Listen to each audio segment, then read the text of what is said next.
The Border Raiders, a novel written in French by Mr. Gustave Aimard, translated by D.J.F. Sáenz de Urraca. Madrid, Carlos Bellibelia, foreign and national bookseller, scientific and literary. Prince, Don Alfonso Square, No. 8, Paris, J.B. Bayer and Son. London, H. Bellier. New York, Bellier Brothers.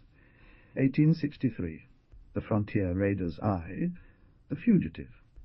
The vast virgin forests that covered the territory of North America are increasingly disappearing beneath the hasty axe blows of squatters and of the American settlers, whose insatiable activity continues to push back the boundaries of the deserts towards the west. Thriving cities, well-tilled and carefully sown fields, now occupy regions that, just 10 years ago, were home to impenetrable forests with ancient branches that barely allowed the sun's rays to penetrate, and unexplored depths that sheltered animals of all kinds, serving as a refuge for hordes of nomadic Indians, whose warlike customs frequently showed the battle cry under those majestic vaults of branches and fallen leaves. Today the forests have fallen, their gloomy inhabitants, gradually rejected by civilization that pursues them relentlessly and without rest, have fled step by step before it. They have sought far away other retreats more secure, taking with them bones of their parents, so that they would not be disinterred and profaned by the merciless ploughshare of the white fields, which traces its long and productive furrow over their former hunting grounds. Is this continuous, relentless dismantling of the American continent a bad thing? Not at all. On the contrary, progress, which is moving in leaps and bounds, and aims to transform the land of the New World within a century, deserves all our sympathy.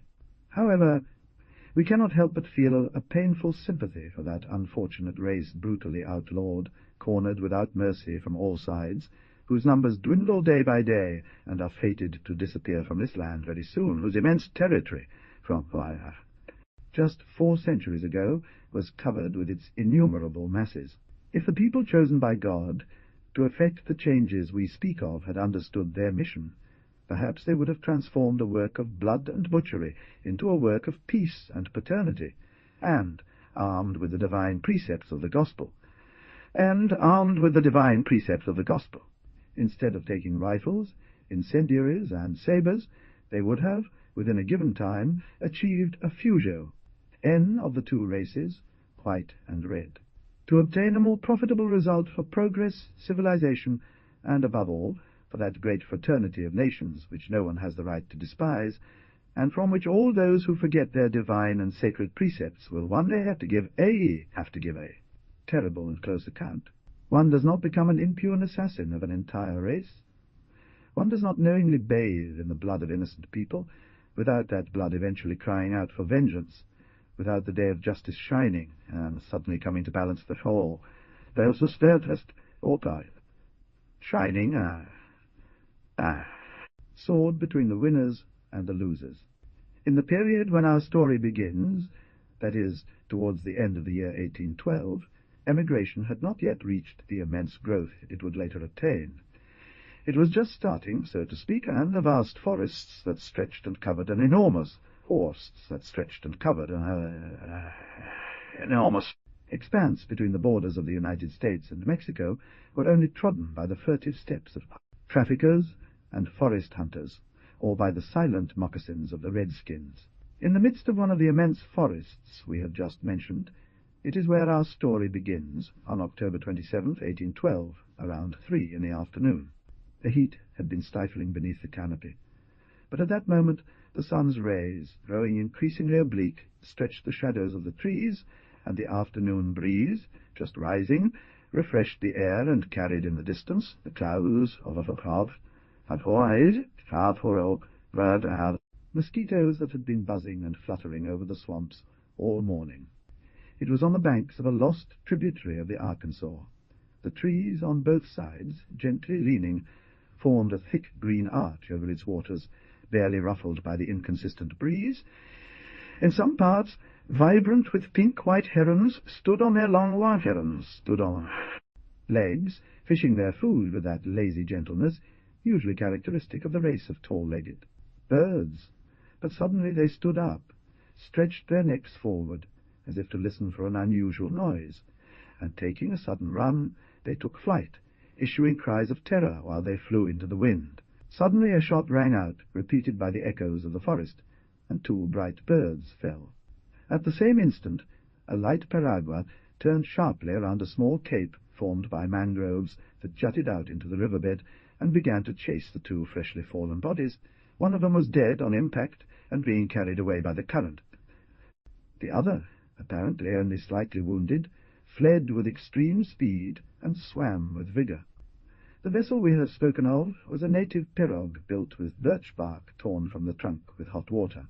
In the pirogue there was but one man. His rifle, placed in the bow, still smoking, proved that he had fired the shot. We will make a portrait of this character, who is destined to play an important role in our narrative.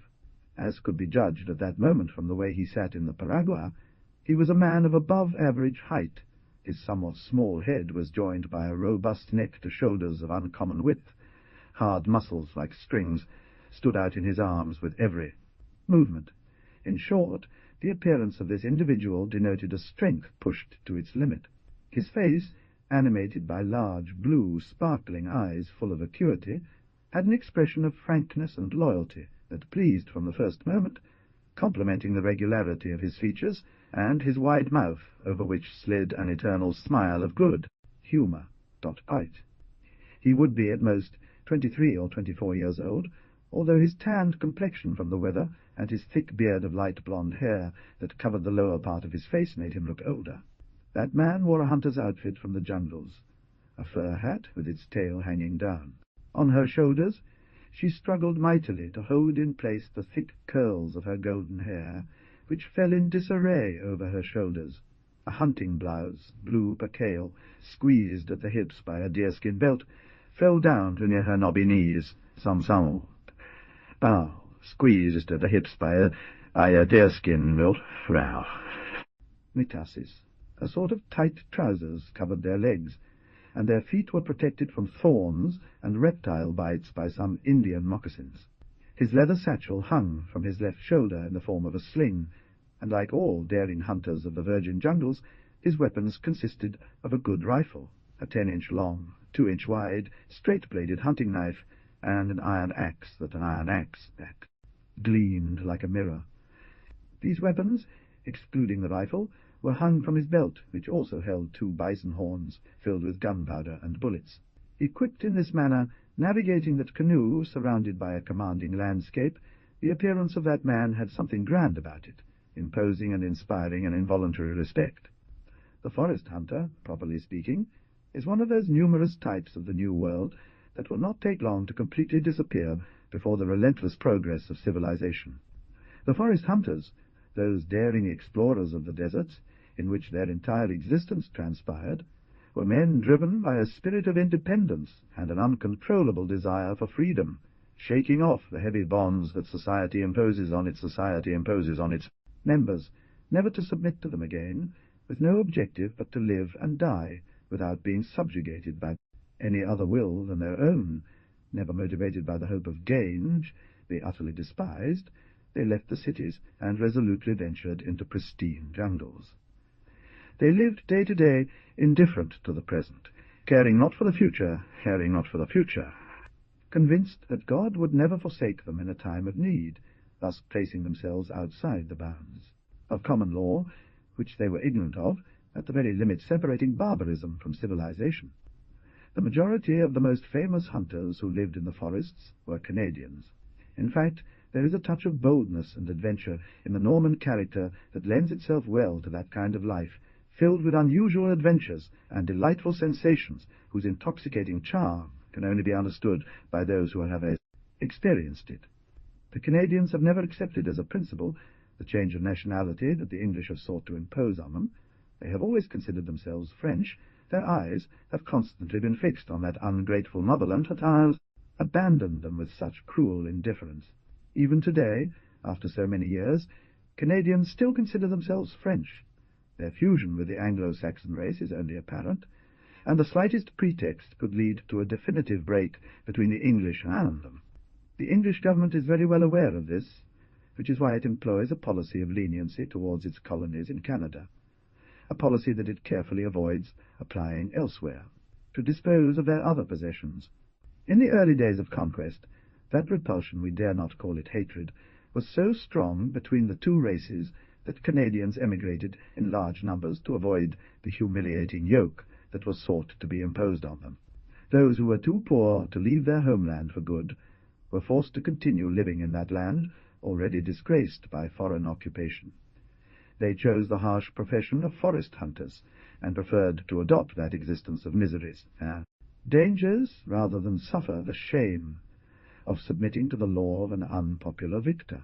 Shaking the dust from their shoes on the thresholds of the paternal roof, they slung the shotgun over their shoulders, and stifling a sigh of sorrow, they departed never to return, resolutely venturing into the impenetrable jungles of Canada unaware that they were about to become part of a generation of intrepid explorers, one of whom, unfortunate, Lai would be among the last of his kind. The hunter continued to paddle vigorously. Very soon he reached the first fresh one, which he threw into the bottom of his canoe. But the second gave him more trouble. For some time there was a struggle for speed between the wounded bird and the hunter. Nevertheless, the former gradually lost his strength. His movements became unsteady. He stirred the water in a convulsed manner. A blow from the oar that the Canadian struck put an end to his agony, and he joined his companion at the bottom of the canoe. As soon as the hunter had caught his prey, he pulled his oars out of the water and began loading his rifle with the meticulous care that those who know their life might depend on a charge of gunpowder dedicate to such a task. When his weapon was once again in good condition, the Canadian cast an exploratory glance around him.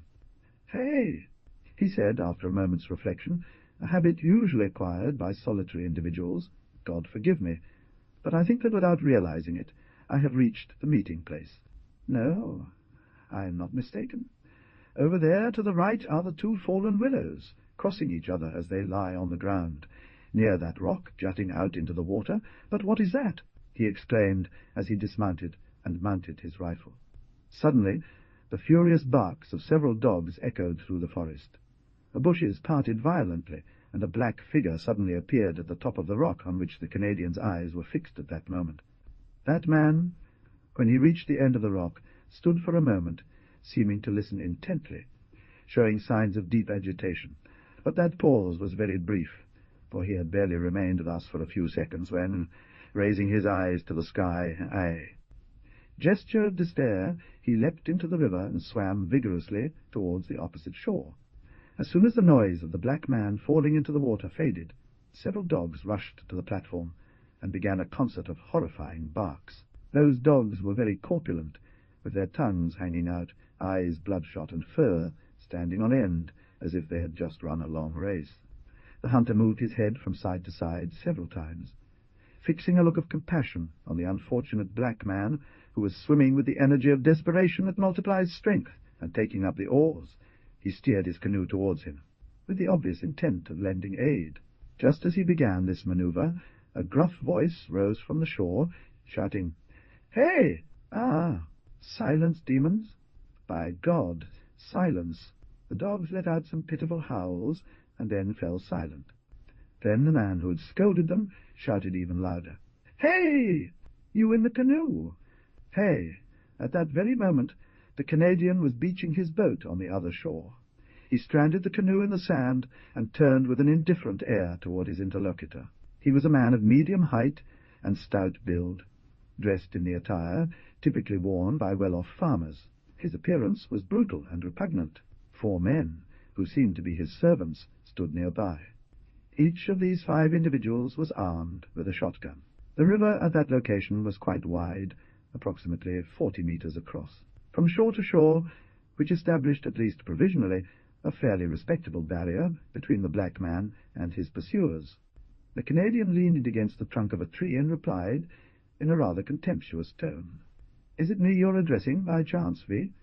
"Well, it has to be me, goddammit," responded the first interlocutor, angry. "Come on, try to answer my questions categorically." "Why should I answer those questions, if you like?" replied the Canadian with a laugh. "Because I order it, you stubborn fool," said the other roughly. The hunter shrugged his shoulders in a disdainful way. "Good afternoon," he said, and made a gesture to leave. "Stay there, for God's sake," the American cried, "or else, as sure as my name is John Davis, I'll put a bullet in your head." And with that threat he brought the shotgun to his face. "Ha, ha!" said the Canadian, laughing. "Are you John Davis, the famous slave hunter?" "Yes, I am," John replied brusquely. "Excuse me, sir, I only knew of you from hearsay," the man apologized. "I celebrate in my soul having seen him. Well, then, now that you know me, V, are you willing to answer my questions? It remains to be seen what kind they'll be. Let's see. What has become of my slave?" "Who? Do you speak of V? The man who just jumped into the water from the platform where you stand now?" "Yes. Where is he?" "Right here, by my side. In fact, the black man, having exhausted his spirit and strength after the desperate struggle he had endured during the brutal pursuit he was subjected to, had crawled to where the Canadian was standing and collapsed at his feet, nearly unconscious. Upon hearing the hunter deny his presence so categorically, he gathered his hands together with effort, and lifting towards him, his face soaked in tears, exclaimed with an indescribable expression of distress, "Oh, my master! Save me, V, out of compassion." "Hello!" John Davis shouted in an ironic tone. "I think we can understand each other, young man, and you won't mind winning the reward. In true, I would not mind knowing how much human meat is valued in your country of such renowned freedom. Is the reward very high?" $20 for a fugitive black man." "That's very little," said the Canadian with a scornful expression. "Do you think so?" "Yes, definitely. And yet, to earn you that money, I only ask for one very easy thing." "What is it?" "Tie up that black man, put him in the paraguas, and bring him to me." "Very well. Indeed, it's not difficult. And when he's in my possession, assuming I agree to give him back, what do you intend to do with this poor fellow?" "That's none of your business." "It's true. That's why I wasn't asking as a question, but just for information. Come on, make up your mind. I can't waste time talking. What do I reply to you, Mr. John Davis? That to men who face dogs less ferocious than yourself, and who, by obeying you, only follow their instincts, I say that you are a wretch, and if you rely solely on me to restore your slave, you can consider him as lost." "Ah, do we have that?" exclaimed the American, grinding his teeth in rage. Immediately turning to his servants, he shouted, "Fire on him! Fire! Fire!" And following the example with the precept, he held the rifle to his face with audacity and fired. His servants imitated him. 4 shots rang out, merging into a single explosion that the echoes of the jungle repeated in a grim tone. "Tea, Quanium." The Canadian did not lose sight of a single movement of his adversaries while he was talking to them. That is why, when the shot ordered by John Davis broke out, it had no effect. The young man had quickly hidden behind a tree, and the bullets whistled harmlessly past his ears. The slave-trader was furious to be treated so arrogantly by the hunter. He uttered against him the most horrible threats, blasphemed and kicked in rage. But threats and blasphemes availed them nothing.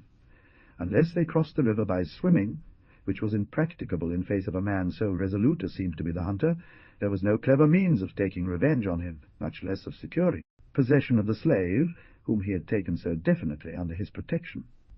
While the American futilely twisted his mind to find a resource that would give him an advantage, he whistled a bullet, and the rifle in his hand disintegrated into splinters. "Damned dog!" he exclaimed, roaring with anger. "Do you want to kill me?" "I would have every right to do so," replied the Canadian. "I am acting in self-defense, since you too wanted to kill me. But I'd rather let bygones be bygones, although I'm firmly convinced that I'd be doing humanity a great service if I gave you a couple of posts in your skull." And at the same instant a second bullet went to shatter the shotgun of one of the servants who was busy reloading it. "Ah!" exclaimed the American, exasperated.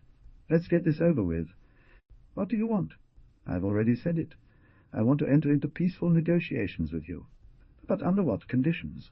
"Tell me at least." "In a moment." The second servant's rifle was broken by a shot, just like the first one. Of the 5 men, 3 were already disarmed. "Damn it!" cried the slave-trader. "Has V decided to take us all as targets, one after the other?" "No, I just want to equalize the odds." "But it's done. The 4th shotgun was shattered. like the rest. Now, the Canadian appeared. Let's talk. And emerging from his hiding-place, he advanced to the river-bank. Yes, let's talk, Demon, exclaimed the American. With a movement as quick as thought, he seized the last rifle and brought it to his face, but before he could fire, he rolled off the platform, screaming in pain. The hunter's bullet had broken his arm. "Wait for me, V. I'm coming," the Canadian replied, always with his mocking tone. He reloaded his rifle, jumped into the canoe, and in a short while was on the other side of the river. "Come, on," he said, disembarking and approaching the American, who was writhing like a snake on the deck, screaming and cursing. "I had already warned V. I alone wanted to even the odds. And you must not complain about what happens to you, my friend. It's all your fault. Grab him! Kill him!" cried the wretched one, possessed by indescribable rage. "Oh, come on, calm down. In the end, all you have is a broken arm. Understand that I could have killed him easily if I had wanted to. What the hell? It is necessary to take things into account. It is not your reason." "Oh, I'll kill you," John growled, clenching his teeth. "I don't think so, at least not for now. Later, who knows? But let's leave that aside. I'm going to examine your wound and dress it while we chat. Don't touch me. Don't come near, or I don't know what I'll do." The Canadian shrugged and said, "You're crazy." John Davis, unable to bear any longer the state of exasperation in which he found himself, and weakened besides by the blood he was losing, made a futile effort to rise and hurl himself upon his enemy. But he fell on his back and fainted, muttering final imprecation. The servants were stunned, not only by the man's extraordinary skill, but also by his audacity in crossing the river on foot after disarming them to surrender into their hands, for if they no longer had shotguns, they still had their pistols, and they still had their pistols. Hunting knives. "Hey, sir," said the Canadian, furrowing his brows, "do me the favor of loading your guns, for God's sake, or we'll be facing each other." The servants had no desire at all to engage in a fight with him. Moreover, they felt great sympathy for their master. He was not very big, while, on the contrary, the Canadian, thanks to the expeditious way he had acted, inspired them with a true superstitious fear. They therefore obeyed his order with a kind of haste, and even wanted to hand over their hunting knives to him. "It's unnecessary," said the hunter. "Let's focus on taking care of this good man now. It would be a pity to deprive society of a character so worthy of respect, and that constitutes its most beautiful adornment." He immediately set to work, aided by the servants, who carried out his orders with an extraordinary speed and zeal, so dominated they felt by that man, the forest hunters, due to their way of life, being forced to do without any outside help, possess, to a certain degree, the elementary notions of medicine, and especially surgery, and in a given case they can cure a fracture, or any wound as well as The first doctor graduated from a faculty, using very simple means that are generally employed with great success by the Indians. The hunter, with the dexterity and skill with which he performed the first cure for the wounded man, proved that if he knew how to inflict harm, he also knew how to remedy it perfectly. The servants gazed with growing admiration at that extraordinary man, who seemed to have transformed suddenly, and proceeded with an air of composure, a keen glance, and a hand so light that many doctors would have envied him. As the cure was taking effect, the wounded man came to and opened his eyes, but remained silent. His rage had subsided, and his brutal nature was tamed by the Canadian's firm resistance. As is always the case when the first treatment is well administered, the initial and violent pain of the wound had been replaced by an indescribable sense of well-being. Thus John, against his will, found himself grateful for the relief he felt, as his hatred melted away and transformed into a feeling he couldn't quite comprehend, but that made him look at his adversary in a nearly friendly manner. To do John Davis justice, we shall say he was neither better nor worse than any of his peers, who, like him, trafficked in human flesh, accustomed to the suffering of slaves, whom he did not consider but as beings deprived of reason, After all, his heart had gradually become numbed to the point of not feeling sweet emotions. In a black, K person, He saw only the money he had spent, and that which he expected to gain by selling them, and, as a true merchant, he had a strong attachment to his money. An escaped slave seemed to him a miserable thief against whom any means could be, employed to force him back into the hands of his master. However, that man was not inaccessible to all good feelings, and even outside his trade he enjoyed a certain reputation for kindness, and passed as a very decent fellow. "Come on, it's done," said the Canadian, casting a look of satisfaction at the bandages.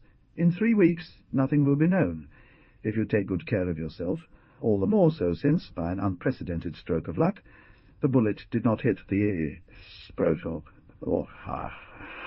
bone, but merely penetrated the flesh. Now, my friend, if you want to speak, I am ready.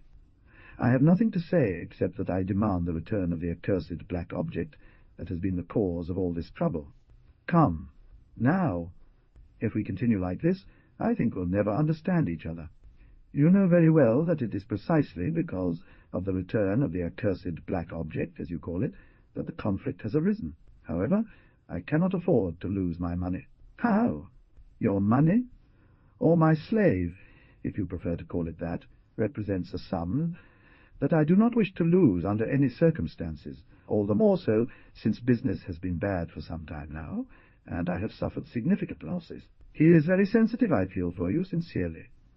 Nevertheless, I will insist on settling this matter fairly, as I started it," the Canadian replied in a good-natured tone. The American made a face and said, "What a strange way to handle business. It's your fault, my friend, if we haven't understood each other yet. You've been a bit too clever, confess it. In the end, let's not speak of it any longer.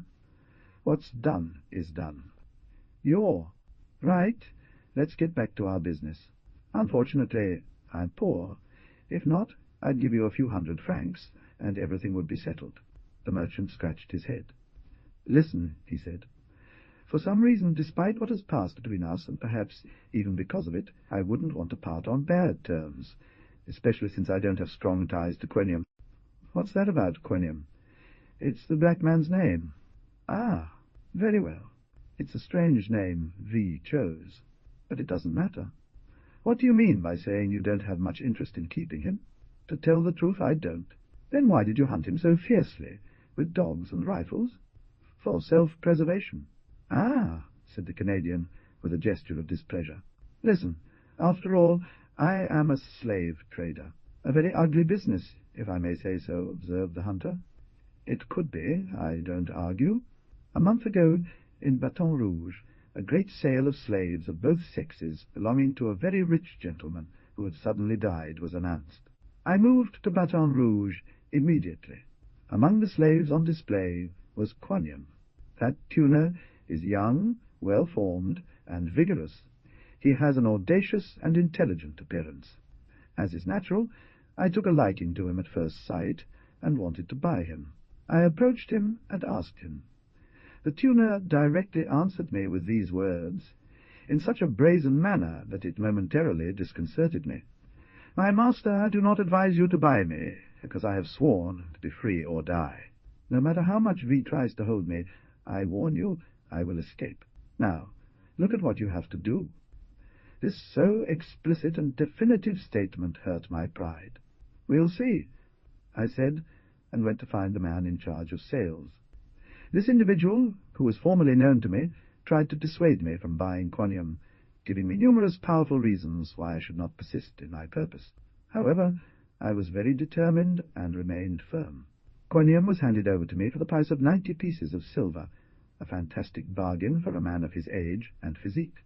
But no one wanted him for any price. I put the crickets in my pocket and took them with me, not to my house, but to prison, to be sure they wouldn't escape. The next day, when I entered the prison, Queniam had kept his word. He was gone. After 2 days, he fell again into my power, but that same night he left once more, and it was impossible for me to guess what means he used. It was worth frustrating the precautions I had taken to stop him. What more can I say? This has been going on for a month. He escaped again 8 days ago, and I have been chasing him ever since. Losing hope of holding him, anger has taken over, and I followed his trail with these bloodhounds, determined this time to finish off at any cost the damned black man who continually slips through my fingers like a serpent. That is to say, observed the Canadian, who had listened intently to the merchant's tale, V, being already desperate, would not have hesitated to kill him. The truth is no, because that shameless rogue is extremely cunning. He has mocked me so much that I have ended up hating him fiercely. Listen, Sir John Davis, I am not rich, nor am I even close. What need do I have for gold or silver, I, a man of the desert, to whom God provides such generous daily bread? Since Queniam, so eager for freedom and space, inspires in me, against my will, a very vivid interest. I want to try to provide him with the freedom he aspires to with such marked constancy. Here is what I propose to you. I have 3 jaguar skins and 12 beaver skins in my piragua that sold in any city in the United States would be worth at least $150 or $200. Take them, V, and everything will be concluded. The merchant looked at him with a mixture of surprise and benevolence. You are doing wrong, he said finally. The deal you offer me is too advantageous for me, and it severely disadvantages you. That's not how business is done. What does that matter to you? I've made up my mind that this man must be free. No, V's. Ungrateful character of the blacks, John replied insistently. He will not in any way thank you for what V does for him. On the contrary, at first opportunity, perhaps, he'll give V cause to regret it. It's very possible, but that's his own concern, because I don't demand gratitude from him. If he shows me gratitude, all the better for him. If not, let God decide. I act according to my heart. I have said it, and my reward lies within my own conscience. God alive! The merchant exclaimed, unable to contain himself any longer. It would be very convenient if men of your spirit crossed paths more often. Well, I want to prove to you that I am not as wicked as you might assume after what has passed between us. I will sign the Quanium Sales Act. In return, I will accept nothing but a tiger skin as a memento of our encounter, although you already gave me another memory, he added, pointing to his arm and making a wincing gesture. Bring that hand here! I'll take 2 hides instead of 1, the joyful Canadian declared, so that I can ask you for your hunting knife, axe, and rifle, so that the poor fellow, to whom we have restored his freedom, for now you are contributing equally to my good deed, can provide for himself. Absurd! Exclaimed the merchant in a jovial tone. Since at all costs he wants the ton or person to be free, let it be, and let it go to hell. He made a sign, and one of the servants took out from a satchel ink, pens, and paper, and drafted on the spot. Not a sales document, but, according to the Canadian's wish, a perfectly legal emancipation certificate, which the merchant signed as best he could, and which the servants also signed afterward as witnesses. To be sure, exclaimed John Davis, it's possible that, from a business standpoint, I'm about to make a fool of myself. But, believe it or not, I've never felt better about myself. Because today you followed the impulses of your heart, the Canadian replied seriously. The hunter then left the platform to go and collect the furs. After a moment, he returned with 2 magnificent, perfectly intact jaguar skins, which he presented to the merchant. As agreed, the merchant handed over the weapons. However, a scruple seized the Canadian. Wait a moment, he said. If you give me these weapons, how will you return home? Don't worry about that, replied John Davis. About 3 leagues from here, at most, I left my horses and my men. Moreover, we have our pistols, which may come in handy if necessary. That's true, the Canadian observed. Thus you have nothing to fear. However, as the wound won't allow you to walk such a long distance, I will build cradles with the help of the servants. And with that skill he had so often demonstrated, in a moment he cut through some tree branches with his axe, and built some rafters, upon which the 2 tiger skins were stretched. Now, goodbye, he said. Perhaps we'll never meet again. I hope we part on better terms than we found ourselves. Remember, V, that there is no so bad a trade but a good man may follow it with decency. When your heart prompts you to do a good deed, do not be deaf, but execute it without reluctance, for that will be to hear God's voice. Thank you, replied the merchant with some emotion. One word before we part. Speak, V. Tell me your name, V. so that if chance ever brings us back together, I can appeal to your memories as you would mine. It is only fair. My name is Tranquillo, a hunter of the forests, and my companions have nicknamed me Tiger Hunter." And before the merchant regained his composure from the surprise that the sudden revelation of the name of a man whose fame was universal in the borders had caused, the hunter made him a final signalling gesture of goodbye, leaped from the platform, towed the shore, loosened his pirogue, and departed, rowing vigorously towards the opposite bank. "Calm down, Tiger Hunter," John Davis murmured as soon as he was alone. "Undoubtedly, my beneficent genius is the one that inspired me with the idea of winning a friend in that man."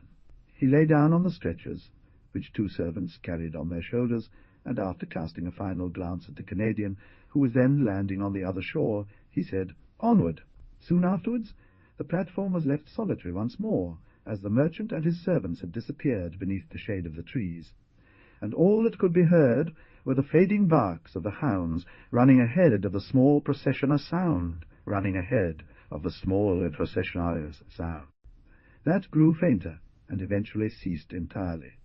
Fred, black and white.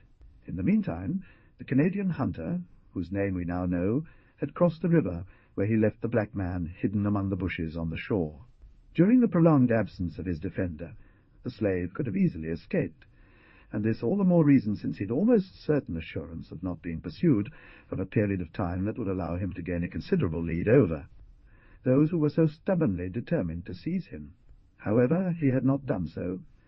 Whether it was because the thought of his escape he would not think it possible, or perhaps he was too tired, or in any case for some reason unknown to us, he had not moved from the spot where he sought refuge at the first moment.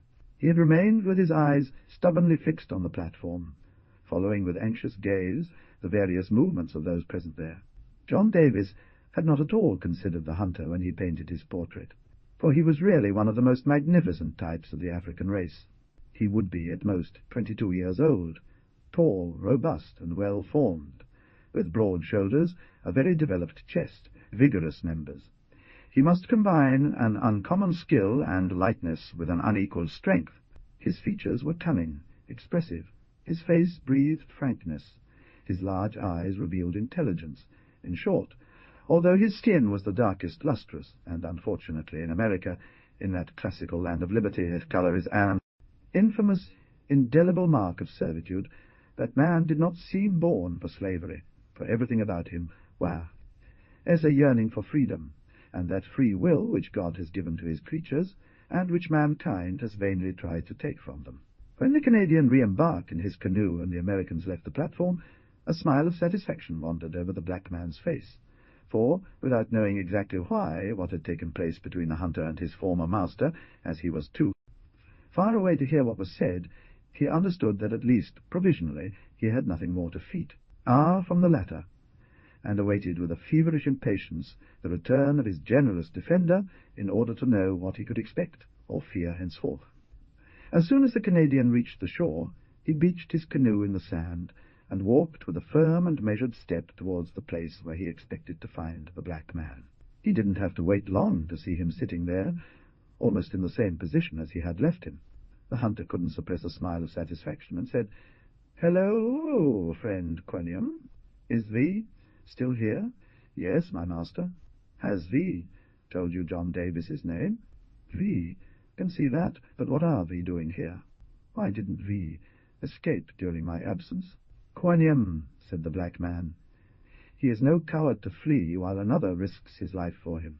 He waited, ready to surrender, if the hunter's safety was threatened. 1. This was said with a simplicity filled with a great soul, demonstrating that such had indeed been the black man's intention. "Well," replied the hunter affectionately, "thank you to you. The intention was good. Fortunately, your intervention has been in vain. In any case, it was good of you to stay here. It happened whatever you want from me, my love. Be assured that I will repay you with eternal gratitude.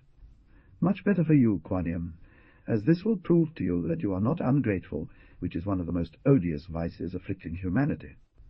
But above all, do me the favour of never calling me master. Again, because it disgusts me. That word implies a degrading condition of inferiority, And besides, I am not your master. I am merely a companion. What other name can a poor slave give you? By Jove, my own. Call me V, Tranquil, as I call you, Quanium. It seems to me that Tranquil is not a very difficult name to remember. Not at all, said the black man, laughing. Well, it's agreed, then. Now let's move on to something else, and above all, take this. The hunter then produced a sheet of paper from his belt and handed it to the black man. What is this? Quanium asked, fixing an uneasy gaze on the paper, his ignorance preventing him from deciphering its contents. That, the hunter replied with a smile. It is a precious talisman that transforms V into a man like all others, and erases him from the number of animals among which he has been confused until today. In a word, it is a document by which John Davis, a native of South Carolina, a slave trader, restores to Quanium, present here his full and complete freedom, so that henceforth he may enjoy it as he pleases, or, if V prefers it expressed differently, it is the act of V's emancipation, written by his former master and signed by competent witnesses, so that in case of need it may avail. Upon hearing these words, the black man had paled in the way men of his colour do, that is, his face had been covered, edged with a dirty grey tint, his eyes had opened excessively, and for several seconds he remained motionless, stunned, unable to utter a word or make a gesture. At last he let out a shrill laugh, did 2 or 3 jumps with the agility of a wild animal, and suddenly burst into tears. The hunter watched the black man's movements intently, feeling increasingly intrigued by what he saw, and at every moment his sympathy grew for that man. "Now I'm free, completely free, isn't that right?" said the black man finally. "Completely free," he replied calmly with a smile. "Can I now go and come as I please, sleep, work, and rest, without anyone stopping me, without fearing lashes? That's right. Do I belong to myself exclusively? Can I act and think like any other man? Am I no longer an animal to be driven or harnessed despite my colour? Am I the same as any other man, white, yellow, or red?" "Exactly the same," replied the hunter, who was at once amused and interested by those innocent questions. "Oh," said the black man, taking his head in both hands, "oh, how I am free, free at last!" He pronounced these words with a peculiar accent that made the hunter shiver. Suddenly he fell to his knees, joined his hands, lifted his eyes to the sky, and exclaimed with an accent of inexpressible happiness, "My God! You who can do all things, you for whom all men are equal, and who do not look at their colour to protect them and defend them, you whose kindness is boundless, just as your power. Thank you, my God, for having freed me from slavery and restored my freedom." After pronouncing these words, which were the expression of the feelings that swelled in the depths of his heart, the black man let himself fall to the ground, and for several minutes he was lost in deep reflection. The hunter respected his silence. Finally, after a few moments, the black man raised his head and said, "Listen, V, the hunter. I have thanked God as I should for my emancipation. Now that I feel a little calmer and beginning to adjust to my new condition, would you be so kind as to tell me what has passed between you and my master, so that I may know exactly what I should thank you for, and shape my future behavior according to that gratitude? Speak, for I am listening. Why should I make that narration which means so little to you? You are free, and that ought to be enough." "No, it's not enough. I am free, it is true, but how can I understand my place in this world without knowing the past? How did he come to be? That story, I repeat, cannot interest you much. Yet, as it can help form a better opinion of the man who once belonged to it, I shall not keep silent. Listen, then." After this introduction, Tranquil diligently recounted the events that had transpired between the slave-trader and him, and when he finally finished, he added, "Come on, are you satisfied now?" "Yes," replied the black man, who had listened with the most sustained attention. "I know that after God, it is to you I owe everything, and I will never or get it. Whatever the circumstances in which we may find ourselves regarding each other, you will never have to demand payment for my debt. Nothing does me. Only now that I am free, what he deserves is to use that freedom as a man of upright and honourable heart should. I will strive not to be unworthy of what God and we have done for me. I also sincerely thank John Davis for the good feeling that prompted him to listen to V's observations. Perhaps I will one day be able to show my gratitude to you, and if such an opportunity arises, I shall not waste it. Good. I like hearing you speak like that. It proves to me that I have not been mistaken in the impression I have formed of you. And now, what do you propose to do? What advice are you giving me? The question is important, and I don't know exactly how. Answer. Choosing any profession is always a very difficult task. Before making such a decision, it's necessary to ponder it maturely. Despite my desire to be of service to you, I wouldn't want to give you like that out of consideration for me. My tea hurried to follow, only later to find it burdensome. Moreover, I am a man whose life, since the age of 7, has constantly taken place in the forests, and therefore I have very little experience to venture to throw myself onto a path that I do not know, and the advantages and disadvantages of which I am ignorant. This reasoning seems very accurate to me. Nevertheless, I cannot stay like this. I must take a stand, whatever it may be. Do one thing. What? Take a shotgun, a hunting knife, gunpowder, and bullets. The desert lies open before you. Leave, try out the free life of vast solitude. During your long hours of hunting, reflect in complete peace on your profession. What suits you to dedicate yourself? It will weigh on your mind the advantages that you expect from it, and then, when you have adopted an irrevocable determination, you turn your back to the desert, head again towards inhabited places, and, as you are a man active, intelligent, and honorable, I am sure that you will achieve good success, whatever profession you choose. The black man moved his head several times and said, Yes, there is good and bad in what you propose. It's not completely what I want. Explain yourself clearly, Quoniam. I sense you want to tell me something, but you're afraid to. You're right. I haven't been honest with you, Tranquillo, and I've done wrong. Now I realize it. Instead of hypocritically asking for advice that I had no intention of following, I should have loyally expressed my thoughts to you, and that would always have been better. Let's see, said the hunter, laughing. Why don't you tell me? You're right, I exclaimed. Why shouldn't I share what my heart feels? If in the world today there is a man who takes an interest in me, it is V, undoubtedly. Therefore, I had better know at once to what I have to hold. The only profession that suits me is that of hunter in the forests. It is impelled by my instincts and inspirations. All my attempts at evasion when I was a slave were directed towards that object. I am nothing more than a poor black man with very limited talent and a very short intelligence, which could not serve me conveniently in cities, where a man is not appreciated for what he is worth, but only for what he appears to be. Why? I would not serve that freedom, with which I am so proud, in a city where, to maintain and dress myself, I would be immediately obliged to sacrifice it to the benefit of whoever deigned to procure me the most necessary resources, of which I am completely deprived. I would have reconquered my freedom only to become a slave again. Thus, only in the desert can I take advantage of that benefit I owe to you, never fearing that misery will drag me into actions unworthy of a man who is convinced of his own worth. For that reason, I can only live in the desert from now on, without ever approaching cities again, except to trade the skins of animals I have hunted with bullets, gunpowder, and clothes. I am young and vigorous. God, who has protected me so far, will not abandon me. Perhaps you are right. For me, the life I lead is preferable to any other, so I cannot criticize you for wanting to follow my example. Well, now that everything has been arranged and agreed to suit your wishes, let us part, my good Quoniam. God grant you good luck, and perhaps we shall meet one day on Indian soil. The black man burst out laughing, showing 2 rows of white teeth like snow, but he did not answer. Calmly, he slung his rifle over his shoulder, gave a final gesture of friendly farewell, and turned to make his way back to his canoe.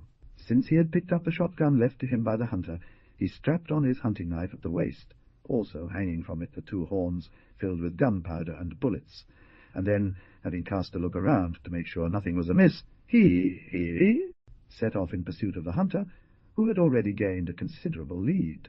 He reached him just as he was approaching the paragua and about to put it afloat. Hearing the hunter's footsteps, he turned around and said, "Hush! Is that you, Quaniam?" "Yes," answered the black man. "What brings you this way?" "Ah!" said Quaniam, running his fingers through his tangled hair and furiously scratching himself. "I forgot to tell you one thing." "Me?" "Yes, sir," replied the black man with a hint of reluctance. "What is it?" "To go with you." "It's true," said the hunter, extending his hand. "Forgive me, brother." "So, does we consent?" exclaimed Quaniam with a joy barely contained. "Yes." "Shall we not be separated any more?" "That depends on V's will." "Oh." Then, exclaiming with a joyful laugh, he said, "We'll live together for a long time." "Well," the hunter replied readily, "let's do it. 2 men, when they have complete faith in each other, are very strong in the desert. Undoubtedly, God has willed us to meet. From now on, we will be brothers." Quaniam leapt into the boat and joyfully seized the oars. The poor slave had never been so happy, had never found the air so pure, nature so beautiful. It seemed to him that everything smiled and celebrated at him. From that moment he was really going to begin to live with the existence of other men. Without any bitter obstacle, the past was no longer just a dream. He found in his defender what many men seek in vain throughout the course of a long existence: a friend, a brother, in whom he could place complete trust, and for whom he would have no secrets. In a few minutes they reached the spot where the Canadian had stopped. That point, clearly marked by the 2 fallen saplings crossing each other, formed a kind of sandy promontory very favorable for setting up camp at night, because from there one could command not only the course of the river for a very long distance on both sides, but also easily keep watch on both banks and avoid a surprise. "This is where we'll spend the night," said Tranquillo. "Let's take the pirogue ashore to shelter our campfire." Since he had seized the light craft, lifted it high, and placed it upon his sturdy shoulders, he carried it to the spot designated by his companion. A considerable length of time had passed since the Canadian and the Negro encountered each other in such a miraculous manner. The sun, which was already quite low on the horizon when the hunter turned the promontory and hunted down the flamingoes, was by then on the brink of disappearing. Dusk fell rapidly, and the second terms of the landscape began to fade into the shadows. Of the twilight, that grew denser and denser. The desert awoke. The gruff roars of beasts rang out in intervals, intermingling with the mewings of coyotes and the violent howls of red wolves. The hunter chose the driest wood he could find to kindle the fire, so that there would be little smoke, and the flame, on the contrary, would illuminate the surroundings in such a way as to immediately reveal the approach of the terrible neighbor, whose cries he heard, and to whom the first would take a long time, little effort, was required to reach that spot. The fresh roast and a few handfuls of pemmican minced meat, reduced to powder, made up the adventurers' dinner, a very sober meal, washed down with river water. But they ate it with good appetites, and as men who know how to appreciate the value of the fiat, fare provided by Providence, be it ever so humble. When they had finished the last bite, the Canadian fraternally divided his tobacco supply with his new companion, and lit his Indian pipe, which he savoured as a true connoisseur, an example diligently followed by Quaniam. "Now," said Tranquil, "it's good for you to know that an old friend of mine has given me an appointment here for almost 3 months. He is an Indian chief, and must arrive here tomorrow at dawn. Though very young, he already enjoys great renown in his tribe. I love him like a brother, and it can almost be said that we were raised together. I will be glad to see him sympathize with you. He is a wise and experienced man, for whom the desert life has no secrets. The friendship of an Indian chief is a precious thing for a forest hunter. Think about that. As for the rest, I am convinced you will agree with me at first sight. I will do whatever it takes to earn his friendship. It is enough for that chief to be your friend for me to want him to be mine as well. So far, although as a fugitive slave I have wandered for a long time through the forests, I have never seen an independent Indian. Therefore it is quite possible that against my will I may make some mistake. Create V, however, that it's not my fault. I am convinced of that. Calm down, V, about that. I'll warn the chief, who I think will be as surprised as V, because I suppose you're the first black person he's ever encountered in his entire life. She, Knight, has already fallen completely. You must be tired from the relentless pursuit you've endured all day, and from the strong emotions you've gone through. Sleep, while I'll watch over both of us. For tomorrow we'll likely have to make a very long march. You need to be agile and ready." The black man understood how justified his friend's observations were, even more so as he was overwhelmed with fatigue. His former master's hounds had chased him so closely that in the last 4 nights he hadn't been able to sleep. Thus, setting aside any wrongly understood shame, he lay down on the ground with his feet by the fire and fell asleep almost immediately.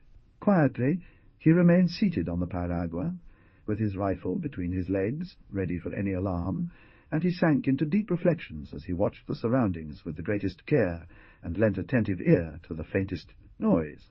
One nothing seems so ridiculous to us as the extravagant language attributed to blacks, a language that first has the disadvantage of slowing down narration, and is additionally false, giving double reason not to use it here, even if it might harm.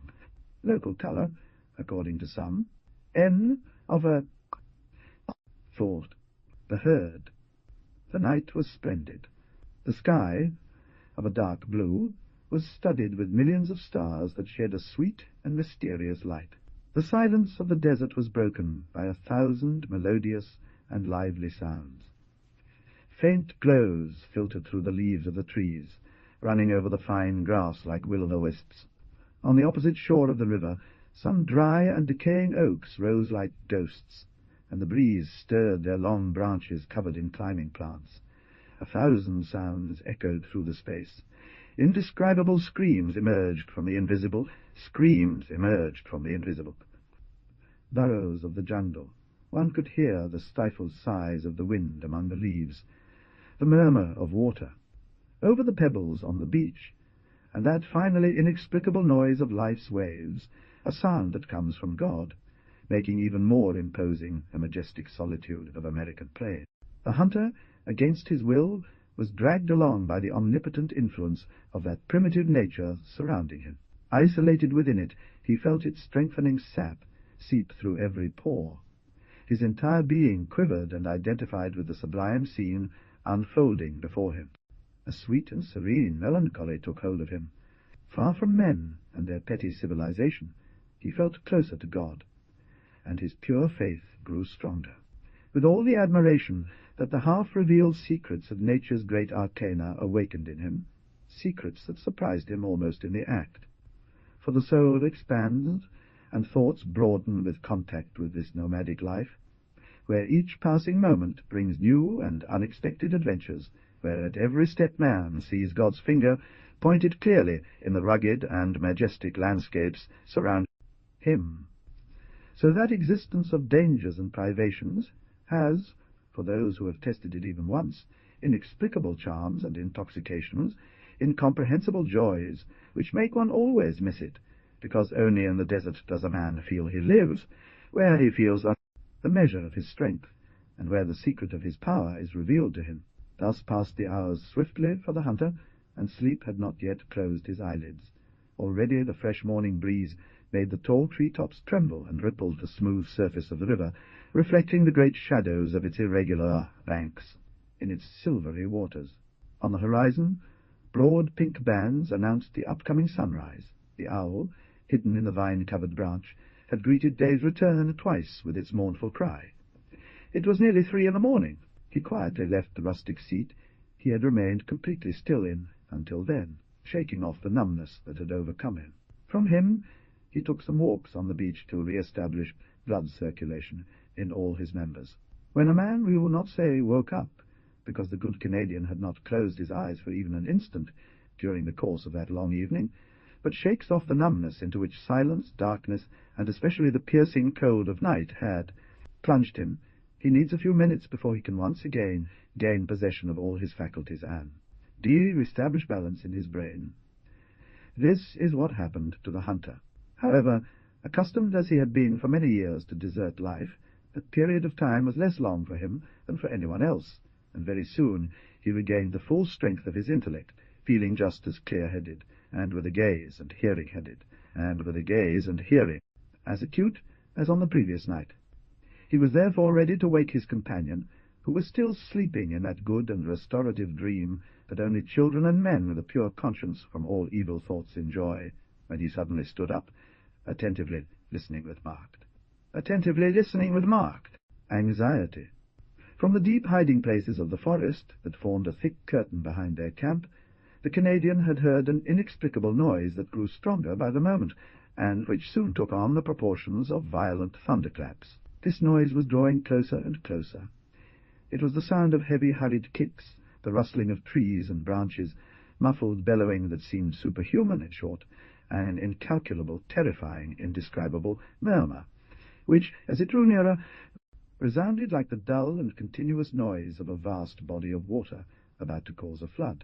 Since he had awakened with a start from that singular tumult, he stood there with his rifle in hand, and his gaze fixed on the hunter, ready to act at the first sign, yet without knowing what was happening, with his imagination still dulled by the weight of sleep, and overcome by that instinctive terror that grips even the bravest man when he realizes as a terrible and unknown danger threatens him. Thus passed a few minutes. "What shall we do?" he murmured, tranquil with hesitation, trying, though in vain, to explore the depths of the jungle with his gaze and guess what was happening.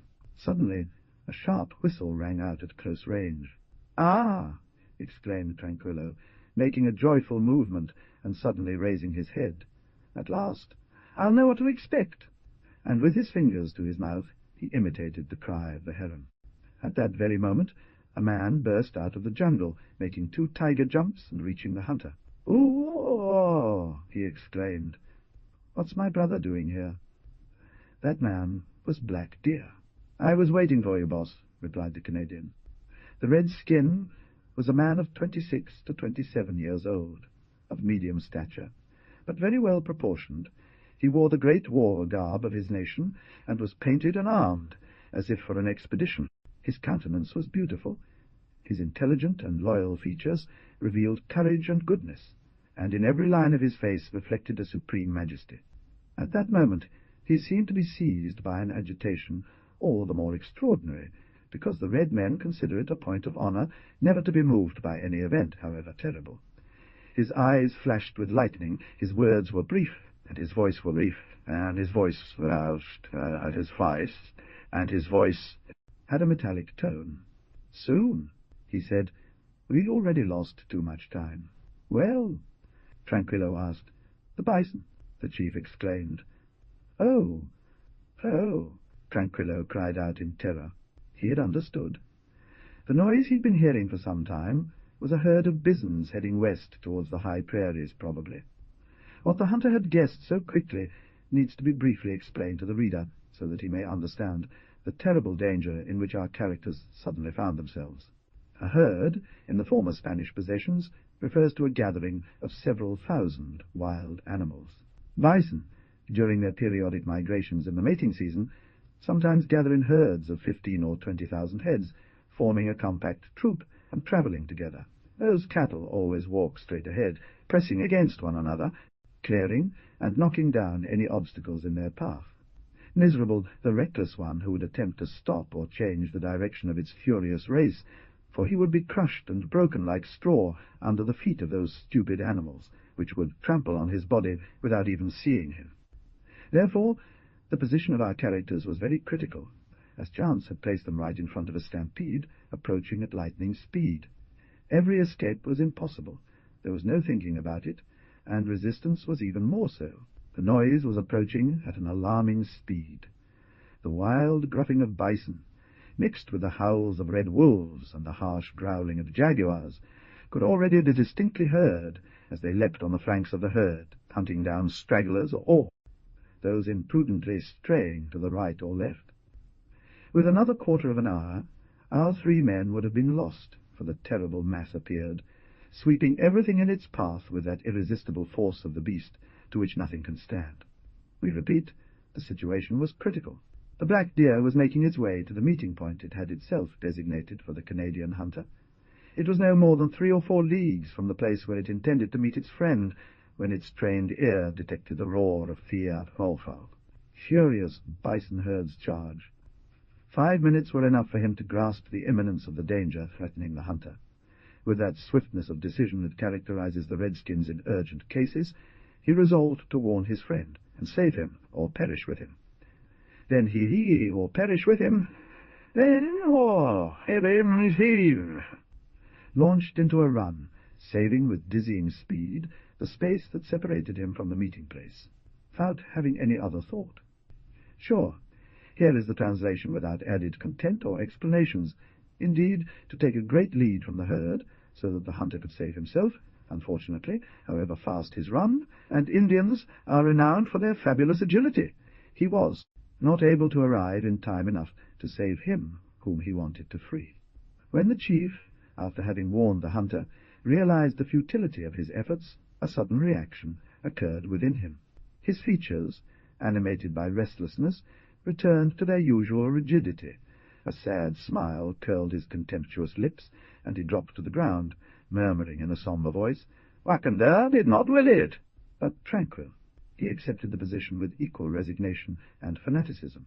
The hunter belonged to that race of energetic men whose character, of very strong temper, never lets itself be overcome, and who fight until the last moment. When he saw the redskin, with the fatalism inherent in his race, abandoning the battle, he decided to make a supreme effort and attempt an impossible feat. 20 steps beyond the spot where the hunter had pitched his camp, several trees lay on the ground, dead from age and piled one upon another. Then, behind that sort of natural entrenchment, rose a group of 5 or 6 oaks, isolated from all others, forming like an oasis in the midst of the riverbank's sands. "Alert!" cried the hunter. "Since, gather up all the dry wood that you can find, and come here." Chief will the same. The 2 men obeyed without understanding, but reassured by their companion's calm blood. In a few moments a considerable amount of dry wood had been piled up among the felled trees. "Good!" cried the hunter. "By God, all is not yet lost.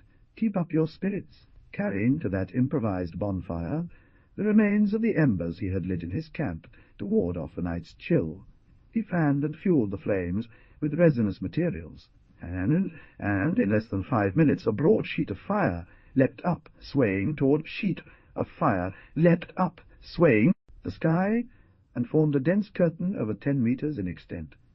"Retreat! Retreat!" the hunter exclaimed. "Follow me!" The black-deered Quanium rushed after him. The Canadian, he didn't go far. When he reached the group of trees we've spoken of, he climbed the most robust with unparalleled skill and agility, and soon after his companions and he found themselves perched at 50 meters above the ground, comfortably settled on strong branches, completely hidden among the leaves. "Thus," said the Canadian, perfectly calm, "this is our last resort. As soon as the column appears, fire on the flankers. If the glow of the flames scares the bison, we are saved. If not, we'll have no choice but to die. But at least we'll have done everything possible to save our lives." The fire lit by the hunter had taken on gigantic proportions. It spread, igniting the herbs and bushes, and though it was too far from the jungle to set it ablaze, it soon formed a curtain of flames nearly a quarter-mile long, whose reddish glow died it. The sky far away and lent the landscape an awe-inspiring air of vastness and wildness. The hunters, from the position they had taken refuge in, dominated that ocean of flames which could not reach them, and gathered around it, so to speak. Suddenly a horrible cracking sound was heard, and at the edge of the jungle appeared the vanguard of the herd. "Attention!" the hunter exclaimed, putting his rifle to his face. The bison, suddenly surprised by the sight of that wall of flames rising abruptly before them, dazzled by the glow of the fire, and at the same time seared by the intense heat, hesitated for a moment, as if they had consulted, and then rushed forward, with a blind fury, bellowing in anger. 3 shots rang out. The 3 bison that were ahead fell rolling in the agonies of death. "We're lost," Tranquil said calmly. The bison kept moving forward. But very soon the heat became unbearable. The smoke, blown by the breeze towards the herd, blinded the cattle, and then a reaction occurred. There was a moment of pause, followed very quickly by a movement of retreat. The hunters, with yearning chests, watched anxiously the strange events of that terrible scene. It was a matter of life or death for them at that moment. Their existence hung by a thread, so to speak. Meanwhile, the imposing mass continued to advance. The animals that led the herd could not resist the pressure of those following. They were knocked down, and trampled by those behind. But these, in turn overwhelmed by the heat, also wanted to retreat. At this supreme moment, some bisons scattered, right and left, and this was enough for the others to follow. Then 2 currents formed on either side.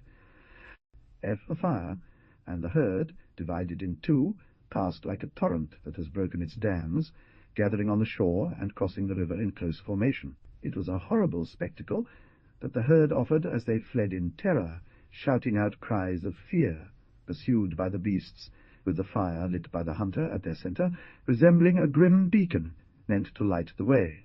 Soon after, the bisons entered the river, crossing in a straight line, and their long, dark column snaked across the opposite shore, where the head of the herd quickly disappeared.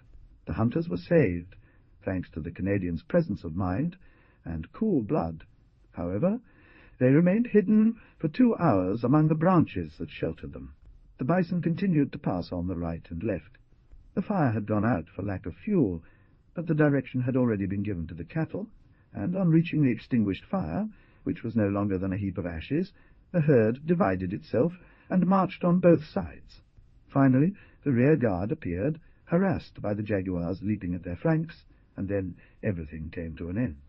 The desert, whose silence had been disturbed for a moment, fell back into its usual tranquillity. Only a wide path marked through the forest, and sown with torn trees, bore witness to the furious passage of that disordered troop. The hunters breathed. At that moment they could safely leave their aerial fortress and return to the ground. The black deer. As soon as our 3 characters had climbed down from the tree, they gathered up the scattered embers of the nearly extinguished fire in order to relight it for seasoning their lunch. Supplies were not scarce to them, and they were not forced to resort to their personal provisions, as several dead bison spread out on the ground offered them in abundance the most succulent feast of the desert. While Tranquil was diligently preparing a properly seasoned bison steak, the black and the red-skinned man studied each other with a curiosity expressed through mutual exclamations of surprise. The black man laughed like a madman at the peculiar appearance of the Indian warrior, whose face was painted in 4 different colours, and who wore attire so strange to the good Quanium, who, as we have said, had never encountered Indians. The chief expressed his surprise in a different manner. After having remained immobile for a long time, staring at the black man, she approached him, and without saying a word, she grabbed him by one arm and began to rub him vigorously with the tip of her bison skin cloak. The black man, who had readily acceded to the Indian's whim, did not take long to grow impatient. He soon sought to free himself, but was unable to do so as the chief held him fast and proceeded with his peculiar task diligently. Meanwhile, Quanium, whom the continuous friction began not only to annoy, but to cause extreme suffering, he started to let out horrible screams, making every effort to free himself from his impassive torturer. Quanium's screams caught Tranquillo's attention. He raised his head and hurried to release the black man, who was casting lost glances, jumping back and forth, and howling like a condemned soul. "Why is my brother tormenting that man like this?" he asked the Canadian, interrupting. "Me?" replied the chief, surprised. "I don't torment him. His disguise is not necessary, and I take it off." "How, my disguise?" exclaimed Quanium. He silenced him with a gesture, calmly, and continued, "That man is not in disguise." "Why paint himself all over?" insisted the chief obstinately. "Warriors only paint their faces." The hunter could not contain a laugh, and as soon as he regained his seriousness, he said, "My brother is mistaken. That man belongs to another race. The Wakanda has made his skin black, just as he has made my brother's red and mine white. All of that man's brothers are of his color. The Great Spirit willed it this way, so as not to confuse them with the nations of the painted faces. Red, and from pale faces. Look at my brother, his bison skin cloak, and see that not a single black atom has adhered to it." "Ah," said the Indian, lowering his head like a man faced with an insoluble problem, "Wakanda can do all things." And he obeyed mechanically the hunter, casting a careless glance at the tip of his cloak, which he had not yet thought to let go. "Now," he continued, saying, "be at ease, sir. Consider this man a friend, and do for him what you would do for me, if necessary, for I shall be extremely grateful." The chief bowed gracefully, and, extending his hand to the black man, said, "My brother," the hunter's words, resound in my ear with the sweetness of the Senzontal psalm. The Warash Armenic, the black deer, is a sachem in his nation. His tongue is not divided, and the words that flow from his chest are clear, for they come from his heart. Cara Black will have his place in the fire of the Pawnee Council, for from this moment he is a friend to a chief. Quaniam greeted the Indian and reciprocated his handshake warmly, saying, "No, I am more than a poor black man, but my heart is pure, and my blood flows as red in my veins as if I were white or Indian. Both of you have the right to ask for my life. I will give it gladly." After this mutual exchange of friendly assurances, the three men sat on the floor and prepared to have lunch. Due to the emotions suffered during the morning, the adventurers had a fierce appetite. They devoured the bison steak, which disappeared almost completely under their repeated attacks, and quenched it with some water mixed with rum, of which Tranquil carried a small supply in a calabash hung from his waist. When lunch was over, pipes were lit, and each one took up smoking in silence, with the gravity befitting those who live in the forests. When the chief's pipe had gone out, he shook its ashes, striking them against the nail on his left thumb, and placed it in his belt. Then, turning to Tranquillo, he said, "Do my brothers wish to hold a council?" "Yes," replied the Canadian. When I parted from V in Upper Missouri, at the end of the Mikini-Quizzis moon. In the month of scorched fruits, July, V invited me to the cove of the dried willows by the Alice River for September 10th, the moon day of Enakwi-Quizzis, the month of falling leaves, September, 2 hours before sunrise. We were both precise. Now I wait for V to kindly explain, Chief, why he gave me this appointment. My brother is right. The black deer will speak." After uttering these words, the Indian's face seemed to darken, and he sank into a deep meditation that his companions respected, patiently waiting for him to speak again. Finally, after a quarter of an hour, the Indian chief passed his hand several times over his forehead, lifted his head, surveyed those around him with a questioning gaze, and decided to speak, but in a low and restrained voice, as if he still feared that his words might be overheard by enemy ears. "My brother, the hunter, knows me since my childhood," he said, "for he has been raised by the sachems of my nation. Thus I will tell him nothing about myself. The great pale hunter has an Indian heart in his chest. Black Deer will speak to him as a brother. 3 moons ago the chief was hunting with his friend for moose and deer in the prairies of Missouri when a Pawnee warrior arrived, took the chief aside, and spoke secretly with him for many hours. Does that ring a bell, my brother?" "Perfectly, boss. I remember that, after that prolonged conversation, the Blue Fox, as the Pawnee warrior was called, left with the same speed he had arrived, and my brother, who until then had been happy and joyful, suddenly became sad.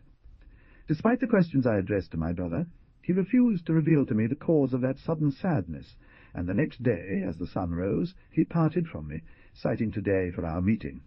"Yes," answered the Indian, "that is exactly what happened. But there was something I could not say then, but I will now tell my brother." "My ears are open," responded the hunter, bowing. "I fear that my brother will not be able to communicate with me, unfortunately, but bad news." "My brother will judge," said the Indian.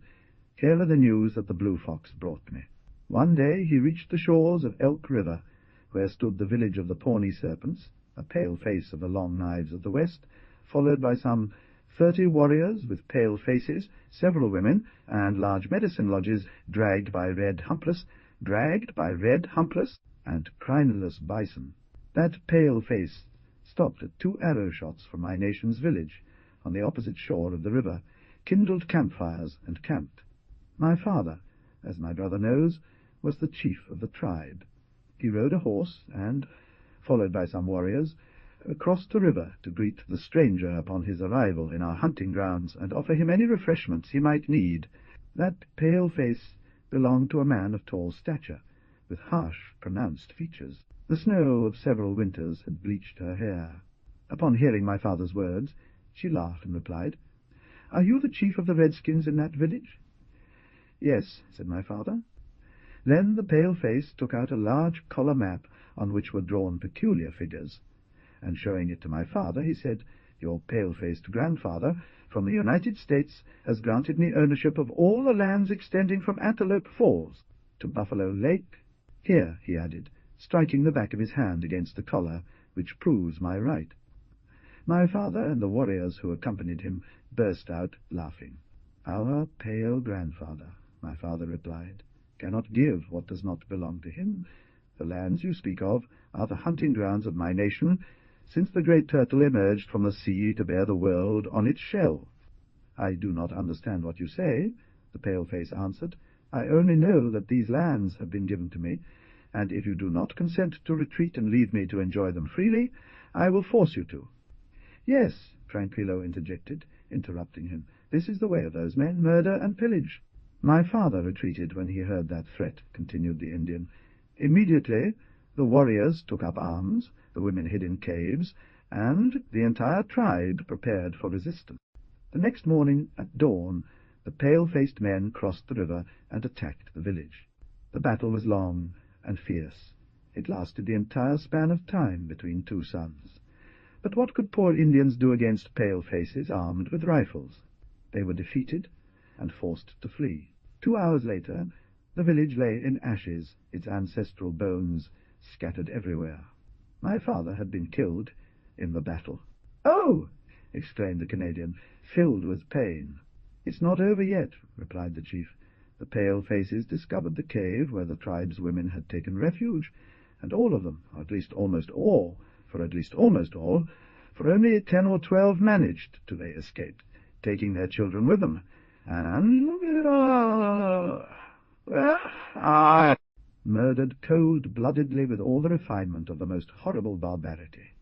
The chief, after pronouncing these words, hid his face in his bison skin cloak, and his companions heard the sobs he vainly tried to stifle. "There," he replied after a moment, "are the news that Blue Fox told me. My father died in his arms, leaving me his vengeance. My brothers, pursued like beasts by their ferocious enemies, were forced to hide in the depths of the most impenetrable jungles, and they chose me. To be your master? I agreed, making the warriors of my nation swear that on the pale-faces that took over our village and killed our brothers, they would avenge all the evil they had done to us. Since our separation, I have not wasted a single moment in gathering all the elements of my vengeance. Today everything is arranged. Pale-faces have dozed off in a deceptive security. Their awakening will be terrible. Will my brother follow me? Yes, by God. I'll follow you, chief, and help you with all my power, answered Tranquil resolutely, for your cause is very just. But I impose one condition. Let my brother speak. The law of the desert says, an eye for an eye, a tooth for a tooth is true. But you can take vengeance without dishonoring your victory with useless cruelties. Do not follow their examples, said the chief. Be humane, be a leader, and the Great Spirit will smile upon your efforts and be favorable to you. The black deer is not cruel, replied the chief. That's for the pale-faced ones. He seeks only justice. What you say, V, is very good, boss, and I'm glad to hear you speak like that. But have you taken your measures well? Are your forces considerable enough to ensure victory? You know that pale faces are numerous, and they never let an aggression go unpunished. Whatever happens, V, you must prepare for terrible retaliation.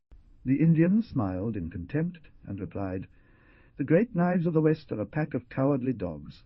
The Pawnee women will give them loin-cloths. Black Deer will go with his tribe to settle on the great plains of the Comanches, who will receive them as brothers, and the pale faces will not know where to find them. That's well thought out, Chief. But since V was expelled from his village, hasn't V kept spies close to the Americans to keep him informed of all their actions? That was very important for the good success of his subsequent projects. The Black Deer smiled, but did not reply, from which the Canadian deduced that the Redskin, with the wit and patience that mark his race, had taken all necessary precautions to ensure the success of his planned raid on the new settlers. Calmly, due to his semi-Indian education and the inherited hatred he, as a true Canadian, held for the Anglo-Saxon race, he was fully prepared to assist Chief Pawnee in taking terrible revenge on the Americans for the insults they had inflicted upon him. However, with the rectitude that formed the core of his character, he did not want to allow the Indians to commit those horrible cruelties that they so often succumb to in the first drunken euphoria of victory. That is why the determination he had adopted had a double object. First, to ensure, if possible, the triumph of his friends, and then to use all his influence over them to restrain them once the battle was over, and to prevent them from letting their rage fall on the defeated, especially women and children.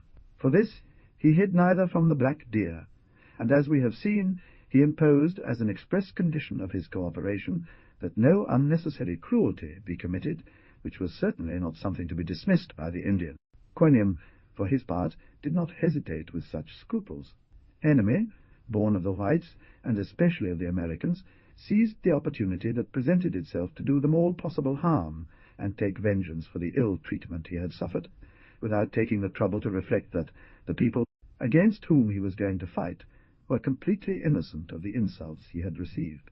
Those individuals were Americans, and this reason was more than enough to justify, in the eyes of the vengeful black man, the conduct he intended to observe when the right moment arrived. After a few moments, the Canadian took the floor again. "Where are the warriors of V?" he asked the chief. "I left them 3 days' march from where we are now. If my brother has nothing holding him here, we'll set off at once to join them as soon as possible. Ready it is possible, for my warriors await my return with impatience." "Then let us go," said the Canadian. "The day is not yet far advanced, but it is futile to waste time chatting like old women."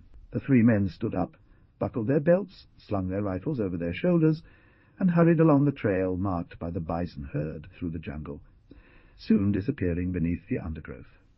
The grant. We will leave our 3 travellers for a time, and, using our narrator's privilege, transport the scene of our tale some hundreds of miles farther, to a fertile and verdant valley in the upper Missouri, that majestic river of clear and pure waters, on whose banks stand today so many prosperous and flourishing cities and towns, through which the magnificent American steamers plough in all directions, but which, at the time our story took place, was still practically unknown, and reflected in its deep waters only the stout and bushy trees of the mysterious virgin forests that covered its shores. At the end of a sort of fork formed by 2 fairly considerable tributaries of the Missouri, there stretches a wide valley closed on one side by rugged mountains, and on the other by a lengthy range of high, rocky hills. This valley, almost entirely covered with dense forests teeming with game of all kinds, was a favorite meeting place for the Pawnee Indians, one of whom, the Snake tribe, had settled permanently in the bend to be closer to their favored hunting grounds. The Indian village was quite considerable. It had some 350 households, which is huge for the red men, who generally do not like to gather in large numbers in one place, out of fear of suffering from hunger, but the position of fear of suffering from hunger. Village was so well chosen that this time the Indians disregarded their custom. In fact, the forest provided them with more game than they could consume. The river teemed with fish of all kinds and excellent taste, and the meadows that surrounded them were covered all year round with tall, nutritious grass that offered excellent pasture for the horses. Perhaps several centuries had passed since the Pawnee serpents had finally settled in that blessed valley, which, thanks to its sheltered location, enjoyed a mild climate, free from those severe atmospheric disturbances that so often disrupt the higher latitudes of America. The Indians lived there quietly and unnoticed, occupied with hunting and fishing, sending off small expeditions of young men every year to follow the warpath under the orders of the most renowned chiefs of the nation. Suddenly that peaceful existence was forever disturbed. Murder and fire spread like a shroud of doom across the valley. The village was completely destroyed, and its inhabitants mercilessly killed. The Americans had finally learned of that forgotten Eden, and their presence in that new land for them, as well as their taking possession of it, had as always been marked by robbery, kidnapping, and murder. We will not reproduce here the tale told by Black Deer to the Canadian. We will merely state that the tale was accurate and faithful in every part, and that the chief, in telling it, instead of loading it with emphatic exaggerations, had on theas, or contrary softened it with a justice and impartiality rarely met with. We will penetrate the valley about 3 months after the arrival of the Americans, so fatal to the Redskins, and describe in a few words the manner in which the new colonists had settled on the territory from which they had so cruelly expelled legitimate owners. As soon as the Americans became absolute owners of the land, they began what they call a clearing, About 30 years ago, the government of the United States had, and probably still has today, the custom of rewarding the services of its former officers by granting them concessions of land on the borders of the republic most threatened by Indians. This custom offered the double advantage of gradually extending the limits of American territory, confining the redskins to the deserts, and not abandoning without resources, in their old age, brave soldiers who had nobly shed their blood for the fair country during most of their lives. Captain Jaime Watt was the son of a distinguished officer in the War of Independence. Colonel Lionel Watt, aide-de-camp to Washington, had taken part alongside this famous founder of American Republic in all the battles against the English. Seriously wounded during the siege of Boston, with great regret he was forced to return to private life, but faithful to his principles of loyalty, as soon as his son James turned 20, he had him take up his post under the flag. In the time when we present him, James Watt was a man of about 45 years old, though he looked at least 10 years older, due to the countless hardships of the rough military life he had endured during his youth. He was a man of 5 feet and 8 inches in height, robust and vigorous, broad-shouldered, lean, nervous, and possessed of an iron constitution. His face, the lines of which were of extreme rigidity, bore that expression of energetic will with indifference, a peculiar trait of the physiognomy of men whose existence has been but a continual, a series of overcome dangers. His short, greying hair, tanned skin, black and piercing eyes, well-defined mouth but slightly thin lips, gave his face an air of inflexible severity that was far from lacking in grandeur. Captain Watt, married for 2 years to a beautiful young woman he adored, was the father of 2 children, a boy and a girl. His wife, named Fanny, was a distant relative. She was a brunette with enchanting blue eyes and had a sweet and modest character. Despite being much younger than her husband, as she hadn't yet turned 22, Fanny held the purest and most profound affection for him. When the veteran soldier saw that he was a father, when he began to experience the intimate joys of family, a complete revolution took place within him. Sudden disgust for military life inspired him, and he no longer desired anything but the peaceful pleasures of home. Jaime Watt was one of those men for whom the conception of a project is immediately followed by its execution. That is why, as soon as he conceived the idea of retiring from service, he carried it out, despite all the reflections and objections his friends made. However, although the captain desired to return to private life, it was by no means his intention to abandon the uniform for civilian clothes. The monotonous life of the cities in the Union offered nothing pleasant to a former soldier whose normal state, throughout the course of his existence, had been, so to speak, agitation and movement. Consequently, after mature reflection, he fixed on a middle course that, in his opinion, should save what civil life could have of too simple and tranquil for him. It was his custom to apply for a territorial concession on the Indian frontier, clear the land with his oxen and servants, and live there happily and busily, like a medieval lord among his vassals. This thought pleased the captain all the more, as he felt that in this way he was continuing to serve his country actively, since he was laying the first foundations for future prosperity, and bringing the first glimmers of civilization to lands still given over to all the horrors of barbarism. The captain had been busy for a long time with his company in defending the Union's borders against the continuous ravages of the Redskins and opposing their incursions. Thus he had a superficial, if you will, but sufficient knowledge of Indian customs and the means that needed to be employed to avoid being harassed by those turbulent neighbours. In the course of the numerous expeditions his service compelled him to undertake, the captain visited many fertile plains, many lands whose appearance had pleased him. But there was one, above all, whose memory persistently imprinted itself on his mind.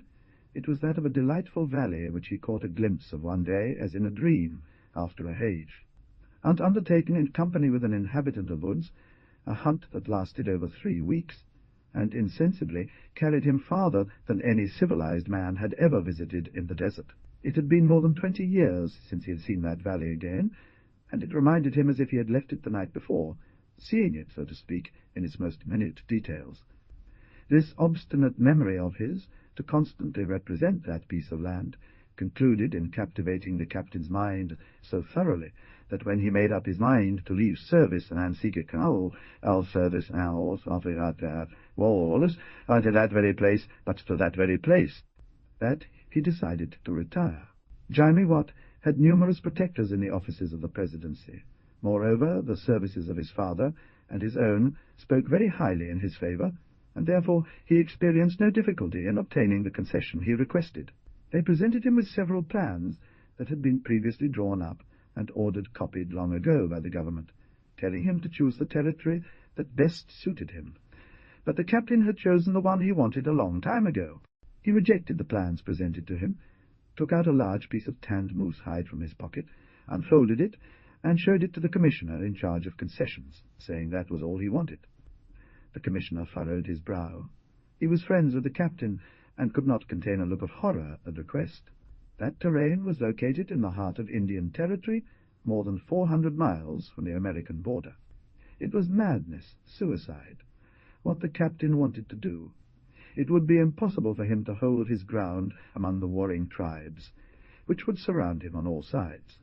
It would not be a month before he and his entire family were ruthlessly assassinated, and the servants, so lacking in judgment, who dared to follow him. To all the objections his friend continually raised to try to change his mind, the captain only responded with a nod, accompanied by that smile characteristic of men who have made an irrevocable decision. Finally, the commissioner, having lost all hope of persuading him, and with his arguments exhausted, concluded by telling him in a decisive manner that it was impossible to grant such a concession, as that territory belonged to the Indians, and moreover, one of their tribes had a village there dating back to ancient times. The commissioner had saved this argument for last, convinced that the captain would have nothing to oppose him, and would be forced at least to alter his plans. The good commissioner had been mistaken. He did not know his friend's character as well as he thought. This one, unperturbed by the triumphant gesture with which the commissioner had accompanied his speech, calmly took a second piece of moose-hide leather from another pocket, and, without saying a word, presented it to his friend. The commissioner picked it up, casting him an interrogative glance. The captain nodded his head, signalling for him to examine it with his eyes. The commissioner unfolded it hesitantly. Given the veteran's manner of proceeding, he suspected the document contained a definitive answer. Indeed, after merely examining it for an instant, he threw it onto the table with a violent, bad-tempered gesture. That moose skin contained the sale of the valley, and of all the surrounding territory, made by Itsichaike, or Monkey Face, one of the principal sachems of the Pawnee Snake tribe, in his name, and in that of the other chiefs of the nation, for 50 rifles, 14 dozen skinning knives, 60 pounds of gunpowder, 60 pounds of bullets, 2 bars, ells of a liquor called whiskey, and 23 complete soldier uniforms of the militia. Each of the chiefs had placed his hieroglyphic signature at the foot of the sales deed, and below that of Face of Monkey. We will immediately say that this document was false, for in this matter the captain had been completely deceived by Face of Monkey. This chief, expelled from the Pawnee Snake tribe for various reasons that we will reveal when the time is right, had forged the document, first with the intent to steal from the captain, and later to avenge himself against his compatriots, for he knew very well that if Watt obtained government authorization, he would not hesitate to seize the vow. No matter what the consequences of this exploitation, the captain had only asked the red man to serve as his guide, which the Indian agreed to without any difficulty. In the face of the Sales Act he had before him, the commissioner was forced to confess his defeat and grant, whether willingly or not, the authorization so persistently requested by the captain. As soon as all the documents were properly registered, signed, and sealed with the Great Seal, the captain began making preparations for his journey without losing a single moment. Mistress Watt loved her husband too much to offer the slightest objection to his plans. Having been raised in a frontier clearing not far away, she was almost familiar with the Indians, and the habit of seeing them had taught her not to fear them. Moreover, she cared very little did the location of her residence matter, as long as she had her husband with her. The captain, reassured by his wife, got to work with the feverish activity that characterized him. America is the land of wonders. Perhaps it is the only country in the world where men and things indispensable for the execution of the most eccentric and madcap projects can be found within 24 hours. The captain did not have any illusions at all of the probable consequences of the decision he had taken, and therefore he wanted to guard against all eventualities as much as possible and secure the safety of those who were to accompany him to the concession area, especially his wife and children. Otherwise, it did not take him long to make his choice. Among his former comrades, that is, among his old soldiers, there were many who desired to follow him to the utmost, and above all an old sergeant named Walter Bothwell, who had served under his orders for nearly 15 years, and who, at the first news of his chief's retirement, went to seek him out and told him that since he was leaving service, it was useless for him to remain in the ranks, and that he was sure his captain would not refuse him the favour of allowing him to follow. Bothwell's offer was joyfully accepted by the captain, who knew his sergeant well, a loyal dog-like man of unshakable valour, and on whom he could fully rely. It was to the sergeant that the captain entrusted the task of organizing the hunter detachment he planned to take with him to defend himself should the Indians feel inclined to attack the new colony. Bothwell carried out the order he had received with that intelligent conscience he applied to all things, and soon enough he found in the same company of the captain's 30 determined and faithful men who were infinitely delighted to follow their former chief's fortunes and join him. The captain, for his part, had recruited some 15 workers of all kinds, blacksmiths, carpenters, etc., who signed a 5-year commitment according to which, after this period, through a small census, they would become owners of the land the captain granted them, and on which they would settle with their families. Even this same census was due to expire after a certain amount of time. With all preparations finally complete, the colonists, numbering 50 men and approximately 12 women, set off towards the territory of the concession. It was mid-May, and they had a long line of carts loaded with goods of all kinds, along with a large herd of cattle intended to feed the colony and give birth. Monkey-Face served as guide, as agreed. In justifying the Indian's actions, we say that he performed diligently the mission entrusted to him, and during a long journey of nearly 3 months, traversing deserts infested with beasts of all kinds, and crossed in every direction by hordes of all kinds, savage Indians, he succeeded in saving those under his care from most of the dangers threatening them, at every step. Torres Tardin, Monkey-Face. We have already seen how the captain took possession of the territory that had been granted to him. Now we will explain how he established himself there, and what precautions he took to avoid being bothered by the Indians whom he had so brutally dispossessed, and who, according to their revengeful character. Since you already provided the text in Spanish, here is the direct translation to English. As they already knew them, they would probably not give up, and would not stop trying their luck from one moment to another in order to take a bloody revenge, and a terrible vengeance for the insult they received. The fight against the Indians was rough and vicious, but thanks to Monkey-Face, who had revealed to the captain the weakest points of the Attapult village, and above all, due to the superiority of the Americans' firearms, the Indians were tragically forced to flee and abandon to the victors everything they possessed, a sad booty consisting only of animal skins and some crude clay pots. As soon as the captain secured the square, he began his work and started to found a new colony. He understood the need to take shelter from a sudden attack as soon as possible. The site that was occupied by the village was completely cleared of the ruins that obstructed it. Then the labourers levelled the ground and opened a circular trench 6 meters wide and 4 meters deep, which was connected to the tributary of Thieves, Missouri on one side, and to the river itself on the other via a canal. Behind this trench, and at the top of the slope formed by the excavated earth, they planted a row of stakes 4 meters tall, joined together by strong iron hooks, ensuring nearly invisible intervals through which it was easy to pass the barrel of a rifle and fire from cover. In this fortification, a quite wide gate was built to allow a loaded cart to pass through, and it connected to the outside world via a drawbridge spanning the moat, which would be raised each day at sunset.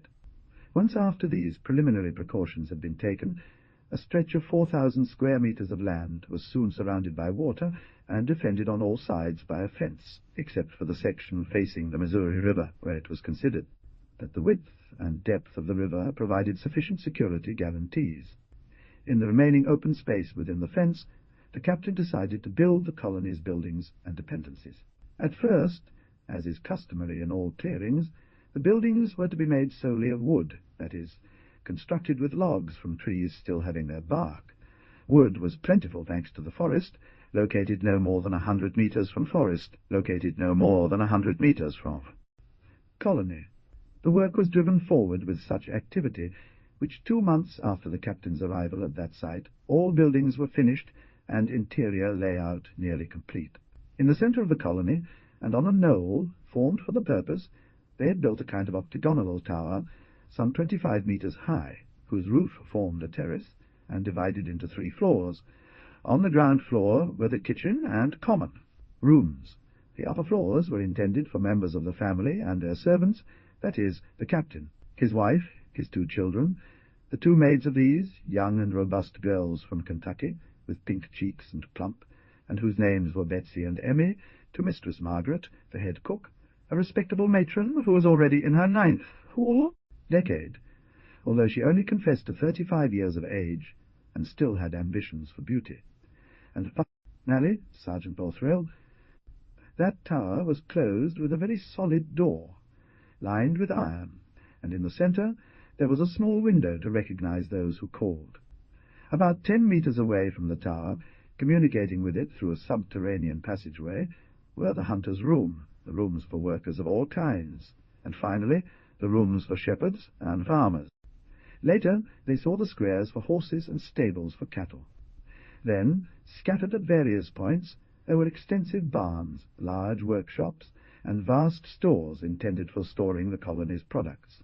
But these different buildings had been constructed in such a way that they were isolated, and quite far from one another, so that, in case of a fire, and this was what had been taken into account to place them thus, the loss of one building would not inevitably lead to the loss of another. At intervals, several wells had been opened in order to distribute ample water, everywhere without needing to go to the river. In short, to sum up, we will say that the captain, as an old, experienced soldier, accustomed to all the wiles of frontier warfare, had adopted the most meticulous precautions to prevent an attack, and above all to avoid a surprise. 3 months had passed since the Americans had settled there.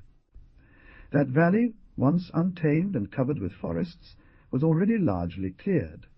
The extensive deforestation had pushed the edges of the jungle to within 2 kilometers of the colony. Everything presented the image of prosperity and well-being in that place where, just a short time before, the neglect of the redskins had allowed nature to produce with complete freedom the few grasses indispensable for their livestock. Within the colony, everything presented the most vibrant and lively spectacle, while outside, cattle grazed under the watch of some mounted and well-armed herdsmen.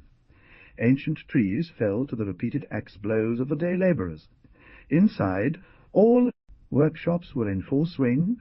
Dense columns of smoke rose from the forges, the sound of hammer strikes next, with the squeaking of saws. On the river banks, huge piles of boards stood a short distance from other heaps of firewood. Several vessels were moored on the beach, and from time to time distant shots from hunters could be heard as they conducted a drive in the forest to provide game for the colony. It was soon 4 o'clock in the afternoon. The captain, mounted on a magnificent black horse with 4 white stockings, crossed a recently cleared meadow at a walk. A smile of intimate satisfaction brightened the stern face of the old soldier as he witnessed the miraculous transformation his willpower and feverish activity had achieved in such a short time in this neglected corner of land, destined in all likelihood to gain significant commercial importance due to its advantageous location in the not-too-distant future. As he approached the colony, a man who had been hidden behind a pile of vines and tree roots suddenly appeared next to him. The captain restrained a gesture of bad temper upon seeing this man, known as Monkey Face. We will mention here a few words about this character, who is destined to play a rather important role in this narrative. Itzikaike was a man of about 40 years. Of tall and well-formed stature, he had a sly and thievy face, animated by 2 very small eyes. Him an evilly cunning expression, that, despite the cautious and obsequious manners and the calculate sweetness of his voice, instilled an instinctive and invincible repulsion in all those who were unfortunate enough to come into contact with him. In contrast to what usually happens, the habit of seeing him, instead of diminishing and banishing this unpleasant impression, only increased it more and more. Already increased it more and more. She had fulfilled her duties as died with honor and diligence, leading the Americans without any mishap to the place they were heading for. But from that time on, she remained with them, and, so to speak, settled in the colony where she moved about, at will, without anyone minding her doings. Sometimes he would disappear without a word, stay absent for several days, and then return suddenly, without revealing any details or explaining where he had been or what he had done. However, there was a person for whom the gloomy expression of the Indian had constantly caused a vague terror, and who never managed to overcome the repulsion it inspired, without being able to explain where that feeling came from. That person was Mistress Watt. Maternal love makes one very perspicace.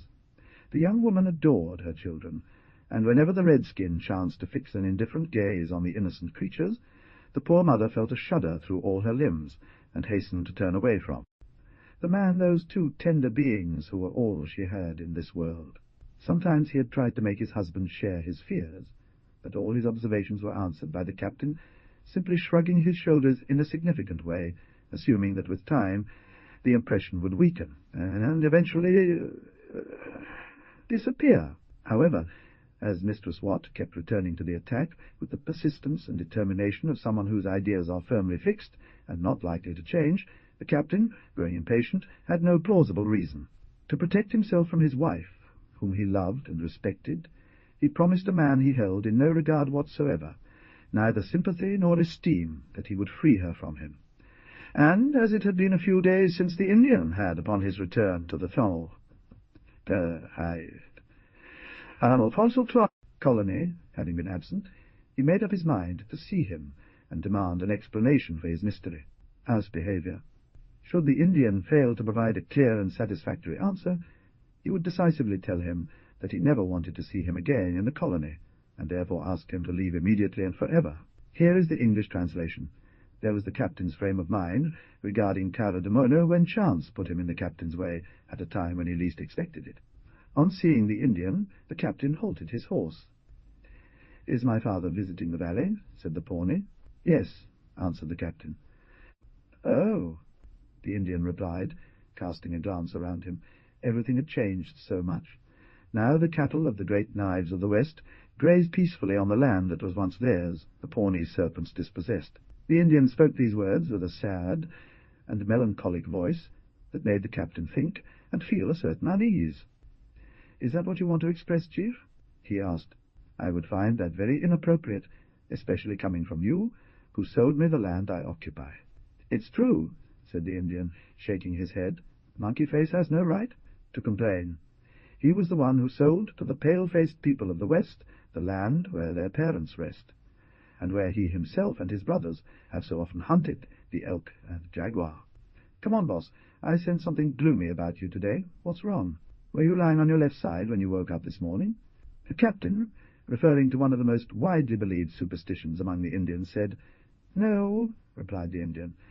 "Cara de Mono's dream has been free from bad omens. Nothing has come to disturb the peace of his soul. I congratulate you for that, Chief," he added. The father will give his son tobacco, so that he smokes the pipe of friendship upon his return. It may be, but before I have to ask you a question. My father can speak. His son's ears are open. It has been a long time, boss, since we've been established here. Yes, it is the 4th moon that begins. In fact, since our arrival, you have left us many times without notice. Why? I suppose the air and space do not belong to pale faces. The Pawnee warrior is master to go where he pleases. He was a famous chief in his tribe. Everything that may be very true, boss, and it doesn't bother me in the least. But what matters a great deal to me is the safety of my family and the men who have accompanied me thus far." "Then how can Monkey Face threaten that security?" asked the redskin. "I'm going to tell it to V, the boss. Listen to me carefully, for what I am about to say is very serious." "Cara de Mono is nothing but a poor Indian," replied the redskin with irony. The Great Spirit has not given him the clear and subtle talent of pale faces. Nevertheless, he will try to understand. You are not as simple as you want to appear at this moment, boss. I am sure you will understand me perfectly if you want to take on that task. The boss will make sure to do it." The captain barely restrained an impulse of impatience, and continued, "We are not here, in one of the large interior cities of the American Union, where the law protects citizens and guarantees their safety. On the contrary, we find ourselves in the territory of the Redskins, far from any protection other than our own forces. We can expect aid from no one, and we are surrounded by vigilant enemies who lie in wait for the opportune moment, and to attack and kill us if they can. Thus it is our duty to take the greatest care for our safety, which would be seriously compromised by the most slight imprudence. Does thee understand that, boss? Yes, my father has spoken well. His head is grey, his wisdom is great. Therefore, replied the captain, I must keep a close watch on the actions of all people who belong to the colony, directly or indirectly, and when their conduct seems suspicious to me, I must ask them for explanations that they have no right to. Refuse. Now, Chief, I feel compelled to confess to you with great feeling that the life you have been leading lately seems to me not just suspicious, but has attracted my attention, and I hope you will give me a response that dispel my doubts." The red man had remained impassive. Not a muscle on his face moved. The captain, who examined him intently, could not detect the faintest trace of emotion on his features. The Indian waited for the question that was then addressed to him, and was ready to answer. "Face of Monkey has led my father and his children from the great stone villages of the great knives of the West here. Has my father had to confront any reprimands to the chief?" "None," answered the captain frankly. "You have fulfilled your duties honestly. Why now does a skin cover my father's heart, and has suspicion entered his soul, regarding a man against whom he admits he has never been able to utter even the slightest reprimand? Is that, perhaps, the justice of pale faces? No. Let's get to the point, boss, and above all, don't let it upset you if you like, because I wouldn't be able to follow you in all your intricate indications. So I'll simply convey to you explicitly that if you do not want to tell me clearly the reason for your repeated absences, and give me a positive proof of his innocence, he'll never again set foot within the colony, and I shall force him to forever depart from the territory I occupy." A lightning bolt of hatred flashed in the eyes of the redskin, but quickly extinguishing the flame of his gaze, he replied with his sweetest voice, "Monkey Face is a poor Indian. His brothers rejected him because of his friendship with the pale-faced, and he hoped to find among the great knives of the West, if not love, at least gratitude for the services he had rendered them. He made a mistake.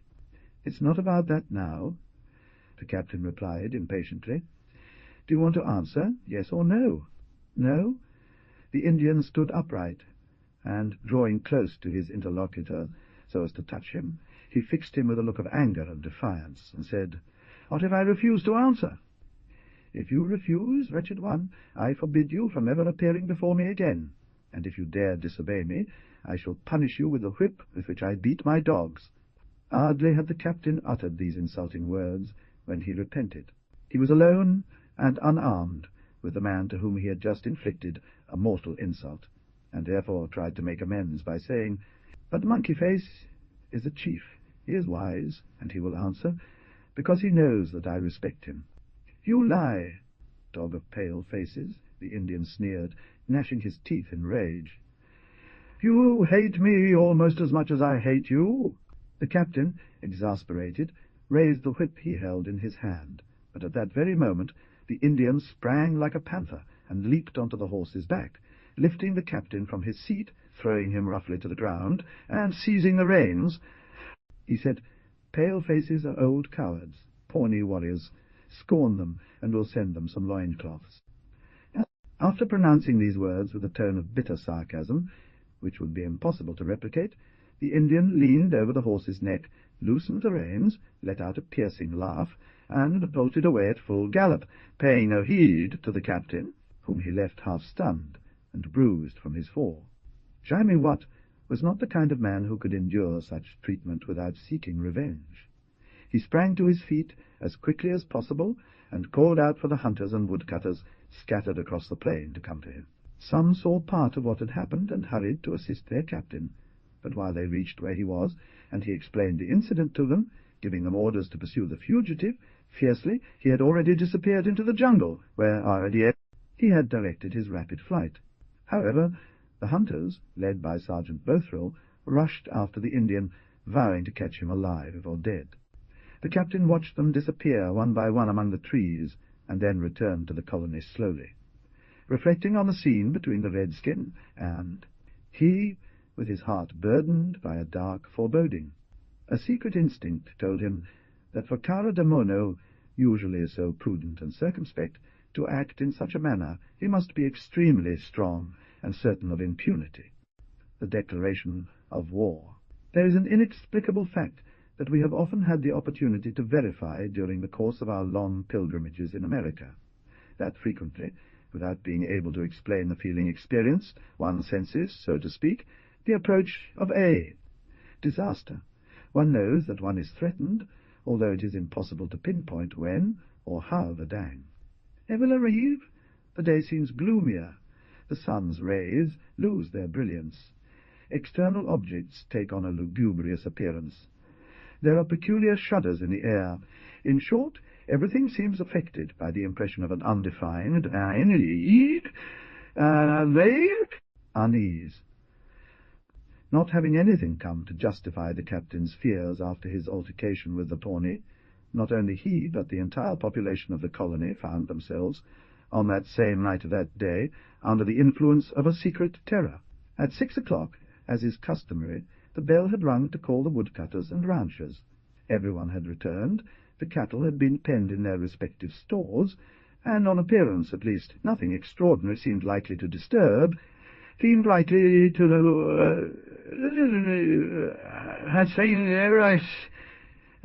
our peaceful life of the settlers. Sergeant Bothwell and his companions had pursued Cara de Mono for several hours, but they only found the horse that the Indian had taken so audaciously, and which he had probably abandoned to make it easier to hide his tracks. No trace of an Indian existed in the vicinity of the colony. Nevertheless, the captain, more restless than he appeared, had posted the sentinels charged with guarding common security, and ordered the sergeant to patrol the entrenchments every 2 hours. After these various precautions had been taken, the family and servants gathered in the lower room of the tower for the evening, according to the custom established since the early days of their residence. The captain, seated in a large armchair by the fire, as the nights began to grow cold, would read from some ancient book on military theory, while Mistress Watt and her maids tended to the household laundry. That night the captain, instead of reading, stood with his arms crossed over his chest, and his eyes fixed on the fire, as if deeply in thought. At last he raised his head, and turning to his wife he said, "Don't you hear the children crying?" "Truly, I had no idea what they have today," replied the young woman. "They cannot be silenced. It's been at least an hour since Betsy has been with them, and she can't get them to sleep. Go on, my child.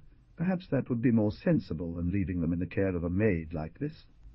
Mistress Watt left without replying, and soon after her voice was heard from upstairs, where the children's room was located. The captain then turned to the old sergeant in a corner of the room, busy crafting a yoke, and said, "According to you, Bothwell, has it been impossible for us to catch that damned Indian who rudely threw me to the ground this afternoon?" "We haven't even been able to see him, my captain," replied the sergeant.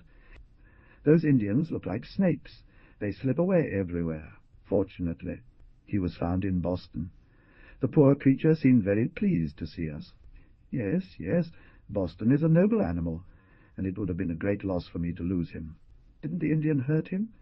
You know that those demons are accustomed to treating horses rather roughly." "Nothing, as far as I can see. Probably the Indian was forced to leave when he learned that we were pursuing him. That is how it should be. Have you carefully examined the vicinity?" "With the greatest care, my captain, and I saw nothing suspicious. The red men must look well before attacking us. They have been too firmly shaken to forget. I do not share Bothwell's opinion. The Indians are very vengeful. I am convinced they will want to take revenge on us, and that one day, perhaps very soon, we will hear them shout their war cry in the valley. No, I desire to say so, if I must tell the truth, but I think that if they dare to do so, they will find themselves in the shoe of their own making. I also believe this, but it would be a sad surprise for us, especially now that, thanks to our work and care, we are close to receiving the reward for our labors and finally achieving some result. It's true it would be sensible, because an attack by those bandits would cause us incalculable losses. Unfortunately, all we can do is remain vigilant, without being able to prevent the plans that those red devils are undoubtedly forming against us. Has V posted the sentinels properly? According to my instructions, Bothwell? Yes, Captain, and I've especially ordered them to be on high alert. I don't think the Pawnees, as cunning as they may be, will catch us off guard. There's no need to worry, Bothwell, the captain replied, shaking his head in doubt. At the same moment, and as if chance had wanted to give him reason, the bell situated in the outer enclosure rang loudly, serving to alert the colonists that someone was requesting entry. "What does that mean?" exclaimed the captain, looking at a clock on the wall in front of him.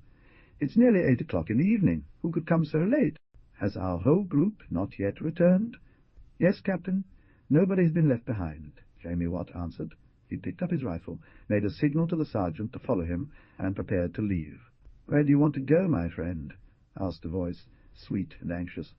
The captain turned around and saw his wife had entered the room again without his noticing her. "Have you not heard the bell?" he said. "Someone is asking to enter." "Yes, I have heard so, but is it you who must go to open the door at this hour?"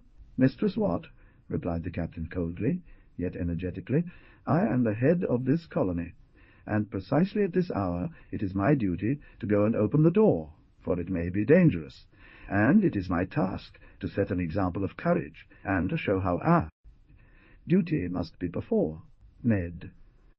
At that moment the bell rang for a second time. "Let's go," the captain exclaimed, turning to the sergeant. The young woman remained silent and collapsed onto a chair, very pale and trembling with anxiety. In the meantime, the captain had left, followed by Bothwell and 4 hunters, all armed with rifles. The night was dark. Not a single star was to be seen in the sky, which was very black. It was impossible to distinguish objects at a distance of 2 steps. A cold breeze howled mutely. Bothwell had taken a lantern to light the way. "How is it that the sentinel posted on the drawbridge has not given the watchword?" asked the captain. "Perhaps he feared to sound the alarm, knowing that from the tower we would hear the bell ring." The captain murmured words of displeasure, and they continued their advance. Shortly after, they heard a muffled noise of voices, and gave close attention. It was the sentinel speaking. "Patience," he said. "They are coming. I see a torch shining, and all they have to do is wait a few minutes. I only advise them, for their own sake, not to move, or else I'll shoot them with a bullet." "Damn it," replied a mocking voice from outside. "You understand VV. There's a unique kind of hospitality within. It doesn't matter. I'll wait, and you can raise the barrel of your rifle, for I have no intention of launching myself alone to storm the place." At that moment the captain reached the entrenchments. "What's happening, Bob?" he asked the sentinel. "To be honest, I don't know for certain, my captain," responded Bob.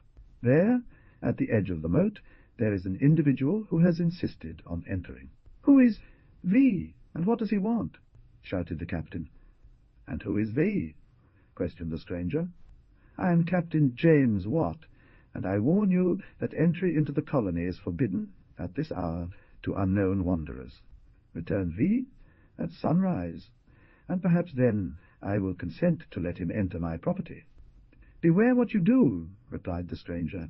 "Your obstinacy in leaving me on the edge of this chasm could cost you dearly." "Take care in return," the captain replied impatiently.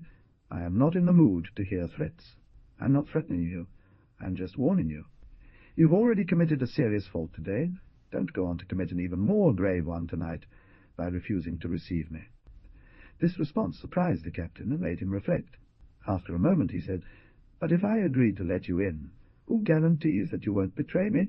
The night is dark, and you might have a large group with you without my knowledge.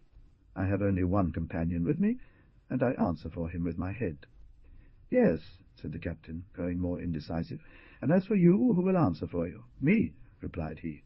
"Who are you that speak our language with such perfection that one might take you for a compatriot?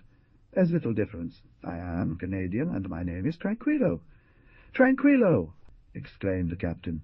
"Is V, then, that famous hunter of the forests whom they call the Tiger Hunter? I don't know if I'm famous, Captain. What I am sure of is that I am the man you refer to. If it is indeed you, calm down. I will let you in. But who is the man accompanying you, and from whom do I get my answer?" "Black Deer, first sachem of the Pawnee serpents." "Oh, oh," murmured the captain. "And what brings you here? You will know if you want to open the door for us." "Traitor!" exclaimed the captain. "But remember that you and your companion will be killed without mercy at the slightest hint of betrayal, and he will do very well if he fails to keep the word I give him." The captain, after having ordered his companions to remain prepared for any event, commanded that the drawbridge be lowered. Calmly and Black Deer entered. Both went without weapons, or at least they did not carry them in sight. In the face of such a great test of trust, the captain was ashamed of his suspicions, and after he had once more raised the drawbridge, he dismissed his escort, and kept only Bothwell by his side. "Follow me," he said to the two strangers. They bowed without replying, and walked beside him. They reached the tower without having spoken a word. The captain introduced them into the room where Miss Watt was alone, possessed by the most vivid anxiety. Her husband signalled to her to leave. She cast him a supplicating glance that the captain understood, and he did not insist, leaving the young woman silent in her place. Calmly he bore the same expression of serene and frank physiognomy that we are already acquainted with. Nothing in his appearance seemed to indicate any hostile intentions towards the colonists. The Black Deer, on the contrary, stood gloomily and severely. The captain offered his guests seats by the fire. "Please be seated, gentlemen," he said. "You must need to warm yourselves. To see us as friends or enemies?" "It's easier to ask the question than to answer it," said the hunter with a good-natured tone. "Our intentions are still good. You, Captain, will decide how we part ways. In any case, won't vis-a-vis refuse to accept some refreshment?" "For now, I request as for the V who dispenses us," replied Tranquil, who seemed in charge of carrying the voice for himself and his companion. "I think it's better to resolve, of course, the issue that brings us here." "Yes," said the captain, displeased inwardly by this refusal which boded nothing good. "Then speak V, whom I have already heard, and it will not depend on me if everything is not settled between us." "I desire it from the bottom of my heart, Captain, all the more so because if I am here it can only be to avoid the consequences of a bad understanding or a moment of impulse." The captain bowed in token of gratitude, and the Canadian turned back. Taking the floor, he says, "You were a former soldier, a gentleman, and with you the shortest speeches are the best. Here, in 2 words, is the reason for our gathering. The Pawnee serpents accuse you of betraying their village, taking it by force, and killing most of their relatives and friends. Is it true? It is true that I have seized the village, but I had a right to do so, as the red men refused to give it to me, but I deny having done so through treachery. On the contrary, it was the Pawnees who acted traitorously towards me."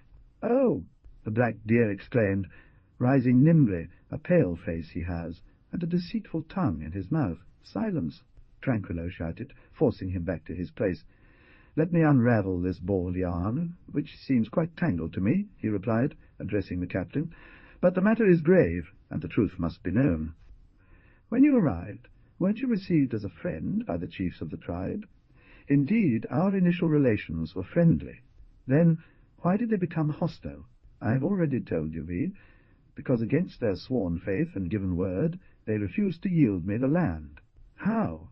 "Yielding the land." "Certainly. Since they had sold me the territory they occupied." "Oh, oh." "Captain, that requires an explanation. It's very easy to give, and to prove the good faith with which I acted in this matter, I will show you the sales deed." The hunter and the Black Deer exchanged a look of surprise. "Well, I don't understand it now," said Tranquil. "Wait a moment," replied the captain. "I'll go look for that document and show it to you." And he left the room. "Oh," exclaimed Mistress Watt, joining her hands in a supplicating gesture. "Please, sir, try to avoid a conflict." "Ah," replied the hunter sadly, "according to the way things are going, I find that very unlikely."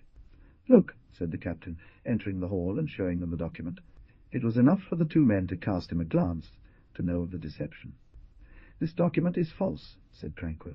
"False! Impossible!" exclaimed the captain, filled with stupor. "I have been horribly deceived. That's exactly what has unfortunately happened in this case. And now, what do we do?" the captain murmured mechanically. The black deer rose and said in a majestic voice, "Hear the pale faces, for a sachem is about to speak." The Canadian attempted to intervene, but the chief silenced him with a gesture and continued, "My father has been deceived. He is a just warrior. His hair is grey. Wakanda has granted him wisdom. Even the Pawnee serpents are just. They wish to live. In peace with my father, since he is innocent of the accusation, and another must answer." The beginning of this speech presently surprised the chief's listeners. The young woman in particular, upon hearing these words, felt her restlessness dissipate, and joy well up within her heart. "The Pawnee serpents," the sachem continued, "will return to my father all the goods that were stolen from him. He, for his part, will agree to leave the Pawnee hunting grounds, and withdraw with all the pale-faced people who have come with him. Pawnees will renounce the vengeance they sought for the killing of their brothers, and the war ex-way. All be buried among the hides. Rojas and the pale faces of the West," I said. After these words there was a moment of silence. Those present were filled with stupor.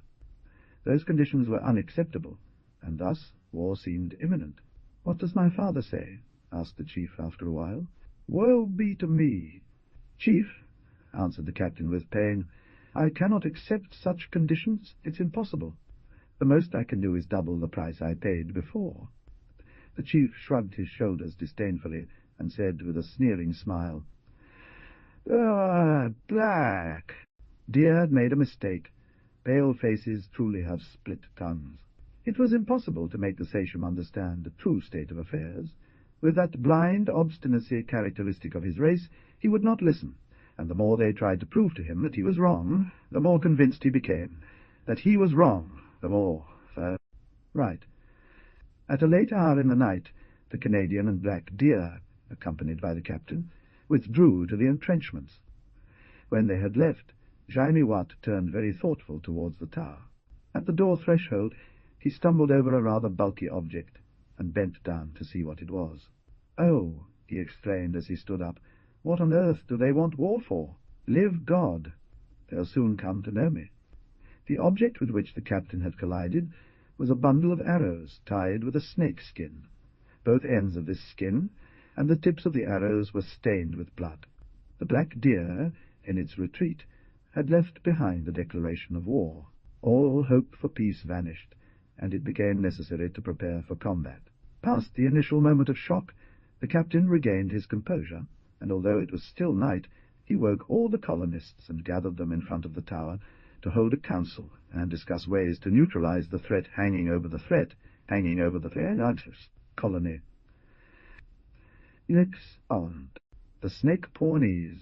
We will now clarify some points in this narrative that may seem obscure to the reader.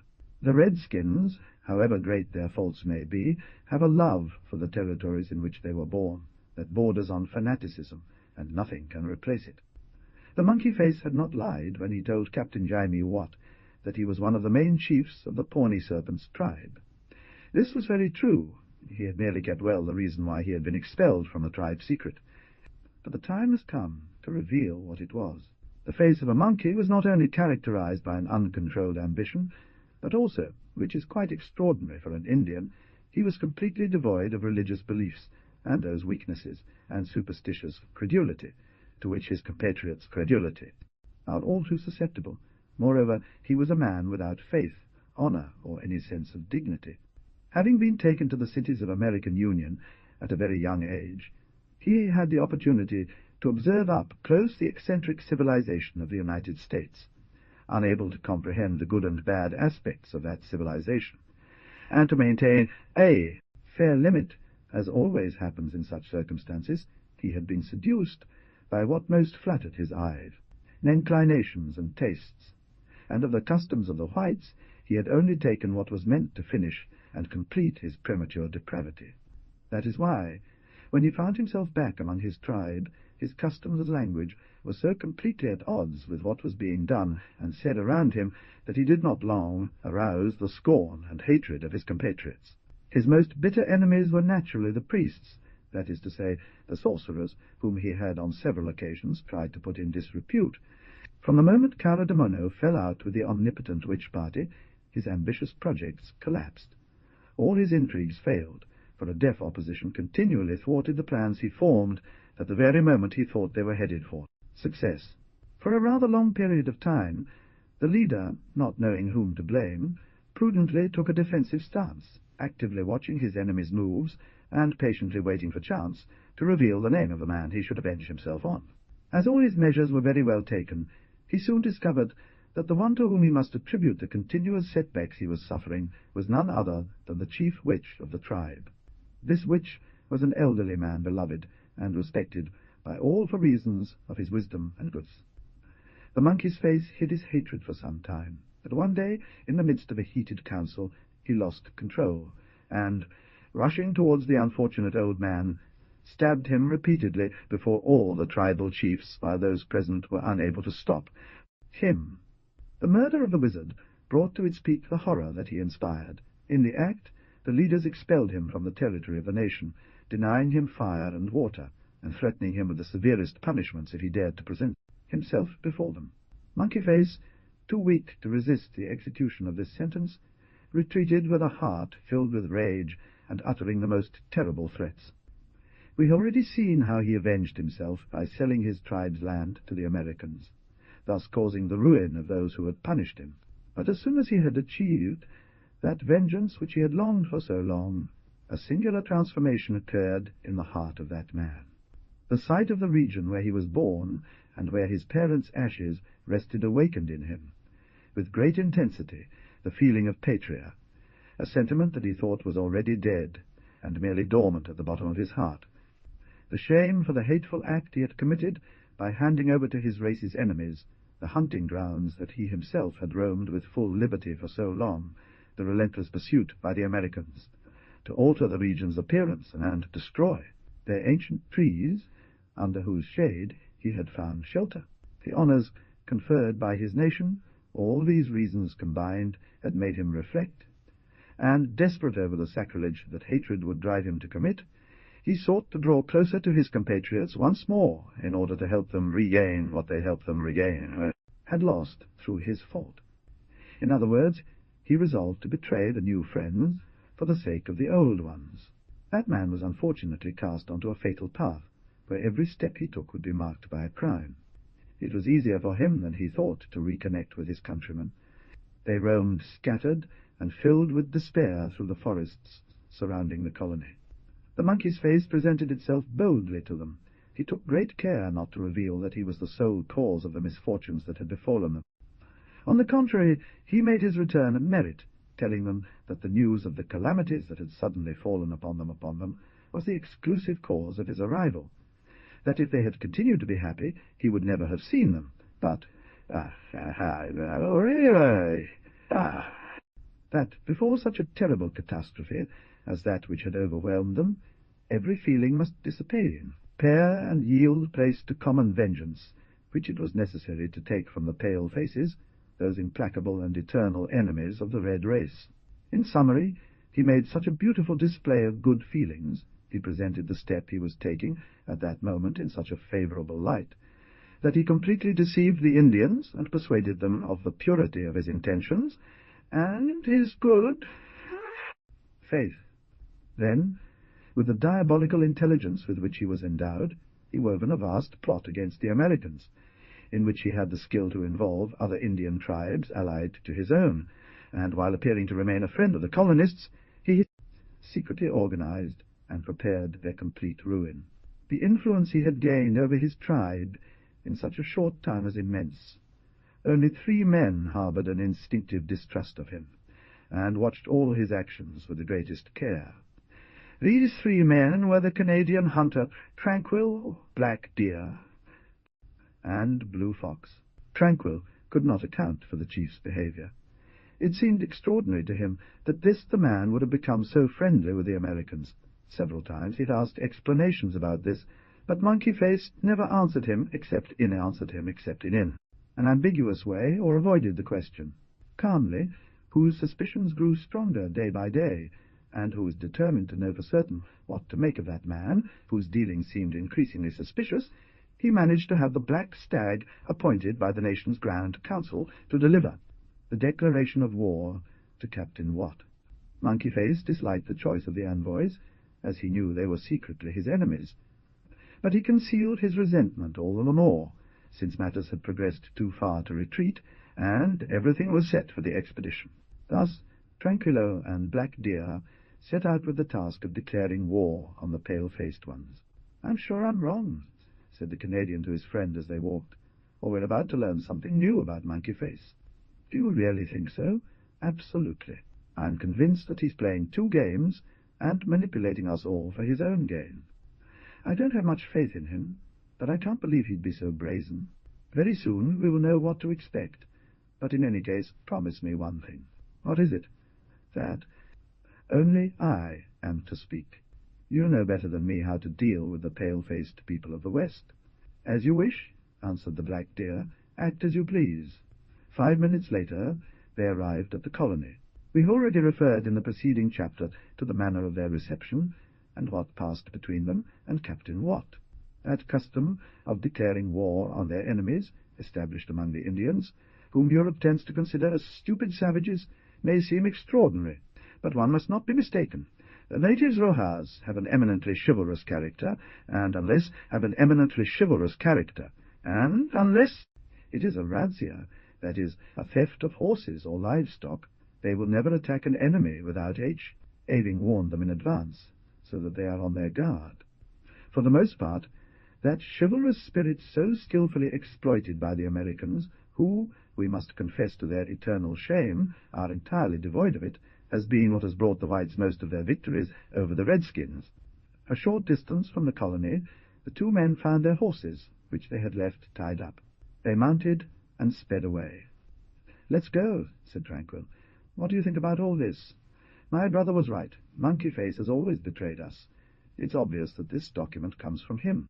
What do you plan to do?" "I'm not sure yet. It might be dangerous to confront him and rip off his mask right now." "I don't agree with you, Chief. Having that traitor among us, no less, can harm our cause. Let's see him come. First of all, Prendy, but allow me, sir, a remark. I already heard my brother. How is it that, after having known the falsity of the sales deed, you have insisted on declaring war against that long knife of the West, since it has been proven that he was deceived by Monkey Face?" The chief smiled in a peculiar way. "Astute," she said. "The pale face was deceived because it suited them." "I don't understand you, Chief." "I'm going to explain myself. Does my brother know how to make a land sale?" "To be honest, no. I confess that, as I've never had any land to sell or buy, I haven't given it any thought at all." "Wow! I'll tell my brother, then." "Me, I am glad. What I most desire is to be instructed, and then that may serve me on some occasion," said the Canadian, laughing. "A pale-faced man wants to buy the hunting grounds of a tribe. He goes to seek the principal sachems of the nation, and after smoking in council the pipe of peace, he makes his request. Conditions are discussed. If the two contracting parties agree, the main wizard of the nation draws a map of the territory. The pale-faced deliver the goods, all faced. Chiefs place their hieroglyph at the foot of the map. Trees are marked with the axe. Boundaries are established, and immediately the buyer takes possession." "Come on," said Tranquil. "That's very simple." "Has the leader of Grey Wolf smoked his pipe? In which council? Where are the sachems who have dealt with him? Show me the trees that have been marked." "Indeed, I believe that would be difficult for him," replied the hunter. "Grey Head," continued the chief, "knew that Monkey Face was deceiving him, but the territory suited him, and he counted on the strength of his arms to hold on to it, come what may. It's likely. Defeated by the evidence, and realizing too late his imprudent act, he believed he could solve all difficulties by offering us some more bales of goods. When have pale faces had a straight and honourable tongue?" "Thank you," said the hunter, laughing. "I am not speaking of my brother's nation, which I have never had to complain about. I am referring only to the long knives of the West." Does my brother still believe I was wrong to let the blooded arrows fall? Perhaps on this occasion, sir, you were a bit hasty and let anger get the better of you, but you have so many reasons to hate Americans that I dare not criticize you. So, can I count on my brother's cooperation? Why should I deny it to you, sir? His cause remains just as it was from the start. It is my duty to help him, and I will, come what may. Ah, I thank my brother. His rifle will be of great use to us. We have arrived. It's time we made a decision about Monkey Face. It has already been decided, the chief responded succinctly. At that moment they emerged onto a vast open space in the center of which several bonfires were lit. 500 Indian warriors, painted and armored for battle, lay scattered across the grass while their horses, saddled and ready, grazed nearby. Around the main fire several chiefs were seated, silently smoking. The two riders who arrived dismounted and quickly approached that fire, with Monkey Face pacing in front of it. They joined the other chiefs and lit their pipes. Although everyone waited impatiently for them, no one asked any questions, as Indian etiquette forbids a chief from speaking until he has finished smoking his pipe. When Black Deer had finished, he shook the ashes from his pipe, attached it to his belt, and said, "The order of the sachems has been fulfilled. The blooded arrows have been delivered to the pale-faces." Upon hearing this news, the chiefs nodded their heads in a gesture of satisfaction. Monkey Face approached and asked, "Has my brother Deer Black seen Greyhead?" "Yes," the chief responded curtly. "What does my brother think?" Monkey Face persisted. The Black Deer cast him a grim look and answered, "What does the chief's thought matter now, since the Council of Sachems has decided the war?" "The nights are long," said Blue Fox then. "Will my brother stay here smoking?" Calmly he took the word and said, "There, great knives are on alert, watching at this moment.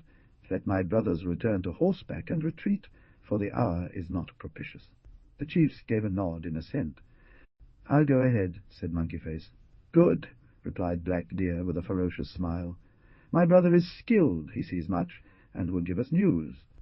The monkey-faced man prepared to mount a horse carried by a warrior, but suddenly the Black Deer rose, rushed at him, and roughly pressing a hand against his shoulder, forced him to fall on his knees on the ground. The warriors, surprised by this sudden aggression, the motive of which they could not fathom, exchanged glances of surprise, yet made no move to intervene between the two chiefs. Monkey Face suddenly lifted his head, and trying to free himself from the iron grip holding him to the ground, he said, "Does the spirit of evil poison my brother's mind?" The Black Deer smiled sinisterly, and drawing his skinning knife from his belt, he spoke in a dark voice. "He has sold his brothers to the pale-faces, and he will die." The Black Deer, more than being a renowned warrior, had earned the tribe's respect for his wisdom and loyalty. No one questioned the accusation he just made, especially since they had known Monkey Face for a long time, to his unfortunate. The Black Deer raised his knife, its azure leaf, wounded by the reflections of bonfire's flame, produced a sinister lightning. But Monkey Face, making a supreme effort, managed to free himself, jumped like a beast, and disappeared among thorn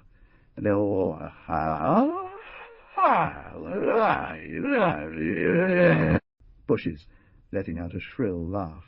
The knife had slipped, only nicking his flesh without causing a serious wound to the cunning and skilled Indian. There was a moment of stupor, and then everyone rose tumultuously to give chase to the fugitive. "Stop!" exclaimed Tranquilo with a loud voice.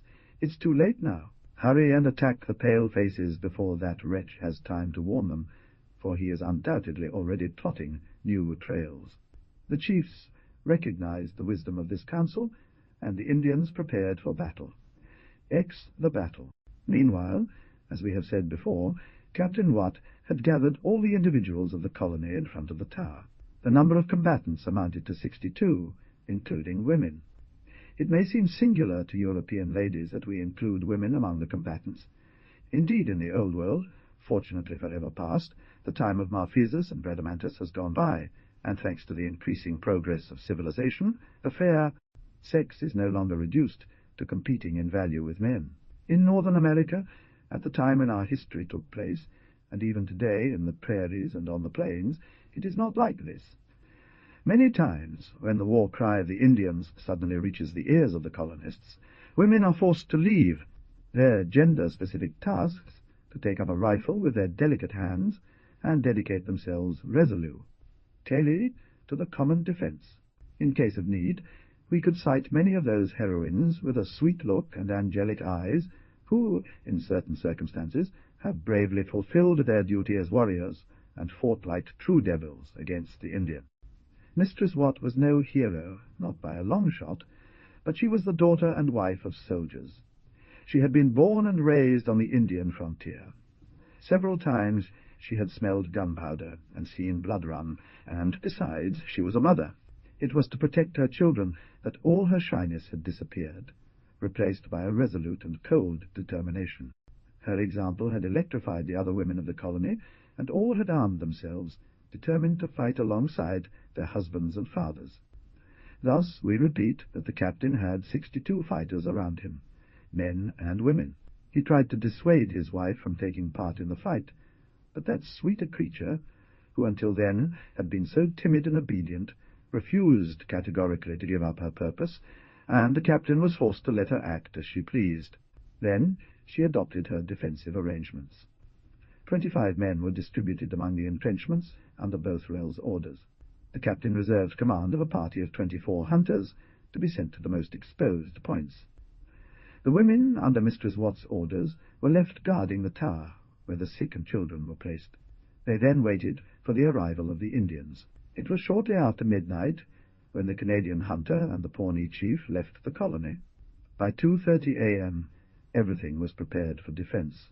The captain made his final round of the trenches to ensure all was in order, and after ordering all fires extinguished, he secretly left the colony through a small door cut into the trenches, known only to him and Sergeant Bothwell.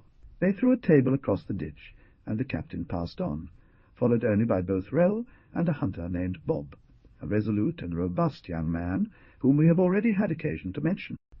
The table was hidden with great care so that it might serve at their return, and the 3 men glided like ghosts through the darkness of night. When they had reached within 100 meters of the colony, the captain stopped. "Gentlemen," he said, in such a low voice that they had to lean towards him to hear, "I have chosen you because the expedition we are about to attempt is dangerous, and I needed determined men with me." "What is it about?" asked Bothwell. "The night is so dark that those cursed pagans, if they wanted to, could reach the very edge of the pit without us being able to see them. So I have decided to set fire to the cut and stacked trees and the gathered roots in heaps as well. At times one must know how to make sacrifices. Those bonfires that will burn for a long time will shed a brilliant light that will allow us to identify our enemies from a great distance and fire accurate shots at them." "The idea is excellent," responded Bothwell. "Yes," replied the captain, "but we must not underestimate how dangerous it is. It is undeniable that Indian explorers are already scattered across the plain, perhaps very near us, and when 2 or 3 fires are lit, if we see them, they will not fail to see us either. Each of us will provide for the necessary objects, and with the speed of our movements, we will strive to frustrate the tricks of those demons. Remember, VV, that we will act independently, and each one of us has to light 4 or 5 bonfires. Therefore, we must not count on others. To work." The fuels and inflammable materials were distributed among the men, and they parted ways. 5 minutes later, a spark appeared, then another, and another. After a quarter of an hour, there were 10 bonfires lit. Weak at first, they seemed to falter for a moment. Then the fire grew, took hold, and soon the entire plain was illuminated by the bloody glow of those immense torches. The captain and his companions had been more fortunate than they had hoped on their expedition. They managed to set ablaze the piles of wood scattered across the valley without drawing the attention of the Indian. They hurried back at top speed to the entrenchments. It was about time, because suddenly a terrifying war cry rang out behind them, and a large group of wild Indian warriors appeared on the edge of the forest, running wildly and brandishing their weapons like a legion of demons. Like a legion of demons! But they arrived too late to conquer the Americans, for these had already crossed the ditch and were sheltered from their attacks. A volley of rifle fire greeted the arrival of the Indians. Several fell from their horses, and the rest turned tail and retreated in haste. The battle was joined, but it no longer mattered much to him, little to the captain. Thanks to his happy occurrence, it was impossible to have a surprise, for it looked as if it were daytime. There was a moment of rest, which the Americans took advantage of to reload their weapons.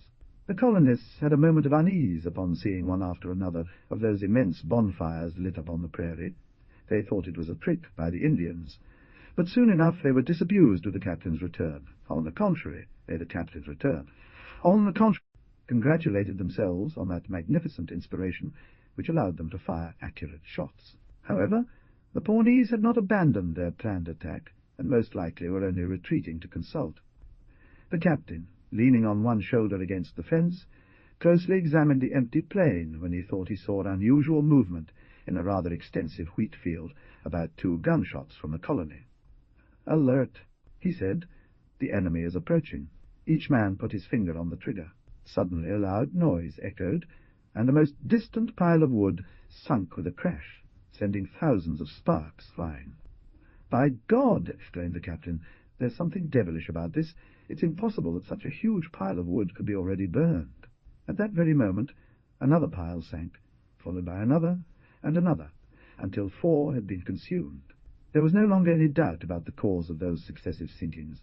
The Indians, whose movements were neutralized by the light emanating from those monstrous lighthouses, had made up their minds simply to put them out, which they could do with complete safety, since those fires were beyond the range of gunfire. As soon as the wood hit the ground, they scattered it everywhere, and put it out with relatively little effort. This tactic allowed the Indians to approach the stockades undetected. However, not all the wood piles had been knocked down. Those that remained were all fairly close to the square, which could be defended by its fires.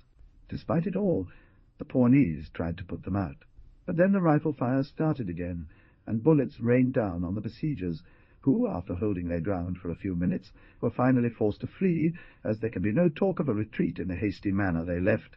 The Americans burst into laughter and began to whistle at the fugitives. "I think," Bothwell observed jokingly, "that these good people find our soup too hot and feel they've come to taste it." "Indeed," the captain replied, "it doesn't seem they are willing to return." The captain was wrong, for at that very moment the Indians went wild again. Nothing could stop them, and despite the rifle fire, which they ignored, they reached the edge of the ditch. True, when they had arrived there, they turned and left as quickly as they had come, but not without leaving behind them a trail of numerous corpses, brutally mown down by American bullets. But the project of the Pawnees had met with good success, and the whites, too late, with great displeasure, saw that they had hasted too much in celebrating their easy victory. Every Pawnee rider carried on his back a warrior who, upon reaching the ditch, had dismounted, and, taking advantage of the confusion and smoke that prevented him from being seen, had hidden himself as best he could behind the fallen logs and fallen irregularities of the terrain, so that when the smoke cleared, just as the Americans leaned over the fen, say, to survey the results of their enemy's charge, they were met with a volley of rifle fire and long grooved arrows that felled 15 men. There was a movement of unrest and terror among the whites when they suffered that attack witnessed by invisible enemies. 15 men less from a single blow was a terrible loss for the colonists. The battle took on serious proportions that threatened to degenerate into defeat, because the Indians had never displayed such energy or ferocity in an attack. There was no way to hesitate. At all costs it was necessary to dislodge those audacious enemies from the position they had so dangerously entrenched themselves in. The captain decided to do so. Gathering around 20 resolute men, while the rest watched from the palisades, he ordered the drawbridge lowered and boldly ventured forth. Then the enemies engaged in hand-to-hand combat with cold steel and fought body to body. The fight became horrible. Whites and redskins, entangled like serpents, drunk with courage and blinded by hate, trying to stab each other mutually. Suddenly an immense clarity illuminated that butchery scene, and terror screams echoed through the colony. The captain turned his head and let out a cry of despair upon witnessing the horrifying sight before him. The tower and main buildings were ablaze. In the light of the flames one could see the Indians jumping like demons, chasing the colony's defenders, who were grouped in several places, still attempting an almost impossible resistance. Here is what had happened. While Black Deer, Blue Fox, and the other principal chiefs of the Pawnees attempted an attack from the front of the colony, Tranquil, followed by Quoniam and about 50 chosen warriors, embarked in bison-hide canoes, descended silently down the river, and landed at the colony without raising the slightest alarm, for the simple reason that they are mere. Icons could not in any way fear a surprise from the Missouri. However, we must do the captain justice by saying that he had not left that point defenseless. He posted sentinels there, but unfortunately, in the disorder that followed the last charge of the Indians, the sentinels, believing they had nothing to fear from that quarter, had abandoned their post to go where they thought the danger was more pressing, and help their comrades to repel the enemy. This unforgivable mistake cost the colony's defenders. Quietly, he landed without firing a shot.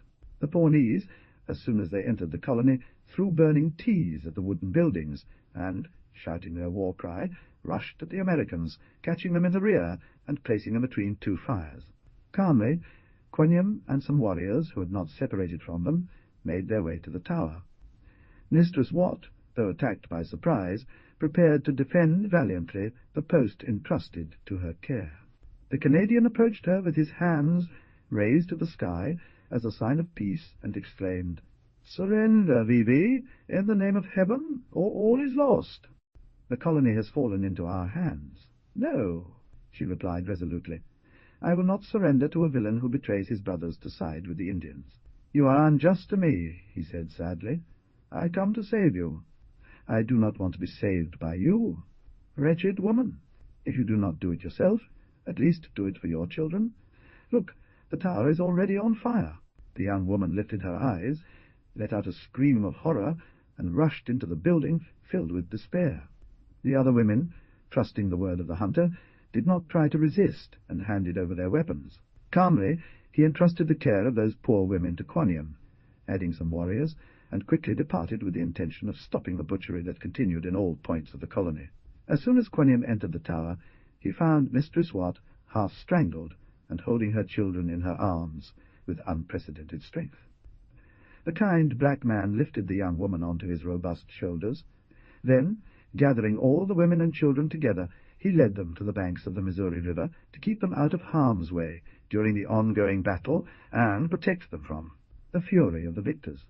At that time, it was no longer a battle, but a slaughterhouse, made even more terrible by the refined barbarisms of the Indians, who raged against their unfortunate enemies with inexplicable fury. The captain, Bothwell, Bob, and some 20 Americans, the only settlers still alive, gathered in the center of the clearing, defending themselves with the desperation strength against a cloud of Indians, determined to be killed rather than fall into the hands of the fierce Pawnees. However, Tranquil, through his incessant pleas and facing 1,000 dangers, managed to make them lay down their arms and finally stop the slaughter. Suddenly, cries, wails, and pleas were heard from the riverbank. The hunter quickly rushed there, driven by a dark premonition. Black Deer and his warriors followed him. When they arrived at the site where Quoniam had gathered the women, a horrifying scene unfolded. Mistress Watt and 3 other women lay motionless on the ground in a pool of blood. Quoniam was lying in front of them with 2 wounds, one to the head and another to the chest. It was impossible to get any information from the other women about what had happened, as they were nearly mad with fear. The captain's children had disappeared. The sale of the pasture land. Using our novelist privilege, we will now transport the scene of our tale to Texas, and we shall resume our story some 16 years after the events described in the previous chapter. The dawn began to die, the clouds with its nacre hues. The stars were fading one after another in the gloomy depths of the sky, and on the last blue line of the horizon a reflection of a vivid red color, a harbinger of the sunrise, announced that it would be day in a matter of moments. The thousands of invisible birds, huddled together in the undergrowth, suddenly awoke and began to sing their cheerful morning concert, while the growls of the beasts, as they retired to quench their thirst, and slowly returned to their unexplored lairs, grew ever more muffled and dark. At that moment, a breeze arose. It was engulfed in the dense cloud of vapours that, at sunrise, are exhaled from the earth in those intertropical regions, making it flutter for an instant, tearing it apart, and dispersing it into space, suddenly, revealing, like a theatre decoration, the most delightful scene that the dreaming soul of a painter or poet could imagine. In America, above all, it seems that Providence has taken pleasure in scattering the most impressive effects of landscape, varying to infinity the contrasts and harmonies of that powerful nature which is only found there. In the heart of an immense plain, completely surrounded by the densely tangled foliage of a virgin forest, the capricious curves of a sandy path were traced, its yellowish colour standing out pleasantly against the dark green of the tall grass and the white silver water of a narrow river that the first rays of the sun made sparkle like a setting of jewels. Near the river, not far from the centre of the plain, stood a white house with columns forming a porch and a red roof. This house, tastefully covered in trailing plants that cascaded down its walls in wide swaths, was an inn hostel, built on the top of a slight elevation. She approached it by a gentle slope, and thanks to her position, she dominated the immense and grand landscape, as if seen by the condor circling near the clouds. In front of the inn door, some 20 carts, picturesque and grouped together, had just mounted their horses, while some muleteers were busy loading 7 or 8 mules in a hurry. Along the way, several miles past the inn, they appeared as black dots nearly imperceptible, riders quickly disappearing into the jungle we have spoken of, a jungle that rose gradually and was dominated by a band of high mountains, whose rocky and high mountain, steep peaks blended almost with the blue of the sky. The door of the tavern opened, and a young officer stepped out tarantelling. He was accompanied by a portly friar, with a bulging abdomen and a very cheerful face. Behind them, a charming young woman aged 18 to 19 years old, blonde, slender, with blue eyes and golden hair, beautiful and graceful, appeared at the door threshold. Come on, said the captain, as the officer bore the insignia of his rank mounted on horseback. We have already lost too much time. Said the friar. We barely had time for breakfast. Why in heavens are you in such a rush, Captain? Holy man, replied the captain in an ironic tone. If you wish to stay, you are free to do so. No, I am going with you, exclaimed the friar, making a gesture of horror. Goodness! I want to take advantage of your escort, V. Well then, make haste, for within 5 minutes I shall give the order to march.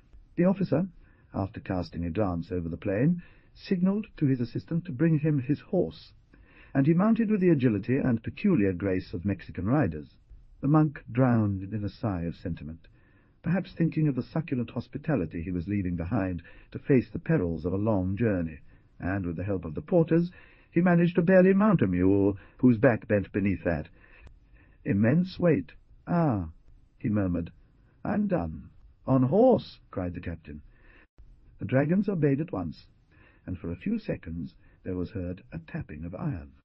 The young woman of whom we have spoken had remained until then motionless and silent at the door threshold, as if possessed by an agitation, secretly and directing around her restless glances, which she fixed on 2 or 3 peasants, who, reclining with indolence against the wall of the inn, watched the caravan's movements with a look that was both indifferent and curious. But just as the captain was about to give the order to march, the young woman approached him resolutely, and presenting a lighter, she said to him in a sweet and melodious voice, Sir Captain, your cigarette has gone out.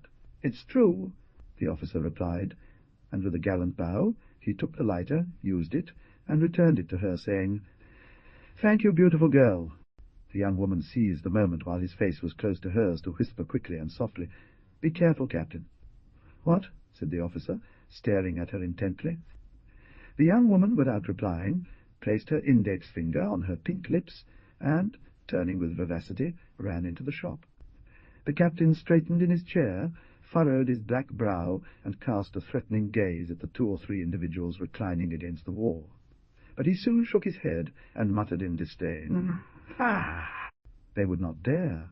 So he drew his sword, and its blade, struck by the sun's rays, flashed a dazzling lightning, and taking the head of the escort, he said, "Forward!" They set off. The mules followed the signal of the nena, or led mule, and the dragons, arranged around the herd, enclosed her in their centre. For a few moments the few farmers who had witnessed the troops' departure continued to watch their progress along the winding road. Then they entered the inn one after another. The young woman was sitting alone on a stool, apparently engaged in the activity of making a dress. However, the almost imperceptible tremor that shook her body, the blush on her forehead, and the timid glance she let slip under her long lashes as the peasants entered, made it easy to guess that the calm she was feigning was far from her heart, and instead a secret fear tormented her. The farmers were three, all men in the prime of life, with hard and angular features, harsh glances, and abrupt, brutal manners. They wore the Mexican garb from the borders, and they were well armed. They sat on a bench placed in front of a rough table, and one of them hit the table hard with his fist, and turned to the young woman, saying abruptly, "We want a drink." The young woman shuddered, and raised her head immediately. "What do you wish, gentlemen?" she asked. "Mescal," they replied. The young woman stood up, and quickly went to serve them. The one who had spoken grabbed her by the dress, and stopped her at the moment she was about to leave, saying, "Wait a moment, Carmela." "Let go of my dress, Ruperto," said Carmela with an ill-humoured gesture. "You are going to tear it." "Bah!" responded Ruperto, laughing insolently. "Do I judge you so clumsily? No, but those manners don't suit me." Oh. You are not always so prickly, little one." "What do you mean?" Carmela replied, blushing. "Enough! I understand myself, but that's not the point right now." "Well, then what is it about?" the young woman asked in feigned surprise. "Haven't I already served you the mescal you ordered?" Yes, but I have to tell you something." "Oh, well, say what you have to say soon, and let me go." "She is in a great hurry to escape." "Do you fear that your boyfriend will surprise you talking to me?" Ruperto's friends burst into laughter, leaving the young woman speechless. "I don't have a boyfriend, Ruperto, you know that very well," she finally replied, her eyes filled with tears. "And it is wrong of you to insult an innocent girl." Well, I do not insult you, V. Carmela. What harm is there in a pretty girl having a boyfriend, even two?" "Let me go, V," the young woman exclaimed, making a sudden movement to free herself. "I will not let you go until you answer my question. So ask that question soon, and let's conclude." "Well, sharp girl, will you kindly repeat to me what you whispered to that syrup-like captain?" "Me," responded Carmela, somewhat confused. "What do you want me to have said?" "Therein lies the issue, child. I don't want you to have told him certain things, and that's why I need to know if you did." "Leave me alone, Rupert. You're only happy when you torment me." The Mexican looked at her intently and said dryly, "Don't change the subject, Carmela. The question I'm asking is very serious." "It's possible, but I have nothing to answer, because, you know, you've done wrong." "I don't understand." "Really?" "Well, then, I'll explain it to you. In the moment that the officer was about to march, he said to V, 'Be careful, V.' Would you dare to deny it?" The young woman turned very pale, and, trying to collect herself, she said, "Since you have heard me, V, why are you asking this?" The other two peasants had furrowed their brows upon hearing Rupert's accusation. The situation was becoming grave. Oh, said one of them wisely, raising his head. "Has he really said that?" "That's what it seems, since I heard it myself," rudely replied Rupert. The young woman cast a glance around her in terror, as if to beg for absent protection. "He's not here," said Rupert with a malevolent expression, "and therefore it's pointless to look for him." "Who?" Carmela hesitated, torn between the shame of the assumption and the terror of her precarious situation. "Him," replied Ruperto with irony. "Listen, V. Carmela. Several times she has been warned. V was already revealing more of our business than was prudent.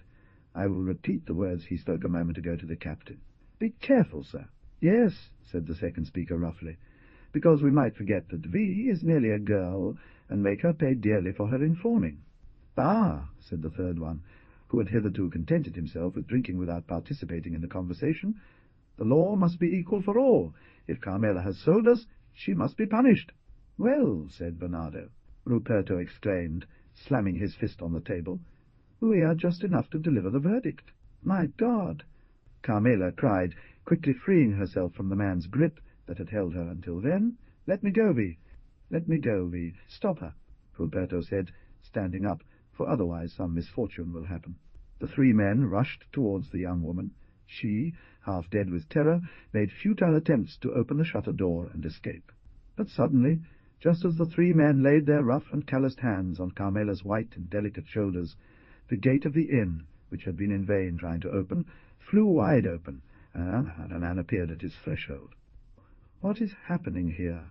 he asked in a dark voice, and crossing his arms over his chest, he remained motionless in his place, alternately looking at those around him. The tone of that man was so threatening, his eyes were throwing such gloomy flashes, that the three men, terrified, mechanically retreated to the wall in front of them, murmuring in horror, "The jaguar! The jaguar! Save me, Vi! Save me, Vi!" exclaimed the young girl as she rushed toward him, filled with despair. "Yes," said the jaguar in a deep voice. "Yes, I will save you, Carmela, and wretched he who lays a hand on one of your hairs." Then, gently cooking her in his bony arms, he placed her with the utmost care in an armchair, where the young woman was half fainting. The man whom we have just introduced so brusquely was still very young. His smooth face would have looked like a child's, if his refined features and almost feminine beauty had not been animated by two large black eyes, whose gaze had a dazzling brightness and a magnetic force that few men thought they could endure. His stature was tall, his body slender and elegant, his limbs well proportioned, his chest broad, and his hair, as black as jet, escaped in profusion from his vicuña hat, garnished with a wide gold net, and fell over his shoulders in numerous curls. He was wearing a striking and splendid Mexican outfit, his velvet trousers in violet, open above the knee and trimmed with a profusion of carved gold buttons, revealed his slender, nerve-racking legs, elegantly clad in pearl-coloured silk stocking. His sleeve, a type of cape, pended from his shoulder. It was garnished with a wide galleon of gold. Sheet of white crepon pressed his waist, and held a pair of pistols and a machete without a sheath, with a broad and bright blade, hung from a ring of polished steel. An American rifle, adorned with silver inlay, was hung from his shoulder by means of a rifle-holder. In the appearance of that man, still so young, there was an attraction so powerful, a dominant force so singular, that one could not look at him without loving or hating him. Such was the deep impression he inevitably left, without exception, on everyone with whom chance brought him into contact. No one knew who that man was, or where he came from. Even his name was unknown, as they had been forced to give him a nickname that he answered without showing any hurt. As for his character, the scenes that follow will reveal enough for us to be spared from providing more detailed information for now. Conversation. Gradually, however, the initial terror that had compelled the three men to retreat when the jaguar appeared had dissipated. In the harmless appearance of the man they had long feared, they regained, if not courage, at least audacity. Ruperto, the most cunning of the three, was the first to regain his cold blood, and reflecting that the individual who had caused them so much alarm was alone, and therefore could not have the strength on his side, he advanced resolutely towards him, and said brutally, "God's damnation! Leave Vi to that sneaky one. She deserves not only what happens to her, but also the punishment we're about to give her." The young man stood upright, as if a serpent had bitten him, and launching at his interlocutor a look bristling with threats, he said, "Shut up! Are you speaking to me that way? Well, then, who should I speak to?" replied Rupert insolently, though he felt a certain unease at the way his question had been received. Only the jaguar spoke, and without another word it advanced slowly towards Rupert, holding him immobile with its captivating gaze, as Rupert watched its approach with growing horror. When the young man was just 2 steps away from the peasant, he stopped. This scene, so simple in appearance, was none the less to have a terrible significance for those present, for all the breasts were yearning, all the foreheads pale. The jaguar, with a livid face, furrowed brows, eyes injected with blood and brow furrowed, extended his arm to grasp Ruperto, who, defeated by terror, made not the slightest movement to free himself from that pressure which, nevertheless, he knew was mortal. Suddenly, Carmela leapt like a frightened doe and threw herself between the two men. "Oh!" she exclaimed, clutching her hands together. "Have mercy on him! Don't kill him, for God's sake!" The jaguar's expression changed suddenly, taking on an indescribable sweetness.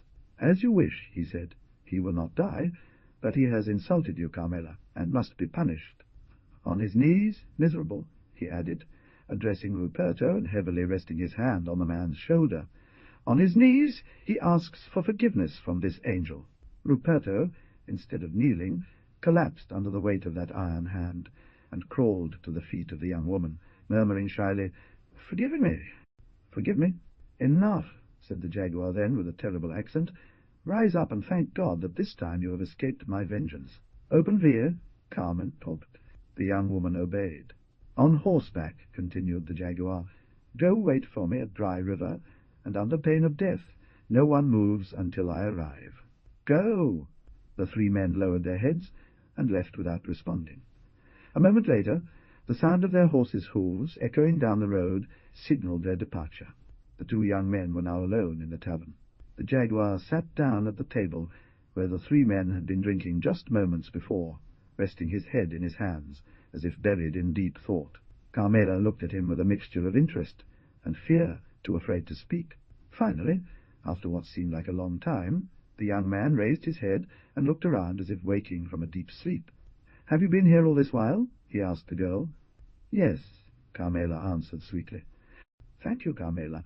It is good that only you love me when everyone else dislikes me. Isn't it well?" The jaguar smiled sadly, but he answered this question by asking another, a tactical maneuver often used by those who do not wish to reveal their thoughts. "Now," he said, "tell me frankly what has happened between you and these wretches." The young woman seemed to hesitate for a moment. Yet she made up her mind, and confessed the words she had spoken to the dragon captain. "You have done wrong," said the jaguar sternly.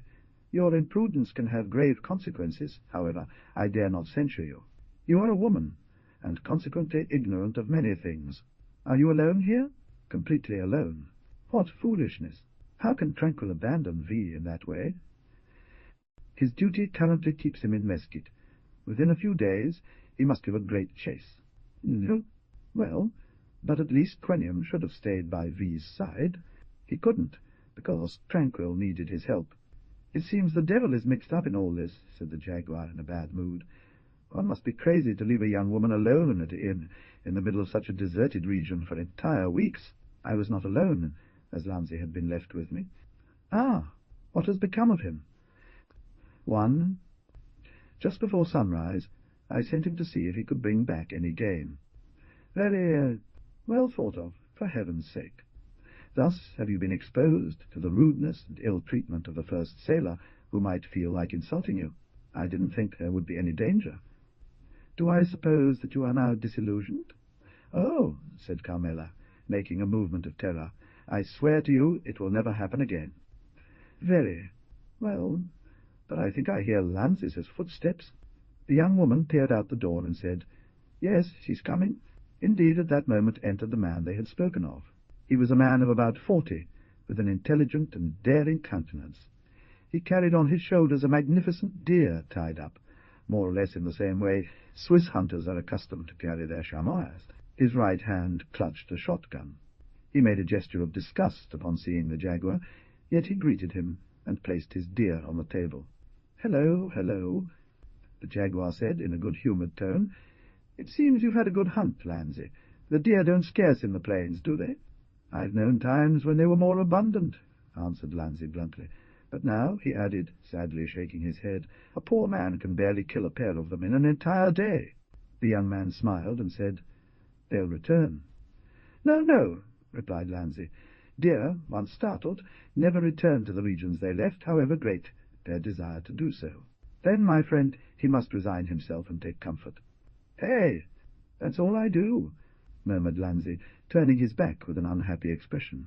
And after this reply, he once again lifted the deer onto his shoulders and entered another room.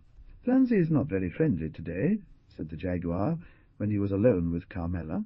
"He finds it distasteful to see V here." The jaguar furrowed his brows and asked, "Why is that?" Carmela blushed and lowered her gaze without answering. The jaguar examined her for a moment with a piercing look. "I understand now," he finally said. "My presence in this inn displeases someone, perhaps him. Why should it displease him? It seems to me he is not the owner." "Indeed. Then it is your father who disapproves, isn't it?" The young woman nodded affirmatively. The jaguar rose violently and walked briskly through the salesroom, head down and arms behind his back. After a few minutes of this walk, which Carmela observed with an uneasy look, the jaguar suddenly stopped in front of her, raised his head, and stared at her intently while asking, "And to you, Carmela, does my presence here displease?" The young woman remained silent. "Answer me," replied the jaguar. "No." "He said that?" murmured Carmela hesitantly. "No," replied the jaguar with a bitter smile. "But V thinks about it, Carmela, only he doesn't have the courage to tell me face to face." The young woman lifted her head with vivacity and answered with feverish animation. "You're unjust to me, unjust and bad. Why should I wish for you to leave? He never harmed me, on the contrary. I always found him willing to defend me. Even today he didn't hesitate to save me from the abuse of the miserable ones who were insulting me." "Ah, you admit it? Why wouldn't I confess it if it's true? Don't you think I'm ungrateful?" "No, Carmela," replied Jaguar with bitterness. "But after all, you are a woman. I understand what you mean. I do not want to understand it. Here, when my father, or Quoniam, or anyone else, accuses you, only I defend you. Is it my fault if, because of his character and the mysterious life he leads, you are placed outside common existence? Am I responsible for the silence that you insist on keeping about what concerns you personally? V knows my father, and knows how good, frank, and brave he is. Many times, and through indirect means, he has sought to drag V.O. into an honest explanation, and has always rejected vis attempts. Therefore, blame no one but yourself for the isolation in which you find yourself and the solitude that surrounds you. And do not direct your reproaches to the only person who has dared to support and defend you against all." "It's true," the jaguar responded bitterly. "I am a madman, and I acknowledge my mistakes towards you, Carmela, because you are right. Among all those people, only you have been good and compassionate to the outcast, to the man pursued by general hatred, such stupid hatred, as well as unjust." "And you don't participate in that, do you?" asked the young man sharply. "No, I do not share his beliefs, but I suffer from seeing your obstinacy, because, despite all they say, I judge him to be good." "Thank you, Carmela. I would like to be able to immediately prove that you are right, and give lie to those who insult me in a cowardly manner when I am absent, and tremble when I appear before them. Unfortunately, that is impossible for now. But I hope that one day it will be lawful for me to reveal myself as I truly am, and remove the mask that weighs upon me. Then, asked Carmela, seeing that he paused. The jaguar hesitated a moment, and then said in a choked voice, "Then I shall have to ask you a question and make a request of you." The young woman blushed slightly, but recovering herself soon after, she murmured in a low voice, "I will find myself ready to answer both questions." "Really?" exclaimed the jaguar with joy. "I swear it to you." A flash of happiness illuminated, like a ray of sun, the face of the young man. "Well, Carmela," he said with a deep accent, "when the proper time comes, I'll remember your promise." Carmela lowered her head and nodded silently. A moment of silence fell. The young woman went about her household chores with the grace and lightness of a bird, qualities inherent to women. The jaguar roamed the room, looking worried. After a few moments he approached the door and peered outside. "I need to leave," he said. "Ah!" Carmela exclaimed, fixing him with a scrutinizing gaze. "Yes. Will you be so kind as to send Lanzi to get my horse ready? He might not do it willingly if I asked," she added with a smile. "It seems he's not exactly devoted to me." "I'll go," she answered.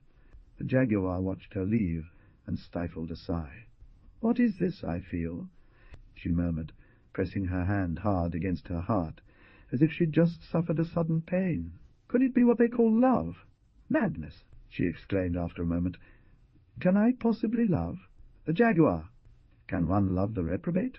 A bitter smile contracted his lips.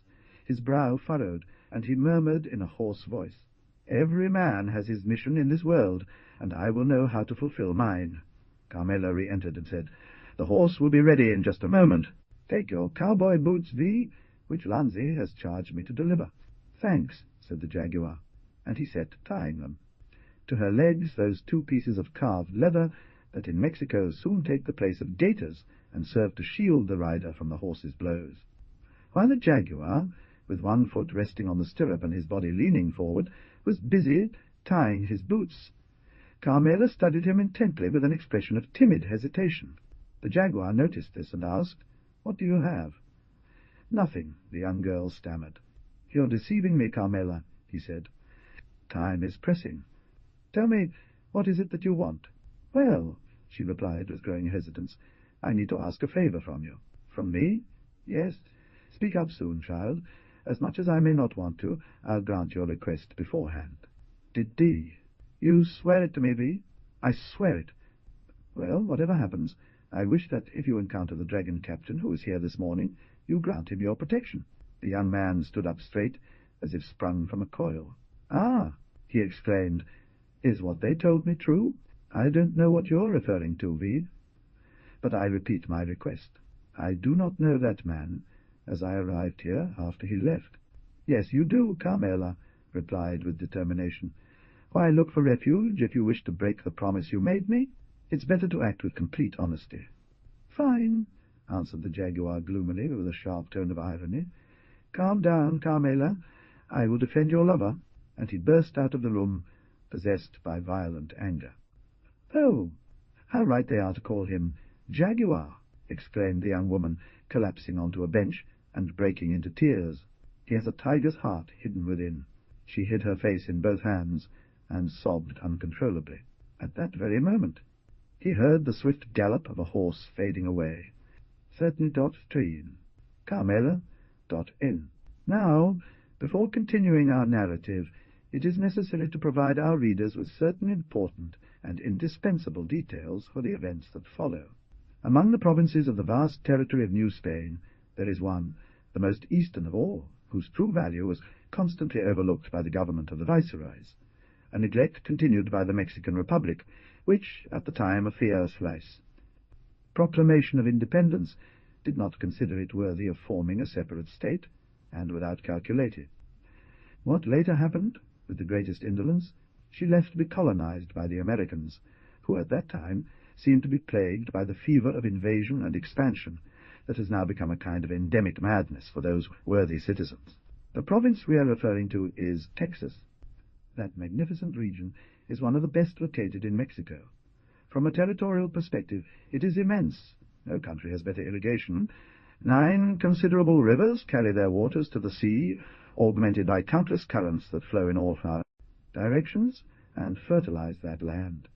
These rivers, deeply channeled through loose terrain, never form, spreading out far away those floods so common in other countries and turning into foul marshes. The climate of Texas is healthy and free from those dreadful diseases that have given such sinister fame to certain regions of the New World. Texas's natural borders are the Sabine to the east, the Red River to the north, to the west a range of high mountains that encircles vast prairies and the Rio Grande, and finally, from the mouth of this river to the Sabine, the Gulf of Mexico. We have already stated that the Spanish ignored almost completely the true value of Texas, although they had known it for a long time, because it is almost certain that in 1536 Cabeza de Vaca crossed it when he moved from Florida to the northern crossed it. Provinces of Mexico. However, the honor of the first establishment attempted in that beautiful country belongs without dispute to France. In fact, the unfortunate and famous Roberto de la Salle, commissioned by the Marquis de Seignelay to discover the mouth of the Mississippi in 1684, made a mistake and entered the Colorado River, which he descended with great difficulty until reaching Lake San Bernardo, where he took possession of the land and built a fort between Velasco and Matador, RDA. We will not go into greater detail here about that bold explorer who attempted to travel to the unknown lands east of Mexico twice. and who was cowardly murdered in 1687 by evil men who were part of his group. A more recent memory ties us once again to Texas, for it was there that in 1817, under the name of Asylum Field, General Lallemande attempted to establish a colony of French refugees, the unfortunate remnants of the invincible armies of the First Empire. This colony, located about 10 leagues from Galveston, was completely destroyed by order of Viceroy Apodaca, in accordance with the despotic system observed at all times in the New World by the Spaniards of that era, which consisted of allowing foreigners to settle under any pretext in any part of their territory. We will be forgiven for having given these detailed accounts when one reflects that a country, free for only 20 years, with an area of nearly 42 million hectares and inhabited by no more than 200,000 individuals, has, nevertheless, entered into an era of prosperity and progress that inevitably attracts the attention of European governments and excites the sympathies of intelligent men from all nations. In the period when the events we propose to relate took place, that is, in the second half of the year 1812, Texas still belonged to Mexico, but its glorious revolution had already begun, and it fought valiantly to shake off the shameful yoke of central government and proclaim its independence. But before resuming the thread of our story, we need to explain how Tranquil, the Canadian hunter, and Cunning, the black man who owed him his freedom, those two men whom we left in high Missouri making life free for forest hunters, had established hunters themselves, so to speak, in Texas, and how the hunter had a daughter, or at least he called her that. Thus, to the precious blonde and rosy angel we have presented to the reader under the name of Carmela. About 12 years before the day our story begins at the Potrero sale, Tranquillo had arrived at that same inn, accompanied by two companions, and a girl aged 5 or 6, with a bright face, blue eyes, pink lips, and golden hair, who was none other, than Carmela. Her companions were Quanium and a mixed-race Indian named Lancy. The sun was already near setting when the small caravan stopped in front of the inn. The wind-blown innkeeper, who in that desolate country, situated on the Indian frontier, was not accustomed to seeing travellers, and especially not at such an advanced hour, had locked and barred the door of his house, and was about to give himself over to rest, when the unexpected arrival of our characters compelled him to alter his intentions for that night. However, with great reluctance, and after repeated assurances from the travellers that she had nothing to fear from them, it was that she decided to open the door and let them into the house.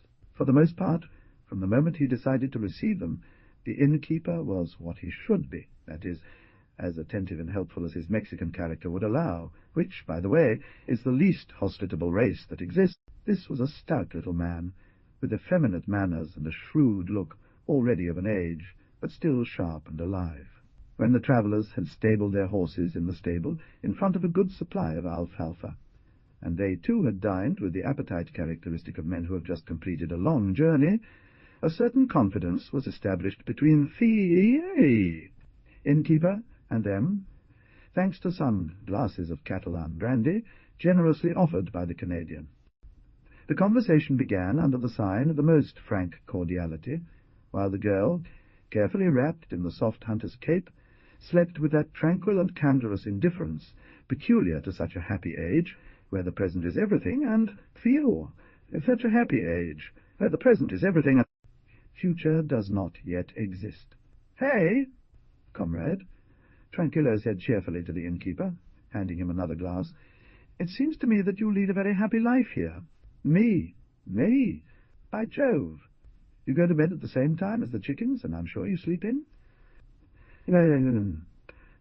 What else can I do in this damned desert where I've come to be lost for my sins? So, travellers are scarce? Yes. No, it depends on how V interprets it. Damn! It seems there's only one way to understand it. Yes, there are two, but very different. By all means, I'd like to know them. It's simple. There are no shortage of wandering vagabonds of all colours and castes in the country, and if I wanted, they would fill my house every single day. But the devil take it if they would show me the colour of their money. Ah, very well. But I suppose those gentlemen will not make up your parish exclusively. No, there are also the wild Indians, the Comanches, the Apaches, the Pawnees, and who knows how many more, that from time to time come to roam around the vicinity. Come on. It's a rough neighborhood, and if you have no more than those parishioners, I begin to think as you do. Nevertheless, from time to time, you must receive more pleasant visitors. Yes, now and then some lost travellers, like yourself, without a doubt, but the income is always far from covering the expenses. That's clear. To your health. To yours. But then, allow me to make an observation, that you may find indiscreet. Say, sir, say what you like. We're talking as good friends, and we shouldn't hold back. You're right, sir. If you're not happy here, why on earth are you staying in this place? Ah, there's the issue. Where do you want me to go? By Jove! I don't know, anywhere, as long as you're better off there than here. Ah, if it were only up to my will, said the innkeeper, sighing. Do you have anyone with you here? No, I'm alone. Very. Well, then, who stops you? Darn it. What has to be? Money. Everything I possessed. And it wasn't much. I invested in building this house, and settling here, even that thanks to the ranch hands. Is there any ranch nearby? Yes, about 4 leagues away is the Mesquite Ranch. Ah, said Tranquillo very thoughtfully. All right, go ahead. So you understand that if I leave, I'll be forced to abandon everything. Why doesn't V sell it? And who would buy it? Do you think it's easy to find around here an individual with 400 or 500 francs in their pocket and willing to make a fool of themselves? By Jove! One never knows. Perhaps looking for it could lead to finding it. Come on, sir. Do you have any intention of mocking us? Is it not true? He said, his voice suddenly changing. And I'll prove it to you. Let's see. Do you say you're selling your house for 400 duros? Did I say 400? Let's not play games. You said so. Very well, I admit it. And what else? What else? That I'll buy it from you if you want. You? Why not? By Jove! We'd have to see that. It's understood. Does V want it or not? It's a question of taking it or leaving it. Perhaps in 5 minutes my mind will have changed, so decide quickly. The innkeeper fixed a probing look on the Canadian. I accept, he said. Light. But I won't give you 400 duro. Oh, then, said the innkeeper, startled. I'll give you 600. The wingman stood stunned, and soon said, It doesn't bother me. But with one condition, Tranquil added. What is it? That you ride a horse tomorrow, immediately after the sale is completed. Do you have a horse, sir? Yes, Lord. Very well, then. You will ride it, leave, and never return here. Oh, you can be very certain of that. Is it agreed? Yes, sir. Then, tomorrow when the sun rises, make sure the witnesses are ready. They will be. This concluded the conversation. The travellers wrapped themselves in their blankets and ponchos. They lay down on the harsh floor of the room, and fell asleep. The innkeeper imitated them. As they had agreed, the ranch hand, just before dawn, mounted his horse, and set about securing the necessary witnesses for the validity of the transaction. To this end he headed unencumbered to the Mesquite Ranch, and by the time the sun rose, he was already back. He was accompanied by the ranch foreman and 7 or 8 peons. The butler, who was the only one who could read and write, drafted a sales contract.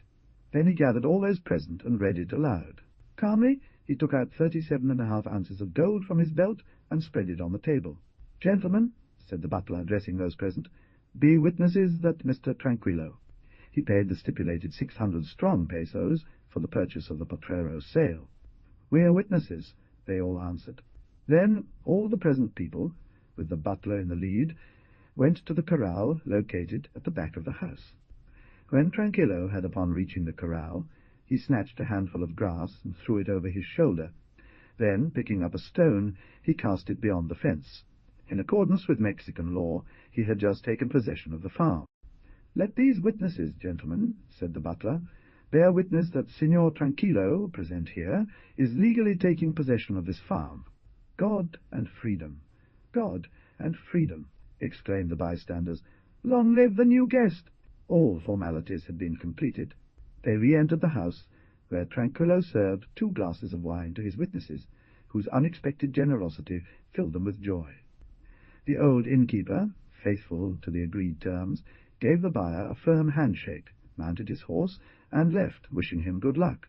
Since that day he was never heard from again. Behold how the hunter arrived in Texas and established himself. He left Lanzi and Quanium at the inn with Carmela.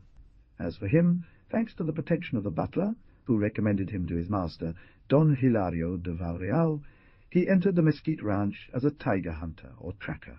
Although the region chosen by the hunter to settle in was located at the Mexican border and therefore almost deserted, there were occasional surmises among the cowboys and peons about what could have prompted such a bold and skilled hunter as the Canadian to retreat there, but all attempts made by curious individuals to discover those reasons, all questions put forward, proved futile. Tranquil's companions, and even he himself, remained silent. As for the girl, she knew nothing. Then the curious, frustrated in their hope, and tired of making inquiries, gave up trying to find an explanation for that enigma, trusting time, that great clarifier of mysteries, to finally reveal the truth so carefully hidden. But weeks, months, and years passed without anything lifting even the corner of the veil that hid the secret of the hunter. Carmela had become a delightful young woman. The sale had been made to a good parish. That frontier, so tranquil until then due to its distance from towns and villages, felt the impact of the revolutionary ideas that had taken hold in the central regions. Travellers became more frequent, and who up until then seemed to have shown little concern for the future, relying on his isolated home for safety, began to feel uneasy, not for himself, but for Carmela, who was exposed, almost defenceless, to bold attempts not only from suitors drawn to her beauty like moths to a flame, but also from faithless and conscienceless men who had arisen in the turmoil sweeping across the veld. Land, roaming the paths like coyotes in search of prey to devour. The hunter, not wanting to leave the young woman any longer in the dangerous position that circumstances had placed her in, actively sought to avert the misfortunes he foreseen. For although it was impossible at present to know the bonds that tied him to Carmela, who called him father, we can say that he genuinely felt a paternal affection for her, and showed her absolute selflessness. Quanium and Lanzi imitated him in this. For those three men, Carmela was not a woman, nor a girl, but an idol they knelt before, and for whom they would have gladly sacrificed their lives at her slightest hint. A smile from Carmela made them happy. The tiniest sign of ill humour from her saddened them.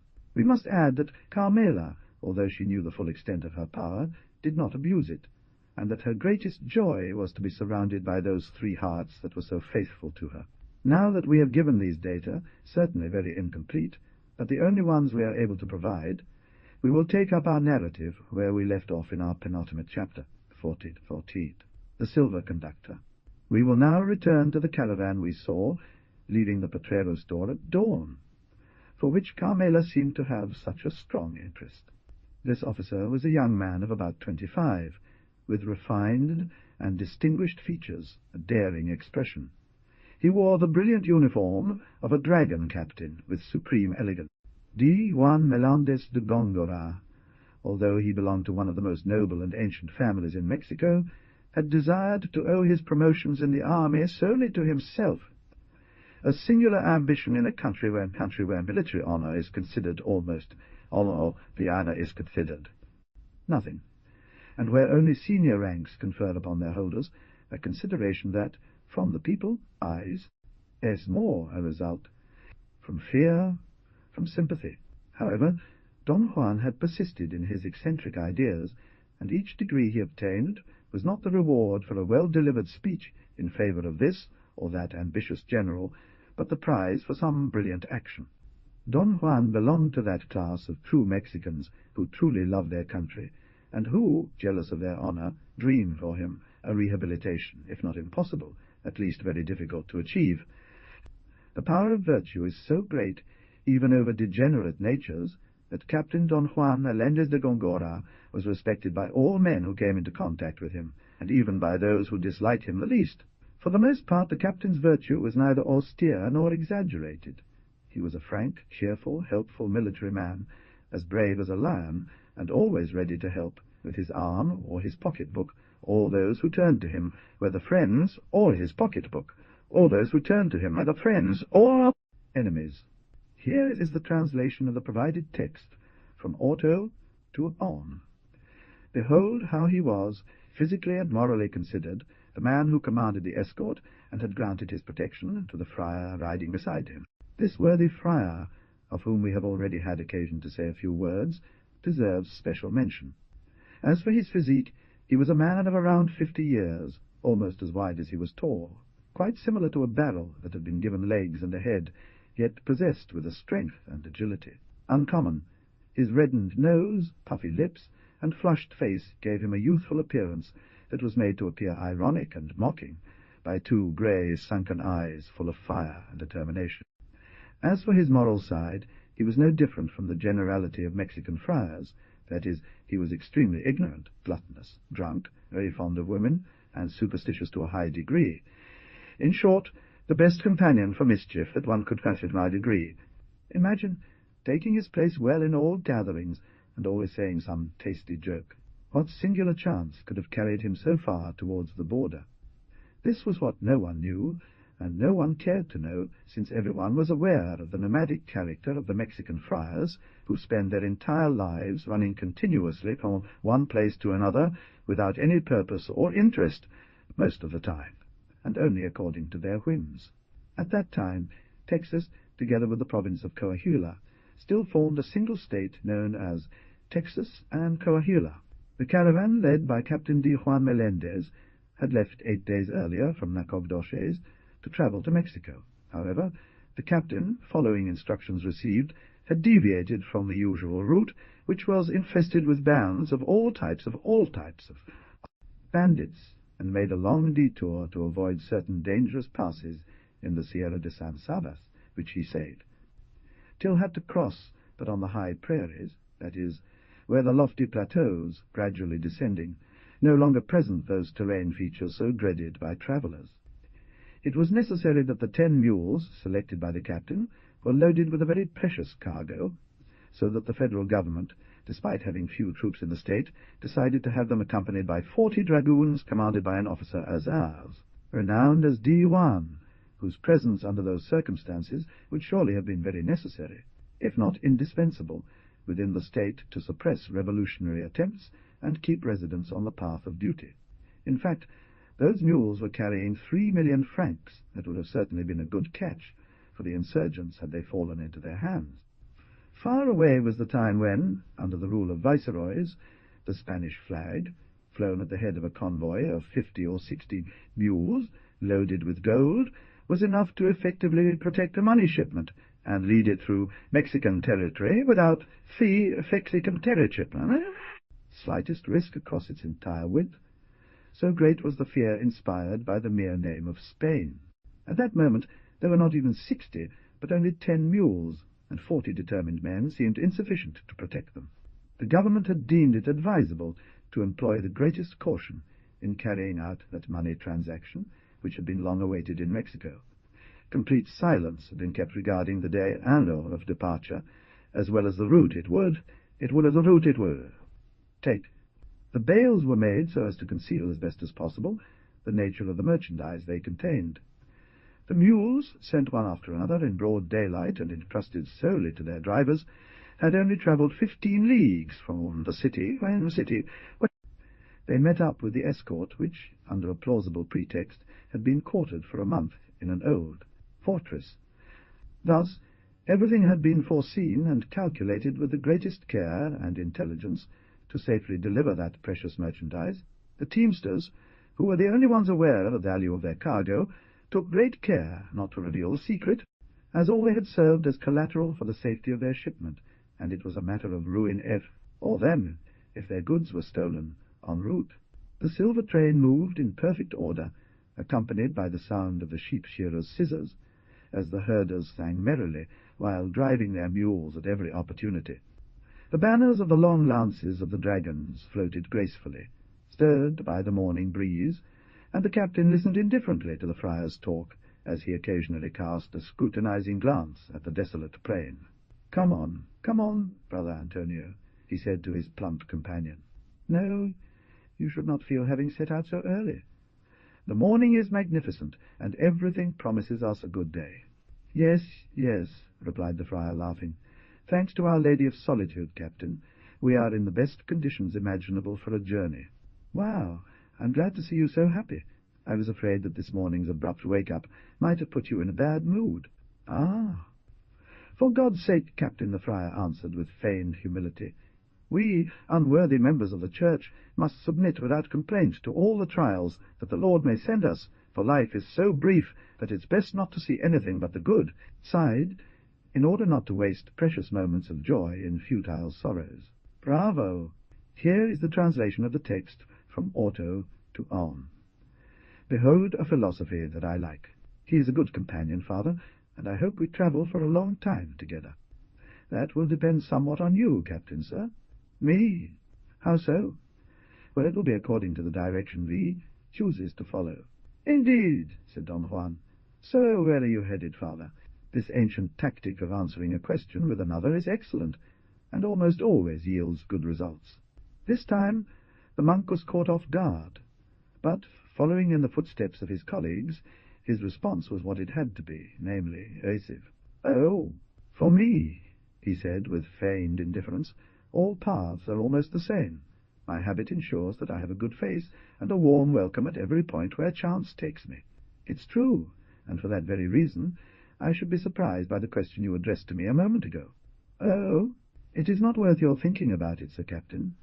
I would feel deeply offended if I had caused you any trouble, and I humbly ask for your dispensation." "You have not in any way offended me, Father. I have no reason to hide the path I intend to take. That caravan of mules I am escorting does not interest me at all. Tomorrow or the day after, at most, I plan to separate from it." The friar could not repress a look of surprise. "Ah, truly?" he said, casting a piercing glance at his interlocutor. "Yes, indeed," the captain continued indifferently. "Those poor men have begged me to accompany them for several days, out of fear of the bands that infest the roads. It seems they carry goods of considerable value, and would not like to be robbed." "I believe you." "Therefore I did not want to refuse them that insignificant favor which caused me very little trouble. But as soon as they judge themselves secure, I will abandon them to venture into the prairies, in accordance with the instructions I have received, for you know that the wild Indians are beginning to stir." "No, I didn't know." "Well, that's how it is. Here is the translation of the provided text from auto to English. Behold, a magnificent opportunity presents itself to you, Brother Antonio. You must not squander it." "A magnificent opportunity presents itself to me," replied the friar, surprised. "Do you want to tell me what it is, Captain?" "The chance to preach to the infidels and teach them the dogmas of our holy faith," said Don Juan, with an unwavering, calm demeanour. Upon hearing such a singular proposition, the friar made a horrible face, and, with a burst of fingers, exclaimed, "To hell with this opportunity!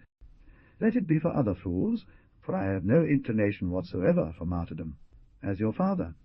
And yet you do wrong. It is very possible, Captain, that the devil take me if I go with you to see those unfaithful dogs. In 2 days' time I shall be separated from you." "So soon?" "Certainly. Since you are heading to the plains, and will leave the herd that is being escorted at the San Jacinto ranch, which is the last point of Mexican possessions on the desert frontier." "Very likely." "Well, I will continue walking with the herders. As we will have already passed all the dangerous sights by then, I won't have anything to fear, and my journey will continue smoothly, more pleasant than can be imagined." "Ah," said the captain, giving him a piercing look. But he could not continue this conversation, which seemed to interest him greatly, because a rider from the vanguard arrived at full gallop, stood beside him, and, leaning close, whispered some words in his ear. The captain cast a scrutinizing glance around him, settled himself in the chair, and, addressing the soldier, said, "It's fine. How many are there?" "2, Captain." "Keep an eye on them, V, but don't let them suspect they're prisoners. When we reach our first stop, I'll interrogate them.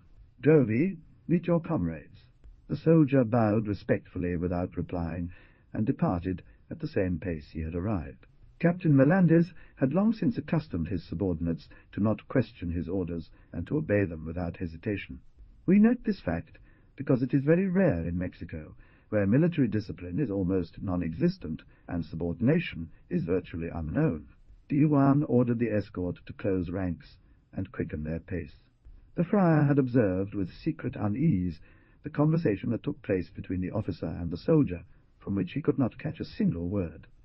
When the captain, after carefully overseeing the execution of his orders, returned to his position next to Friar Antonio, he tried to make sense of what had just happened, and the expression of gravity that had suddenly darkened the officer's face. "Oh," he exclaimed with a loud laugh, "V, you're in a bad mood. Have you seen 3 owls fly past to your right? Pagans say it's a bad omen." "Possible," replied the captain dryly. The tone in which these words were spoken had nothing amiable or friendly about it, and the friar realized that any conversation would be impossible at that moment. He took the hint, bit his lip, and continued walking silently beside his companion. An hour later they arrived at the site where they were to camp. Neither the officer nor the friar had spoken a word, only as they neared the designated spot to stop, each seemed more uneasy. The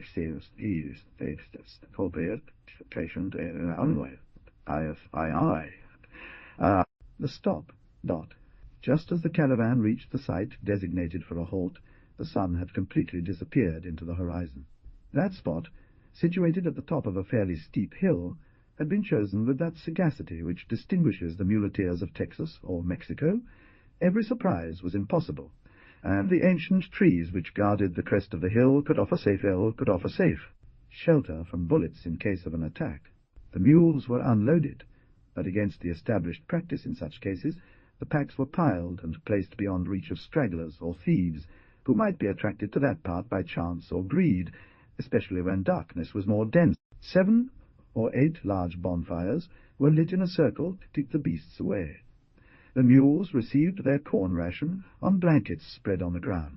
Afterwards, as soon as sentinels had taken their positions around the camp, the soldiers and teamsters busied themselves with preparing a frugal supper necessary because of the day's fatigue. Captain Melendez and the friar, a little removed and placed beside a fire lit expressly for them, began to smoke their pipes, while the officer's assistant hurriedly prepared dinner for his master. The meal, we must confess, was as simple as that of the other members of the caravan, but hunger gave it the privilege of being not only appetizing, but almost succulent, even though it consisted of little more than some slices of bacon and 4 or 5 biscuits. The captain finished his dinner very quickly. He stood up, and as it had become completely dark, he went to check on the sentinels to ensure all was in order. When he returned to his position by the fire, Brother Antonio, with his feet towards the flames and carefully wrapped in his soft blanket, was sleeping, or at least that's what he seemed to be. D1 examined him for an instant, with an indescribable expression of hatred and scorn, shook his head 2 or 3 times in a thoughtful manner, and calling his assistant, who stood a few steps away waiting for his orders, he instructed that the 2 prisoners be brought before him. These prisoners had been held up to that point in a secluded location. Although they were treated with the utmost consideration, it was easy for them to observe that they were being held and watched with the greatest care. Yet, whether from indifference or any other reason, they gave no indication that they understood themselves to be detained as prisoners, since they had been allowed to keep their weapons. And, given their muscular forms and energetic features, despite both of them being of advanced age, it was to be expected that when the time came for them to regain their freedom, they would be quite capable of doing so by force. Without making any comments, they followed the chief's assistant, and soon found themselves in front of him.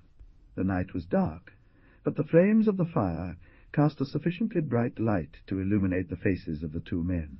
Upon seeing them, Don Juan could not contain a gesture of surprise. Then one of the prisoners quickly put a finger to his lips to charge him with caution, and with a glance he pointed out the friar lying near them. The captain understood that silent warning, to which he replied with a slight nod, feigning the greatest indifference, and began rolling a cigarette, saying, "Who are these? V. They're hunters." One of the prisoners answered without hesitation. "A few hours ago, V were found standing on the river bank." "That's right. What were they doing there?" The prisoner cast a scrutinizing glance around him, and then, fixing his gaze once more on his interlocutor, he said, "Before I continue to answer your questions, I would like to ask you one in return. What is it? With dazed. What right do you interrogate me? Look around you, answered the captain with irony. Yes, I see, with the right of force. Isn't that so? Unfortunately, I do not recognize that right. I am a free hunter. I recognize no master, nor any law, but my own will. Hello! Hello! Comrade, your language is very proud. It's the language of a man accustomed to not bending to any arbitrary power. You, we, have abused your authority, not your strength, for his soldiers would have killed me before forcing me to follow them if they could. It would not have been my intention, but rather the ease with which I trusted them. Therefore, I protest before you, and demand that I be immediately released. Your haughty words do not in any way intimidate me, and if it were to occur to me to make you speak to me, I would compel you to do so through certain irresistible arguments at my disposal. Yes, said the prisoner bitterly. The Mexicans remember their ancestors, the Spaniards, and if necessary they know how to use torture. Well then, try it yourself, Captain V. Who is stopping you? I hope that my grey hairs will not falter before your youthful moustache. Let's drop it, the captain said, in a bad humour. If I let you go, would I be freeing a friend or an enemy? Neither one nor the other. Shut up. What do you mean? My answer seems very clear to me. Nevertheless, I don't understand it. I'll explain it to you in 2 words. Able V, placed in diametrically opposite positions, chance has pleased itself today by bringing us together. If we now part ways, we will carry no feelings of hatred as a result of our encounter, since neither of us will have cause to complain about the other, and it is unlikely that we will ever meet again. Yes, however, it is evident that when my soldiers found them, they were waiting for VVV. On this road. Why do you think so? By Jove! As you have told me, they are VV's hunters, and I see no hunt that they could have been making along the roadside. The prisoner burst out laughing, and deliberately emphasizing his words, replied, Who knows? Perhaps we were stalking a hunt, more precious than you imagine, and of which you would want to have your share. The friar made a slight movement, and opened his eyes as if waking up at that moment. Street, he said, addressing the captain, and struggling to suppress a yawn. Don Juan, aren't you sleeping yet? Not yet, he replied. I'm interrogating the 2 men my vanguard seized a few hours ago. Ah, said the friar, casting a scornful look at the strangers. I think those poor devils aren't very dangerous. Really? No. Yes, but what can you suspect of those 2 men? Hey, perhaps they are spies. Brother Antonio assumed a paternal manner and replied, Spies? Do you fear ambush? In the circumstances in which we find ourselves, I think that assumption wouldn't be too unlikely. Nonsense. In a country like this, with an escort like the one V has under his command, it would be extraordinary. Moreover, as I have heard said, those 2 men were caught without putting up any resistance, even though it would have been so easy for them to escape. It's true. Therefore it is evident that they harbored no evil intentions. If I were in your place, I would let them go where they pleased. Is that your opinion? Yes, certainly. It seems you're very interested in those 2 strangers. Not at all. I'm just telling you what I think is fair, and no more. Now act as you wish, but I wash my hands of it. Perhaps you're right. However, I will not release these 2 individuals until they have told me the name of the person they were waiting for. Were they waiting for someone? At least that's what they say. It's true, Captain, replied the prisoner who had been speaking. But although we knew you were coming, it wasn't you we were expecting. Then who was it? I don't know. V? Absolute effort to know it? Yes, indeed. Then answer you, Brother Antonio, said the prisoner in a mocking tone, for only you can reveal the name that the captain demands us. I, exclaimed the friar, jumping up, filled with anger, and turning pale as a corpse. Hello! Hello! Said the captain, turning to him. This is getting interesting. It was a singular spectacle that those 4 men presented, standing face to face around that fire, whose flames illuminated their faces with fantastic reflections. The captain indolently smoked his paper cigarette, looking with a mocking expression at the friar, whose face bore the struggle between fear and audacity, every detail easy to follow. The 2 hunters, with their hands crossed over the end of their long rifles, smiled scornfully, and seemed to be enjoying internally the pregnancy and confusion of the man whom they had just placed on stage in such a rough and brutal manner. "Come on, don't act so surprised, Father Antonio," said the prisoner finally, "since you well know that it was you we were expecting." "Never," replied the friar with a strangled voice. "For my soul, that wretch is mad." "I am not mad, Father," retorted the prisoner bluntly, "and you can spare me the epithets with which you are pleased to honor me. You have been listening to yourself too much. Come now, resign yourself," said the hunter roughly, who had hitherto remained silent. "I'm not in the mood to dance at the end of a rope just for your satisfaction." "Which will undoubtedly happen," the captain observed calmly, "if you do not decide, gentlemen, to give me a clear and categorical explanation of your conduct." "Hey! You see for yourself, Brother Antonio," the prisoner retorted. "The situation is becoming delicate for us. Come on, do the right thing." "Oh!" exclaimed the blind friar, filled with rage, "I've fallen into a terrible trap." "Enough!" said the captain in a loud voice. "This farce has lasted long enough, Brother Antonio. It is not you who have fallen into an horrible trap. On the contrary, it was me that you wanted to put in this situation. I have known you for a long time, and I am fully aware of your plans. It was a dangerous game that V had been playing for a long time.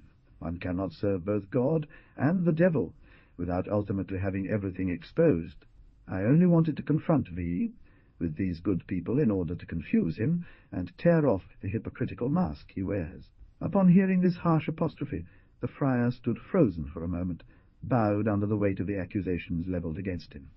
Finally he raised his head and turned towards the captain, saying with an arrogant tone, "What are the charges?" "Against me?" Don Juan smiled disdainfully and replied, "They." He accused V of trying to bring down the silver conduct entrusted to my care into an ambush prepared by V, where at this very moment his worthy accomplices are waiting to rob and kill us.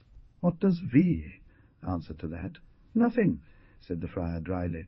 "You're right, because his denials would not be accepted." "Just that. Now that you are confessed and convicted, I won't let you escape without leaving an eternal memory of our encounter. Beware what you're about to do, Captain, for I belong to the Church, and this habit makes me inviolable." A mocking smile arched the captain's lips, and he spoke in an ironic tone. "That won't stop them from taking your habit away from you." Most of the soldiers and teamsters, awakened by the voices of the friar and the officer, had slowly approached, and were following the course of the discussion intently. The captain pointed at the friar with his finger, and addressing the soldiers, he said, "Take off your habits. To that man, tie him to a tree, and give him 200 lashes." "Wretches!" the friar cried, beside himself, "to whoever dares touch me, I curse you for laying hands on a minister of the altar. He will be damned forever." The soldiers stopped in fear at this anathema. The friar crossed his arms, and, defying the officer with a triumphant air, he said, "Unfortunate fool! I could punish you for your audacity, but I forgive you. God will take care of my vengeance. He will be the one to punish you when the time comes. Goodbye. Go! Shorten your way, you."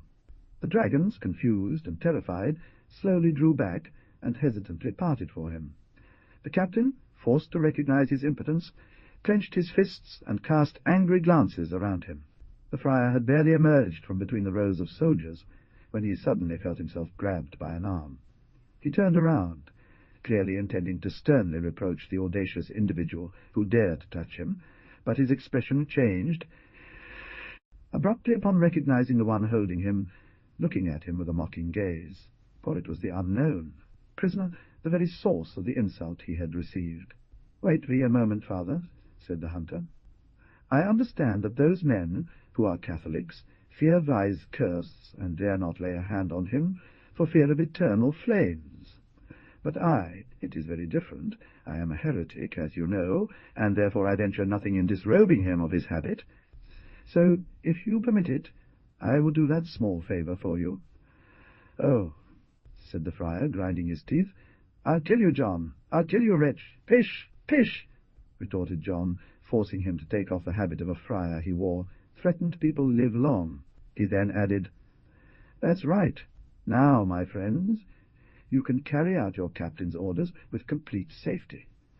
That man is now to you no different from anyone else. The daring act of the hunter had suddenly broken the spell round the soldiers. As soon as the dreaded habit ceased to cover the friar's shoulders, ignoring pleas and threats, the prisoner was bound with rigour to a tree, and received diligently the 200 lashes prescribed by the captain, while hunters watched the execution, mocking the blows and laughing uproariously at the sight of the wretched man contorting in agony, like a serpent. As he reached the 128th whip, the friar fell silent. His nervous system, completely disrupted, left him senseless, yet he had not fainted. His teeth were his teeth were yet right, without seeing, giving no further proof of his existence than the deep breaths that occasionally led his powerful chest. When the execution was over and he was released, he fell and remained on the ground, like an inert mass. They put his habit back on him and left him there, without caring for what might happen to him. The two hunters had walked away after speaking in low voices with the captain for a few moments. The rest of the night passed without incident. A few minutes before sunrise, the soldiers and teamsters rose to load the mules and prepare everything for continuing the journey. Then the order was given to set off. "Where is the priest?" exclaimed the captain suddenly. "We can't leave him like this. Lay him down on a mule, and we'll drop him at the first ranch we find." The soldiers hurried to obey and seek Brother Antonio, but all searches were in vain. He had disappeared without leaving any trace of his escape. Don Juan furrowed his brow upon hearing this news, but after a moment's reflection he shook his head indifferently from side to side and said, "I am glad, for he would have hindered us on our journey." The silver carriage set forth and continued its journey. 60th Political Summary. Before proceeding, we will briefly state the political situation in Texas at the time when the events we have described take place. Since the days of Spanish domination, the people of Texas have claimed their freedom with weapons in hand, but after several triumphs and reverses, they were finally defeated at the Battle of Medina on August 15, 1813, a fateful date by Colonel Arredondo, commander of the Extremadura regiment, to which the militia from the state of Coahuila had been unattached. From that time onward, until the Second Mexican Revolution, Texas remained humiliated under the intolerable yoke of the military regime and defenseless against the incessant attacks of the Comanche Indians. On several occasions, the United States had made claims regarding that country, maintaining that the natural borders between Mexico and the Confederation were the Rio Grande, but in 1819, forced to recognize openly that their claims were unfounded, they sought an indirect means to seize that rich territory and incorporate it into their borders. It was then that they implemented that cunning policy, patiently and Machiavellically designed, which would ultimately lead them to victory. In 1821, the first American emigrants made their appearance timidly and almost anonymously in the arms of the country, dispossessing lands, colonizing quietly, and becoming powerful within a few years, to such an extent that by 1824 they had significant progress in forming a compact mass of nearly 50,000 individuals. The Mexicans, constantly occupied in fighting each other in their endless civil wars, did not grasp the significance of American emigration that they themselves had encouraged at its inception. Only 8 years had passed since the arrival of the first Americans in Texas, and they already made up nearly all of its population. The Washington cabinet no longer hid his plans, and spoke clearly of buying Texas territory from Mexico, where the Spanish element had nearly disappeared, making way for the entrepreneurial and mercantile spirit of the Anglo-Saxons. The Mexican government, finally awakening from its prolonged slumber, realized the danger threatening it from the double invasion of the residents of Missouri and Texas in the state of Santa Fe. He wished to curb American migration, but it was too late. The law promulgated by Mexico's Congress was impotent, and colonization did not cease despite Mexican posts spread along the border, tasked with stopping emigrants and forcing them to retreat. General Bustamante, President of the Republic, realizing that he would soon have to fight against Americans, silently prepared for battle, and under various pretexts he directed several bodies of troops to the Rio Rojo and Sabina, which did not take. longed to form a contingent of 1,200 men. However, all seemed calm at first. Nothing predicted the time when the struggle would begin, as a treachery on the part of the governor of the eastern provinces suddenly ignited it at a moment when least expected. Here is the fact.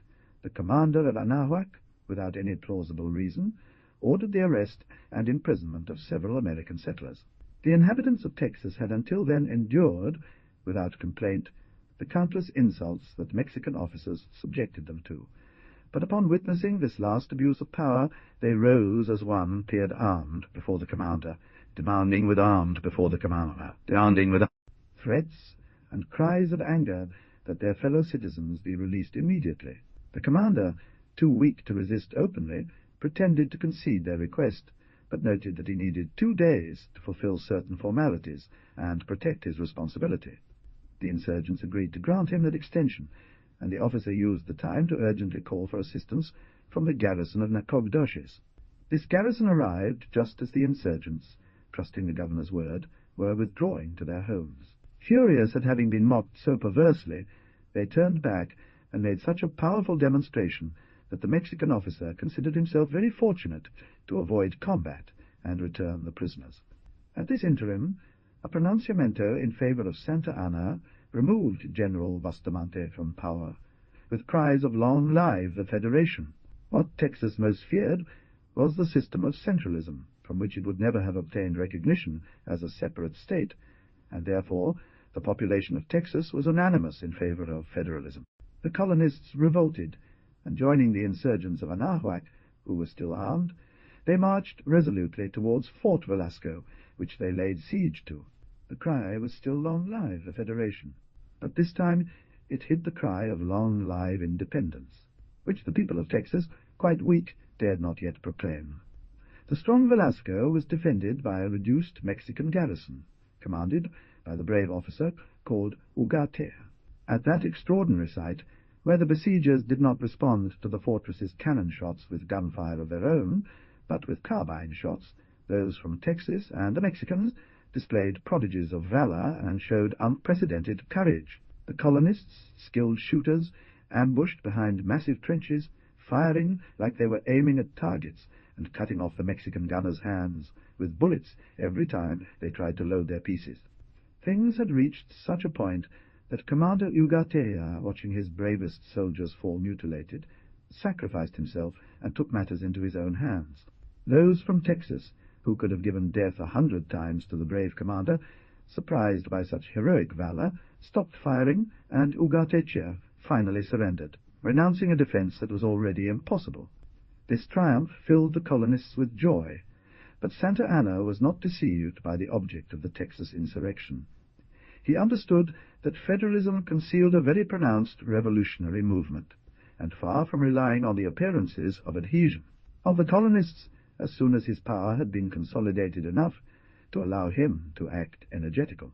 Lie against them, he dispatched Colonel Mejia with 400 men to restore Mexican authority in Texas, which had already become very weak.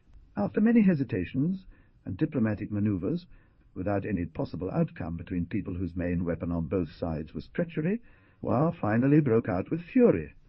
A permanent public security commission was organized in San Felipe, and people were called to take part in the struggle. However, the Civil War had not yet officially broken out when the man who was to decide Texas's fate, and whom glory was reserved for making it free, finally appeared. From that moment, Texas's timid and limited insurrection turned into a revolution. However, in appearance, the Mexican government remained the legitimate owner of the country, and the colonists were naturally called insurgents, and treated as such when they fell into the hands of their enemies, which amounts to saying that without any form of trial they were hanged, drowned, or shot, according to the place where they were caught off. Feared one of these 3 forms of death? On the day our story begins, the exasperation against Mexicans and enthusiasm for the noble cause of independence had reached their peak. A few weeks earlier, a formal meeting had taken place between the garrison of Bijar and a detachment of volunteers from Texas, led by Austin, one of the most renowned chiefs among the insurgents. Despite their ignorance of military tactics and numerical inferiority, the colonists fought with great valor and handled their sole cannon so effectively that the Mexican troops, after suffering heavy losses, were forced to retreat precipitously back to Bijar. This encounter was the first in the western part of Texas, following the capture of Fort Velasco, and it ignited the revolutionary movement, spreading news with the speed of a trail of gunpowder igniting. Then, in all places, the cities raised troops to join the liberating army. Resistance was organized on a grand scale, and some bold leaders of small bands began to traverse the territory in every direction, waging war on their own account and serving their cause in their own way, which they embraced and believed they were defending. Captain D. Juan Melendez, surrounded on all sides by enemies the more formidable as it was impossible for him to know their number or guess their movements, entrusted with a mission of extreme delicacy, having at every step the presentiment of a betrayal that threatened him without cease, without knowing where, how, or when it would fall upon him, had to employ extreme precautions and relentless severity if he wanted to bring the precious charge entrusted to him to a safe conclusion. For that he did not hesitate, in the face of the need to impose an exemplary punishment on Father Antonio. For a long time, grave suspicions had weighed against the friar. His ambiguous behavior had caused uneasiness and given rise to unfavorable suspicions regarding his integrity. Don Juan had set himself the task of clearing up his doubts at the first opportunity that presented itself.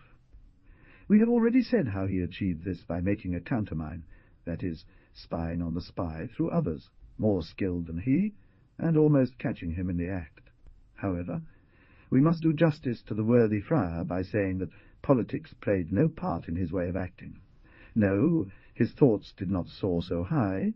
Knowing that the captain was responsible for escorting a silver carriage, he only tried to set it upon a trap to have a share in its spoils, and make his fortune in one blow, with the aim of securing pleasures he had been deprived of up until then. His thoughts went no further. The good man was simply a bandit in the wilderness, but had nothing of a political figure about him.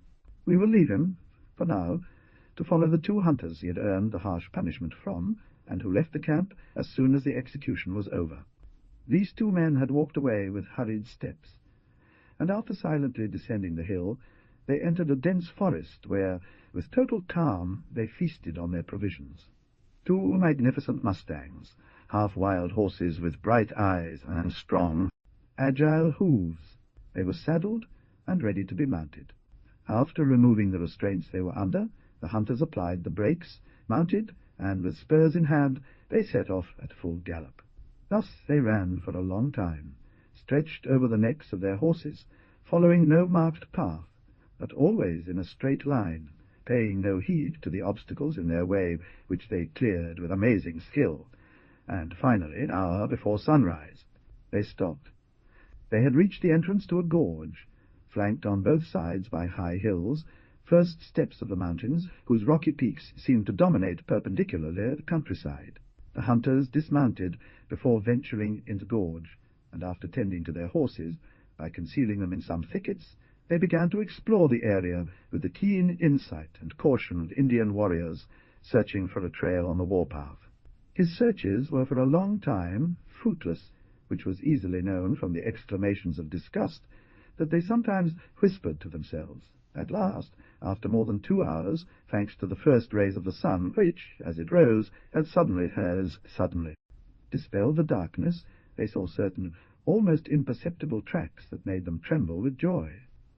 Free from the worry that had been weighing on them, they went to where their horses were, lay indolently on the ground, and rummaging through their saddlebags, they extracted everything necessary for a modest lunch, which they devoured with the terrible appetite of men who had spent all night riding at a gallop over hills and dales. Since Gustave Aimard's departure from the Mexican camp, not a single word had passed between the two hunters, who seemed to act under the influence of a deep concern that made every conversation useless. For the rest, it is a remarkable thing, the silence of men accustomed to desert life. They pass entire days without uttering a word.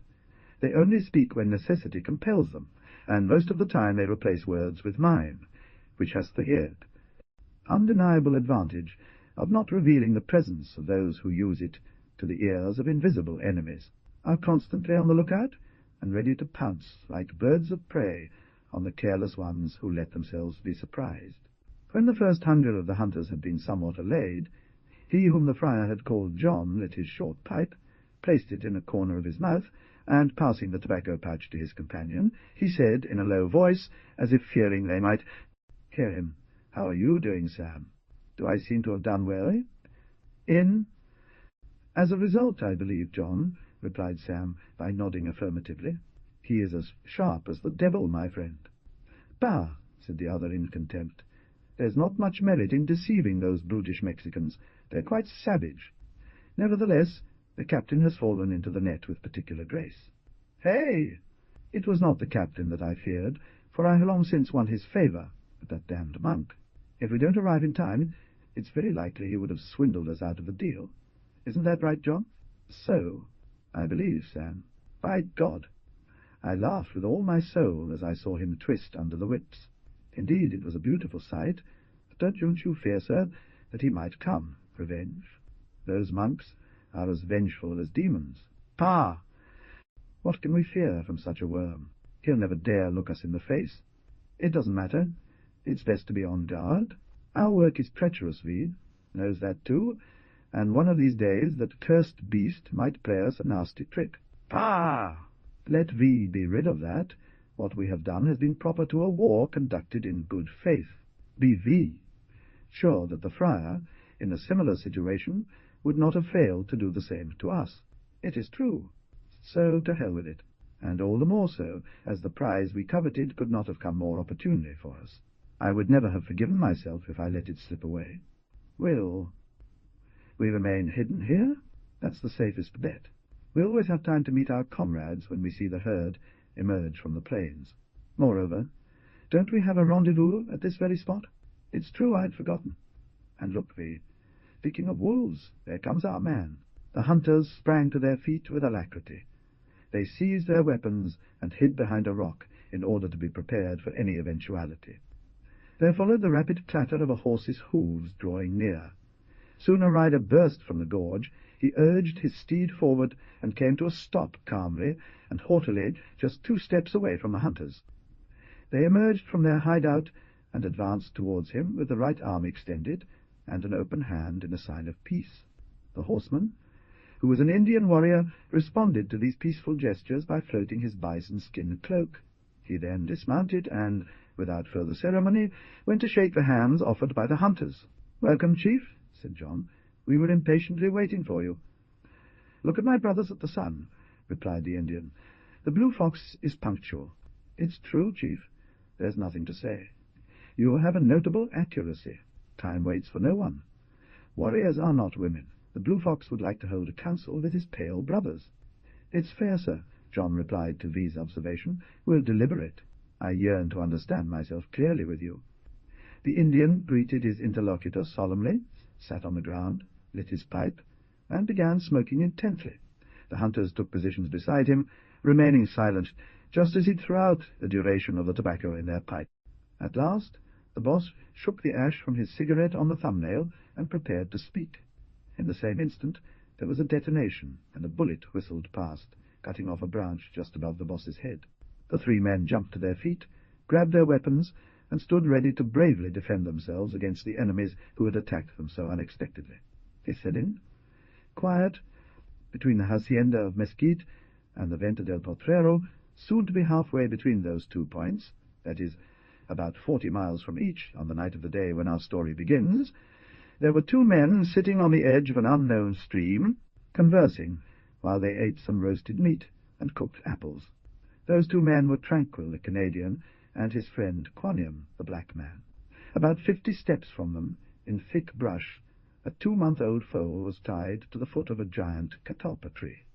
The poor animal, after making futile efforts to break free from the bindings holding it, eventually acknowledged the futility of its attempts and lay sadly on the ground. The 2 men whom we left as youths at the end of our prologue had already reached the second half of their lives by that time. Although age had made little impression on their iron bodies, nevertheless some streaks of grey began to silver the hunter's hair, and premature wrinkles marked several points on his sun-browned face from exposure to the seasons. However, Apart from these slight signs that mark the maturity of age, nothing denoted any decay in the Canadian. On the contrary, his eyes remained bright, his body was upright, and his limbs as muscular as ever. As for the black man, nothing seemed to have changed. He hadn't even slightly reddened. He was simply more robust, and no longer slender, yet he had lost none of his unique agility. The spot where the two hunters were camped was undoubtedly one of the most picturesque on the prairie. The night wind had cleared the sky, whose dome of a dark blue now showed countless stars with the Southern Cross in its centre. The moon shed its white rays that lent objects a fantastic appearance. The night had that soft, peculiar transparency of crepuscular glows.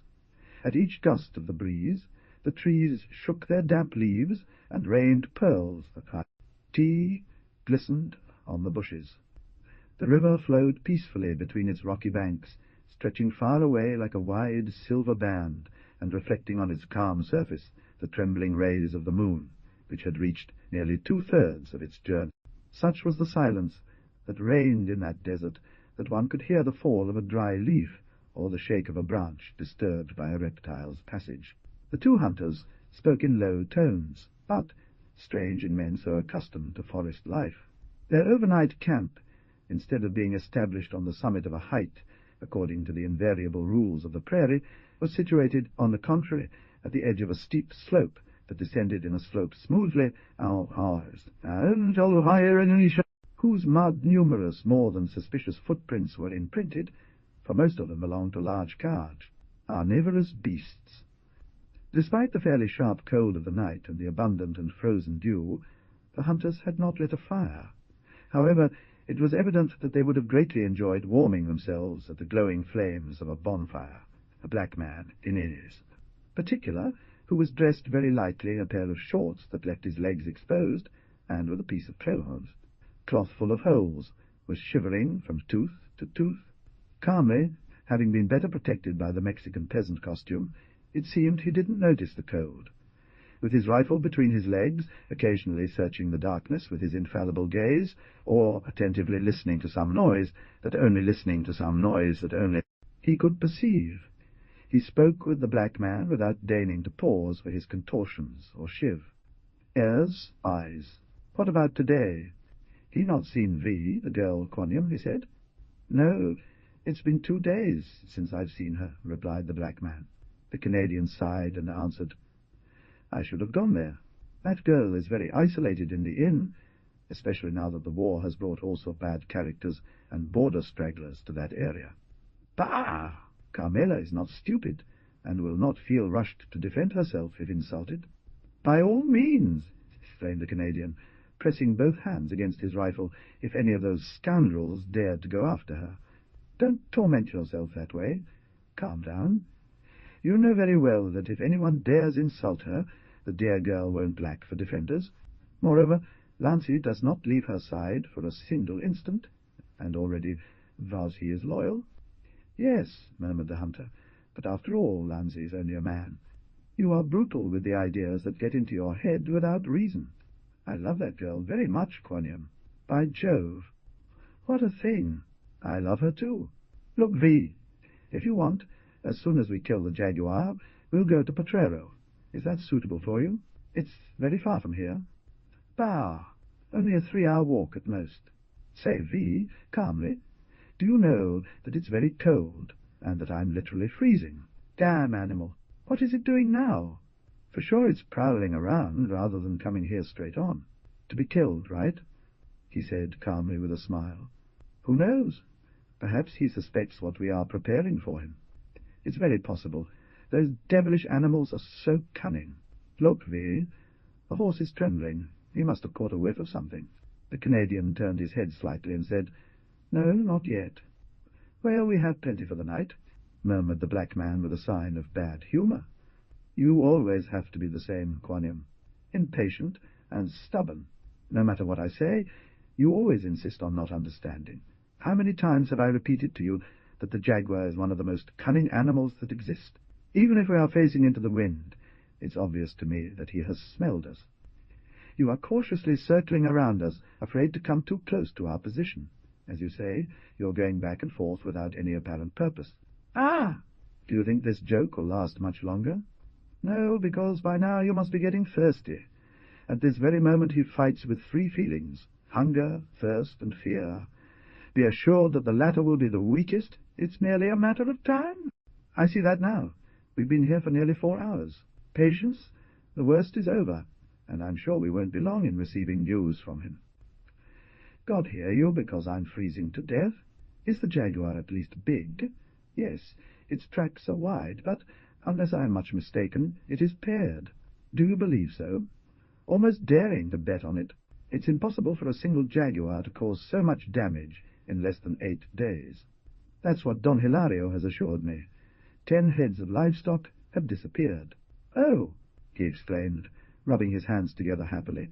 Since it is obvious that he has young ones, then let us go on a good hunt. That is exactly what I assumed, I replied. It is necessary for them to have little ones when they approach the farms so closely. At that moment, a deep rumble, somewhat resembling the piteous meow of a cat, broke the profound silence of the desert. There is his first alarm, said Quanion. It's still far away. Oh! It won't take long to get closer. Not. Yet he's not targeting us right now. Shut up. Then who? Listen, V. At that moment, a cry similar to the first one rang out nearby, but from the opposite side.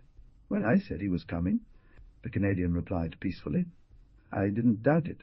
If you don't know the customs of tigers, who will? The poor colt had risen, and his whole body was shaking. Half dead with fear, with his head hidden between his front legs, he stood firm on all four, emitting a kind of whimper. Poor innocent animal, he said. Since you understand that you are lost, I hope not. The jaguar will drown him. Yes, if we don't kill him first. I confess to you, V, said the black man, that I would be very happy if that poor horse could escape. He will escape, replied the hunter. I have chosen him for Carmela. Nonsense. Then why did you bring him here? Get accustomed to the tiger. Hush. That's a good idea, so I don't have to watch that side, do I? No, just think about the jaguar coming from your right. I'll take care of the other one. Agreed? Almost at the same time, 2 more powerful roars resonated. He's thirsty, Tranquillo observed. His anger is waking up, and he's starting to approach. Good. Should we prepare already? Wait, V. Our enemies are still hesitating. They haven't yet reached the point of recklessness where anger makes them forget all caution. The black man who had stood up sat down again philosophically. Thus passed a few minutes. From time to time, a gust of night wind, laden with wavering whispers, swept over the hunters' heads like a whirlwind and faded into the distance as a sigh. The 2 men were serene and immobile, their eyes fixed on the space, their ears attuned to the sounds of the desert, their finger on the trigger of the rifle, ready to confront the first sign of the invisible enemy, though they instinctively felt his approach and imminent attack. Suddenly, the Canadian shuddered and leaned sharply towards the ground. "Oh!" he exclaimed, straightening with a gesture of terrible anxiety. "What is happening in the forest?" The tiger's roars erupted like thunder. They answered with a terrible cry, and the frenzied gallop of a horse could be heard approaching at breakneck speed. "Alert! Alert!" Tranquil exclaimed. Someone was in danger of death. The tiger was pursuing them. The 2 hunters boldly charged towards the place where the roars were echoing. The entire forest seemed to quiver. Inexplicable noises emanated from unseen lairs, sometimes resembling mocking laughter and other times cries of distress. The harsh growls of the jaguars continued uninterrupted. The gallop of the horse that the hunters heard first seemed to have become multiple and resounded in opposite points. The hunters, longing and out of control, kept running in a straight line, jumping over ravines and ditches with a terrifying speed. The terror they felt for the strangers whom they wanted to rescue gave them wings. Suddenly a cry of anguish, more piercing, more desperate than the first, rang out at close range. "Oh, it's her! Carmela!" Tranquillo exclaimed, overcome by a kind of vertigo. And leaping like a wild animal, he dashed forward, followed by Quanium, who had not left his side, neither for a moment nor a second, during that mad sprint. Suddenly a deathly silence reigned over the desert. All noise, all murmurs had ceased as if by magic. Only the desperate breathing of the hunters still running could be heard. A roar of fury was unleashed by the tigers. A crackling of branches shook nearby bushes, and an enormous mass, leaping from the top of a tree, landed on the Canadian and vanished. In the same instant, a lightning bolt split the darkness, and a shot rang out, followed almost immediately by a roar of agony and a cry of terror. "Cheer up, child! Cheer up!" A manly and pronounced voice rang out at close range. "You're saved." The hunters, through a supreme burst of energy, pushed their already incredible speed even further, and finally emerged onto the battlefield. Then, before their terrified eyes, a peculiar and terrifying sight unfolded. On a fairly small expanse of ground, a fainting woman lay sprawled on the earth next to a wounded horse that thrashed through its final agonies. That woman was motionless, as if dead. Two young tigers, curled up like cats, fixed their burning eyes on her and were ready to attack. A few steps away, a wounded tiger rolled on the ground, roaring with fury, trying to throw itself at a man who, with one knee on the ground, had his left arm wrapped in the many folds of a surrep, leaning forward and holding a machete in his right hand, waited resolutely for her attack. Behind that man, a horse, with its neck stretched, snout drooping, and ears flattened back, it shivered, filled with terror, gripping its four hooves. Another tiger, perched on the sturdiest branch of a tree, fixed an intense gaze on the dismounted rider, lashing its powerful tail through the air and issuing muffled roars. What we have taken so long to the hunters described it in a single glance. With the speed of lightning and a gesture of sublime simplicity, the daring adventurers took their positions. While Quiniam rushed towards the two puppies, grabbing them by the neck and slamming their heads against a rock, Tranquil brought his rifle to his face, and with one shot felled the tigress precisely as she leaped from the tree onto the rider. Then, turning with extreme agility, he killed the second tiger with a blow of the buttstock and laid it at his feet. "Ah," the hunter said with a sense of pride, putting his rifle on the ground and wiping his forehead, bathed in cold sweat. "She's alive!" exclaimed Quiniam, who understood all the anguish contained in his friend's exclamation. Only terror had made her faint, but she is saved.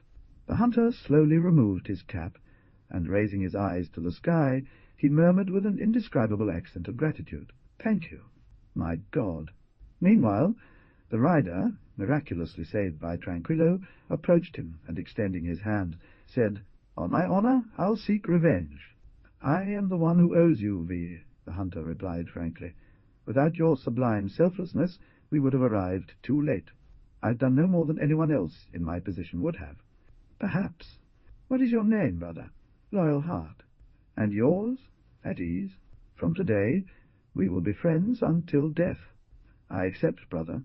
Now, let us think of that poor young woman."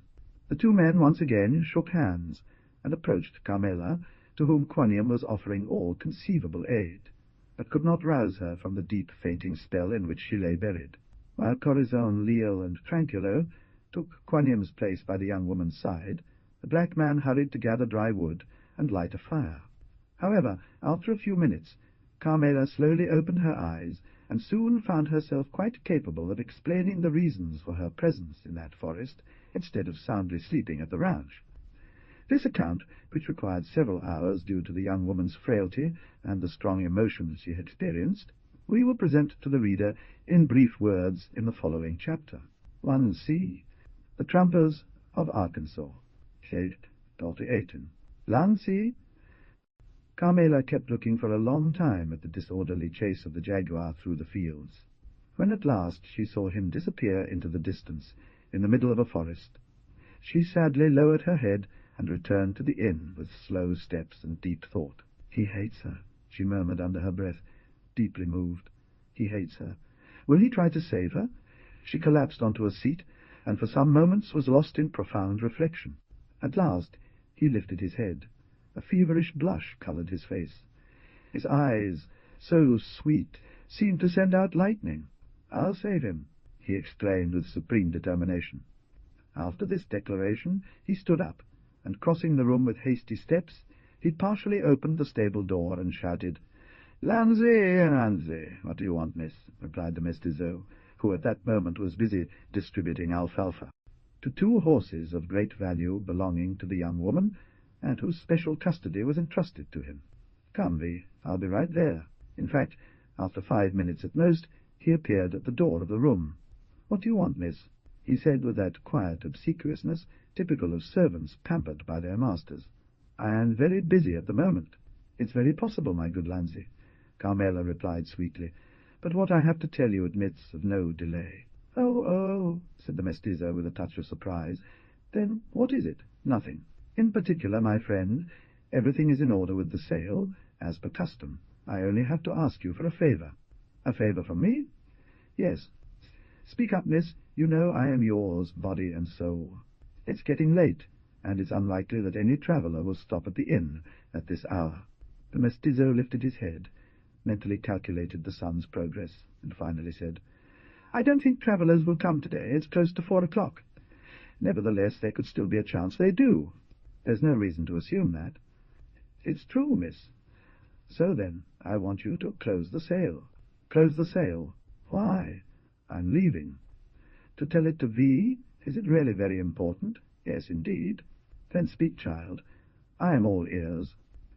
The young woman cast a deep interrogative look at the mestizo, who stood before her, leaning with coquettish elbows on a table, and said in an indifferent tone, "I am troubled, Lanzi."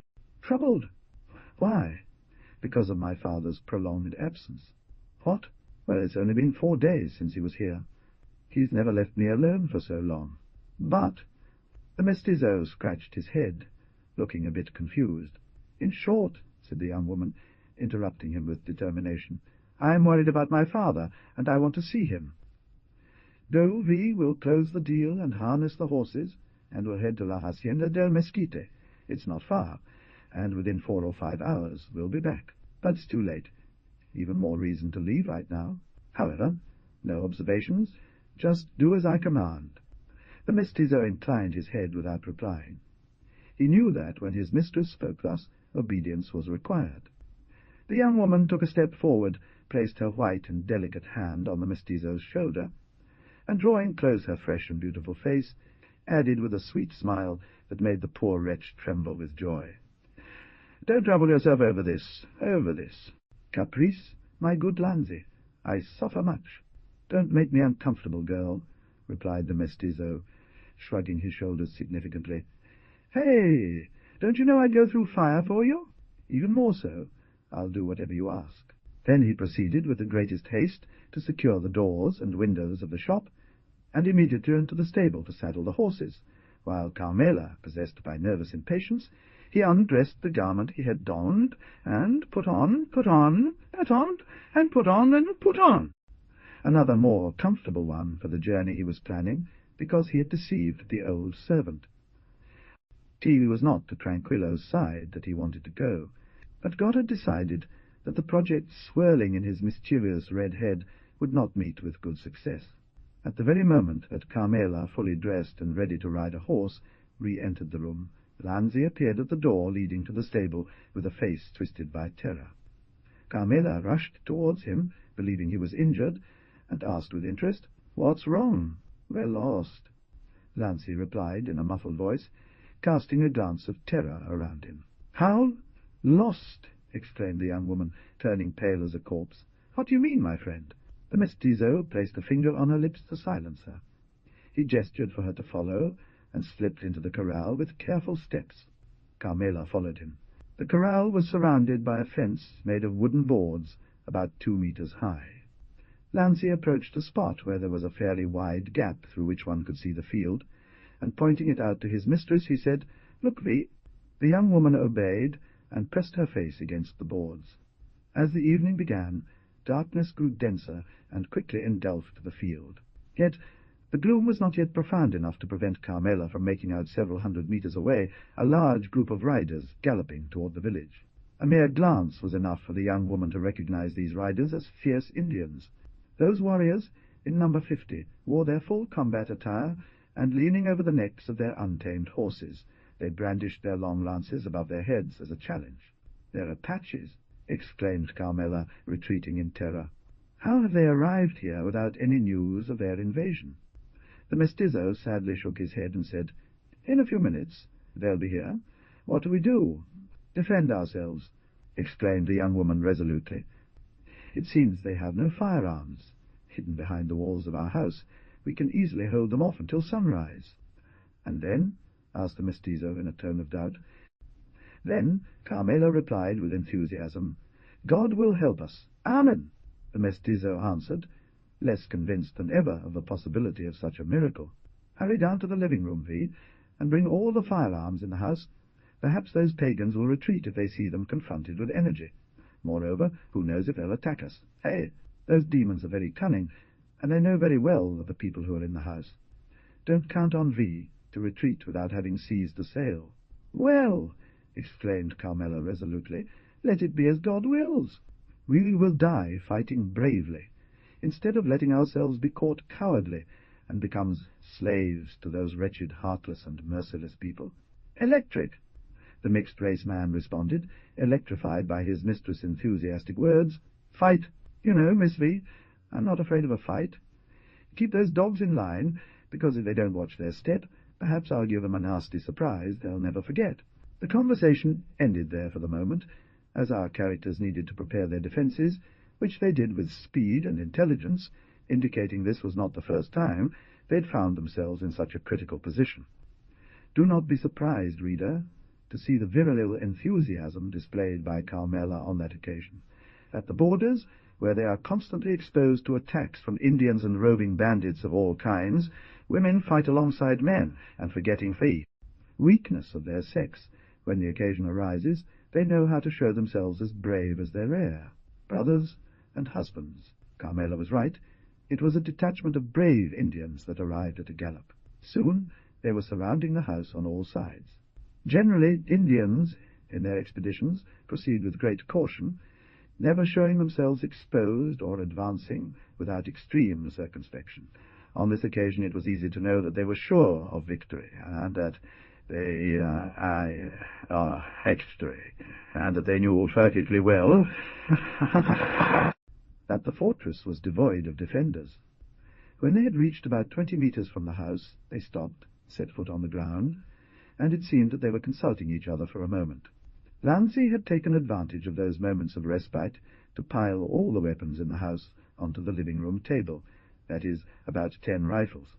Although the doors and windows were securely locked, due to the numerous open slits in the shutters, it was easy to observe the enemy's movements. Carmela, armed with a carabine, had positioned herself bravely in front of the door, while the mestizo, with a worried expression, paced back and forth, going in and out, and seemed to be wrapping up an important and mysterious task. "Come on," she said after a moment. "Everything's sorted. Return V to place that carabine on the table, miss. It is not by force, but only through cunning that we can defeat these demons. Let me act." "What is your plan, V?" "You will see, V. I have sawed off 2 boards from the pen fence. Ride V on horseback, and as soon as I hear you open the gate of the inn, get away at full gallop. But what about you? Don't worry about me, just spur your horse on. I don't want to leave you behind." "Nonsense, nonsense. Let's not waste time. I'm old, my life is already fragile, but yours is beautiful. It must be saved. Let me act according to my whim, I say." "No, unless you tell me, V, I won't say anything. You'll find Tranquillo at the Venado fort. Not a word more." "Ah, really?" said Carmela. "Well, I swear I won't leave your side, whatever happens." "You're crazy. Have I not told you that I want to play a trick on the Indians?" "Yes." "Well, then, you'll see, only, as I fear some imprudence on your part, I want to see you lead the way. That's all there is to it." "Does. V, tell me the truth?" "Of course." "In 5 minutes I will meet with you. Will you promise me that? Do not believe you that I am going to stay here for long. But what do you intend to do? There are the Indians. Go out, and don't forget to run as fast as possible when I open the door, and head for the deer fort. But I count on... Go, go." "It's agreed," said Lanzi, interrupting her abruptly and pushing her towards the corral. The young girl obeyed with great reluctance. But just then some hurried knocks resounded on the door of the shackle, and the mestizo took advantage of this display by the Indians to close the gate of the corral. "I have sworn to protect Tranquillo, come what may," he murmured, "and I can save her only by dying for her. Well, then I'll die. But he lives God. I must have a magnificent funeral." They knocked at the door again, but this time with such violence that it was easy to foresee that the boards would not resist for long. "Who is there?" asked the mestizo calmly. "Peaceful people," they answered from outside. "Well," said Lanzi, "if they are peaceful people, they sure know how to make a noise. V, a unique way of announcing themselves. Open, V. Open, V," the voice replied from outside. "With pleasure. But who guarantees that you don't want to harm me? Open, V, or we'll break down the door." And the knocks continued.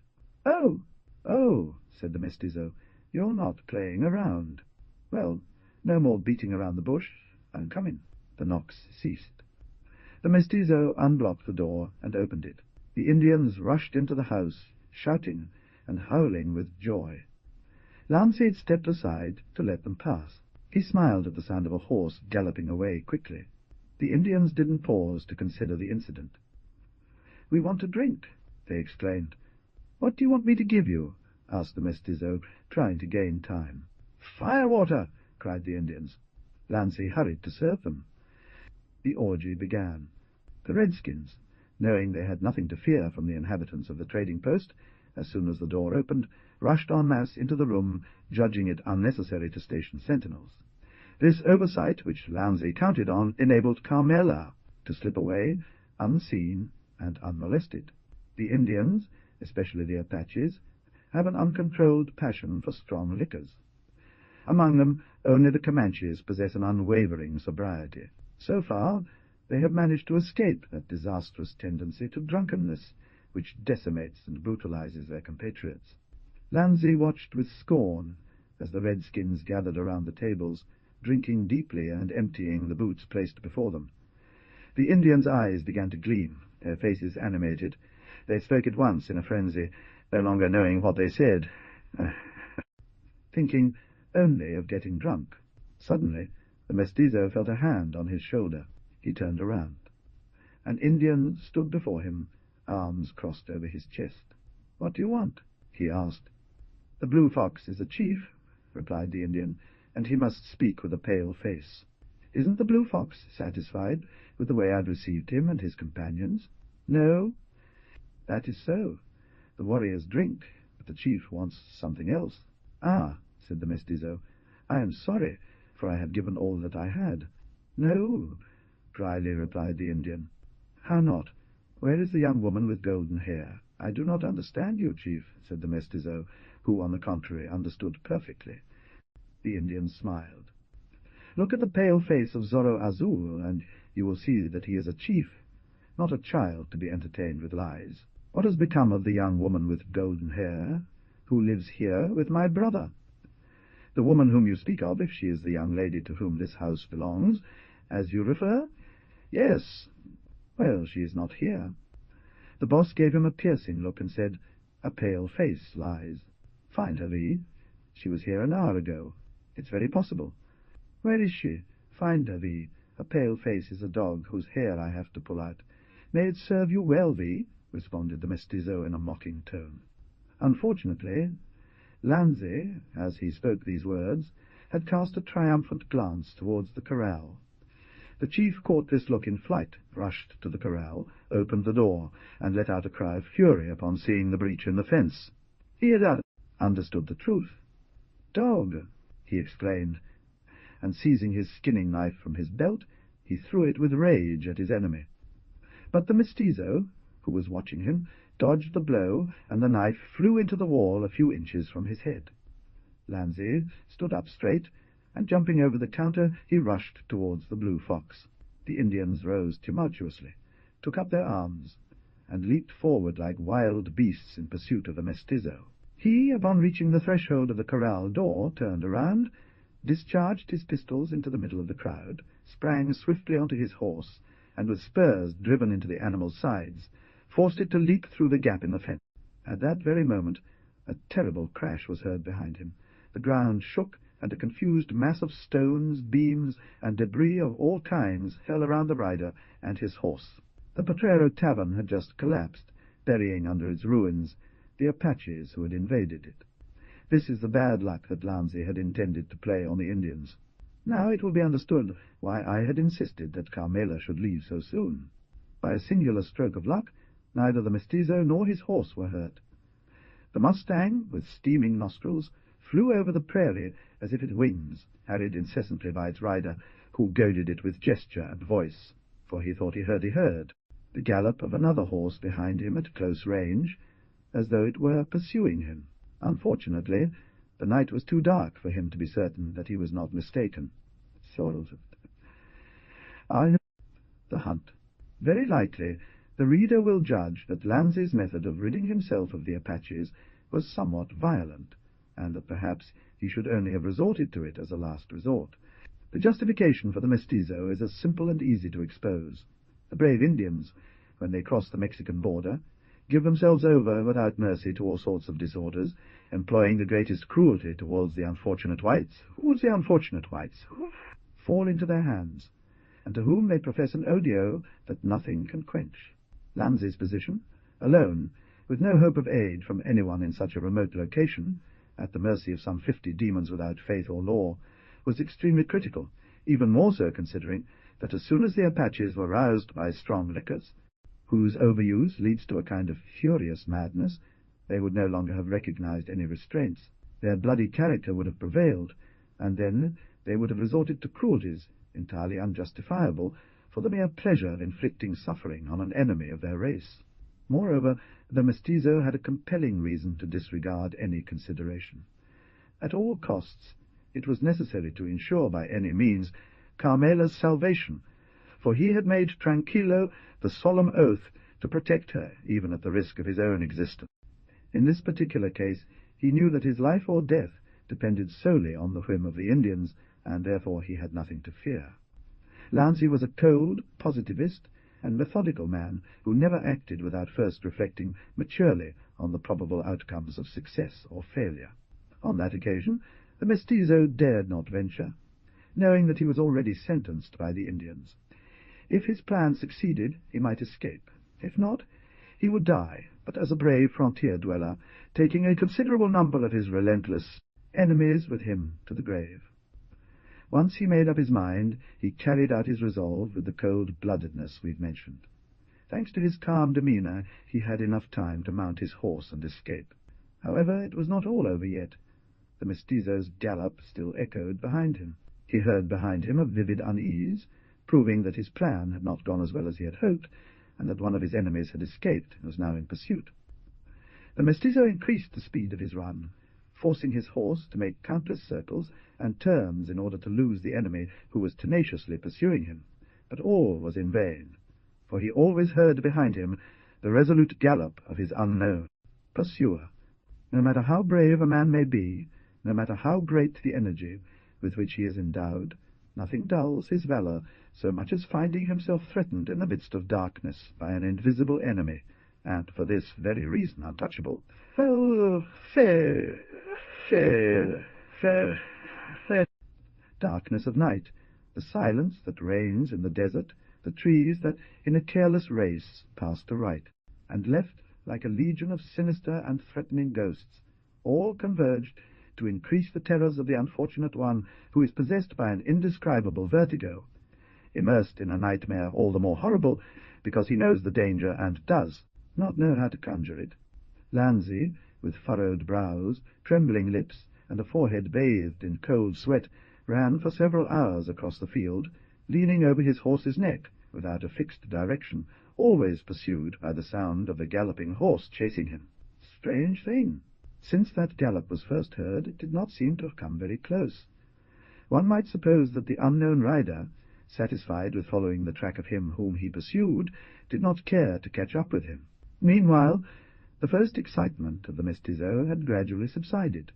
The cold night air had in some measure clarified his thoughts. He regained his serenity, and with it the clearness of mind necessary for a correct estimate of his position. Lanzi felt ashamed of that childish terror.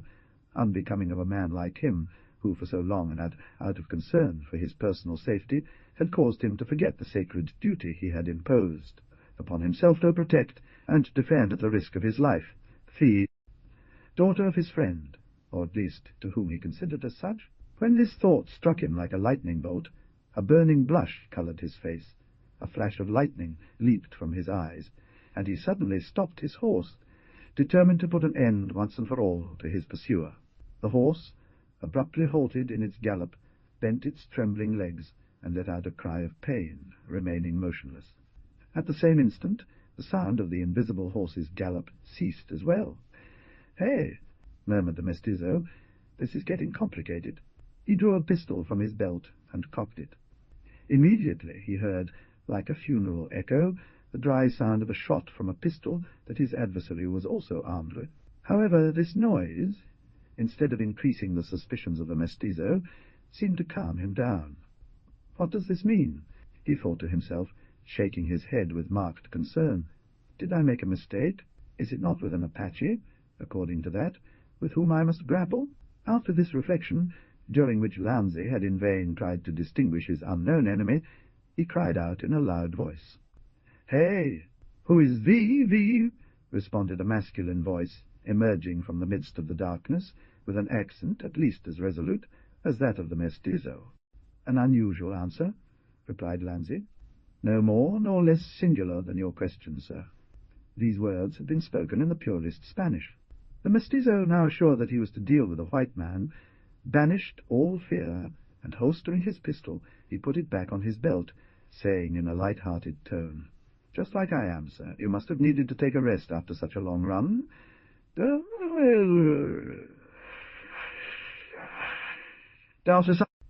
"You want to rest together? With much pleasure," replied the other.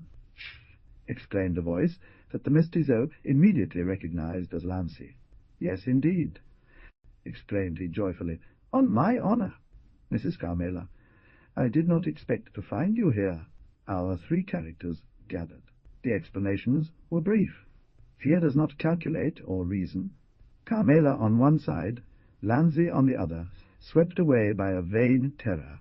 They had fled without trying to understand the feeling that impelled them, excited only by the interest of their own conservation, that supreme weapon given by God to man, danger in extreme cases. The only difference was that the mestizo was considered pursued by the Apaches, while Carmela believed she had them in front of her. When the young woman, yielding to Lanzi's insistence, left the store, she rushed blind down the first path that presented itself before her. Luckily for her, God had willed that at the very moment the sail took flight with a terrible roar. Carmel, half dead with fear and thrown from her horse, was found by a white hunter.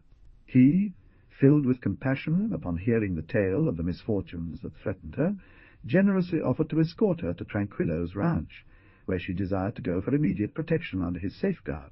Carmela, after having examined with her eyes the hunter, whose frank gaze and pleasant face revealed loyalty, accepted his offer with gratitude, trembling that the darkness might cast her into the midst of Indian bands that undoubtedly infested Fee, paths to which her ignorance of the surrounding areas would inevitably lead her.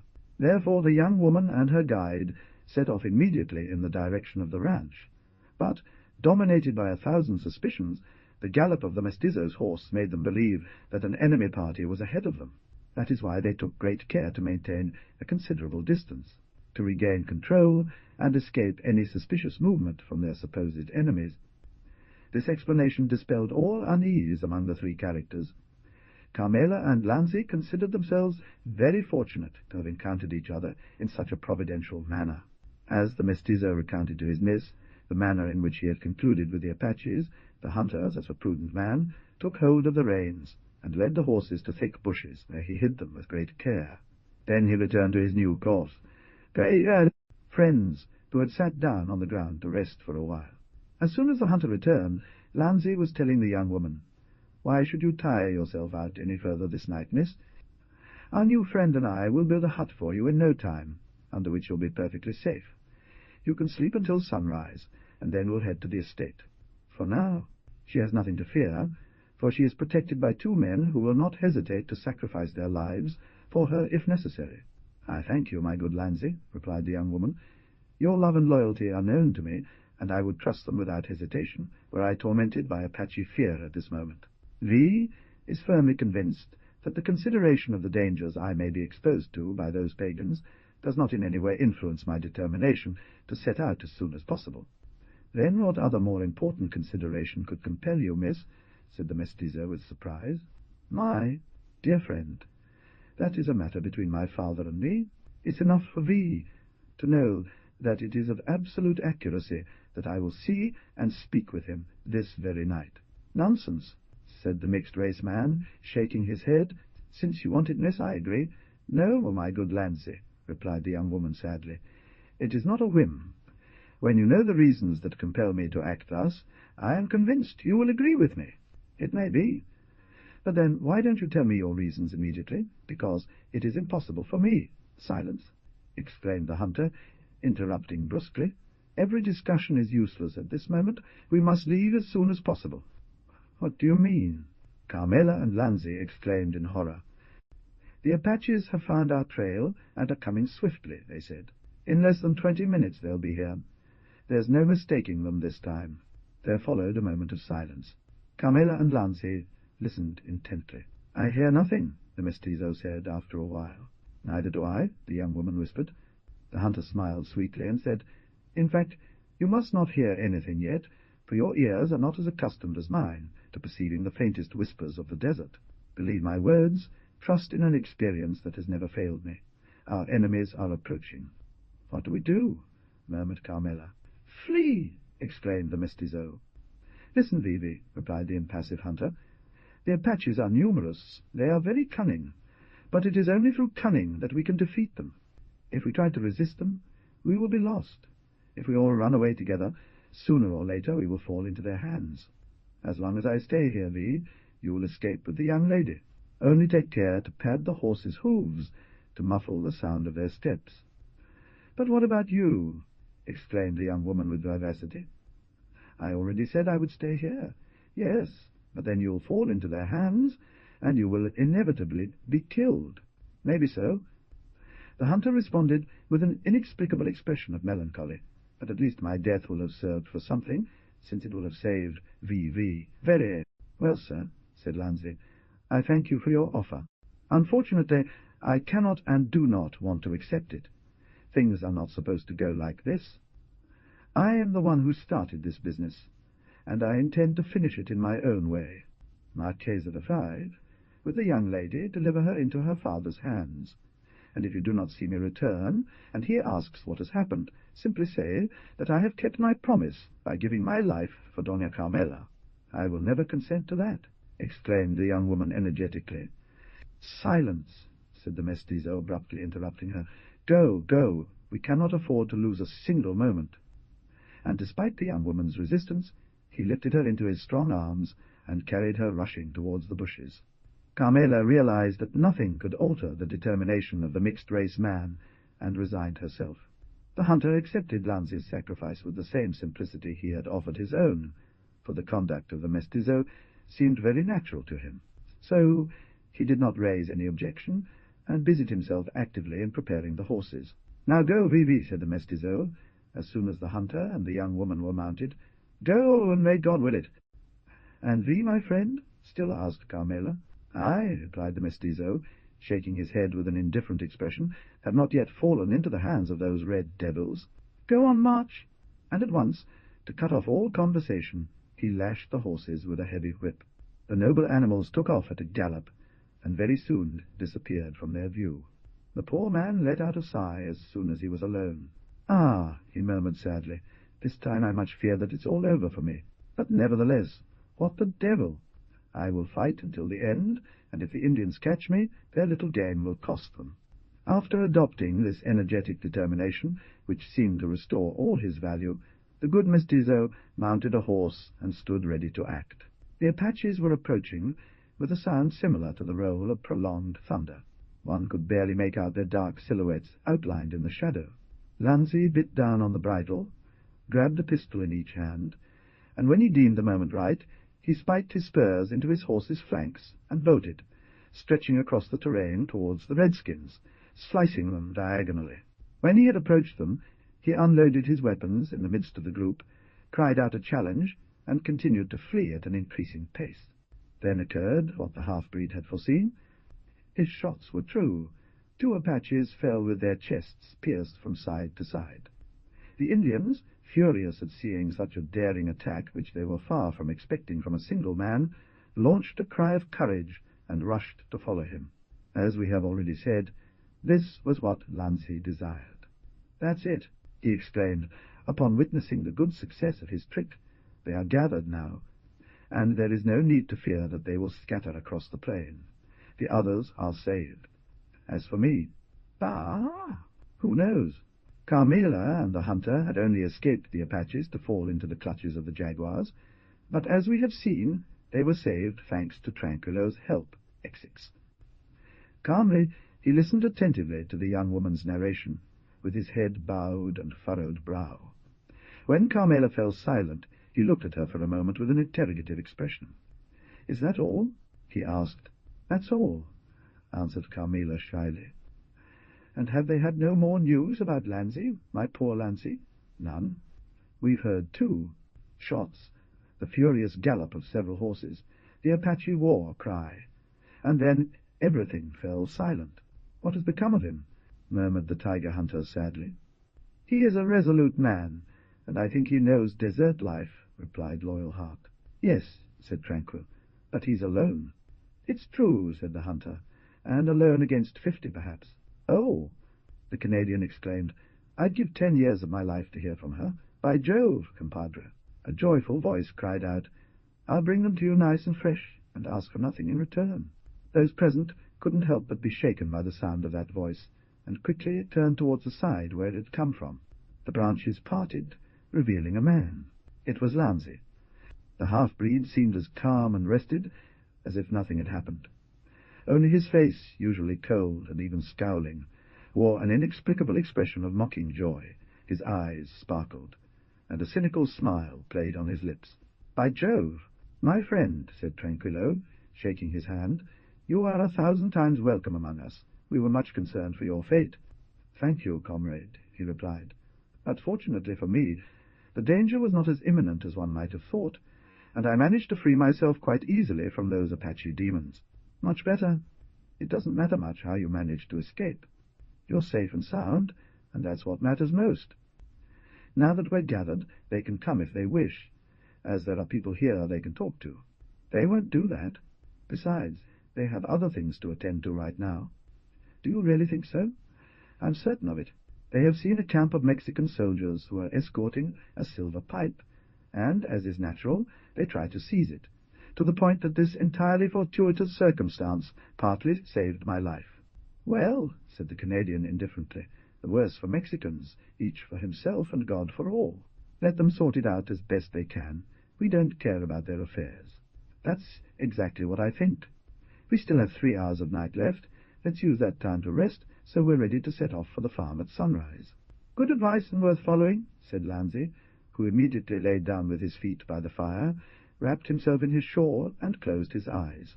Leal Hart, who undoubtedly agreed, followed suit. As for Queniam, after meticulously flaying the tigers and their cubs, he had stretched out before the fire, and for 2 hours he had been sleeping with a deep slumber and that indifferent, listless apathy that characterizes the black race. He then turned quietly towards Carmela. The young girl was sitting just a few steps away from him, gazing into the fire with a pensive expression, and tears sparkled in her eyes. "Come on, child," said the Canadian gently. "Why are you there? You must be exhausted. Why don't you try to rest for a while?" "Why bother?" murmured Carmela sadly. He replied with sharpness, the tiger, whose the young woman's accent made tremble. "What is it for?" "To regain your strength. Let we watch over our father. I wouldn't be able to sleep, no matter how tired I am. Sleep would evade my eyelids." The Canadian examined her for a moment with utmost care, then shook his head visibly concerned, and said, "What does that mean?" "Nothing, father mine," answered Carmela, trying to smile. Girl, murmured Tranquillo, There's something here. I'm just a poor hunter, very ignorant about worldly things, and without malice. But I love you, my daughter, and my heart tells me you're suffering." "Me!" exclaimed Carmela, making a negative gesture. But suddenly he burst into tears, and, leaning against the loyal chest of the hunter, he hid his head there and whispered with a choked voice, "Ah, father, father, I am very unfortunate." Calmly, upon hearing this exclamation wrenched from the force of pain, he stood upright, as if a serpent had bitten him. "Gaze directly," he exclaimed anxiously. "Unfortunate, you, Carmela? What has happened, my God?" The young woman, after an immense effort, managed to calm down. Her features regained their usual gentleness. She wiped away her tears, and, smiling at the hunter who looked at her with concern, she said in a supplicating voice, "If Father Fathos V, I am mad." "No, no," he answered tranquillo, shaking his head from side to side. "You're not mad, my child. You're just hiding something from me." "My father," said Carmela, blushing and lowering her eyes, visibly confused. "Be honest with me, child. Am I not your dearest friend? Yes, it's true. I ever refuse to indulge your smallest whims?" "Oh, never." "Then why, if you love me so much, do you act like this? Don't you confide frankly to me what torments you?" "It's—" murmured Carmela hesitantly. "Come on, what?" said the hunter with an insinuating voice. "I dare not. Accordingly, is it very difficult to say?" "Yes." "Bah, keep talking, little one. Where are you going to find a confessor so indulgent as me?" "Nowhere, I know." "Well then, speak." "I'm afraid V will get angry." "You'll only make me angrier if you insist on staying silent." "But, listen. Carmela, you yourself, when we referred to it a moment ago, confessed that you had wanted to come and find me wherever I might be, and this very night. Is that true? Yes or no?" "Yes, father mine. Yes, father mine." "So here I am, ready to listen. Moreover, if what you have to tell me is as important as I am allowed to suppose, I think you had better hurry." The young woman shivered, cast a look to the sky, whose shadows were beginning to be painted with white bands, and all hesitation vanished from her face. "You are right, father," she said with a firm voice. "I have to talk to you about a matter of the utmost importance, and perhaps I have already delayed it too much, because it is a question of life or death." "You scare me." "Listen, V. Speak, daughter, speak without fear, and know that I hold you dear." "I count on that, my father, and everything will be known to V. Well—" Carmela seemed to gather herself for a moment. Then, letting her little hand fall into her father's rough and broad palm, as her long, silky eyelashes lowered shyly to veil her gaze, she began to speak in a soft voice at first, but soon grew calm and her words became firm and clear. Lanzi told V that the discovery of a silver trail, pitched a short distance from where we are, had helped him escape the pursuit of the Indians. My father, that silver-tongued speaker, stayed at the inn last night. The captain who commands the escort is one of the most distinguished officers in the Mexican army. On several occasions you have heard him speak of him with praise, and I still hear him speak of him with praise, and I still believe you know him personally. His name is Don Juan Melendez de Gondora." "Ah," said Tranquillo. The young woman paused, her heart pounding. "Continue," replied the Canadian sweetly. Carmela looked at him over her shoulder, saw that he was smiling, and decided to speak. "Chance has already brought Captain Melendez to the store several times.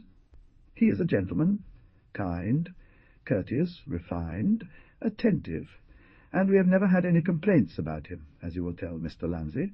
I am convinced of it, my daughter. Captain Melendez is just as you describe him." "Isn't that right?" said the young woman vivaciously.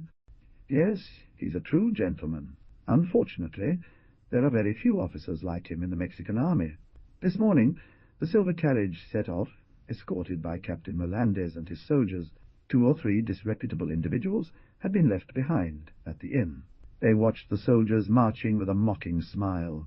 Then they sat down at the table, took up their drinks, and started to speak to me in an undignified manner, using words that a virtuous girl should never hear, even going so far as to threaten me." "Ah!" he exclaimed, calmly interrupting her and furrowing his brow. "Do you know those tuners?" "No, father mine. They are like so many border wanderers in that region, but though I have seen them several times, I do not know their names. It matters little. Don't worry about it, for I will discover them." "Oh, father, you would do wrong to trouble yourself about that. I swear." Very well, it is my affair." Fortunately for me, at that critical moment, a rider whose presence was enough to silence such men and force them back into the roles they should always have played with me, namely, attentive and respectful, arrived. "And without a doubt," said the Canadian, "that rider who came so opportunely for you must be a friend of yours." "Just a friend, father," said Carmela, blushing slightly. "Ah, very well. But he's very close with V. At least that's what I assume." "Yes." "And do you know his name, my daughter?" "Of course." "What is it?" "If you don't mind telling me, please." "No way. His name is Jaguar." "Oh, oh," replied the hunter, furrowing his brow. "What could he have been doing at the market?" "Nothing." "I know, father." He spoke in low tones to the men of whom I have spoken to V, and they immediately rose from the table, mounted their horses, and left at a gallop without so much as glancing back. "Strange," murmured the Canadian. There followed a lengthy silence. He was tranquilly reflecting deeply. It was evident that he was seeking a solution to a problem that he undoubtedly found very difficult to solve. Finally, he raised his head and asked the young woman, "Did you have anything more to tell me? So far, I see nothing extraordinary in what you've told me." "Wait, V," said Carmela. "Ah, then you haven't concluded?" "Not yet." "Very well, continue." "Although the Jaguar spoke in a very low voice to those men, nevertheless by some words that I overheard. Unintentionally, I swear to V, my father. I am convinced of it." "And what did you deduce from those few words?" "That is to say, I thought I understood." "It's the same. Continue." "I thought I understood they were talking about the silver conduct." "And?" "Consequently, from Captain Melendez, right?" "Yes, and I'm still certain they pronounced his name." "That's it. And then you assumed the Jaguar intended to attack the convoy and kill the captain, didn't you?" "I don't say that, father," she replied, stuttering and very disconcerted. "No, but you fear it." "My God!" Carmela replied with a certain gesture of bad humour. "Isn't it natural that I'm interested in a brave officer who—" "It's very natural, my child. I don't censure you. On the contrary, I'll even say more, and that is, in my opinion, your suppositions are very close to the truth. So don't get angry." "Do you believe it, father?" exclaimed the young woman, joining her hands in terror. "It's very probable," replied the Canadian calmly. "But be calm, my daughter," he added with a kind tone. "Though you may have taken too long to speak to me, perhaps I can avert the danger that threatens the man for whom you care so much." "Oh, do V that, father mine, I beg you. At least I will make the effort, daughter. That is all I can promise you at this moment. But what about you? What are you going to do?" "Me? Yes, while my companions and I try to save the captain. I'll follow V, father mine, if you allow me." "Go ahead, because I think that's the most sensible thing to do. With all your talk of affection for the captain, why do you so ardently want to save him?" "Me, father mine." The young woman replied with perfect frankness, "No such thing, only that I think it would be terrible to let a brave officer be killed when he can be saved." "So you detest the Jaguar, without a doubt?" "No, indeed, father. Despite his exalted character, I think he has a noble heart, and even you esteem him, which is for me the strongest reason. What torments me is to see two men in open opposition, who, if they knew each other, I am convinced, would soon sympathize. And that's why I don't want bloodshed between them." These words were pronounced by the young woman with such innocent frankness that the Canadian remained stunned for a moment. The faint gleam of truth he thought he had detected suddenly slipped away from him, without his being able to explain how it had disappeared. He understood nothing at all in Carmela's behaviour, nor the motives that impelled he to act, for there was no reason to doubt the sincerity of what he had said. After closely looking at the young woman for a moment, he moved his head 2 or 3 times, as if completely disoriented, and without saying a word he prepared to wake up his companions. Tranquil was one of the most experienced hunters in the forests of North America. He knew all the secrets of the desert, but he was completely unaware of that great mystery called the heart of women, a mystery all the more difficult to fathom as women themselves often ignore it, acting on impulse, dominated by passion, without second thought. In a few words, the Canadian updated his companions on his plan, and, as he anticipated, they raised no objections and were ready to follow him. 10 minutes later, they mounted their horses and left the camp in pursuit of Lanzi, who was serving as their guide. As soon as they disappeared beneath a vine-covered arbor, the owl sounded its morning cry, heralding the sun's rise. "My God," murmured Carmela, her voice laced with anxiety. "Will we make it in time?" 21. The Jaguar. When the Jaguar left the Potrero sail, he was seized with extreme agitation. The young woman's words resonated in his ear with an ironic and mocking accent. The last look she had given him pursued him like a guilt. The young man bitterly regretted. Having abruptly interrupted his conversation with Carmela, he was dissatisfied with the way he had responded to her pleas. In short, he was in the best possible mood to commit one of the acts of cruelty that his violent character had so often led him to do, and which had marked his reputation with a shameful stamp, acts he deeply regretted having committed when it was too late. He ran at full gallop across the prairie, blooding the nostrils of his horse with his spurs, who reared up in pain, uttering muffled curses, and casting around him looks as fierce as those of a beast on the hunt for prey. There was a moment when he intended to return to trade, throw himself at the feet of the young woman, and, in a word, repair the absence that made him commit this silent passion that stirred within him, disregarding all kinds of jealousy, and putting himself entirely at Carmela's disposal for whatever she felt like ordering. But, as often happens with most good resolutions, this one lasted no longer than a flash of lightning. The Jaguar reflected, and with reflection came doubt and jealousy, and immediately thereafter a new fury even more insane and madder than the first. The young man galloped on like that for a long time, seemingly following no particular direction. Yet, from time to time, and at long intervals, he would stop, rise in his stirrups, scan the plain with an eagle's gaze, and then take off again at loose. Very low. Around 3 in the afternoon he pulled ahead of the silver column. But since he had seen it from a distance, it was easy for him to avoid meeting it, gently turning to the right and making his way through a dense forest that made him invisible for a time long enough to avoid being spotted by the scouts at the vanguard. However, an hour shortly before sunset, the young man, who had just stopped for perhaps the 100th time to scan the surroundings, let out a restrained cry of joy. He was finally going to meet those he had been so eager to reach.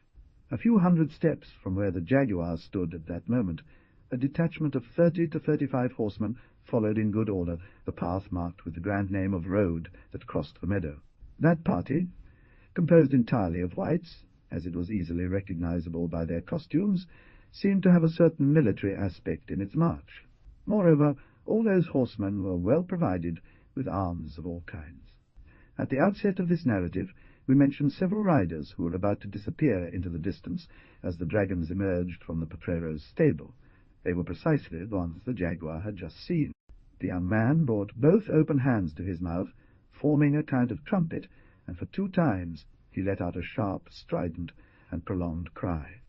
Although the departure was at that moment quite far away, upon hearing the signal, the riders halted as if their horses' hoofs had suddenly become stuck in the ground. The Jaguar leaned forward in his saddle, urged his horse to leap over the scrub, and within minutes reached those who had stopped to wait for him. The young man was welcomed with cries of joy, and all those present gathered around him, displaying great interest. "Thank you, my friends," said the young man. "Thank you for the signs of sympathy you show me. But I beg you to grant me a moment of attention, for time is pressing." Silence fell as if by magic. However, the sparkling glances cast on the young man clearly showed that curiosity, for all its silence, was no less intense. "You weren't wrong, John," continued the Jaguar, addressing one of the men closest to him. "The silver-clad troop is behind us. We've only been ahead of them for 3 or 4 hours. As you warned me, they are escorted, and proof of how seriously they take her safety is that Captain Mellandis himself is commanding the escort. Upon hearing this news, the listeners made a gesture of displeasure. "Patience," replied the Jaguar with a mocking smile. "Where strength fails, cunning remains. Captain Mellandez is indeed a brave and experienced man. I agree, but, and us, are we not also brave? Is the cause we defend not beautiful enough to excite us to pursue our enterprise at all costs? Yes, yes. Hurrah! Hurrah!" exclaimed all those present, waving their weapons enthusiastically. "John, V, has already established relations with the captain. You know each other. Stay here with another of our friends, and let them be taken prisoner. I trust V by V to dispel any doubts that the captain may have. Don't worry, V, I'll take care of it. Very well. I just advise you to be careful with him, because he is a tough opponent." "Ah, really?" "Yes. Do you know who accompanies him?" "V? No, actually. Friar Antonio ... By God. What do you tell me, V? Damn it. You're right to warn me. I see that now. Oh. Will that accursed friar perhaps do us some harm? I much fear so. That man, as you know, is connected with all sorts of bad characters, regardless of color, who wander about the desert, and he is even considered one of their leaders. It's quite possible that he has thought of appropriating the silver. By God, I'll prevent it. Trust me in me. I know him very well, and it's been too long for him to want to openly oppose me. If he dares try, I'll reduce him to impotence. That's good. Now, as soon as V has obtained the latest data we need to act, don't waste a single instant in returning to meet with us, because we'll be counting down the minutes until your return. It's agreed. Is the meeting point still the Giant's Ravine? Yes, one more thing. Say, V, soon. What about Blue Fox? Damn, you make me remember him, that I had forgotten him. Should I wait for him? Yes, certainly. Shall I deal with him? You know, V, that you can't rely much on Apache words. It's true, replied the young man with a thoughtful gesture. Nevertheless, our position at this moment is extremely difficult. We are abandoned to our own resources, so to speak. Our friends hesitate. They still do not dare to decide in our favor, while our enemies, on the contrary, lift their heads, gain courage, and prepare to attack us with vigor. Although my heart repels such an alliance, it is evident to me that if the Apaches agree to help us in a frank and decisive manner, their aid will be of great use to us. You are right, V. In the situation we find ourselves in, banished from society, hunted like beasts, perhaps it would be imprudent to reject the alliance proposed by the Redskins. In any case, my friend, I give you a free hand. Events will inspire you with the best course of action. I completely trust in your intelligence and adherence. You will not regret this. Now let us part, and good luck. Goodbye, until we meet again, until tomorrow. The Jaguar gave a final signal of goodbye to his friend or accomplice, as the reader pleases to call him, took his place at the head of the group, and set off at a gallop. This John was none other than John Davis, the slave trader, whom the reader will undoubtedly recall having seen appear in the early chapters of this history. We find him in Texas as part of a band of outlaws, and from pursuer in turn, becoming pursued, it would be far too lengthy to explain at this moment, but we reserve giving the reader the corresponding satisfaction regarding this when an appropriate opportunity arises. John and his companion were taken prisoners by Captain Mellandez's scouts without committing the fault of offering the slightest resistance. We have already mentioned in a previous chapter the way they conducted themselves in Mexican territory. We will not revisit these events, and will instead follow the Jaguar. The young man seemed to be, and was indeed, the leader of the horsemen on whose front he rode. These individuals all belonged to the Anglo-Saxon race. That is, they were all Americans. Now, what profession did they practice? One very simple one. At the time, they were insurgents, most of them having arrived in Tejas during the period when the Mexican government had authorized American immigration. They settled in the country, colonized it, and built it up. In short, they ended up considering it as a new homeland. When the Mexican government inaugurated a system of humiliations from which they would not depart, those good people abandoned the hoe and pickaxe to grasp the rifle. They mounted their horses and launched an open insurrection against an oppressor, who sought to ruin them and dispossess them. Various groups of rebels formed spontaneously in different parts of the Texas territory, and fought bravely against the Mexicans wherever they encountered them. Unfortunately for them, those groups were isolated. No bond united them with others to form a compact and formidable contingent. They obeyed independent chiefs, each wanting to command without yielding their will to another superior and unique authority, an exclusive means, nonetheless, to achieve positive results and gain that independence which, in the minds of the country's most enlightened people, was still considered a utopia due to such bad disunity. The riders we have put into action had submitted to the Jaguar's command, who, despite his youth, had a reputation for being brave, prudent, and skilled, so firmly established throughout the region that his very name did not inspire fear in enemies. He might encounter by chance. Successive events will prove that the colonists, in electing him as their leader, had not made a mistake in him. The Jaguar was indeed the chief that such men needed. He was young and beautiful, and possessed that fascination which improvises kings. He spoke little, but each of his phrases left an impression. He understood what his comrades expected of him, and he had accomplished wonders, for, as is always the case, with souls born to achieve great things. Grandiose souls that rise and constantly maintain a level of events, their position, as it widened, had made their intelligence more vast, so to speak. Their outlook had become infallible. Their will was of iron. They identified so fully with their iron.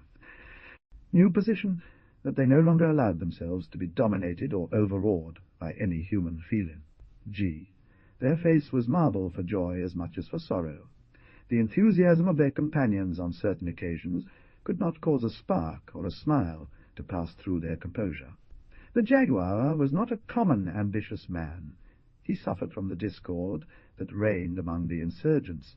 He yearned for a fusion that had become indispensable, and worked with all his might to bring it about. In one word, the young man had faith, I believed, for despite the countless mistakes made from the outset of the rebellion by the Texas colonists, I had witnessed such vitality in that freedom's work, so poorly directed up to then, that I ended up understanding that in every human affair there is something more powerful than force, courage, and even genius. It is the idea whose time has come, whose hour has sounded on God's clock. Then, forgetting all concern, he waited and trusted in a secure future.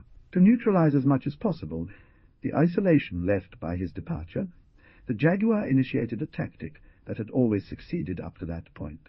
What was needed was to gain time and prolong the war, even if it meant sustaining an unequal struggle. To this end, it was necessary to envelop his weakness in mystery, to show himself everywhere, not to stop anywhere, to ensnare the enemy in a web of invisible adversaries, to force him to stand constantly with his bayonet crossed in the void, with his bayonet crossed in the void, his eyes uselessly fixed on all points of the horizon, harassed without ceasing, though never actually or formally attacked by respectable forces. This was the plan that the Jaguar he inaugurated against the Mexicans, whom I thus enervated in that fever of anxiety, and the unknown, which is the most fearful disease for those who have it by force. That is why the Jaguar and the 50 or 60 riders under his command were more feared by the Mexican government than all the other combined forces of the insurgents. Thus, an unheard-of prestige surrounded the formidable chief of those men who were impossible to capture. A superstitious fear preceded him, and his mere approach introduced disorder among the troops sent against them. The Jaguar took advantage of his advantages skillfully to attempt the most daring expeditions and the most reckless strokes. He who was meditating at that moment was one of the most daring he had ever conceived. He sought nothing less than to seize the silver conduct and take Captain Melandes prisoner, an officer whom he rightly considered one of his most formidable adversaries, and with whom, for this very reason, he burned to measure his strength, realizing that if he had succeeded in defeating him, this audacious act would instantly bring much glory to the insurrection and attract numerous followers. The Jaguar, having left John Davis behind, quickly made his way towards a dense forest that stood out in the horizon with a dark hue. He intended to camp there that night, as he couldn't reach the Giant's Gorge until much later the following day. Additionally, he wanted to remain close to the two men he had identified as explorers in order to learn more quickly about the outcome of their operations. Just before sunset, the rebels arrived at the forest and immediately disappeared beneath the foliage. When the jaguar had, upon reaching the summit of a small hill that dominated the landscape, he ordered a stop and set foot on solid ground, giving the command to camp. In the desert, a camp is quickly organized. With axe blows, they clear a sufficient space, light fires at regular intervals to keep wild beasts away, tend to the horses, and set up their encampment. The sentinels to watch over the common security, then each one tends before the fire, wraps himself in his mantles, and all is said. Those rough natures, accustomed to endure the weather of the seasons, sleep as deeply under the celestial vault as the inhabitants of cities within their luxurious abodes. When everyone had given themselves to rest, the young man made a round to ensure that all was in order, and then sat back down by the fire, lost in serious contemplations. The entire night passed without his making the slightest movement, and yet he was not sleeping. His eyes were open and fixed on the embers of the fire that had just burned itself out slowly. What thoughts were furrowing his brow and causing him to wrinkle his nose? No one could have said. Perhaps he was travelling through the region of chimeras. Perhaps he was daydreaming, flattering himself with one of those beautiful illusions of youth, so intoxicating and deceptive. Suddenly he shuddered and stood up straight as if a spring had pushed him. At that moment the sun appeared on the horizon and slowly began to dispel the darkness. The young man leaned forward and listened. He heard at close range the sharp click of a rifle's firing mechanism, and a sentinel hidden among the bushes shouted in a brief staccato voice, "Who goes there?" "Friend." Another voice answered from farther away. The jaguar shivered, and murmuring to himself, he said, "All quiet here. Why will he seek me out?" He immediately set off in the direction where he thought he would find the tiger hunter. Tutuat, the blue fox. We will now return to the blue fox and his two companions, whom we left in a previous chapter as they instinctively took cover behind some rocks and tree trunks after hearing a bullet whistle past their ears. As soon as they had adopted this indispensable precaution against their invisible aggressors, the three men carefully examined their weapons to be ready for combat, and then waited with their finger on the trigger, scanning everything around them with a keen look. They remained in that manner for a fairly long period of time, without anything disturbing the silence of the prairie once again, without even the slightest hint making them suspect that the attack directed at them would be repeated. Possessed by the most vivid restlessness, not knowing what to attribute that aggression, nor what enemies they should fear, the three men were uncertain which course to take, and how they could escape with honor from the precarious position in which chance had suddenly placed them in such a singular way when the blue fox finally decided to go public. However, as the chief feared, and with good reason, falling into some cleverly prepared trap to seize him and his companions without firing a shot, he deemed it prudent, before departing, to take the most meticulous precaution. The Indians have a well-deserved reputation for their cunning, obliged, by reason of the life they lead from birth, to constantly make use of the physical faculties with which Providence has endowed them. Their hearing, their sense of smell, and, above all, their sight, have been refined in such a way, and have achieved such great development that they can fight advantageously with wild animals, of which they are, indeed, plagiarists. But, as they have at their disposal, in contrast to animals, the intelligence that allows them to combine their actions and foresee probable consequences, they have acquired a feline science, if we are allowed to use this expression, which enables them to perform surprising feats, of which one can only form an idea. Precise those who have seen them work, their skill exceeds the limits of what is possible to such an extent. When it comes to tracking, above all, it is at this point that the cunning of the Indians and their knowledge of the laws of nature take on extraordinary proportions. No matter how careful their enemy, no matter how great the precautions taken, he adopted techniques to conceal his tracks and make them invisible, but they always end up discovering them. For them, the desert has not kept any secrets. For them, that virgin and majestic nature is a book whose pages are all familiar with, and in which they read continuously without ever making mistakes or hesitating. The Blue Fox, though still very young, had already acquired deserved renown, named a man of wit and sagacity. Therefore, on this occasion, surrounded, as was most likely the case, by invisible enemies whose fixed eyes constantly watched the place that served as his refuge, he prepared with greater caution than ever to frustrate their machinations and counter their plans. After agreeing with his two companions on a signal for the likely case in which he would need their help, he got rid of his bison skin mantle, whose wide folds could have hindered his movements, undid all the decorations covering his head, neck, and chest, keeping only his mitasse, a kind of two-piece garment reaching down to the ankles, sewn in it, sections with fur, and fastened around the hips by a raw deerskin strap.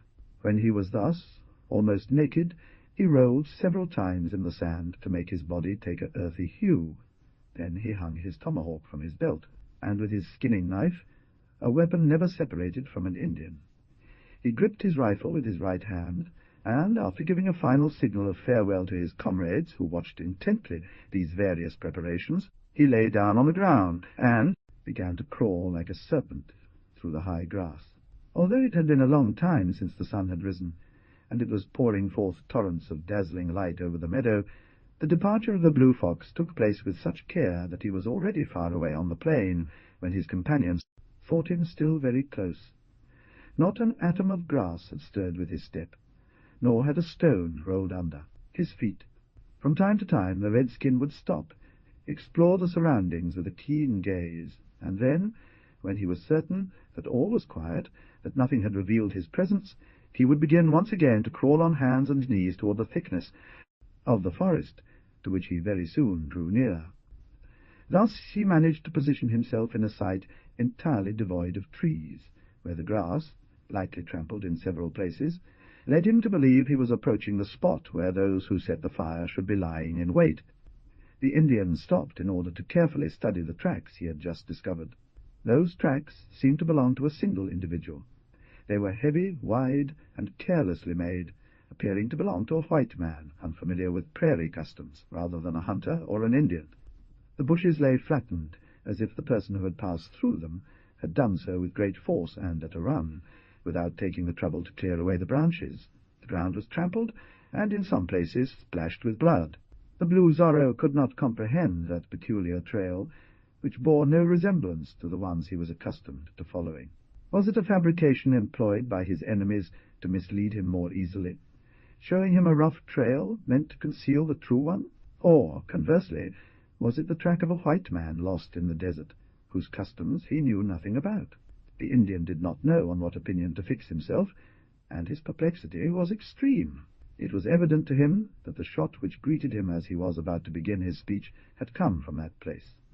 But how could the man, whoever he might be, who had chosen this ambush, have left such obvious traces of his passage? Of course, he must have supposed that his aggression would not go unpunished, and that those whom he had sought to take as targets would immediately set off in pursuit of him. Finally, after much pondering and futile effort to find a solution in his mind, the redskin, having exhausted all suppositions, turned to the first one that had occurred to him, that the trail was a false one, intended solely to mislead and confuse, and those who followed it. The great defect of people accustomed to acting with cunning and stratagems is to assume that all men are like them, and they only use cunning to fight them. That is why they are often deceived, and the frankness of the means employed by their adversaries completely disorients them, and often makes them lose a battle that they would have won in any other situation. The Blue Fox quickly realized his assumption was incorrect, that he had attributed too much to his enemy, more cunning and sagacious than he actually possessed, and where he believed he saw an extremely complicated ruse with the aim of deceiving him, there was in reality nothing but what he had immediately seen, that is, merely the passage of a man. The Indian, after having been after much hesitation and delay, he finally decided to press on and follow what he deemed a false trail, convinced that he would not take long to discover the true one. However, as he was certain of having to deal with extremely crafty people, he increased his prudence and caution, advancing only step by step, examining the bushes and thickets with great care, and venturing into them only when he felt sure that he had had nothing to fear from a surprise. This journey took quite some time. It had been almost 2 hours since he had separated from his companions, when, suddenly, he found himself at the edge of a rather vast expanse of open ground, marked only by a curtain of fallen leaves. The Indian stopped, stood up very slowly, pushed the branches to the right and left, so that his sight could examine the clearing without being discovered, and looked. In American forests there are many of these open spaces or small squares, sometimes created by the fall of trees that have died of old age and are literally broken down by the action of time, and other times by trees struck by lightning and knocked down as a result of those terrible hurricanes that so often completely disrupt the soil of the new W. Old Dot. The esplanade we are referring to was quite large. A wide stream crossed it from end to end, and in the mud of its banks were deeply imprinted the footprints of wild beasts, one of which this was a neglected watering place. A magnificent oak, whose splendid canopy cast shade over the entire esplanade, stood majestically in the centre of it. At the foot of that gigantic guest of the forests there were 2 men. The first, dressed in a friar's habit, lay on the ground with his eyes closed and his face pale as death. The second, kneeling beside him, seemed to be giving him the most attentive care. Thanks to the position the redskin was in, it was easy for him to discern the features of this last character who was standing in front of him. He was a man of tall stature, but extremely thin. His face, which without doubt had been exposed to the elements for too long, as it seemed probability, it had acquired the colour of brick, was crisscrossed with deep wrinkles, a white beard like snow fell over his chest, mixed with the long curls of his also white hair, which lay in disarray on his holders. He wore the garb of American supporters, mixed with Mexican attire, as a vicuña hat, trimmed with a gold net, covered his head. A zarape served him as a cape, and his violet-coloured velvet pants were closely hugged by long anti-gaiters, went up to his knee. It was impossible to calculate the age of that man. Although his dark and accentuated features, his dark eyes, in which a gloomy fire and a lost expression were reflected, revealed that he had reached advanced old age. No sign of decrepitude was discovered in his entire person. His height seemed to but have lost not even an inch. The right that still held his body, his naked members, provided with muscles hard as strings, seemed to be endowed with extraordinary strength and agility. In short, he had all the appearance of a formidable fighter, whose glance must have been so certain, and his arm so strong, as if he had only been 40 years old. On his belt he carried a pair of long-barrelled pistols, and a machete with a straight and wide blade, sheathed in a ring of iron, attached to his left side. 2 rifles, one of which was undoubtedly his, were leaning against the tree trunk, and a magnificent mustang grazed the tree's shoots at a distance of a few steps. What we have taken so long to describe, the Indian saw in one glance, but, it seems, that scene, far from what he expected, did not calm him at all, because his brows furrowed, and he barely restrained an exclamation of surprise and disgust upon seeing those 2 individuals. By an instinctive movement of caution, he ramrodded his rifle, and after taking this precaution, he began to observe again what the 2 characters were doing. Meanwhile, the man dressed as a friar made a slight movement as if to rise, and partially opened his eyes. But still too weak, perhaps unable to bear the glare of the sun's rays, even though they only filtered through the dense branches, he closed them again immediately. However, the person who was providing him aid noticed that he had come to himself, for he saw the movement of his lips fluttering, as if he had whispered a prayer. Judging then that for the moment at least his care was no longer needed by him whom he was aiding, the stranger rose, took up his rifle, placed both hands crossed over the muzzle, and waited impassively. After having aimed at the meadow, he cast a glance, its circular, gloomy, and menacing expression causing the Indian chief, hidden among the bushes in the background, to shudder in terror. Several minutes passed, during which no sound was heard, save for the continuous murmur of the stream's water, and, no less mysterious, the bugs of all sorts concealed among the grass. Finally, the man lying on the grass made another movement more pronounced than the first, and opened his eyes. After having directed a bewildered glance around him, his gaze fixed with a kind of singular intensity on the tall old man who continued to stand still by his side, scrutinizing him with a blend of ironic compassion and sombre melancholy. "Thanks," the monk finally murmured feebly. "Thanks why?" the stranger retorted harshly. "Because you saved my life, brother," the wounded man replied.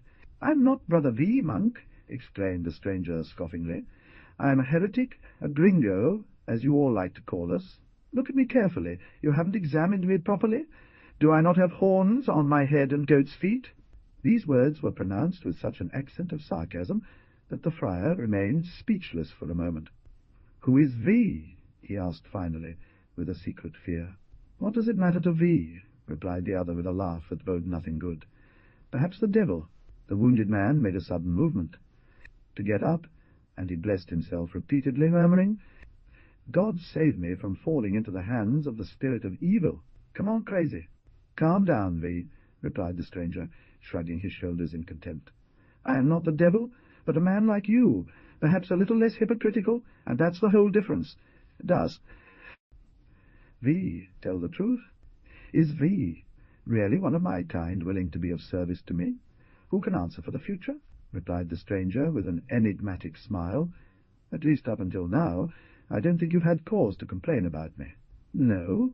"Oh, I do not believe such a thing, though since I fainted my ideas have gotten completely tangled, and I remember nothing.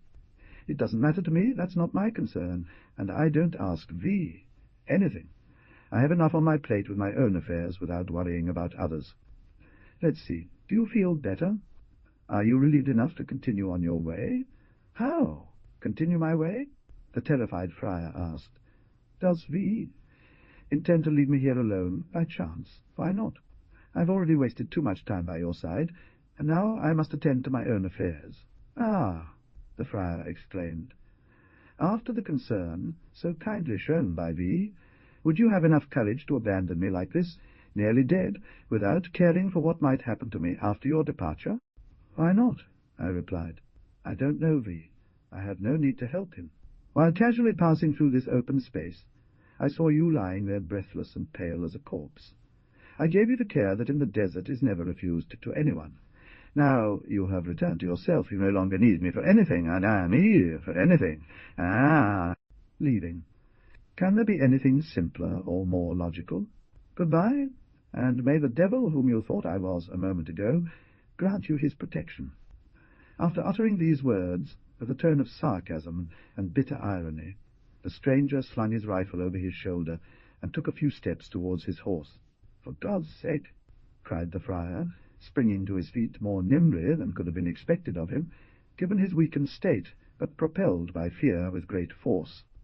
"What will become of me, alone, in this desert?" "It matters little to me," replied the stranger, detaching calmly the point of his saddle-cloth that the friar had grabbed. "Doesn't the desert's maxim say, 'Each for himself'? Listen, V," exclaimed the friar, speaking quickly. "My name is Father Antonio, and I am rich. If you protect me, I will reward you handsomely." The unknown man smiled disdainfully, and said, "What do you have to fear? You are young, robust, and well-armed.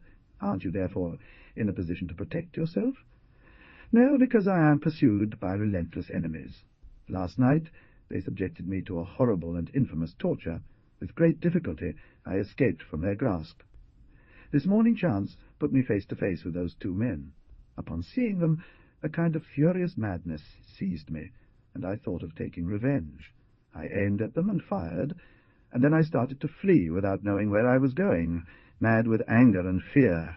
When I arrived here, I felt stunned, overwhelmed, both by the sufferings I had endured during the past night, and by the exhaustion caused by a long and hasty race through devilish paths. Those men, without a doubt, are chasing me. If they find me, which they will, for they are forest hunters who know the desert perfectly, they will kill me without mercy.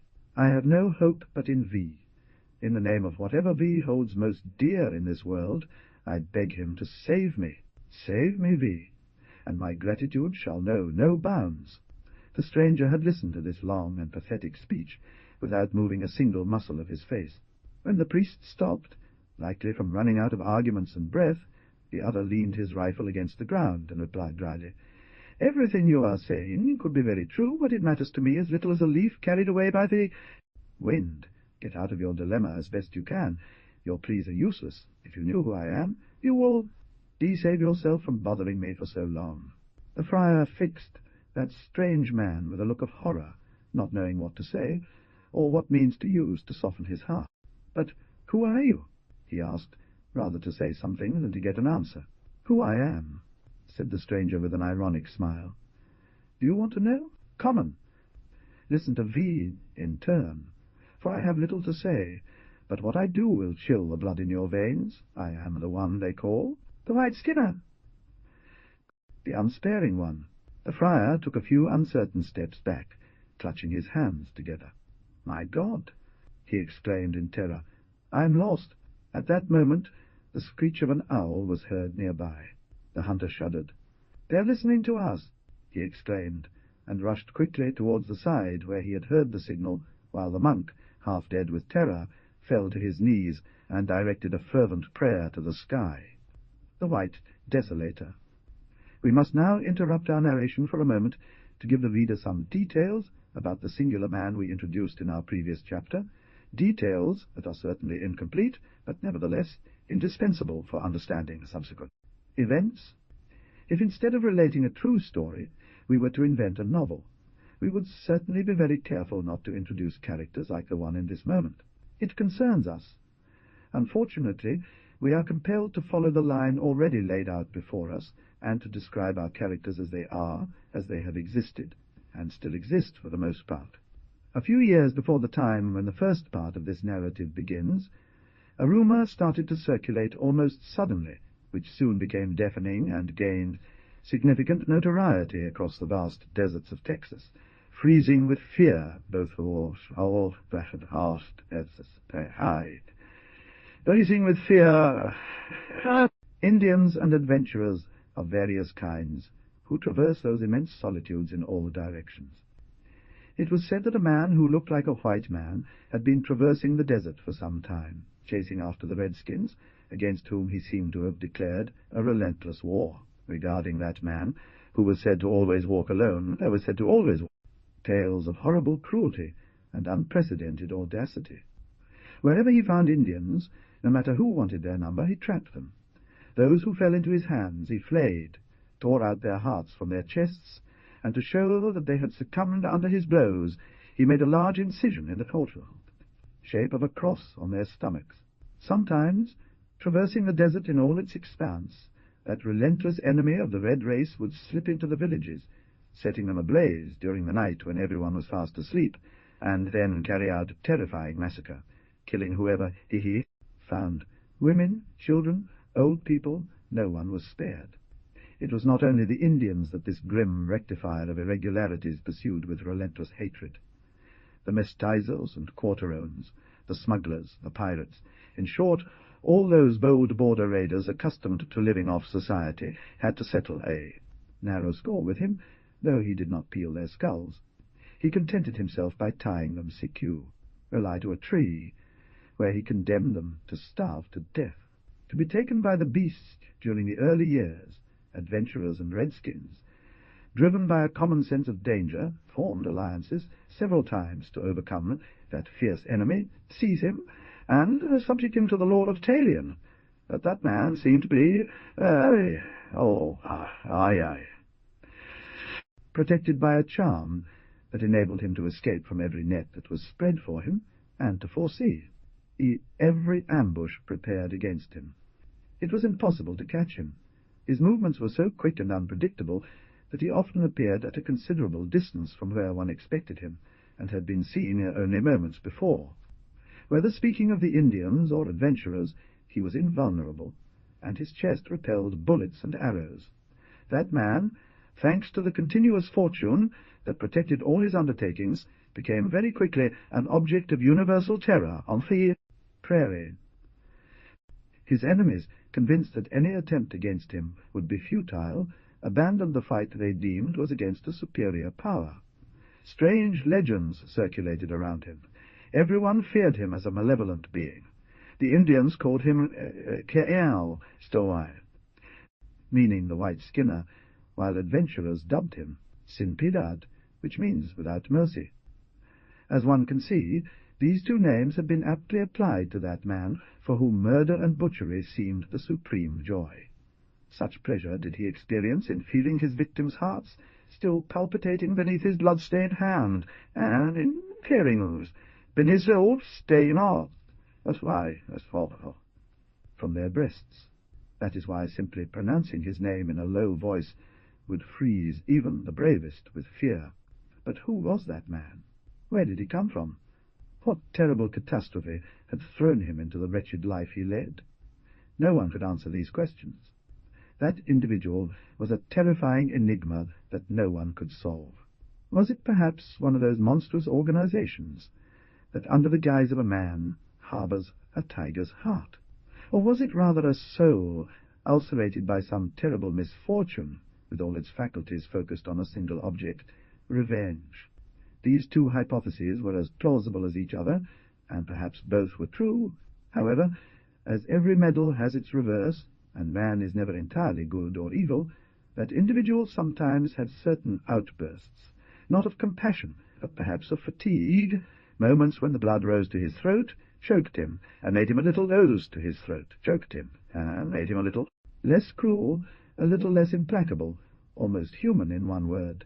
But those moments were brief, those accesses, as he himself called them, very scarce. Almost immediately his nature prevailed, and then he became all the more terrible for having been so close to softening. Here is what was known about that individual at the time we placed him on stage in such a unique manner. The help he had rendered to the friar was so contrary to all his habits that he must surely have been in one of his best moods to have agreed, not only to offer such attentive care to one of his kind, but also to spend so much time listening to his supplications and lamentations. To conclude the data we must provide about such a character, we will add that no one knew if he had a regular residence, that he was known to have no affinities or supporters, that he had always been seen alone, and that in the 10 years he had been wandering through the desert in all directions. His physique had not suffered any change. He had all. Age maintained the same appearance of age and strength, always with the same length and white beard, and a face full of wrinkles. As we said, the white flay had rushed into the thicket to discover who had made the signal that alarmed him. His investigations were meticulous, but they yielded no further results than to make him realize he was not mistaken, and that, in fact, our hidden spy in the undergrowth had seen everything that transpired on the plaza and heard everything sigh. There. The blue fox, after summoning his companions, had retreated with caution and wit, convinced that despite all his valor, if he fell into the white flayer's hands, he was done for. The flayer stood there, deep in thought, alongside the friar, whose prayer still lingered, growing in intensity until it threatened to become endless. The flay man looked at the friar for a moment, a smirk playing on his pale lips. Then, giving him a hearty slap across both shoulders, he roughly commanded, "Up!" The friar fell to his hands, remaining still. Believing that the other intended to kill him, he resigned himself to his fate, and waited for the final blow, which, in his mind, was sure not to be long in coming. "Come on up, you devil, friar!" He reviled the flayer. "Haven't you sufficed with mutilating your sentences?" Fray Antonio slowly lifted his head. He began to catch a glimmer of hope. "Pardon me," he finished. "I have concluded. I am at your service now. What do you wish of me?" And immediately he stood up as if spring-loaded, guessing by the grim look in his interlocutor's eyes that a defeat, no matter how good, would not be accepted. "Very well, Tuno. It seems to me that you are as expert at firing a shot as to say a sentence. Load your rifle, for the time has come to beat you like a man, if you do not want to be killed like a dog." The friar cast a glance of terror around him and said hesitantly, "Lord, with what am I supposed to fight?" "Yes, unless you have a strong desire to keep your skin intact, in which case you can stay still. But maybe there is another way." "What? Escape, for example?" the friar suggested in a suggestive tone. "Try that method," his companion retorted sarcastically. Encouraged by this half-concession, the friar continued with increased audacity. "You have a beautiful horse. Isn't it true? Magnificent!" Father Antonio exclaimed in ecstasy. "Yes, and it wouldn't trouble you if I let you ride it to escape faster, would it?" "Oh!" The friar shook his head in negation. "Enough!" The skin-peeler cut him off rudely. "Think about yourself. Your enemies are approaching." He leapt onto the saddle, made his horse turn, and hid behind the massive trunk of an oak tree. Brother Antonio, stimulated by the nearness of danger, seized his rifle with quickness and took position behind the tree. At that very moment a loud crack was heard among the bushes. Branches parted, and some 15 men appeared. They were Apache warriors, and in their midst were the Blue Fox, John Davis, and his companion.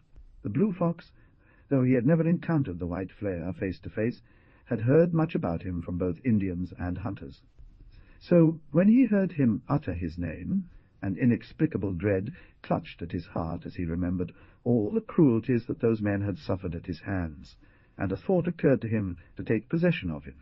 He hurried to make the agreed-upon signal with the hunters, and launching himself among the thorny underbrush with that singular speed that characterizes Indians, he reached the spot where his warriors were waiting for him, and ordered them to follow him. On turning back, he found the 2 hunters, who had heard his signal and came to help him. In a few words, the Blue Fox learned of what was happening. To be truthful, this secret, rather than exciting the warriors and hunters, calmed their zeal in a peculiar way, revealing that they were about to face a terrible danger by fighting a man whom no weapon could harm, and that those who had dared to attack him before had become victims of his recklessness. However, it was too late to retreat. There was no chance of escape, and the warriors, though reluctantly, decided to advance. As for the 2 hunters, while they did not entirely share the blind faith and superstitious fears of their companions, that battle was far from pleasing to them. However, out of shame for abandoning men they considered superior in both intelligence and valor, they decided to follow them. "Lord," the friar exclaimed with a sorrowful voice upon seeing the Indians appear, "don't leave me." "No, if you don't abandon yourself, little one," replied the skin-peeler. The Apache, upon reaching the edge of the forest, following their usual tactic, took cover behind the trunks of the trees, and so well did they do, so that the narrow clearing, where many men were preparing to engage in a fierce battle, seemed completely deserted. There was a moment of silence and hesitation. The skin-peeler decided to be the first to speak, and shouted, "Hey! What do you want here, gentlemen?"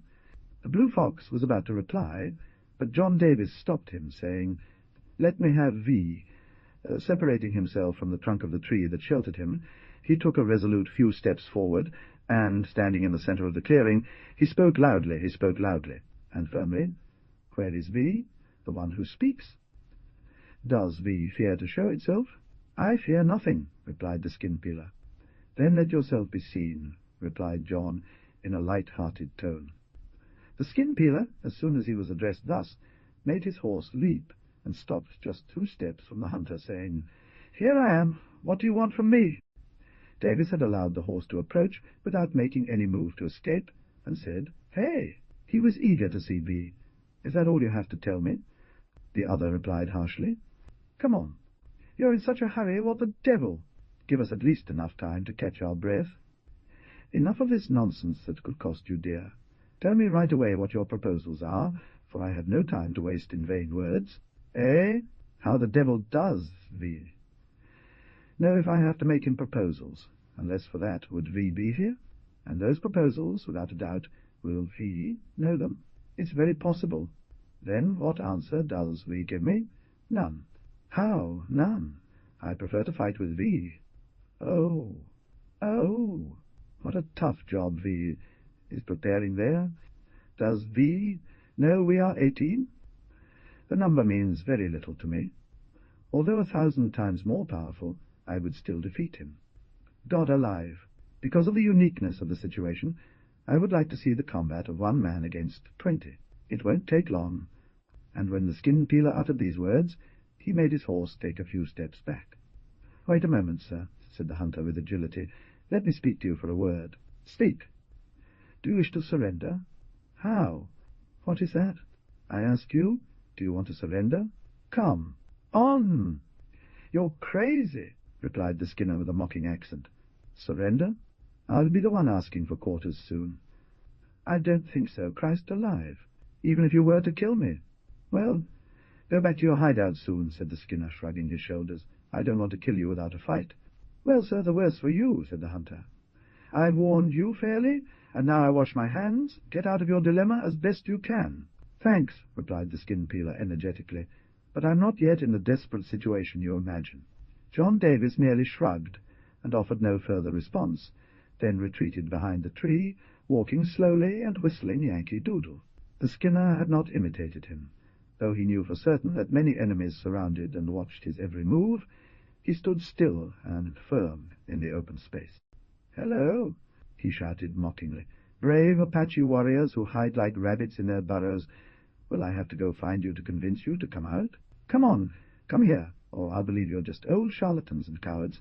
These insulting words pushed the Apache warriors past their breaking point, leading them to respond with a prolonged cry of fury. "Will my brothers allow one man to mock us for any longer?" exclaimed Blue Fox. "Our cowardice is his strength. Let us rush upon that evil genius with the speed of a hurricane. He will not withstand the impact of so many renowned warriors. Forward, brothers, forward! Let it be our honor to have vanquished our race's implacable enemy." And the brave chief, shouting his war cry, which was repeated by his comrades, charged towards the flare, brandishing his rifle defiantly over his head. All the warriors followed. The flayer waited for them unyielding, but as soon as he saw them within reach, he seized the reins and bent his knees. He made the noble beast leap among the Indians, and grasping his rifle by the barrel, he used it as a club, striking right and left with a force and rapidity that had something supernatural about them. Then a terrible fight began. The Indians were determined to get their hands on that man who, like an expert rider, made his horse perform the most unexpected turns and spins, preventing them from grabbing the reins and stopping him with their speed. The two hunters waited patiently with their weapons at the ready, convinced that it was impossible for a single man to not only fight, but even resist for 2 minutes against so many and such brave enemies. However, they soon learned, to their great surprise, that they had been mistaken. Several Indians already lay stretched out on the ground, their skulls cracked by the terrible axe of the skin-peeler, who did not waste a single blow. The hunters then began to differ in opinion regarding the outcome of the struggle, and wanted to rush to the aid of their companions. But their rifles were useless in the continuous movement of the combat, whose terrain changed at every instant. Every instant. Their bullets could easily have missed and wounded a friend instead of the enemy they wanted to bring down. So they threw away their rifles, drew their knives, and rushed to the aid of the Apache, who were beginning to falter. The Blue Fox, dangerously wounded, lay motionless on the ground. The warriors who were still healthy began to think of retreat and cast anxious glances behind them. The skin-peeler continued to fight with the same fury, taunting and insulting his enemies. His arm rose and fell without ceasing. "Ah, he exclaimed, upon seeing the two hunters. "Do you want your share? Come over here." They didn't let him repeat it, and rushed at him blindly. But that was a bad idea. John Davis received a blow to the chest from the horse that sent him tumbling across the ground over 20 feet away, where he lay motionless. At that very moment his companion crashed down with a fractured skull, and expired without uttering a complaint. The final incident dealt the decisive blow to the Indians, who, being unable any longer to withstand the terror inspired by that extraordinary man, began to flee in all directions, uttering cries of fear. The skin-peeler led the bloody little square, where lay about 10 bodies, a look of triumph and satisfied hatred, and charging his horse forward. He caught up with one of the fugitives, lifted him up by his hair, straddled him across the saddle of Solve, his mount, and disappeared into the forest, uttering a horrible cry. There were no more than 10 or 12 bodies left in the little square by the forest, 2 or 3 of them still alive, and the rest mere corpses. Once again the white scourer had made its way through with bloody violence. As for Brother Antonio, as soon as he saw the battle engaged, he judged it futile to wait for the outcome. He took advantage of the occasion, and gliding smoothly from tree to tree, carried out a very well-planned retreat and fled. After the battle, for nearly half an hour, A deadly silence reigned on the plain, which, as a result of the battle described in the previous chapter, presented the most sad and grim aspect imaginable. However, John Davis, who had actually received no injury, since his fall was caused only by the impact of the powerful horse of the Fraymaster, opened his eyes and cast around him a look of surprise. The fall had been sufficiently violent to cause him severe contusions and bury him in a deep fainting spell. Therefore, when the American came to himself, still very dazed, he did not at first remember anything that had happened, and began to ponder very seriously how it was that he found himself in that singular position. However, little by little his ideas became clearer, and he remembered that extraordinary and disproportionate struggle of a single man against 20, a struggle in which the skin-peeler emerged victorious after having killed or driven away his attackers. "Hey," he muttered, "whoever this individual may be, man or demon, God in heaven, what a robust young fellow he is." He struggled to his feet, gingerly testing his sore limbs. Then, after ensuring himself that he was unharmed, he breathed a sigh of relief and exclaimed, "Thank God, I have come out better than I dared hope after the way I was brought down." Soon after, casting a glance of compassion at his companion lying near him, he added, "That poor Sam has not been as happy as I. His escapades are over. What a harsh blow he has received." "Bah!" he exclaimed with a selfish desert philosophy. "We are all mortal, and each man's time comes round in turn. Today he, tomorrow me. That's how the world is." Then, leaning on his rifle, since it still ached to move, he took a few steps across the open field, both to loosen his limbs and to make sure, through a final experience, that he was in good shape. After a few moments of exercise that restored blood circulation and the elasticity of the joints, completely reassured about himself, he had the idea to see if among the bodies lying on the ground around him there were any still breathing. "No, they are more than Indians," he murmured, "but in the end they are men, although almost deprived of reason. Humanity imposes on me the duty to help them, especially now that my situation is far from pleasant, and if I manage to save some of them, their knowledge of the desert could be of great use to me." This final consideration led him to help some men who, without that, he would probably have left entirely to their fate, in other words, at the mercy of the beasts whose teeth, as soon as night fell, would not have ceased to gather on them, attracted by the smell of blood. Now it is our duty to make the selfish citizen of the United States justly say that as soon as he had taken that decision, he fulfilled with sagacity and conscience the task he had set himself, an easy endeavor for him in the end, because the failure. Numerous offices he had held during the course of his eventful existence had given him medical experience, and knowledge, enabling him to provide the injured with the care their condition required.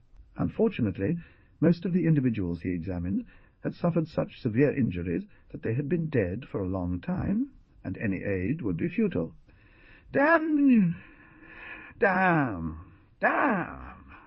muttered the American every time he encountered a corpse. These poor savages have been killed with expert hands. At least they haven't suffered for long, because with these horrifying wounds they must have given their soul to the Creator almost instantly. Thus he reached the place where the blue fox's body lay. A wide wound gaped in his chest. "Ah!" he exclaimed, "here is the worthy chief. What a wound! Let's see if he's dead too." He leaned over the motionless body and placed the polished blade of his knife in front of the Indian's mouth. "No rebel," he continued, saying with a tone of discouragement, "and I think it will cost me effort to get him out of the state he's in." However, after a few moments, he looked at the blade of his knife and saw that it was slightly fogged. "Come on, he's not dead yet, and as long as the soul is held onto the body, there's still hope. Let's try."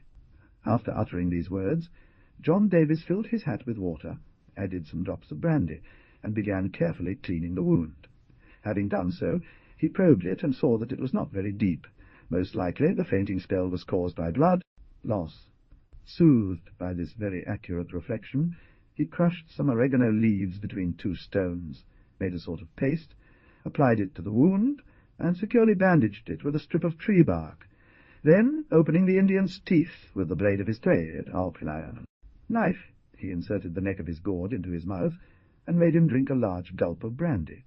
Good success crowned almost instantly the efforts of the American, for the chief let out a deep sigh and opened his eyes almost immediately. "Bravo!" exclaimed John joyfully at the unexpected result he had achieved. "Cheer up, Chief, you're saved. God alive! You can well congratulate yourself on having been spared." For a few minutes the Indian stood dazed, casting around him looks of astonishment, not knowing his situation or the objects around him. John examined him carefully, ready to assist if needed again, but it wasn't necessary. Little by little it seemed that the red skin was revived. His eyes lost the expression of confusion they had. He stood up, passing his hand over his cold, sweat-drenched forehead, and said, "Has the fight ended?" "Yes," answered John, "our defeat is complete." A beautiful idea it was that occurred to Eustace take possession of that demon. Accordingly, has he escaped?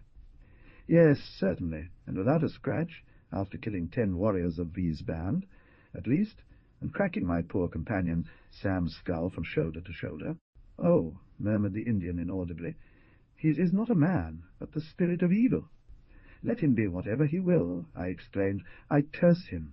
"I will not remain in doubt," exclaimed John vigorously, "for I hope to meet that demon again one day. Wakanda, free my brother from such a meeting, for the demon would kill him. It may be, indeed, if he has not done so today, it was not his fault, but be on your guard. Perhaps one day we shall meet face to face, with equal arms, and then, what does he care about arms? Haven't you seen that nothing can harm him, and that his body is invulnerable? It's quite possible. But for now, let's leave that aside, and focus on matters closer at hand. How are you? Better, much better. The remedy you have applied to me, it has done me much good. I feel an indescribable well-being. All the better. Now try to rest for 2 or 3 hours while I keep watch over your sleep, and then we'll discuss ways to get out of the bad situation we're in." The red skin smiled at these words and said, "The blue fox is not an old coward whose toothache or earache prevents him from moving. I know you are a brave warrior, Chief, but nature has its limits which it cannot transcend, and no matter how great your courage and willpower may be, the severe bleeding from your wound must have left you in a state of extreme weakness. I thank my brother. Those words come from a friend, but the blue fox is a sachem among his people, and only death should leave him motionless." My brother judged the weakness of the chief. The Indian, in pronouncing these words, made a supreme effort. Resisting the pain with that energy and disdain for suffering that characterized the red race, he managed to get up, and not only stood firm on his feet, but walked several steps without any foreign aid, and without revealing the slightest emotion on his face. The American regarded him with profound admiration. He, who justly enjoyed a reputation for bravery, could not imagine that it was possible to carry the triumph of moral strength so far beyond physical force. The Indian smiled proudly as he read the surprise in the American's eyes caused by his deed. "Does my brother still believe that Blue Fox is so weak?" he asked him. "In truth, Chief, I don't know what to think. What I see you doing confuses me. I am willing to suppose that you are capable of accomplishing the most impossible things. The chiefs of my nation are renowned warriors who laugh at pain, and for whom suffering does not exist," said the redskin with pride.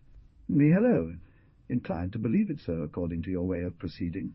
My brother is a man, he understands me. We will examine together the warriors lying on the ground, and then think about ourselves. As for his poor companions, Chief, I am forced to confess to you that we no longer need to worry about them, as any help would be useless. They are dead." "Well, they have nobly fought and submitted. The Wakanda will receive them into his bosom, and cause them to hunt with him in the blessed plains." "Amen. Now, above all, let us finish the matter of which we began to speak this morning, and which was so fortuitously interrupted. John Davis, despite his desert lifestyle, was confused upon seeing the calm demeanor of that man who, having miraculously escaped death, endured the pain from a terrifying wound, and with barely a few minutes having regained his intellectual faculties, it seemed he no longer thought about what had happened.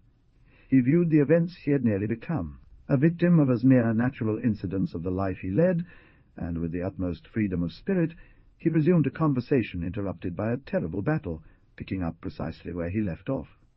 It was because the American, despite his extensive dealings with Native Americans up to that point, had never taken the trouble to seriously study their character, as he, like most whites, believed Indians to be almost devoid of intelligence, and that all.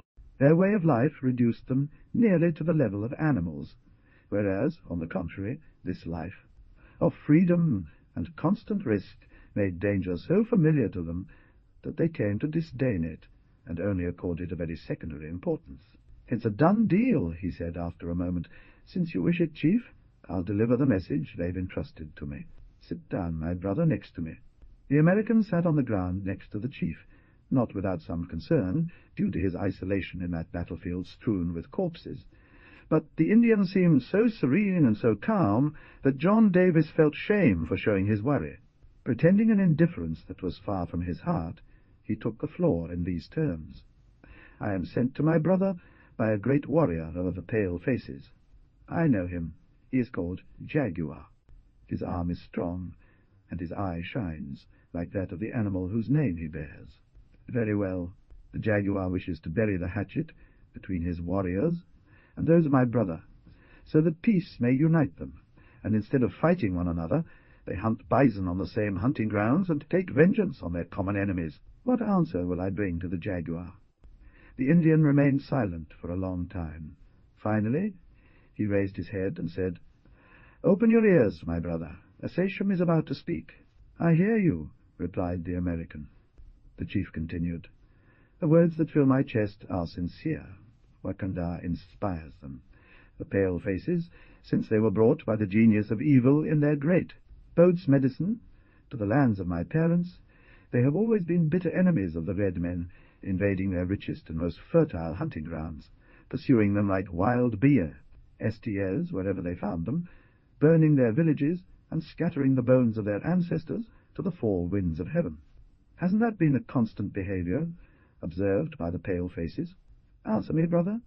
"Hey," said the American with a certain hesitancy, "I cannot deny, boss, that there's some truth to what you say. However, not all men of my color have mistreated redskins. Many have tried to do them good. Oh, 2 or 3 at most. But that, he does nothing but prove what I say. Let us now return to the matter at hand, which we proposed to discuss." "Yes, I think that will be best," replied the American, very satisfied inwardly, for he did not have to engage in an argument from which he knew he would not emerge victorious. "My nation abhors pale faces," responded the chief. "The condor does not build its nest with morkais, and the grey bear the text does not accompany the antelope. I myself feel an instinctive hatred for pale faces. Thus, this morning, I would have peremptorily rejected the proposals of the Jaguar. What concern do our wars have with one another between these pale faces? When the coyotes devour each other, the deer rejoice. It is a joy for us to see our oppressors tear each other apart. In these present moments, though my hatred remains as fierce as ever, I must bury it deep within my heart. My brother saved my life. He came to my aid when I lay motionless on the ground, as if dead, and evil's shadow hung over me. Ingratitude is a white vice, while gratitude is a red virtue. From this day forward, the axe between the Jaguar and the blue fox lies buried for 5 consecutive moons. During those 5 moons, the enemies of the Jaguar will also be the enemies of the blue fox. The 2 chiefs will fight side by side like beloved brothers. Within 3 suns, the sachem will meet with the pale chief at the head of 500 renowned warriors, whose heels are adorned with numerous coyote tails, and who form the choicest part of the nation. What will the Jaguar do for the blue fox and his warriors? The Jaguar is a generous chief. Though terrible to his enemies, his hand is ever open to his friends. Every Apache warrior shall receive a rifle, 100 charges of powder, and a knife for skinning skulls. The sachem, in addition to these gifts, will receive 2 vicuña skins filled with firewater. He exclaimed the chief with marked satisfaction. My brother spoke well. The Jaguar is a generous leader. Behold my totem as a sign of alliance, and my quill of command. Upon saying this, The chief took out of his medicine pouch, which he wore slung over his shoulders, a square piece of parchment, on which was roughly sketched the totem or tribal emblem animal, and handed it to the American, who promptly stowed it away. Then, removing his eagle feather from his war ponytail, he gave it to him as well. "I thank my brother the Sachem," said John Davis then, "for acceding to my proposal, and he will not repent of having done so. A chief has given his word." But already the sun is prolonging the shadows of the trees. The Mokais will soon ring out its night song. It is time to pay the last respects to the warriors who have died, and to part to join our respective friends. "On foot, as we stand, it seems that will be quite difficult," John observed. The Indian smiled and said, "The Blue Fox warriors are watching over him." Indeed, as soon as the chief made a particular gesture twice, about 50 Apache warriors swept onto the open space and silently formed a circle around him. The fugitives who managed to escape from the fearsome grip of the white flare did so very quickly. In meeting, they returned to the camp and shared with their companions the news of their defeat. Then a detachment of riders, led by a subordinate chief, was sent out to find the Sachem. But these riders, seeing Blue Fox in conference with a pale face, remained in the thicket, patiently waiting for him to call them. The Sachem ordered the dead to be buried. Then the funeral ceremony began, a ceremony that circumstances demanded be hurried somewhat. The bodies were carefully washed and wrapped in new bison skin shrouds. They were then placed sitting in pits dug for each of them, with their weapons, saddle girths as their horses, and provisions, so that nothing would be lacking during their horses, and provisions, so that nothing would be lacking journey to the blessed prairies, and that when they reached the Wakanda, they could immediately mount hoe, horses, and hunt. After these various ceremonies had been performed, the pits were filled and large stones placed on top, so that the beasts could not dig up the corpses and devour them. The sun was about to disappear beyond the horizon when the Apaches finally paid their last respects to their brothers. The Blue Fox then approached the hunter, who had up until that moment remained a spectator, if not indifferent, at least impassive, of the ceremony, and said, "Will my brother return with the warriors of his nation?" "Yes," the American replied succinctly. "The pale face has lost his horse. Let him ride the mustang offered by Blue Fox, and within 2 hours he will be back among his own people." John Davis accepted with gratitude the gift that was so generously offered to him, mounted his horse immediately, and after bidding farewell to the Indians, he parted ways with them and sped away. The Apaches, at a signal from their chief, retreated into the forest, leaving the plain where such terrible events had taken place once again, silent and solitary. Betsy 5. A jaguar, like all men whose existence transpires largely in the desert, was endowed with excessive caution, coupled with extreme circumspection. Although he was still very young, his life had become intertwined with such singular events, having acted in scenes so extraordinary that from an early age he had grown accustomed to locking his emotions away in his heart, and maintaining feared heart and thought in passive marble-like expression, no matter what he saw or experienced, a trait characteristic of Indians, which they have turned into a formidable weapon against their enemies. Upon suddenly hearing Tranquillo's voice in his ear, the young man felt an internal tremor shake his entire body. He furrowed his brow, and mentally wondered how the hunter would continue to track him even within his camp, and what compelling reason to drive such actions, especially given their relations with the Canadian, usually characterized by frequent. Interruptions were at that moment neither hostile nor friendly.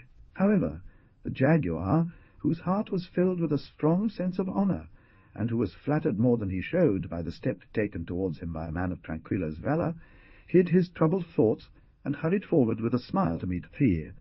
Hunter thought. He was not alone. Faithful Heart accompanied him. The Canadian, without being arrogant, had a reserved demeanor. His manners were cold, and a cloud of sadness veiled his face. "Very welcome to my camp, Hunter," said the jaguar amicably, extending his hand. "Thank you," he replied succinctly, not touching the hand offered to him. "I am very glad to see you, V," the young man added, without making a formal gesture. What chance has brought you to this part? My companion, and I have been hunting for a long time. We are exhausted. The smoke from V's camp attracted us here. The jaguar pretended to believe that he accepted that defeat, which was clumsily imagined by a man who flattered himself as being one of the most robust hunters of the desert. Come, take a place by the fire in my tent, and consider all that is here as yours, acting accordingly. The Canadian bent his head without replying, and with loyal heart followed the jaguar, who led them through the tumult of the camp. When they had reached the fire, the young man threw in several armfuls of dry wood. The hunters sat on bison skulls, placed there as seats, and then, without breaking the silence, filled their pipes and began to smoke. The jaguar imitated them. The whites who roam the prairies, and whose life he spends his days hunting in those vast wilds, and, as a result, has unconsciously adopted most of the habits and customs of the red men, with whom he is constantly brought into contact by the demands of his position. There is one thing worthy of note, and that is the tendency of civilized men to revert to a wild state. The ease with which hunters, mostly born in large population centers, forget their comfortable ways, abandon city customs, and give up the practices by which they have conducted themselves during the first part of their lives, in order to adopt tea, ways, and even the customs of redskins. Many of the hunters carry this kind of mania so far that the greatest compliment one can pay them is to pretend they are taken for Indian warriors. We must confess that, in contrast to this, the red men do not in any way desire our civilization, of which they take very little care, and those who, by chance or some commercial reason, are led to populous cities like New York or New Orleans, far from being amazed by what they see, direct their looks around with compassion, without understanding tea. Yet there are men who willingly consent to lock themselves up in kind of smoked cages that they call homes, and spend their lives in unpleasant labor, instead of going to live outdoors in vast solitudes, hunting bison, bears, under gods, How's gaze? Do savages completely err in thinking this way? Is their reasoning false? We do not think so.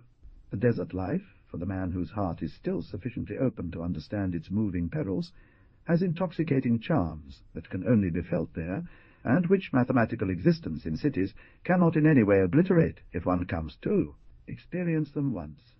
According to the strict Indian etiquette, no questions should be addressed to strangers sitting in the camp's home until they initiate conversation themselves. Under the Indian's hut, a guest is considered as if he was sent by the Great Spirit, sacred to him who visits during all the time he wishes to remain with him, even if he were his mortal enemy. The jaguar, very knowledgeable about the customs of the redskins, remained silently seated next to his guests, smoking, reflecting and patiently waiting for them to deign to speak. Finally, after a rather long interval, Tranquil shook the ashes from his pipe onto the nail of his right thumb, and turning to the young man, he said, "You didn't expect me, did you?" "To be honest," replied the jaguar. "But believe me, your visit, though unexpected, is no less unpleasant." The hunter arched his lips in a singular manner, and answering rather to his thoughts than the words of the jaguar, he murmured, "Who knows? Perhaps yes, and perhaps no." The human heart is an indecipherable book, in which only the mad believe they can read. "It's not like that with mine, Hunter. You know it well enough to know." The Canadian moved his head and replied, "You're still young. That heart of which he speaks, even to you, is unknown. In the short period of existence that you have had so far, the winds of passion have not yet blown over you, and have not bent you under their powerful pressure. To answer with such certainty, wait. V has loved and suffered. Then, if you have bravely endured the shock, if you have resisted the storm of youth, it will be justified to carry your forehead high." These words were spoken with a severe accent, but, nevertheless, they did not reveal the slightest bitterness. "You are hard on me today," he replied sadly. "What have I done to deserve your scorn, V? What reprehensible act have I committed? None. At least that's what I like to think. But I fear soon—" He stopped and moved his head painfully. "End it," the jaguar exclaimed fiercely. "Why?" replied Tranquillo. "Who am I to impose my morality on you, a code you might well despise, and my advice, which would be unwelcome? It is better to keep silent." "Calm down," the young man replied, with an emotion he struggled to control, "we've known each other for a long time, and you know the esteem and respect I have for you. Speak. Whatever it is you want to say, no matter how harsh your reproaches may be, I swear to you that I will listen." "Pish!" He dismissed what had been said. "I have made a mistake in wanting to mix myself into their affairs. In the prairie, everyone should think only of themselves, so let's not talk about it any more." The jaguar gave him a piercing look and replied, "Foolish! Let's not talk about it any more."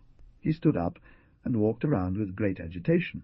Then, suddenly turning back to the hunter, he said, "Excuse me, sir, if—" "I have not yet thought of offering him a refreshment, but here is the time for breakfast, and I hope that you and your companion will do me the favour of sharing my frugal lunch."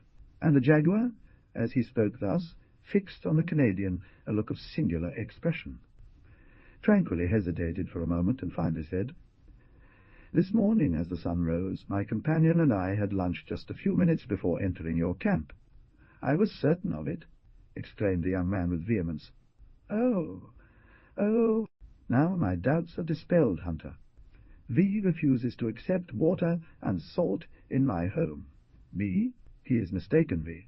"Oh," replied the jaguar, interrupting him violently, "no negatives. Calm down. Don't seek disingenuous pretexts from either you or me. Christ's body, you are a man too loyal and sincere not to be honest. Just as I know the law of the plains, one does not break the fast with an enemy.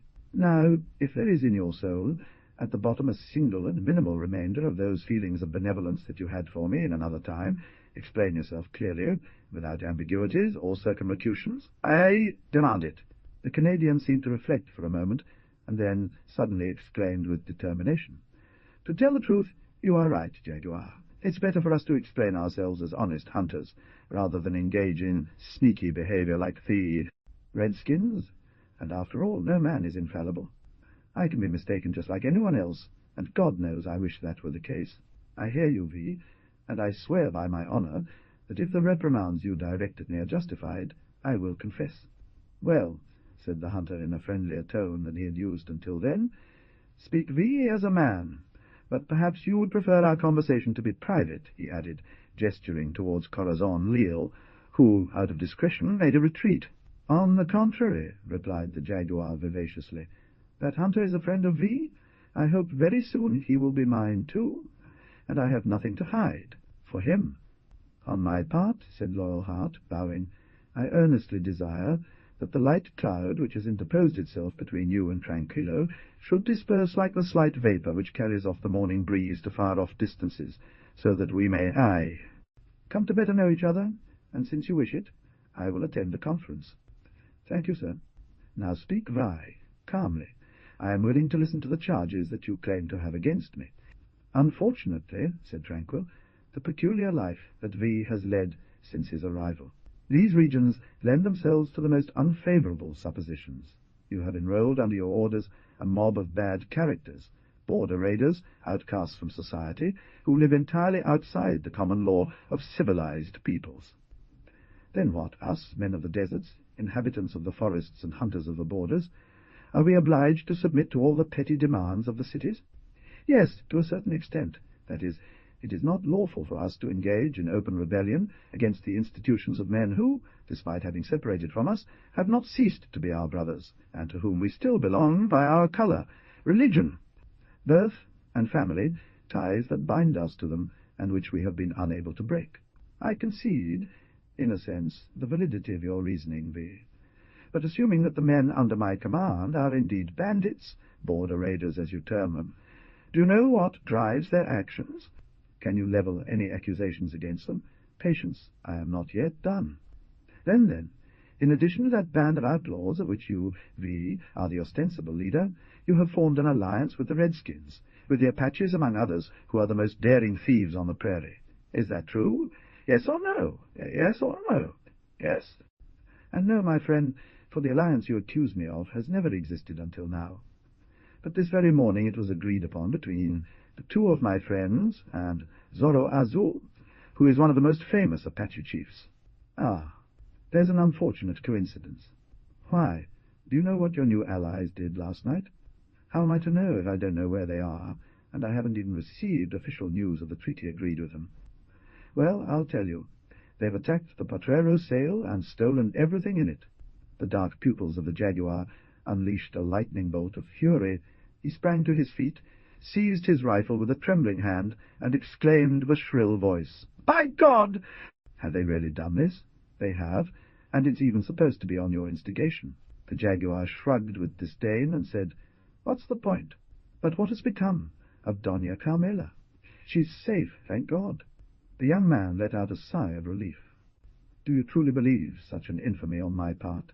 he said next, in a tone of reproach. "No longer," replied the hunter. "Thank you, but by God, I swear those demons will pay dearly for the crime they've committed. Now continue, V. Unfortunately, if you have managed to be sincere about my first task, I doubt you will be able to do the same regarding the second. It doesn't matter, said V. A silver candelabra sent by Captain Melendez is on its way to Mexico." The young man shivered slightly and said, in a brief accent, "I know." The hunter fixed him with an interrogative gaze, and replied with some hesitation, They say, replicated the jaguar, interrupting him energetically, "that I'm tracking that silver trail, and when the right moment comes, I'll attack it at the head of my bandits and seize the money. Isn't that so?" "Yes." "Reason," he answered coldly. "That is indeed my intention. What else?" Upon hearing such a cynical reply, Tranquil shuddered with surprise and indignation. "Oh!" he exclaimed in pain. "Is it true what is said of you? Are you truly a bandit?" The young man smiled bitterly and said in a hushed voice, "Perhaps. Tranquil, you are twice my age. Your experience is vast. Why judge recklessly based on appearances?" "How can I judge based on appearances?" "Didn't you confess yourself?" "Yes, I did confess." "Are you contemplating a robbery?" "A robbery!" exclaimed the jaguar, blushing with indignation. But quickly regaining his composure, he added, "It's true. You must assume that. What other name could be given to such an infamous act?" The hunter exclaimed with violence. The jaguar lifted its head cleverly, as if intending to respond, but its lips remained silent. He looked at him calmly for a moment, with a mixture of compassion and affection, and then, turning towards Corazon Leal, he said, "Come on, V, my friend. We've been here long enough already." "Stop, V," exclaimed the young man. "Don't condemn me, V. I repeat, you ignore the reasons that drive me to act. Those reasons, whatever they may be, cannot be honorable. I see in them nothing but assassination and robbery." "Oh," said the young man, hiding his face in both hands, in pain. "Let's go," replied Tranquil. Leal Hart had examined the unusual scene carefully and coldly. "Wait a moment," he said, advancing a few steps and placing a hand on the jaguar's shoulder. He raised his head and asked, "What do you want from me?" "Listen, sir," responded Loyal Heart in a deep voice. "I don't know why, but a secret intuition tells me that your actions are not despicable, even though everything leads one to believe so, and there will come a day when it will be legitimate for you to explain them and clear your name, for everyone." "Oh, if I could only speak! How long do you think I'll have to remain silent?" "I don't know. It depends on circumstances beyond my control. So, can't you set a time?" "It's impossible for me. I've made a vow and must honor it." "Very well. Promise me just one thing." "What is it?" "That do not attempt the life of Captain Melendez." The jaguar hesitated. "What does thee say?" replied Loyal Heart. "I will do everything in my power to save his life." "Thank you," exclaimed Loyal Heart. Immediately, turning towards Tranquil, who remained motionless by his side, he said, "Go back to your seat, brother, and eat with the jaguar without any hesitation, for I guarantee it with my head. If within 2 months from today you do not give me a satisfactory explanation regarding your current behavior, I, who am not bound by any oath, will reveal to you that mystery which you find inexplicable, and indeed is." The jaguar shuddered, casting a piercing glance at Loyal Heart, but it collided with the hunter's placidly indifferent face. The Canadian hesitated for a moment, but finally he resumed his seat in front of the fire, murmuring, "In 2 months, current," and mentally added, "But until then, I'll keep an eye on him, exist." The parting. Captain Melendez was eager to cross the dangerous gorge next to which he had set up camp. He knew full well the great responsibility he had taken on by accepting command of the escort, and did not want to be blamed for negligence or carelessness should any misfortune occur. The sum carried by the mule train was substantial. The Mexican government, always pressed for funds, awaited it eagerly. It was not hidden from the captain that he would bear implacably the responsibility of an attack, and that he would suffer all its consequences, whether he desired the outcome of a fight with border raiders or not. That is why his unease and anxiety grew moment by moment. The obvious infamy of brother Antonio added fuel to his suspicions, making him suspect a probable betrayal.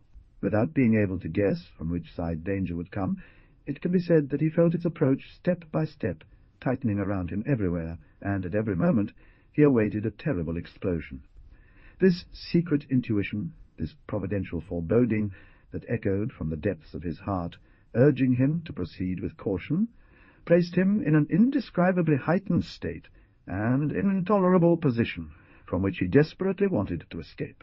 He would rather finally face the danger head-on and combat it than continue to harbour suspicions in the void. That is why he increased his vigilance, personally examining the surroundings of the camp, observing the operation of loading the mules that, tied one after another in a line, in case of an alarm, were to be placed in the middle of the most faithful and determined soldiers of the escort. Long before sunrise, the captain, whose sleep had been nothing more than a continuation of cruel insomnias, left the hard bed of fur and blankets upon which he had sought in vain for a few hours of rest that would have been impossible given his nervous state, and began to pace restlessly through the narrow space available in the centre of the camp. Enviously the careless and peaceful sleep of the soldiers spread out on the ground and wrapped in their capes. Meanwhile the dawn was gradually breaking.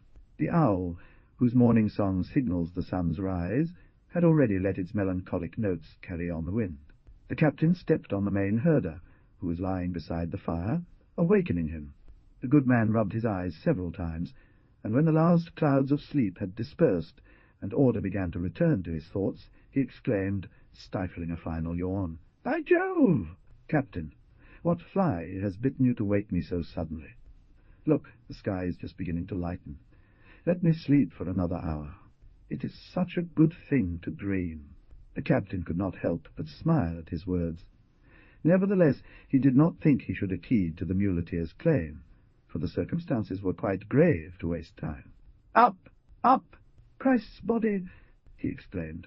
"Remember, V, that we are not yet at the dry river, and if we want to cross this dangerous pass before sunset, we must hurry." "It's true," answered the driver, who stood up straight and alert, as if he had just awakened an hour ago. "Forgive me, Captain. God forbid. I have as much interest as you in avoiding a bad encounter. According to law, my fortune corresponds to the cargo I carry, and if misfortune were to strike, I would be reduced to poverty with my family. It's very true. I didn't remember that clause in his contract. Not strange, because it doesn't concern you. As for me, it's all I think about, and I swear to you, Captain, since I undertook this ill-fated journey, I have regretted it. I have often accepted the conditions imposed on me. I don't know why I imagine that we won't make it safely to the other side of these damned mountains. Bah! Those are just follies, Lord Bautista. You're in excellent condition, well escorted. What can you possibly fear? Nothing, I know it. Yet I am convinced that I am not mistaken, and that this journey must be my undoing. The same premonitions troubled the officer. Nevertheless, in front of the coachman he could not let slip even a hint of his inner restlessness. On the contrary, he needed to strengthen him and restore the courage that seemed about to leave him. "By my soul, you are mad!" he exclaimed. "Let devilish ideas that have entered his head." The coachman assumed a grave expression and replied, "You, Sir Don Juan, have the right to laugh at such ideas. You are well educated and naturally do not believe. But I am but a poor ignorant Indian, and I have faith in everything my parents believed before me. My V, Captain, whether we are civilized or savage Indians, we have a hard head, and all your new ideas cannot penetrate our tough skull." "Let's see. Explain yourself," replied the captain, who wanted to conclude once and for all, without hurting the worries of the carrier. "What reason leads you to suppose that your journey will be unlucky?" "He is not a man who can be frightened by his own shadow. I have known you for a long time, and know that you possess courage." "Thank you, Captain. for the kind words you have for me. Yes, I am brave, and I have tested it in several instances, but always against dangers that my intelligence understood, not against dangers that violate the natural laws that govern us. The captain was biting his moustache impatiently as he watched the annoying meticulousness of the teamster. But, as he had already told him, he knew the good man, and from experience he knew that trying to shorten his tale would be a waste of time, and it was necessary to let him speak in his own way. There are certain characters for whom, as with the spur on a restive horse, attempting to make them advance actually has the opposite effect, and causes them to retreat. The young man therefore mastered his impatience, and replied coolly, "Did you, perhaps, have some bad premonition at the moment of your departure? In fact, Captain, that is how it was, and I would have been very careful to stay put if I had been an easily frightened man." "And what was that presage?" "Don't laugh, Captain V. Even the Holy Scriptures say that God, on many occasions, takes pleasure in giving men certain healthy warnings, to which, unfortunately, they do not have enough judgment to give credence." And upon concluding these words, he let out a sigh. "It's true," the captain murmured as an acknowledgment. "Very well," said the driver, flattered by the approval of such a man as the officer. "My mules are ready, waiting for me in the stable, guarded by the peons, and I am about to set off." However, as I did not want to separate from my wife for perhaps a long time without saying good-bye again, I was heading home to give her one last hug, when, upon reaching the door threshold, I instinctively lifted my eyes and saw 2 owls perched on the roof, staring at me with an unnerving intensity. At the sight of this unexpected apparition, I involuntarily shuddered and looked away. At that moment, a dying man was being carried along the road on a stretcher, accompanied by 2 soldiers and escorted by a friar, who recited the penitent psalms to him, and gently prepared him to die as a good Christian. But the wounded man, without responding a word, looked at the friar with a sardonic smile. Suddenly, that man sat up in the chair. His eyes came alive. He turned towards me, fixed me with a look filled with sarcasm, and fell back, murmuring these 2 words, which were undoubtedly addressed to me, until later, "Ah," said the captain. "That kind of quote from that person was anything but pleasant, right?" replied the coachman. Those words affected me deeply, and I rushed towards him with the intention of addressing the reproaches I deemed fitting. He was dead, and did V know who that man was? Yes, he was a bandit who, during an encounter with the citizens, was fatally wounded by them, and they were transporting him to the cathedral's atrium for him to die there. "Is that all?" asked the captain. "Yes, sir. Well, my friend, I did well to insist on finding out the reasons for your distress." "Ah, yes, because the presage that then favoured you, you have interpreted very differently from how you should." "How so?" "Me. I will explain. This presage means, on the contrary, that with prudence and unceasing vigilance you will frustrate betrayals and bring down at your feet the bandits who dare to attack you." "Oh!" "Thriving cities, well-tilled and carefully sown fields, now occupy regions that, just 10 years ago, were home to impenetrable forests with ancient branches that barely allowed the sun's rays to penetrate, and unexplored depths that sheltered animals of all kinds, serving as a refuge for hordes of nomadic Indians, whose warlike customs frequently showed the battle-cry under those majestic vaults of branches and fallen leaves. Today the forests have fallen, their gloomy inhabitants, gradually rejected by civilization that pursues them relentlessly and without rest, have fled step by step before it. They have sought far away other retreats more secure, taking with them thought far away other retreats more secure, taking with them bones of their parents, so that they would not be disinterred and profaned by the merciless ploughshare. Of the white fields, which traces its long and productive furrow over their former hunting grounds. If the people chosen by God to effect the changes we speak of had understood their mission, perhaps they would have transformed a work of blood and butchery into a work of peace and paternity, and, armed with the divine precepts of the gospel, instead of taking rifles, incendiaries, and sabres, they would have, within a given time, achieved a fugio, of the 2 races, white and red. In the period when our story begins, that is, towards the end of the year 1812, Emigration had not yet reached the immense growth it would later attain.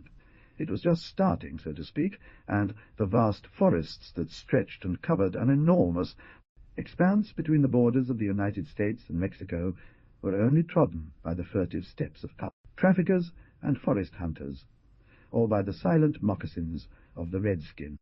It was on the banks of a lost tributary of the Arkansas. The trees on both sides, gently leaning, formed a thick green arch over its waters barely ruffled by the inconsistent breeze. In some parts, vibrant with pink-white herons stood on their long legs, fishing their food with that lazy gentleness usually characteristic of the race of tall-legged birds. But suddenly they stood up, stretched their necks forward as if to listen for an unusual noise, and taking a sudden run, they took flight, issuing cries of terror while they flew into the wind.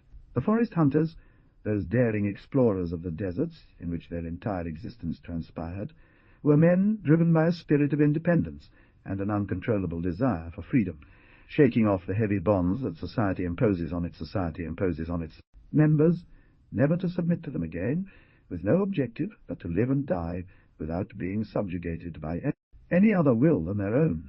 Never motivated by the hope of gain, which they utterly despised, they left the cities and resolutely ventured into pristine jungles. They lived day to day, indifferent to the present, caring not for the future, convinced that God would never forsake them in a time of need, thus placing themselves outside the bounds of common law, which they were ignorant of, at the very limit separating barbarism from civilization. Shaking the dust from their shoes on the thresholds of the paternal roof, they slung the shotgun over their shoulders, and stifling a sigh of sorrow, they departed never to return, resolutely venturing into the impenetrable jungles of Canada, unaware that they were about to become part of a generation of intrepid explorers, one of whom, unfortunate, Lai would be among the last of his kind. The hunter continued to paddle vigorously. Very soon he reached the first fresh one, which he threw into the bottom of his canoe, but the second gave him more trouble. For some time there was a struggle for speed between the wounded bird and the hunter. Nevertheless, the former gradually lost his strength. His movements became unsteady. He stirred the water in a convulsed manner. A blow from the oar that the Canadian struck put an end to his agony, and he joined his companion at the bottom of the canoe. The forest hunters, due to their way of life, being forced to do without any outside help, possess to a certain degree the elementary notions of medicine, and especially surgery, and in a given case they can cure a fracture or any wound, as well as fracture or any wound, as well as that. The first doctor graduated from a faculty, using very simple means that are generally employed with great success by the Indians. As is always the case when the first treatment is well administered, the initial and violent pain of the wound had been replaced by an indescribable sense of well-being. Thus John, against his will, found himself grateful for the relief he felt, as his hatred melted away and transformed into a feeling he couldn't quite comprehend, but that made him look at his adversary in a nearly friendly manner. To do John Davis justice, we shall say he was neither better nor worse than any of his peers, who, like him, trafficked in human flesh, accustomed to the suffering of slaves whom he did not consider but as beings deprived of reason, as merchandise of reason, as, after all, his heart had gradually become numbed to the point of not feeling sweet emotions. In a black K person, he saw only the money he had spent and that which he expected to gain by selling them, and as a true merchant he had a strong attachment to his money. An escaped slave seemed to him a miserable thief against whom any means could be plotted, employed to force him back into the hands of his master. His features were cunning, expressive, his face breathed frankness, his large eyes revealed intelligence. In short, although his skin was the darkest lustrous, and unfortunately in America, in that classical land of liberty, that colour is an infamous, indelible mark of servitude, that man did not seem born for slavery. For everything about him, a yearning for freedom, and that free will which God has given to his creatures, and which mankind has vainly tried to take from them. When the Canadian re-embarked in his canoe and the Americans left the platform, a smile of satisfaction wandered over the black man's face, for, without knowing exactly why what had taken place between the hunter and his former master, as he was too, far away to hear what was said, he understood that at least provisionally he had nothing more to feed, from the latter, and awaited with a feverish impatience the return of his generous defender, in order to know what he could expect, or fear henceforth. The hunter replied with a smile, "It is a precious talisman that transforms V into a man like all others, and erases him from the number of animals among which he has been confused until today. In a word, it is a document by which John Davis, a native of South Carolina, a slave trader, restores to Quoniam, present here, his full and complete freedom, so that henceforth he may enjoy it as he pleases, or, if V prefers it expressed differently, it is the act of V's emancipation, written by his former master and signed by competent witnesses, so that in case of need it may avail of upon hearing." These words, the black man had paled in the way men of his colour do, that is, his face had been cover. Ed with a dirty grey tint, his eyes had opened excessively, and for several seconds he remained motionless, stunned, unable to utter a word or make a gesture. After this introduction, Tranquil diligently recounted the events that had transpired between the slave-trader and him, and when he finally finished, he added, "Come on, are you satisfied now?" "Yes," replied the black man, who had listened with the most sustained attention. "I know that after God it is to you I owe everything, and I will never pay or get it. Whatever the circumstances in which we may find ourselves regarding each other, you will never have to demand payment for my debt. What advice are you giving me? The question is important, and I don't know exactly how." Answer: "Choosing any profession is always a very difficult task. Before making such a decision, it's necessary to ponder it maturely. Despite my desire to be of service to you, I wouldn't want to give you advice that, out of consideration for me, you hurry to follow, only later to find it burdensome. What suits you to dedicate yourself, it will weigh on your mind the advantages that you expect from it, and then, when you have adopted an irrevocable determination, you turn your back to the desert, head again towards inhabited places, and as you are a man active, intelligent, and honourable, I am sure that you will achieve good success, whatever profession you choose." In a few minutes they reached the spot where the Canadian had stopped. That point, clearly marked by the two fallen saplings, crossing each other, formed a kind of sandy promontory, very favourable for setting up camp at night, because from there one could command not only the course of the river for a very long distance on both sides, but also easily keep watch on both banks and avoid a surprise. The hunter chose the driest wood he could find to kindle the fire, so that there would be little smoke, and the flame, on the contrary, would illuminate the surroundings in such a way as to immediately reveal the approach of the terrible neighbours, whose cries he heard, and to whom the first would take a long time, little effort was required to reach that spot. On the opposite shore of the river, some dry and decaying oaks rose like ghosts, and the breeze stirred their long branches covered in climbing plants. 1,000 sounds echoed through the space. Indescribable screams emerged from the invisible burrows of the jungle.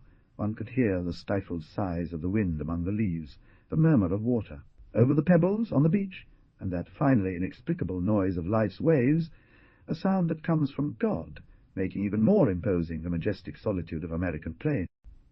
When a man, we will not say woke up, because the good Canadian had not closed his eyes for even an instant during the course of that long evening, but shakes off the numbness into which silence, darkness, and especially the piercing cold of night had plunged him, he needs a few minutes before he can once again gain possession of all his faculties and re-establish balance in his brain. This is what happened to the hunter. Since he had awakened with a start from that singular tumult, he stood there with his rifle in hand, and his gaze fixed on the hunter, ready to act at the first sign, yet without knowing what was happening, with his imagination still dulled by the weight of sleep, and overcome by that instinctive terror that grips even the bravest man when he realizes that a terrible and unknown danger threatens him. 5 minutes were enough for him to grasp the imminence of the danger threatening the hunter. With that swiftness of decision that characterizes the redskins in urgent cases, he resolved to warn his friend and save him or perish with him. Then he him or perish with him, and launched into a run, saving with dizzying speed the space that separated him from the meeting place.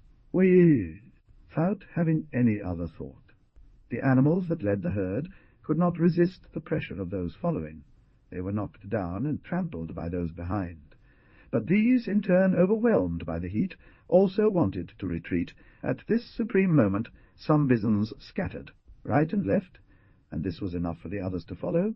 Then 2 currents formed on either side. The fire, and the herd, divided in 2, passed like a torrent that has broken its dams, gathering on the shore and crossing the river in close formation. We will leave our 3 travellers for a time, and using our narrator's privilege, transport the scene of our tale some hundreds of miles farther, to a fertile and verdant valley in the upper Missouri, that majestic river of clear and pure waters, on whose banks stand today so many prosperous and flourishing cities and towns, through which the magnificent American steamers plough in all directions, but which, at the time our story took place, was still practically unknown, and reflected in its deep waters only the stout and bushy trees of the mysterious virgin forests that covered its shores. He was a man of 5 feet and 8 inches in height, robust and vigorous, broad-shouldered, lean, nervous, and possessed of an iron constitution. His face, the lines of which were of extreme rigidity, bore that expression of energetic will. Mingled with indifference, a peculiar trait of the physiognomy of men whose existence has been but a series of overcome dangers. In the course of the numerous expeditions his service compelled him to undertake, the captain visited many fertile plains, many lands whose appearance had pleased him. But there was one above all, whose memory persistently imprinted itself on his mind. It was that of a delightful valley which he caught a glimpse of one day as in a dream, after a hunt undertaken in company with an inhabitant of the woods, a hunt that lasted over 3 weeks, and insensibly carried him farther than any civilized man had ever visited in the desert. That moose skin contained the sale of the valley and of all the surrounding territory, made by Itzichaike, or Monkey Face, one of the principal sachems of the Pawnee Snake tribe, in his name, and in that of the other chiefs of the nation, for 50 rifles, 14 dozen skinning knives, 60 pounds of gunpowder, 60 pounds of bullets, 2 bars, ells of a liquor called whiskey, and 23 complete soldier uniforms of the militia. This chief, expelled from the Pawnee Snake tribe for various reasons that we will reveal when the time is right, had forged that document, first with the intent to steal from the captain, and later to avenge himself against his compatriots, for he knew very well that if what obtained government authorization, he would not hesitate to seize the vow. No matter what the consequences of this exploitation, the captain had only asked the red man to serve as his guide, which the Indian agreed to without any difficulty. Among his former comrades, that is, among his old soldiers, there were many who desired to follow him to the utmost, and above all an old sergeant named Walter Bothrell, who had served under his orders for nearly 15 years, and who, at first, had news of his chief's retirement, went to seek him out, and told him that since he was leaving service, it was useless for him to remain in the ranks, and that he was sure his captain would not refuse him the favor of allowing him to follow. In justifying the Indian's actions, we say that he performed diligently the mission entrusted to him, and during a long journey of nearly 3 months, traversing deserts infested with beasts of all kinds, and crossed in every direction by hordes of all kinds, savage Indians, he succeeded in saving those under his care from most of the dangers threatening them at every step. The fight against the Indians was rough and vicious, but, thanks to Monkey Face, who had revealed to the captain the weakest points of the Atepelt village, and, above all, due to the superiority of the Americans' firearms, the Indians were tragically forced to flee and abandon to the victors everything they possessed, a sad booty consisting only of animal skins and some crude clay pots. In the centre of the colony, and on a knoll formed for the purpose, they had built a kind of octagonal tower some 25 metres high, whose roof formed a terrace and divided into 3 floors. On the ground floor were the kitchen and common rooms. The upper floors were intended for members of the family and their servants, that is, the captain, his wife, his 2 children, the 2 maids of these, young and robust girls from Kentucky, with pink cheeks and plump, and whose names were Betsy and Emmy.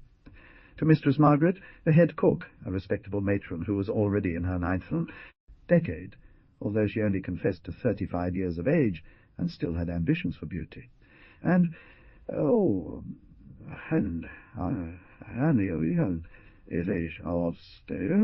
Nellie, Sergeant Bothwell.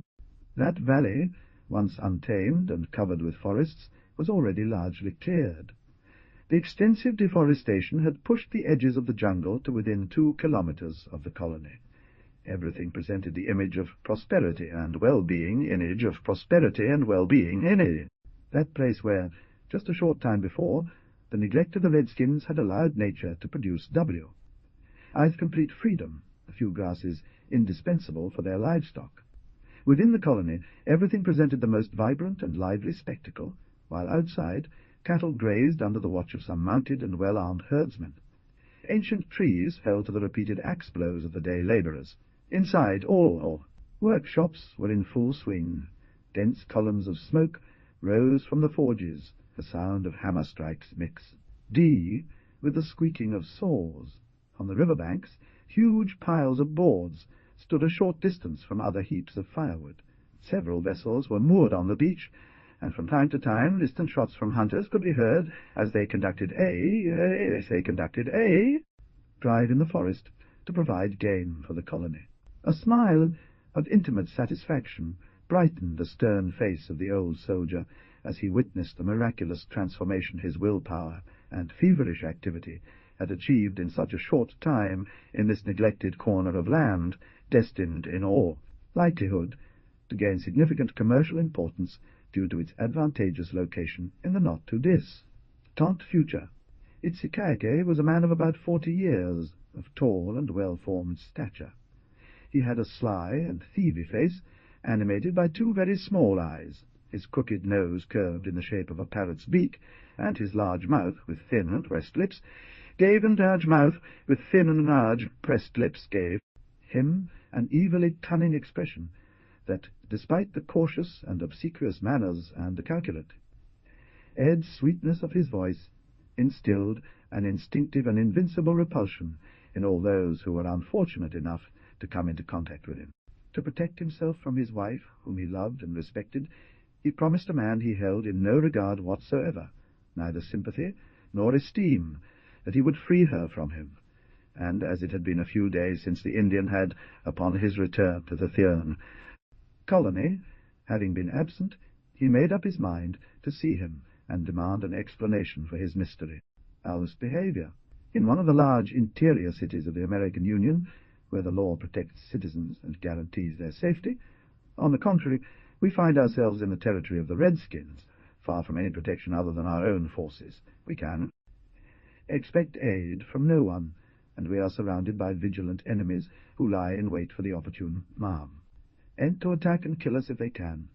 Thus, it is our duty to take the greatest care for our safety, which would be seriously compromised by the most slight imprudence. No, the Indian stood upright, and drawing close to his interlocutor so as to touch him, he fixed him with a look of anger and defiance, and said, "What if I refuse to answer? If you refuse, wretched one, I forbid you from ever appearing before me again. And if you dare disobey me, I shall punish you with the whip with which I beat my dogs." Hardly had the captain uttered these insulting words when he repented. The captain, exasperated, raised the whip he held in his hand. But at that very moment the Indian sprang like a panther and leaped onto the horse's back, lifting the captain from his seat, throwing him roughly to the ground, and seizing the reins, he said, "Pale faces are old cowards. Pawnee warriors scorn them, and will send them some loincloths. There is an inexplicable fact that we have often had the opportunity to verify during the course of our long pilgrimages in America, that frequently, without being able to explain the feeling experienced to one's senses, so to speak, the approach of disaster. One knows that one is threatened, although it is impossible to pinpoint when or how the dang will arrive. The day seems gloomier, the sun's rays lose their brilliance, external objects take on a lugubrious appearance. There are peculiar shudders in the air. In short, everything seems affected by the impression of an undefined and vague unease. Yes, I have heard so, but is it you who must go to open the door at this hour? Mistress what? Replied the captain coldly yet energetically. I am the head of this colony, and precisely at this hour it is my duty to go and open the door, for it may be dangerous, and it is my task to set an example of courage, and to show how duty must be performed. The Pawnee serpents, the sachem continued, will return to my father all the goods that were stolen from him. He, for his part, will agree to leave the Pawnee hunting grounds, and withdraw with all the pale-faced people who have come with him. Pawnees will renounce the vengeance they sought for the killing of their brothers, and the war-axe I'll be buried among the hides. Having been taken to the cities of American Union at a very young age, he had the opportunity to observe up close the eccentric civilization of the United States. Unable to comprehend the good and bad aspects of that civilization, and to maintain a fair limit, as always happens in such circumstances, he had been seduced by what most flattered his eye. In inclinations and tastes, and of the customs of the whites, he had only taken what was meant to finish and complete his premature depravity.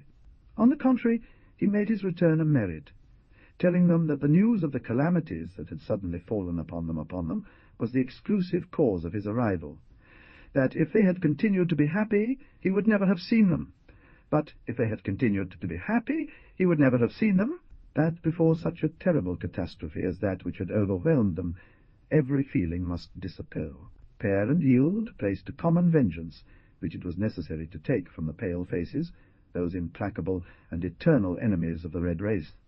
That custom of declaring war on their enemies, established among the Indians, whom Europe tends to consider as stupid savages, may seem extraordinary. But one must not be mistaken. The natives Rojas have an eminently chivalrous character, and unless it is a razzia, that is, a theft of horses or livestock, they will never attack an enemy without having warned them in advance, so that they are on their guard. A pale-faced man wants to buy the hunting grounds of a tribe.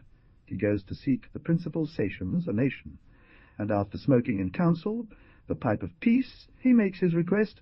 Conditions are discussed. If the two contracting parties agree, the main wizard of the nation draws a map of the territory. The pale-faced deliver the goods. All faced, chiefs place their hieroglyph at the foot of the map. Trees are marked with the axe, boundaries are established, and immediately the buyer takes possession.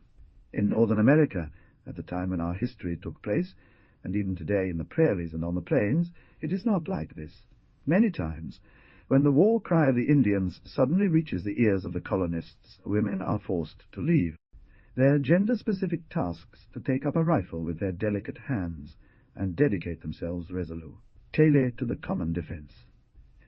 Every Pawnee rider carried on his back a warrior who, upon reaching the ditch, had dismounted, and, taking advantage of the confusion and smoke that prevented him from being seen, had hidden himself as best he could behind the fallen logs, and hidden his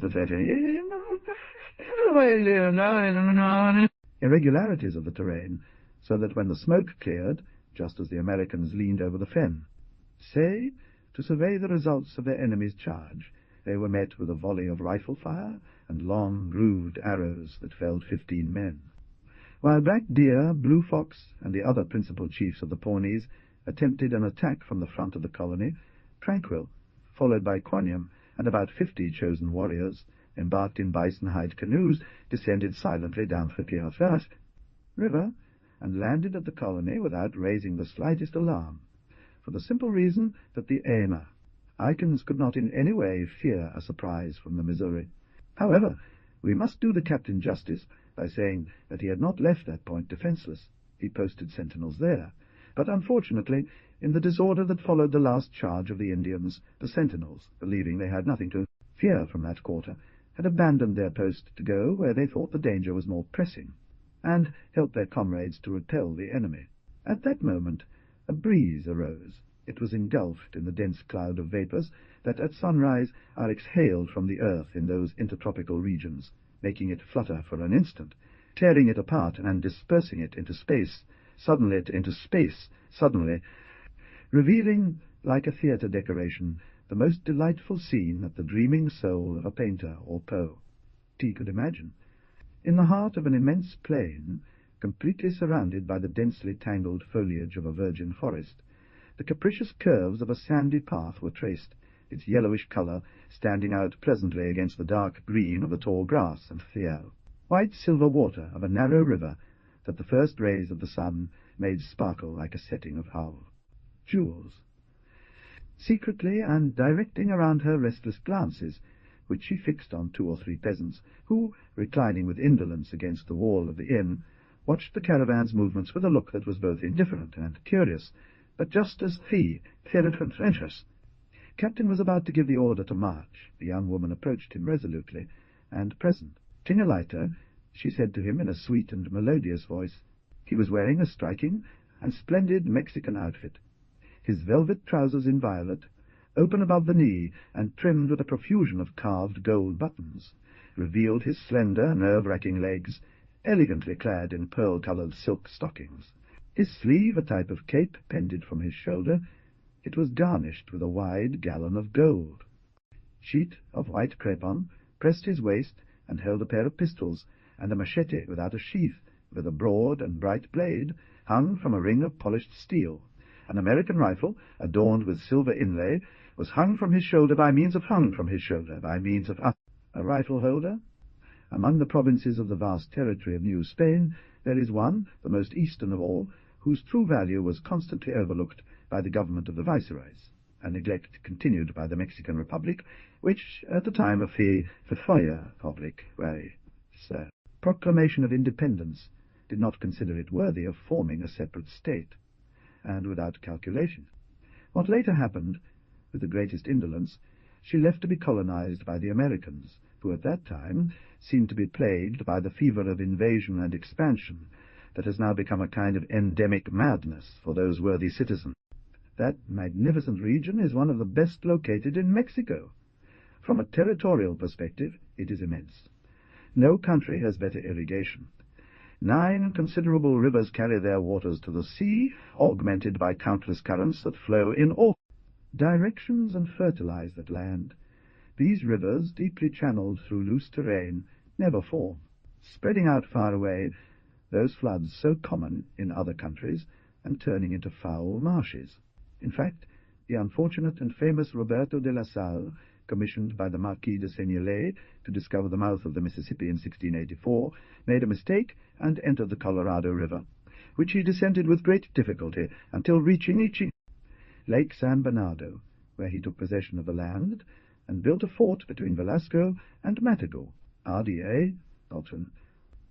We will be forgiven for having given these detailed accounts when one reflects that a country free for only 20 years, with an area of nearly 42 million hectares and inhabited by no more than 200,000 individuals, has, nevertheless, entered into an era of prosperity and progress that inevitably attracts the attention of European governments and excites the sympathies of intelligent men from all nations. The wind-blown innkeeper, who in that desolate country, situated on the Indian frontier, was not accustomed to seeing travellers, and especially not at such an advanced hour, had locked and barred the door of his house, and was about to give himself over to rest, when the unexpected arrival of our characters compelled him to alter his intentions. That night, when the travellers had stabled their horses in the stable in front of a good supply of alfalfa, and they too had dined with the appetite characteristic of men who have just completed a long journey, a certain confidence was established between the innkeeper and them, thanks to some glasses of Catalan brandy, generously offered by the Canadian, and the conversation began under the sign of the most frank cordiality, while the girl, carefully wrapped in the soft hunter's cape, slept with that tranquil and candorous indifference peculiar to such a happy age, where the present is everything, and where the present is everything, and future does not yet exist. Although the region chosen by the hunter to settle in was located at the Mexican border, and therefore almost deserted, there were occasional surmises among the cowboys and peons about what could have prompted such a bold and skilled hunter as Fay, Canadian, to retreat there, but all attempts made by curious individuals to discover those reasons, all questions put forward, proved futile. Tranquil's companions, and even he himself, remained silent. As for the girl, she knew nothing. That frontier, so tranquil, until then due to its distance from towns and villages, felt the impact of the revolutionary ideas that had taken hold in the central regions. Travellers became more frequent, and the hunter, who up until then seemed to have fever, shown little concern for the future, relying on his isolated home for safety, began to feel uneasy, not for himself, but for Carmela, who was exposed, almost defenceless, to bold attempts not only from suitors drawn to her beauty like moths to a flame, but also from faithless and conscienceless men who had arisen in the turmoil, sweeping across their land, roaming the paths like coyotes in search of prey to devour. The hunter, not wanting to leave the young woman any longer in the dangerous position that circumstances had placed her in, actively sought to avert the misfortunes he foreseen, for although it was impossible at present to know the bonds that tied him to Carmela, who called him father, we can say that he genuinely felt a paternal affection for her, and showed her absolute selflessness. Quaniam and Lanzi imitated him in this. D. Juan Melendez de Góngora, although he belonged to one of the most noble and ancient families in Mexico, had desired to owe his promotions in the army solely to himself, a singular ambition in a country where military honor is considered almost nothing, and where only senior ranks confer upon their holders a consideration that, from the people, is more a result.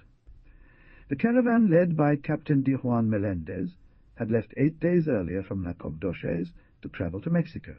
However, the captain, following instructions received, had deviated from the usual route, which was infested with bands of all types of bandits, and made a long detour to avoid certain dangerous passes in the Sierra de San Sabas, which he still had to cross, but on the high prairies, that is, where the lofty plateaus, gradually descending, no longer present those terrain features so dreaded by travellers. It was necessary that the 10 mules selected by the captain were loaded with a very precious cargo, so that the federal government, despite having few troops in the state, decided to have them accompanied by 40 dragoons, commanded by an officer Assaz, renowned as D. Juan, whose presence under those circumstances would surely have been very necessary, if not indispensable, within the state to suppress revolutionary attempts and keep residents on the path of duty. The bales were made so as to conceal as best as possible the nature of the merchandise they contained. The mules, sent one after another in broad daylight and entrusted solely to their drivers, had only travelled 15 leagues from the city when they met up with the escort, which, under a plausible pretext, had been quartered for a month in an old fortress.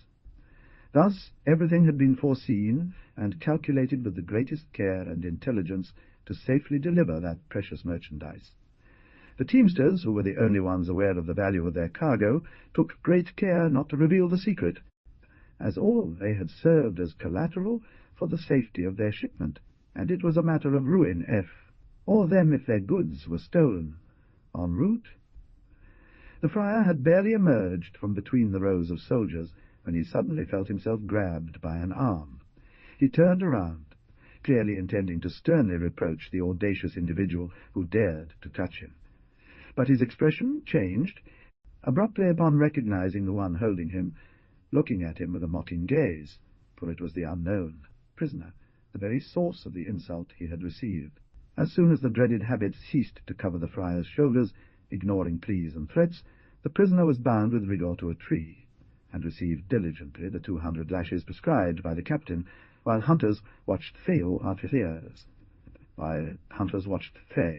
execution, mocking the blows and laughing uproariously at the sight of the wretched man contorting in agony, like a serpent. As he reached the 128th whip, the friar fell silent. His nervous system, completely disrupted, left him senseless, yet he had not fainted. His teeth were clenched. A white foam escaped from his lips. He stared fixedly before him, without seeing, giving no further proof of his existence than the deep breaths that occasionally led his powerful chest. Since the days of Spanish domination, the people of Texas have claimed their freedom with weapons in hand. But after several triumphs and reverses, they were finally defeated at the Battle of Medina on August 15, 1813, a fateful date, by Colonel Faithful Arredondo, commander of the Extremadura regiment, to which the militia from the state of Coahuila had been unattached. This triumph filled the colonists with joy, but Santa Anna was not deceived by the object of the Texas insurrection. He understood that federalism concealed a very pronounced revolutionary movement, and far from relying on the appearances of adhesion. Of the colonists, as soon as his power had been consolidated enough to allow him to act energetically, lie against them, he dispatched Colonel Mejia with 400 men to restore Mexican authority in Texas, which had already become very weak. However, in appearance, the Mexican government remained the legitimate owner of the country, and the colonists were naturally called insurgents, and treated as such when they fell into the hands of their enemies, which amounts to saying that without any form of trial they were hanged, drowned, or shot, according to the place where they were caught of. Fared one of these three forms of death. Captain D. Juan Melendez, surrounded on all sides by enemies, the more formidable, as it was impossible for him to know their number, or guess their movements, entrusted with a mission of extreme delicacy, having at every step the presentiment of a hour. Betrayal that threatened him without cease, without knowing where, how, or when it would fall upon him, had to employ extreme precautions and relentless severity if he wanted to bring the precious charge entrusted to him to a safe conclusion. However, we must do justice to the worthy friar by saying that politics played no part in his way of acting. A trap to have a share in its spoils, and make his fortune in one blow, with the aim of securing fee, pleasures he had been deprived of up until then. His searches were for a long time fruitless, which was easily known from the exclamations of disgust that they sometimes whispered to themselves. At last, after more than 2 hours, thanks to the first rays of the sun, which, as it rose, had suddenly dispelled the darkness, they saw certain almost imperceptible tracks that made them tremble with joy. For the rest, it is a remarkable thing, the silence of men accustomed to desert life. They pass entire days without uttering a word. They only speak when necessity compels them, and most of the time they replace words with mime, which has the undeniable advantage of not revealing the presence of those who use it to the ears of invisible enemies who are constantly on the lookout and ready to pounce like birds of prey on the careless ones who let themselves be surprised. The night wind had cleared the sky, whose dome of a dark blue now showed countless stars, with the Southern Cross in its centre. The moon shed its white rays that lent objects a fantastic appearance. The night had that soft, peculiar transparency of crepuscular glows. At each gust of the breeze, the trees shook their damp leaves and rained pearls. Tea glistened on the bushes. Their overnight camp, instead of being established on the summit of a height, according to the invariable rules of the prairie, was situated, on the contrary, at the edge of a steep slope that descended in a slope smoothly until the river and Inil and Key told whose mud numerous, more than suspicious footprints were imprinted, for most of them belonged to large card, omnivorous beasts. Despite the fairly sharp cold of the night and the abundant and frozen dew, the hunters had not lit a fire. However, it was evident that they would have greatly enjoyed warming themselves at the glowing flames of a bonfire, the black man in particular, who was dressed very lightly in a pair of shorts that left his legs exposed, and with a piece of cloth full of holes, was shivering from tooth to tooth. Calmly, having been better protected by the Mexican peasant costume, it seemed he didn't notice the cold, with his rifle between his legs, occasionally searching the darkness with his infallible gaze, or attentively listening to some noise that only listening he could perceive He spoke with the black man without deigning to pause for his contortions or shiv. As asked. Two young tigers, curled up like cats, fixed their burning eyes on her and were ready to attack. A few steps away, a wounded tiger rolled on the ground, roaring with fury, trying to throw itself at a man who, with one knee on the ground, had his left arm wrapped in the many folds of a serape, leaning forward and holding a machete in his right hand, waited resolutely for her attack. While Queniam rushed towards the two puppies, grabbing them by the neck and slamming their heads against a rock, Tranquil brought his rifle to his face, and with one shot felled the tigress precisely as she leaped from the tree onto the rider.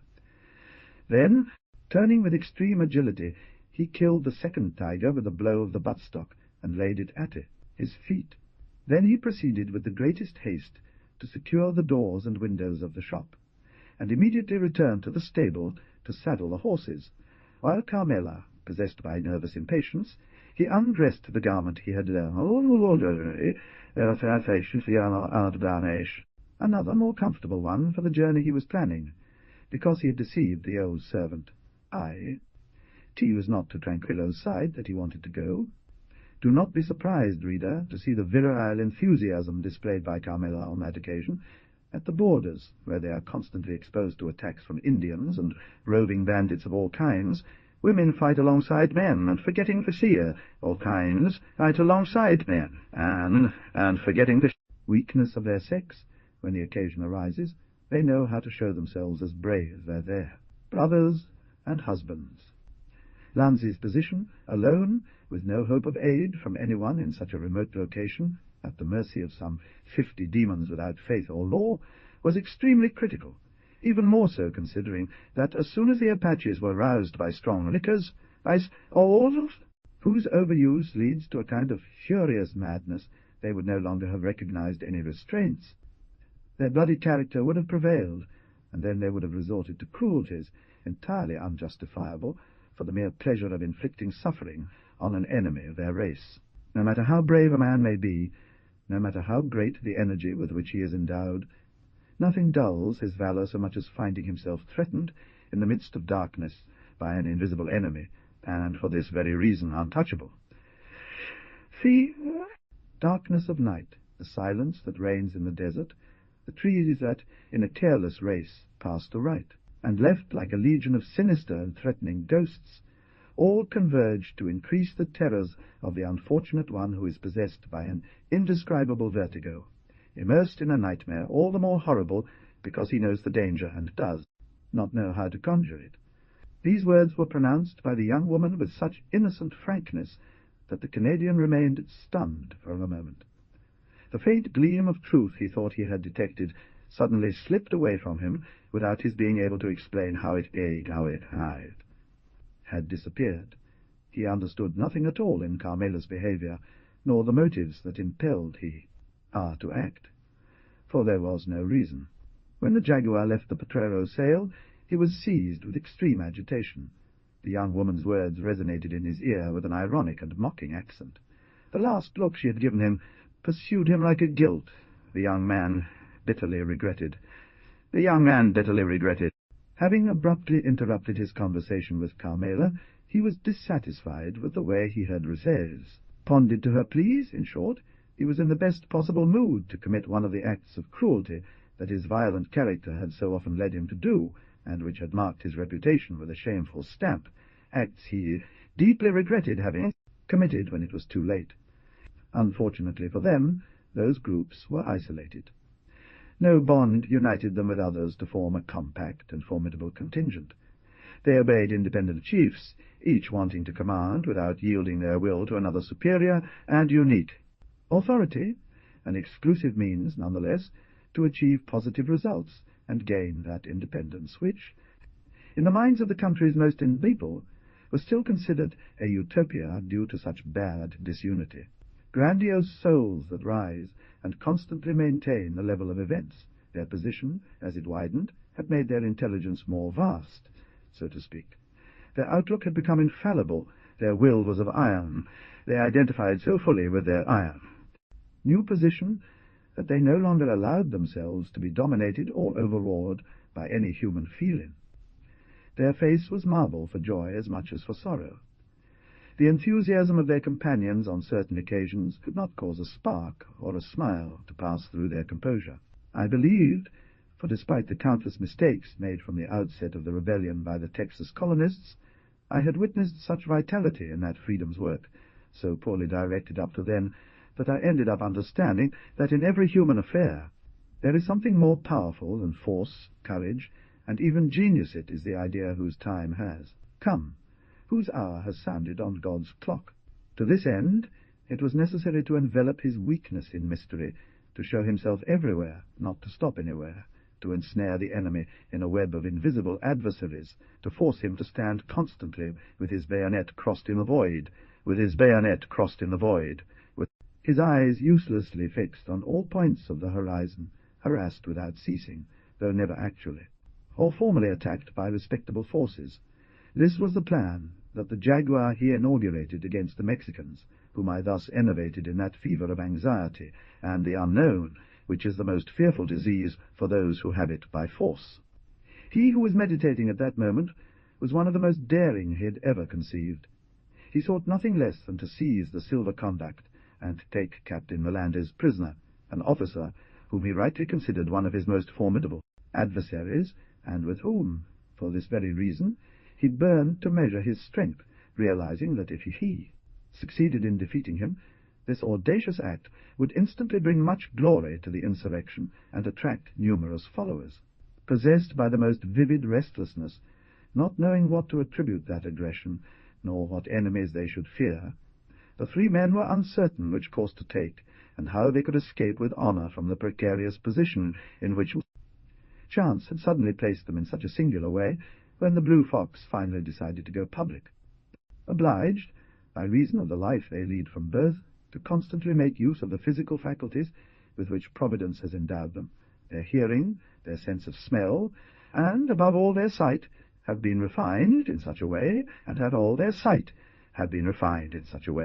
have achieved such great development that they can fight advantageously with wild animals, of which they are, indeed, plagiarists. After agreeing with his two companions on a signal for the likely case in which he would need their help, he got rid of his bison skin mantle, whose wide folds could have hindered his movements, undid all the decorations covering his head, neck, and chest, keeping only his matasse, a kind of two-piece garment reaching down to the ankles, sewn in sections with fur, and fastened around the hips by a raw deerskin strap. Although it had been a long time since the sun had risen, and it was pouring forth torrents of dazzling light over the meadow, the departure of the Blue Fox took place with such care that he was already far away on the plain when his companion thought him still very close. Not an atom of grass had stirred with his step, nor had a stone rolled under his feet. In American forests there are many of these open spaces or small squares, sometimes created by the fall of trees that have died of old age and are literally broken down by the action of time, and other times by trees struck by lightning and knocked down as a result of those terrible hurricanes that so often completely disrupt the soil of the New Auld. He was a man of tall stature, but extremely thin.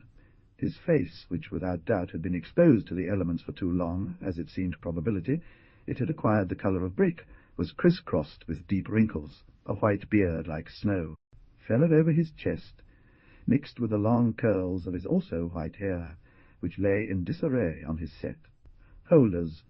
He wore the garb of American supporters mixed with Mexican attire, as a vicuña hat, trimmed with a gold net, covered his head. A zarepe served him as a cape, and his violet-coloured velvet pants were closely hugged by long anti-gaiters that went up to his knee. Meanwhile, the man dressed as a friar made a slight movement as if to rise, and partially opened his eyes, but still too weak, perhaps unable to bear the glare of the sun's rays. Even though they only filtered through the dense branches, he closed them again immediately. However, a person who was providing him aid noticed that he had come to him, for he saw the movement of his lips fluttering as if he had whispered a prayer. Judging then that for the moment at least his care was no longer needed by him whom he was aiding, the stranger rose, took up his rifle, placed both hands crossed over the muzzle, and waited impassively after having aimed to the meadow he cast A, glance, its circular, gloomy, and menacing expression causing the Indian chief, hidden among the bushes, in the background, to shudder in terror. Upon seeing them, a kind of furious madness seized me, and I thought of taking revenge. I aimed at them and fired, and then I started to flee without knowing where I was going, mad with anger and fear.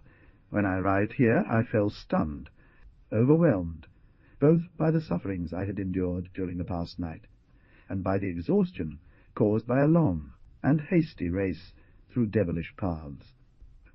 When the priest stopped, likely from running out of arguments and breath, the other leaned his rifle against the ground and replied dryly, "Everything you are saying could be very true, but it matters to me as little as a leaf carried away by the wind. Get out of your dilemma as best you can. Your pleas are useless. If you knew who I am, you would save yourself from bothering me for so long." It was not only the Indians that this grim rectifier of irregularities pursued with relentless hatred, the Mestizers and Quarterones, the smugglers, the pirates, in short, all those bold border raiders accustomed to living off society had to settle a narrow score with him. Though he did not peel their skulls, he contented himself by tying them secu, rely to a tree, where he condemned them to starve to death. To be taken by the beasts during the early years, adventurers and redskins, driven by a common sense of danger, formed alliances several times to overcome that fierce enemy, seize him, and subject him to the law of Talion. But that man seemed to be I swelled high, protected by a charm that enabled him to escape from every net that was spread for him, and for Suez, every ambush prepared against him. However, as every medal has its reverse, and man is never entirely good or evil, that individual sometimes had certain outbursts, not of compassion, but perhaps of fatigue, moments when the blood rose to his throat, choked him, and made him a little less cruel, a little less implacable, almost human, in one word. But those moments were brief, those accesses, as he himself called them, very scarce. Almost immediately his nature prevailed, and then he became all the more terrible for having been so close to softening. Here is what was known about that individual at the time we placed him on stage in such a unique manner. The help he had rendered to the friar was so contrary to all his habits that he must surely have been in one of his best moods to have agreed not only to offer such attentive care to one of his kind, but also to spend so much time listening to his supplications and lamentations. To conclude the data we must provide about such a character, we will add that no one knew if he had a regular residence, that he was known to have no affinities or supporters, that he had always been seen alone, and that in the 10 years he had been wandering through the desert in all directions, his physique had not suffered any change. He had all. A's maintained the same appearance of age and strength, always with the same length and white beard, and a face full of wrinkles. As we said, the white flay had rushed into the thicket to discover who had made the signal that alarmed him. His investigations were meticulous, but they yielded no further results than to make him realize he was not mistaken, and that, in fact, a hidden spy in the undergrowth had seen everything that transpired on the plaza and heard everything sigh. There. In a few words, the Blue Fox learned of what was happening. To be truthful, this secret, rather than exciting the warriors and hunters, calmed their zeal in a peculiar way, revealing that they were about to face a terrible danger by fighting a man whom no weapon could harm, and that those who had dared to attack him before had become victims of his recklessness. The two hunters waited patiently with their weapons at the ready, convinced that it was impossible for a single man to not only fight but even resist for 2 minutes against so many and such brave enemies. However, they soon learned, to their surprise, that they had been mistaken. Several Indians already lay stretched out on the ground, their skulls cracked by the terrible axe of the skin-peeler, who did not waste a single blow. The hunters then began to differ in opinion regarding the outcome of the struggle, and wanted to rush to the aid of their companions. But their rifles were useless in the continuous movement of the combat, whose terrain changed at every instant. Bullets could easily have missed and wounded a friend. Instead of the enemy, they wanted to bring down. So they threw away their rifles, drew their knives, and rushed to the aid of the Apache, who were beginning to falter. However, John Davis, who had actually received no injury, since his fall was caused only by the impact of the powerful horse of the Flaymaster, opened his eyes and cast around him a look of surprise. The fall had been sufficiently violent to cause him severe contusions and bury him in a deep fainting spell. Therefore, when the American came to him, still very dazed, he did not at first remember anything that had happened, and began to ponder very seriously how it was that he found himself in that singular position. Now it is our duty to make the selfish citizen of the United States justly say that as soon as he had taken that decision, he fulfilled with sagacity and conscience the task he had set himself, an easy endeavor for him in the end, because numerous offices he had held during the course of his eventful existence had given him medical experience, and knowledge, enabling him to provide the injured with the care their condition required. John Davis, despite his desert lifestyle, was confused upon seeing the calm demeanor of that man who, having miraculously escaped death, endured the pain from a terrifying wound, and with barely a few minutes having regained his intellectual faculties, it seemed he no longer thought about what had happened. He viewed the events he had nearly become, a victim of as mere natural incidents of the life he led, and with the utmost freedom of spirit he resumed a conversation interrupted by a terrible battle, picking up precisely where he left off. It was because the American, despite his extensive dealings with Native Americans up to that point, had never taken the trouble to seriously study their character, as he, like most whites, believed Indians to be almost devoid of intelligence, and that their way of life reduced them nearly to the level of animals, whereas, on the contrary, this life of freedom and constant risk made danger so familiar to them that they came to disdain it, and only accord it a very secondary importance. The chief continued, "The words that fill my chest are sincere. Wakanda inspires them.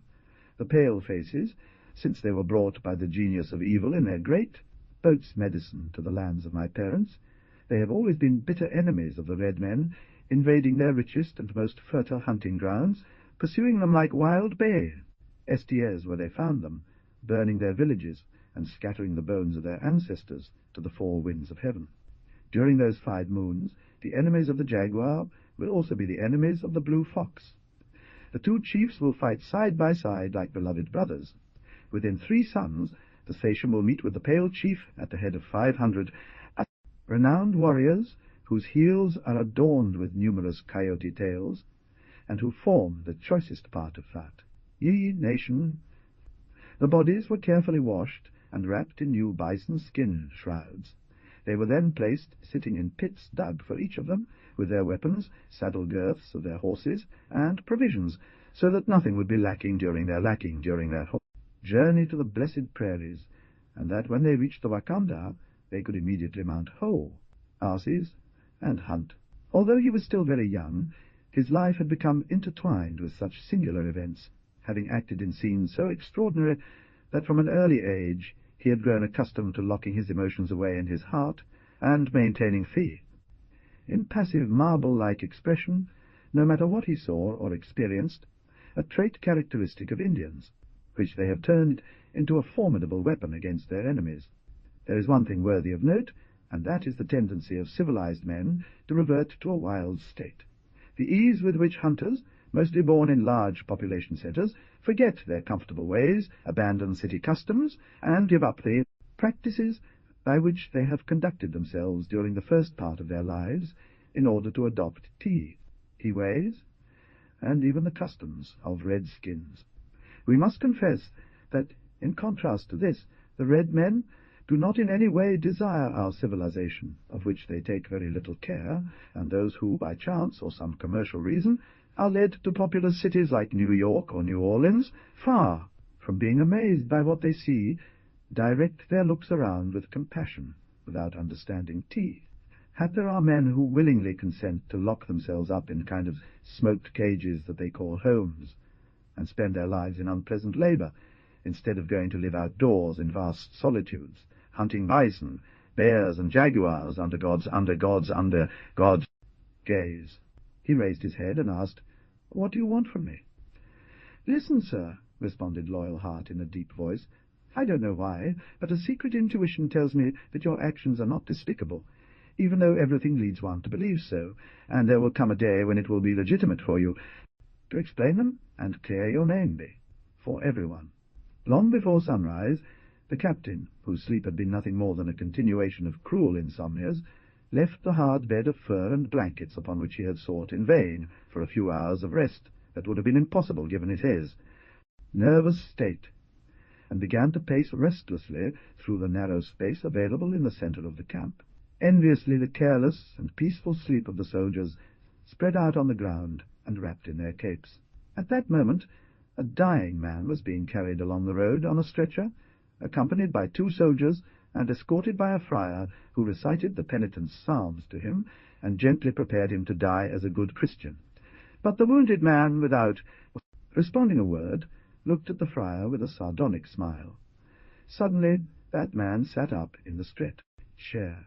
His eyes came alive. He turned towards me, fixed me with a look filled with sarcasm, and fell back, murmuring these 2 words, which were undoubtedly addressed to me. Until later— "Ah," said the captain, exclaimed the coachman joyfully.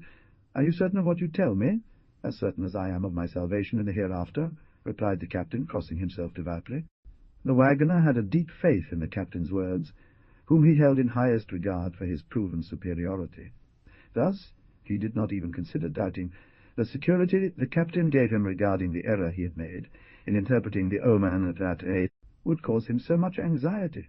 He immediately regained his good humour, and, with a snap of his fingers, exclaimed, "Well, since that is the case, I have nothing to lose. So will it be useless for me to give Our Lady of Solitude the candle I had promised her?" "Completely useless," the captain answered. The driver, completely tranquilized, now hurried to resume his usual tasks. Thus the captain, feigning agreement with the ideas of that ignorant Indian, had succeeded in gently persuading him to abandon them. Meanwhile all was in motion at the camp. The muleteers were pairing and loading the mules, while the dragoons busied themselves with mounting their horses and preparing them all for the march. The captain watched over everyone's movements with a feverish impatience, hurrying some, reprimanding others, and ensuring his orders were carried out punctually. When all the preparations had been completed, the officer ordered them to have lunch standing up, and with the horses of the right wing, in order to lose no time, and immediately gave the marching orders. The soldiers mounted their horses, but just as the escort began to move, there was a loud crash in the bushes. Branches suddenly parted, and suddenly a rider appeared close by, dressed in the Mexican dragon uniform, galloping uncontrollably towards the troops. When he had drawn near to the captain, by a miracle of horsemanship, he suddenly brought his horse to a halt, made a respectful military salutation, and said, "God save you, sir. Is this Captain Don Juan Melendez whom I have the honour to address?" "The very same," replied the surprised officer. "What can I do for you?" "I have a dispatch to deliver to you in my own hand," responded the soldier. "A dispatch? Who is it from?" "From His Excellency, General D. José Maria Rubio, and what this envelope contains must be important, because the general ordered me to hurry, and I have sailed 47 leagues in 19 hours. "Well, give it to me," replied the captain. The dragon extracted from his chest a large folder, sealed with a crimson wax seal, and presented it respectfully to the captain. He took it and opened it, but before reading its contents directed a suspicious glance at the soldier, who stood motionless and impassive before him, while the dragon maintained an unshaken demeanour. That man seemed to be at most 30 years old. His stature was tall and well proportioned. He wore his uniform with a certain air of ease. His intelligent features bore an expression of cunning and malice, which made his black, restlessly moving eyes all the more striking, as they would not fix on the captain without visible hesitation. That individual looked like any other Mexican soldier overall, and there was nothing about him that would attract attention or raise suspicions. However, the captain only consented to engage with him with the utmost revulsion. It would surely have been difficult, if not impossible, to explain the reason for that feeling. But there are certain laws in nature whose force cannot be denied, and they cause us, at once, and just by looking at a person, even before speaking to them, to find them sympathetic, antipathic, and that we instinctively feel well or ill-disposed towards her. Where does this kind of secret intuition come from that never fails in its judgments? We could not put it into words. We only record a positive fact, of which we ourselves have often suffered the influence and recognized the effectiveness during the course of our perilous life. We must confess that the captain felt not the slightest sympathy for the man in question, and, on the contrary, was very disposed to have no confidence in him. "In what part did you part from General Fee?" he asked, mechanically turning over the fold of paper which he held in his hand, but on which he had as yet cast no glance. "At Redondo, well, my captain, just before reaching the Guadalupe mill." "Who is V?" "What is V's name? I am an assistant to General, sir, and my name is Gregorio Felpa." "Does V know the contents of this dispatch?" "No. I only suppose it must be important." The soldier answered the captain's questions with complete frankness and unembarrassed honesty. It was evident that he was not lying. D. John, after hesitating for a moment longer, decided to read, but soon afterwards he frowned, and an expression of bad temper clouded his face. Here is the translation of the text. This is what that dispatch contained. Round, well, on, of 18. General D. Jose Maria Rubio, Commander-in-Chief of the State of Texas, has the honor to inform Captain Don Juan Melendez de Góngora that new disturbances have broken out in the state. Several bands of thieves and of Jersey and Israel, our heirs, under the command of different leaders, are roaming the countryside, looting and burning estates, halting convoys, and intercepting communications. In the face of such serious facts, which compromise public fortune and the safety of the inhabitants, the government, according to its duty, has been compelled in a peremptory manner to adopt general measures in the interest of all to suppress these disorders before they spread on a larger scale. Accordingly, the state of Texas is declared in a state of siege, etc. Here followed the measures adopted by General to crush the rebellion, and then the dispatch continued as follows. General Don Jose Maria Rubio, informed by certain spies whose loyalty he can rely on, that one of the principal leaders of the insurgents, known to his companions as Jaguar, is preparing to seize the silver cash entrusted to the custody of Captain Don Juan Melendez de Góngora, and that with this objective said leader intends to ambush himself in Ardi, Io Seco, a place very favorable for a surprise. General Rubio orders Captain Melendez to be guided by the bearer of this dispatch, a secure and loyal man who will deliver it. The silver columns march to Laguna del Venado, where it will unite with a cavalry detachment sent by the general, whose numerical strength will shield the silver column from any attack. Captain Melendez will take overall command of all troops, and in the shortest possible time he will meet with this undersigned at his headquarters. God and Freedom. The General Commander of the State of Texas, Jose Maria Rubio. The captain, after carefully reading this dispatch, lifted his head and examined the soldier for a moment with deep, fixed attention. The dragon, with its hand resting on the hilt of its sword, played idly with the tassel of its dragoness, seemingly paying no heed to what was happening around it. "The order is formal and peremptory," the captain murmured twice. "I must conform to it, yet everything tells me this man is a traitor." Then he added, in a loud voice, "Do you well know this region?" "I am a son of the soil, my captain," the dragon replied, "and there is not a path or shortcut that I have not travelled 100 times as a child." "Do you know that I does it have to serve as a guide?" The general excused me from telling him. "And do you believe you can be sure of leading us safely to the place where we are expected?" "At least I will do my best to achieve that." "Well, are you tired?" "My horse is more tired than I am." "If you ordered me to get another one, I would immediately be ready to obey your orders, for I see that you are in a hurry to set off." "Agree. Choose a horse for yourself." The soldier did not allow the order to be repeated. Several spare horses followed the escort, and he chose one of them, on which he placed the equipment of the one he was leaving. In mere moments the exchange was complete, and the rider was seated. "I am at your service, Captain," said the dragon. "Onward," replied the officer, and he immediately thought to himself, "I won't lose sight of this Tunisian." "Letty said in the guide." The military law is inflexible, and has rules from which it never deviates, for discipline admits of no hesitations or misrepresentations. The despotic axiom, so much in vogue in Eastern courts, "To understand is to obey," is vigorously true from a military standpoint. Certainly, however harsh it may seem at first, it is undeniable that this must be the case, for if the lower ranks were granted the right to question the orders they receive from their superiors, all discipline would be destroyed, soldiers would be destroyed, cease to obey. Beyond their whim, they would become ungovernable, and the army, instead of rendering to their country the services it has a right to demand, would become a true calamity for him. These reflections, and many more, crowded into his mind in a confused rush as he followed the guide, assigned to him in such an unusual way by his general's office. But the order was clear, decisive. He was obliged to obey, and so he did, though deep down he was convinced that the man in whom they were forcing him to place his trust was, if not a complete traitor, at least unworthy of the confidence placed in him.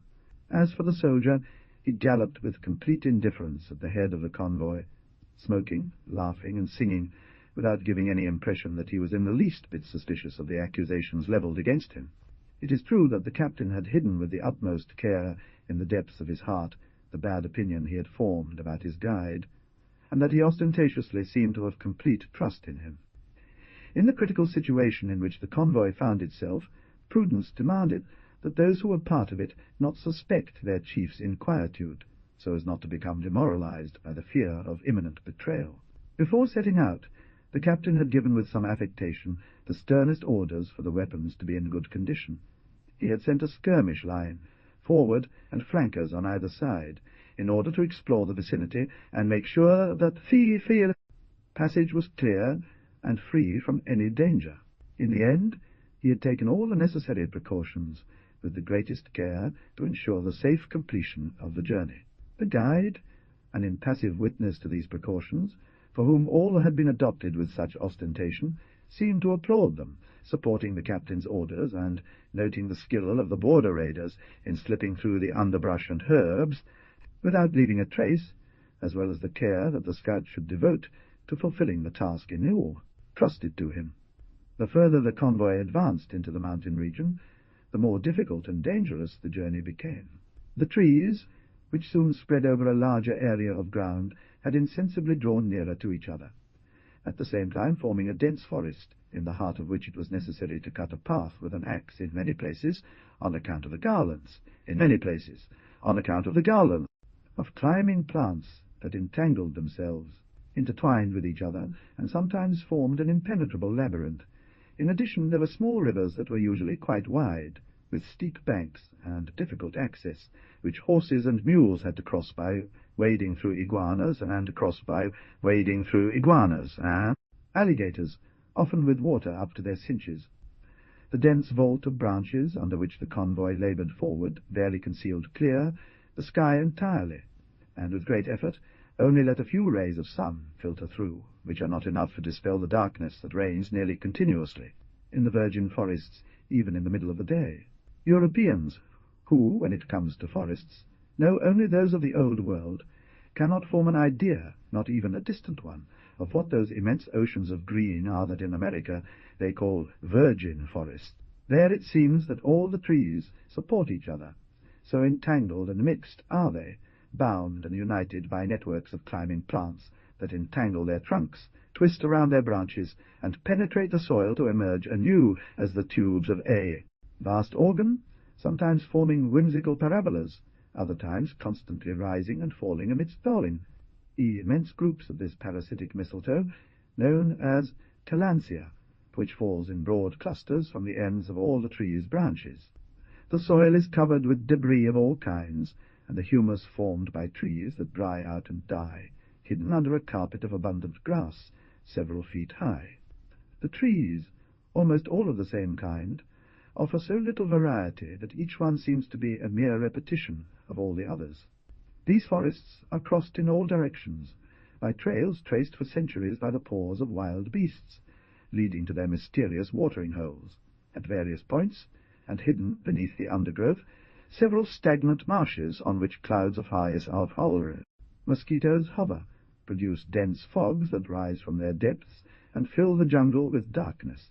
Reptiles and insects of all kinds creep silently across the ground, while the songs of birds and the gruff roars of beasts create a terrifying symphony, repeated simultaneously by the echoes of the lagoons.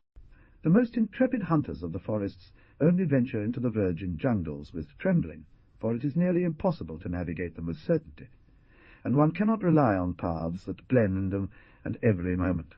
Hunters know from experience that a man lost in one of those paths, unless by some miracle, must perish there, trapped between the walls formed by the tall grass and the curtains of climbing plants, with no hope of being rescued or saved by any creature of his kind. In a virgin jungle it was where the convoy had ventured at that moment. The guide, always calm and careless, kept on advancing without hesitating in the least, as if he were completely sure of the path he was taking, contenting himself, very rarely, to cast a casual glance to the right or to the left, but not stopping his horse's pace for that. However, it was near midday, the heat was suffocating. The horses and men, who had been on the march since 4 in the morning, over extremely difficult paths, were exhausted and desperately needed some hours of rest to continue. The captain decided to camp his men in one of those relatively large clearings that are so often found in those areas, formed by fallen trees from hurricanes or dead from old age. The voice of "Halt!" rang out. The soldiers and muleteers let out a sigh of satisfaction and immediately stopped. The captain, whose eyes happened to be fixed on the guide at that moment, noticed a cloud of discontent on his forehead. Nevertheless, the soldier, knowing he was being watched, quickly composed himself, feigned to share in the general joy, and share in the general joy, dismounted. They removed the chairs and gear from the horses and mules, so that the young trees and abundant grass could grow freely. The soldiers took their meagre meal, and lay down on their cloaks to take a nap. Very soon all the individuals who were part of the convoy were buried in the deepest sleep. Only 2 men kept watch, the captain and the guide. Perhaps each of them was plagued by fairly profound reflections that drove away sleep and kept them awake when everything beckoned rest. A few steps from the plateau, monstrous iguanas lay in the sun, rolling in the ash-grey mud of a stream whose water flowed gently, a faint murmur, over all sorts of obstacles that impeded its course. Clouds of insects filled the air with the continuous buzzing of their wings. Squirrels jumped happily from branch to branch. Birds, hidden in the undergrowth, sang with all their might, and sometimes above the tall grass appeared the thin head and frightened eyes of a deer or a shatter that suddenly disappeared into the thicket with cries of terror. But the 2 men were too preoccupied with their thoughts to notice what was happening around them. The captain raised his head. At that moment the guide fixed him with a look of singular intensity. Embarrassed at being thus caught unawares, he tried to disorient the officer by addressing him, an old tactic to which he would not be fooled. "What a hot day," said the soldier with an indifferent tone. "Yes," answered the captain succinctly. "Don't you feel like sleeping?" "No." "Well, I feel my eyelids very heavy. My eyes close without wanting to. With your permission, I'm going to follow my companions and enjoy a few moments of the excellent sleep they are savouring with such delight." "Wait, V. A moment, I have to tell you a few words." "Me?" "Yes, easy peasy," said the soldier with complete indifference. He rose, stifling a sigh of sorrow, and went to stand next to the captain, who stepped aside to make room under the protective shadow of the massive leafy tree that spread its giant branches laden with palms and tilans above their heads. "We need to talk seriously," the captain repeated. "As you wish," replied the other. "Can you be frank?" "How so?" The dragon, baffled by the question up close, said, "Or, if you prefer, can you be loyal?" "Accordingly," he replied. The captain looked at him. "Will you answer my questions?" "I don't know." "How? What doesn't he know, V?" "Listen, my captain," said the guide in an innocent tone. "My mother, the good woman, always told me to be wary of 2 types of people, those who borrow and those who ask questions, because she said, and quite rightly, that the first aim at our wallets and the second at our secrets. Does V have a secret according to that?" "No, indeed." "Then what is it that you fear, V?" "Not much, truly." "Go ahead and ask me, Captain. I will try to answer." The Mexican peasant, whether indigenous or civilized, resembles the Norman farmer in that it is nearly impossible to get a positive response from him when asked a question. The captain was forced to be content with the half-promise of the guide, and replied, "Who is V me?" "Yes." The guide burst out laughing and said, "You see for yourself, V." The captain shook his head and retorted, "I am not asking you what appears to be, but what really is. Hey, Captain, who can guarantee and know with certainty what that is?" "Listen, V, tune in," the captain replied with an ominous tone. "I don't want to waste my time following you through all the roundabout ways you might invent. Answer my questions categorically, or else," the guide repeated, his voice laced with a warning, "I'll lift your skull-cap like I would a dog's." The captain replicated by drawing a pistol from his belt and cocking it swiftly. The soldier's eyes flashed with lightning, but his features remained impassive, not a muscle of his face moving. "Captain," he said in a sombre tone, "you have a peculiar way of asking questions of your friends. Who guarantees that you are indeed mine?" "I do not know, V.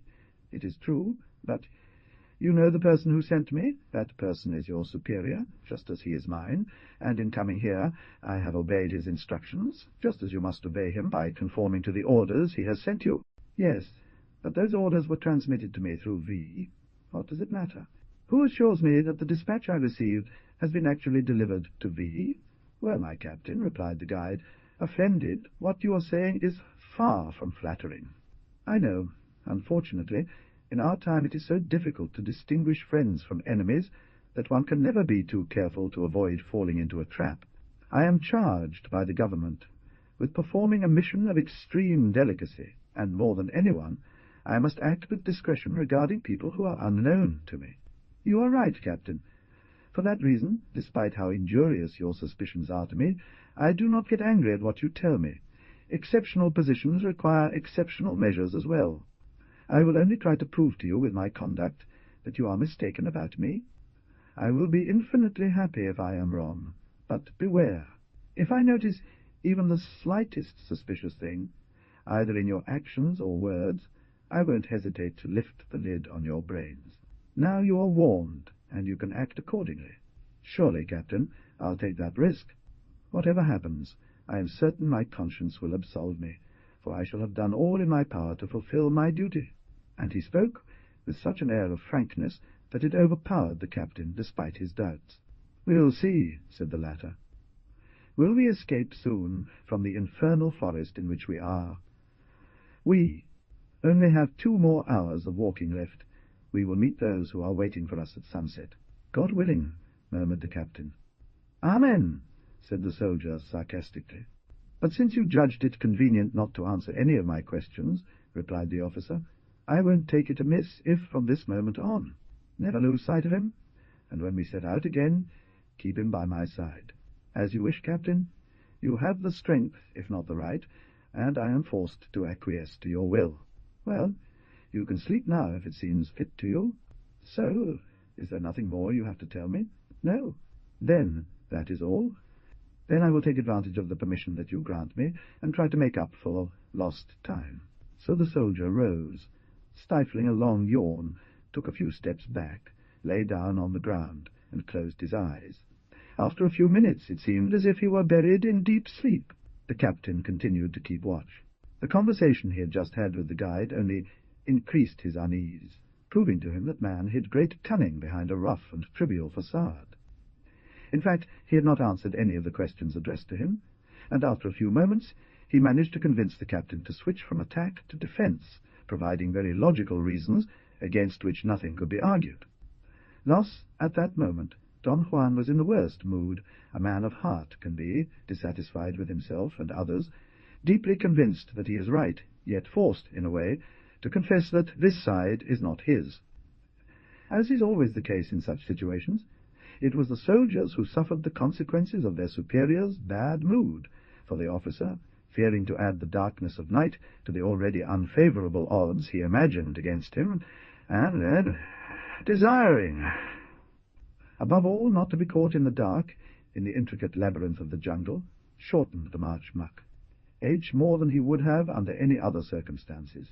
Soon after 2 p.m. the bugle sounded, and the order to march was given.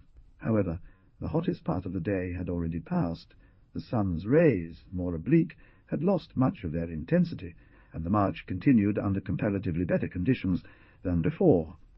As the captain had warned, he ordered the guide to take position next to him, and as soon as possible he did not lose sight of him for a second. The dragon seemed to pay no attention at all to this annoying surveillance.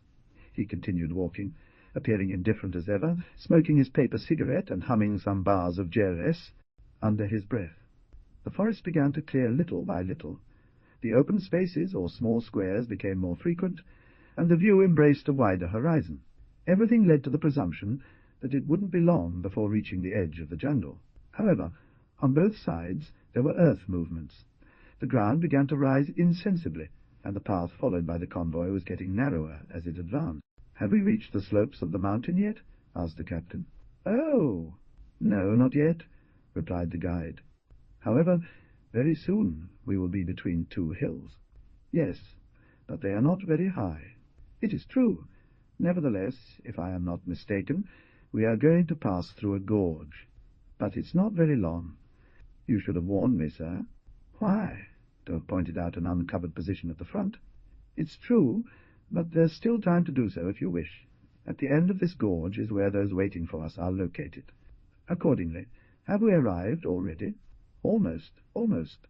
"Then let's hurry our steps." "With pleasure." And they continued marching.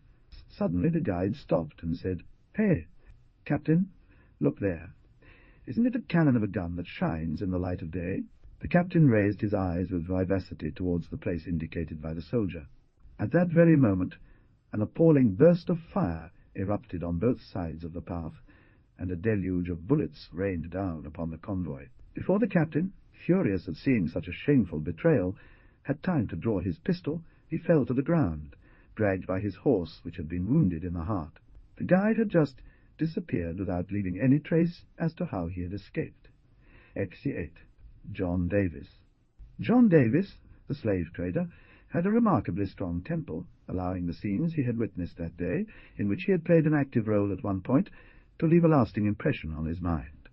After parting ways with Blue Fox, he continued galloping for a considerable time, and orienting itself in the direction of the place where it was to meet with the jaguar, but little by little it surrendered completely to its reflections, and as the horse, with the admirable instinct that distinguishes these noble animals, realized that the rider no longer cared for his horse, gradually slowing its pace, shifting from a rapid gallop to a medium rein, then to a trot, and finally to a walk, with its head lowered and nibbling on bits of grass or leaves with the tip of its snout. John Davis felt his curiosity very excited by the behavior of one of the characters with whom chance had put him in contact that morning, so fertile in events of all kinds. The character who had the privilege of attracting such intense interest from the American was the white, skinless man. The heroic struggle waged by that man alone against a cloud of determined enemies, his Herculean strength, the dexterity with which he handled his horse, all seemed prodigious to him in that singular individual. Many times during the evenings at the camp I had heard extraordinary and exaggerated tales told about that hunter, especially by the Indians, who were filled with a fear they could already understand when they saw the man, for he would laugh off, flee, weapons aimed at his chest, and always emerged unscathed from the battles he engaged in, regardless of the number of his opponents, and seemed more like a demon than a human creature.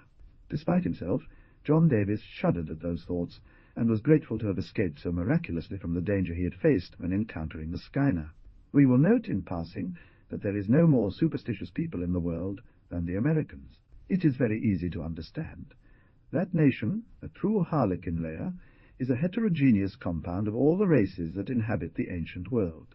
Each representative of these races arrived in America carrying in his emigrant luggage not only his vices and passions, but also his beliefs and superstitions of all kinds, the most crazy, the most childish, and the most absurd, with even more reasons, since the mass of emigrants who at different times took refuge in America was composed of people mostly devoid of any education.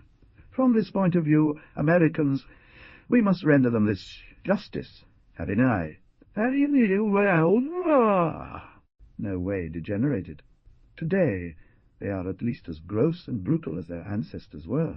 It will be easy to imagine the notable number of witch legends, ghosts, etc., that circulate in North America, and how much those legends, preserved by tradition, passed from mouth to mouth, and over time, mingling with each other, must have increased in a country where the grand aspects of nature draw the imagination towards melancholy. That is why John Davis, although he boasted of being a carefree man, did not fail to possess, like all his compatriots, a strong dose of credulity, and that man who would undoubtedly not have retreated, even if he had seen several guns aimed at his chest trembled with fear at the sound of a leaf falling on his shoulder in the night. As for the rest, as soon as John Davis conceived the idea that the White Skinner was a demon, or at least a wizard, he seized upon it, and this assumption immediately became to him an article of faith. As is natural, he felt instantly relieved by this discovery. His thoughts resumed their usual course, and the anxiety which had tormented his mind disappeared like magic. His opinion was already fully formed regarding that man, and if chance should already fully formed regarding that man, and chance should again bring them face to face, he would know how to act, to proceed with it. Judging himself happy, because he had finally found that solution, he cheerfully raised his head and directed a curious look around him, in order to make out the places through which he was passing. Soon he found himself in the middle of an extensive, relatively flat plain, covered with tall grass and shaded in spots by small groups of trees. But all at once he jerked up on his saddle, placed his right hand over his eyes as if to make a screen, and looked intently. A half-mile or so from where he stood, a thin column of smoke rose from the centre of some bushes, a little to the right, that is, precisely in the direction John was about to take. In the desert, even a small plume of smoke visible on the horizon always offers ample cause for reflection. Smoke rises usually from a fire around which several individuals are sitting. Now man, more unfortunate in this than the beasts, always fears meeting his fellow on the prairie, for there are always 100 chances against one that the individual he comes across is an enemy. Yet John Davis, after seriously reflecting, decided to advance towards the smoke he was seeing. Since dawn he had been nearly fasting. Hunger began to torment him, and besides he felt great fatigue. He therefore examined his weapons with the utmost care, in order to be able to resort to them, if necessary, and having spiked his steed's heels, he resolutely set off towards the smoke, while at the same time keeping a sharp watch on his surroundings, on his for fear of being taken by surprise. After 10 minutes he arrived at his intended location, but about 50 steps from the group of trees he halted his horse, remounted his rifle across the saddle of his chair, and his face lost the suspicious expression it had worn, advancing towards the fire with a smile on his lips and the most peaceful and friendly air imaginable. In the midst of a thicket, whose protective shadow offered comfortable shelter to the weary traveller, a man dressed in the uniform of the Mexican dragons sat idly before a fire that served to flavour his food, while he smoked a pipe.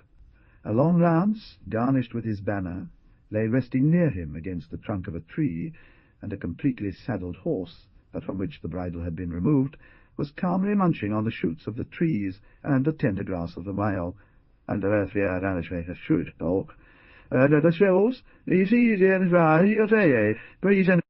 man seemed to be 27 or 28 years old.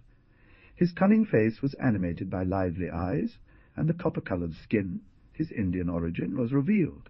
It had been a long time since he'd seen the rider approaching, yet it didn't seem to faze him much, and he continued smoking calmly and watching his food, adopting no more precaution against the unexpected visitor than to make sure his sword was securely sheathed. John Davis, when he was but a few steps from the soldier, stopped, and putting his hand to his hat, said, "Hail Mary, pure and holy!" "Conceived without sin," replied the dragon, returning John's salutation. "Good afternoon," answered John. "May God grant you many good ones," immediately responded the soldier. Having already exhausted these sacred formulas of every encounter, all ceremony was dispensed with, and knowledge was acquired. "Set your foot down, knight," said the dragon. "The heat is suffocating on the prairie. I have here an excellent shadow, and at this moment I am cooking a piece of cecina with red beans, seasoned with paprika, which will surely please you if you'll surely join my meal." "I accept your kind invitation with great pleasure," the American replied, smiling even more so as I must confess that I am starving and exhausted. I thus congratulate myself on the fortunate accident that brings us together. Put your foot down without further delay." "That is exactly what I am going to do." Indeed, the American dismounted his horse, removed the bridle, and the noble animal immediately joined its companion, while its master, letting out a sigh of satisfaction, lay on the ground beside the dragon. "Does it seem like you've taken a very long journey?" asked the soldier. "Yes, sir," replied the American. "I've been on horseback for 10 hours, not counting the morning I spent fighting." "Christ's body! You've had hard work." "You can certainly say that without fear of being wrong, because as a hunter who has never had so much to do—" "Is V a hunter?" "To serve you." "Beautiful profession," said the soldier with a sigh. "I was one too." "And do you miss it?" "More and more every day." "I understand that. Once you've tasted the life of the desert, you always want to return to it." "Indeed." "Why did V leave it, if it pleased you so much?" "Ah, there it is," said the soldier. "Love." "How love?" "Yes, I made the mistake of falling in love with a girl who made me take a stand." "Devil." "Yes, and then, as soon as I put on my uniform, she told me she had misunderstood about me, and that, dressed as a soldier, I was even uglier than she thought. In short, she left me without ceremony to go with a carter." The American could not help but laugh at hearing such a singular story. "It's a sad matter, isn't it?" replied the soldier. "Very sad," John Davis answered, in vain trying to regain his composure. "What do you want?" the soldier added gloomily. "The world is nothing but a continuous deception." "But I think our food is already seasoned," he exclaimed, changing tone. "I perceive a certain smell that warns me it's time to remove it from the fire." As John Davis had no objection to the soldier's verdict, he immediately carried out his decision. He took the food off the fire and placed it before the two men, who began to attack it with such vigor that very soon it was exhausted, despite its abundance. That succulent repast had been drenched with generous splashes of refined Catalan liquor, from which the soldier seemed amply supplied. All concluded with the ritual cigarette, an indispensable accompaniment to any Hispano-American meal, and the two men, strengthened by the hearty food they had provided for their stomachs, found themselves very happy, and in the best disposition to speak with entire frankness. "I find you a very cautious man," said the American, exhaling a huge cloud of smoke, part of which emerged from his mouth and the rest from his nose. "It's a remnant of my old life as a hunter. The soldiers, generally speaking, are not as careful as I am, or even close. The more—" "I observe you, Mr. Davis," replied John. "The stranger it seems to me that you should have decided to adopt a lifestyle so unprofitable as that of a soldier. What do you want?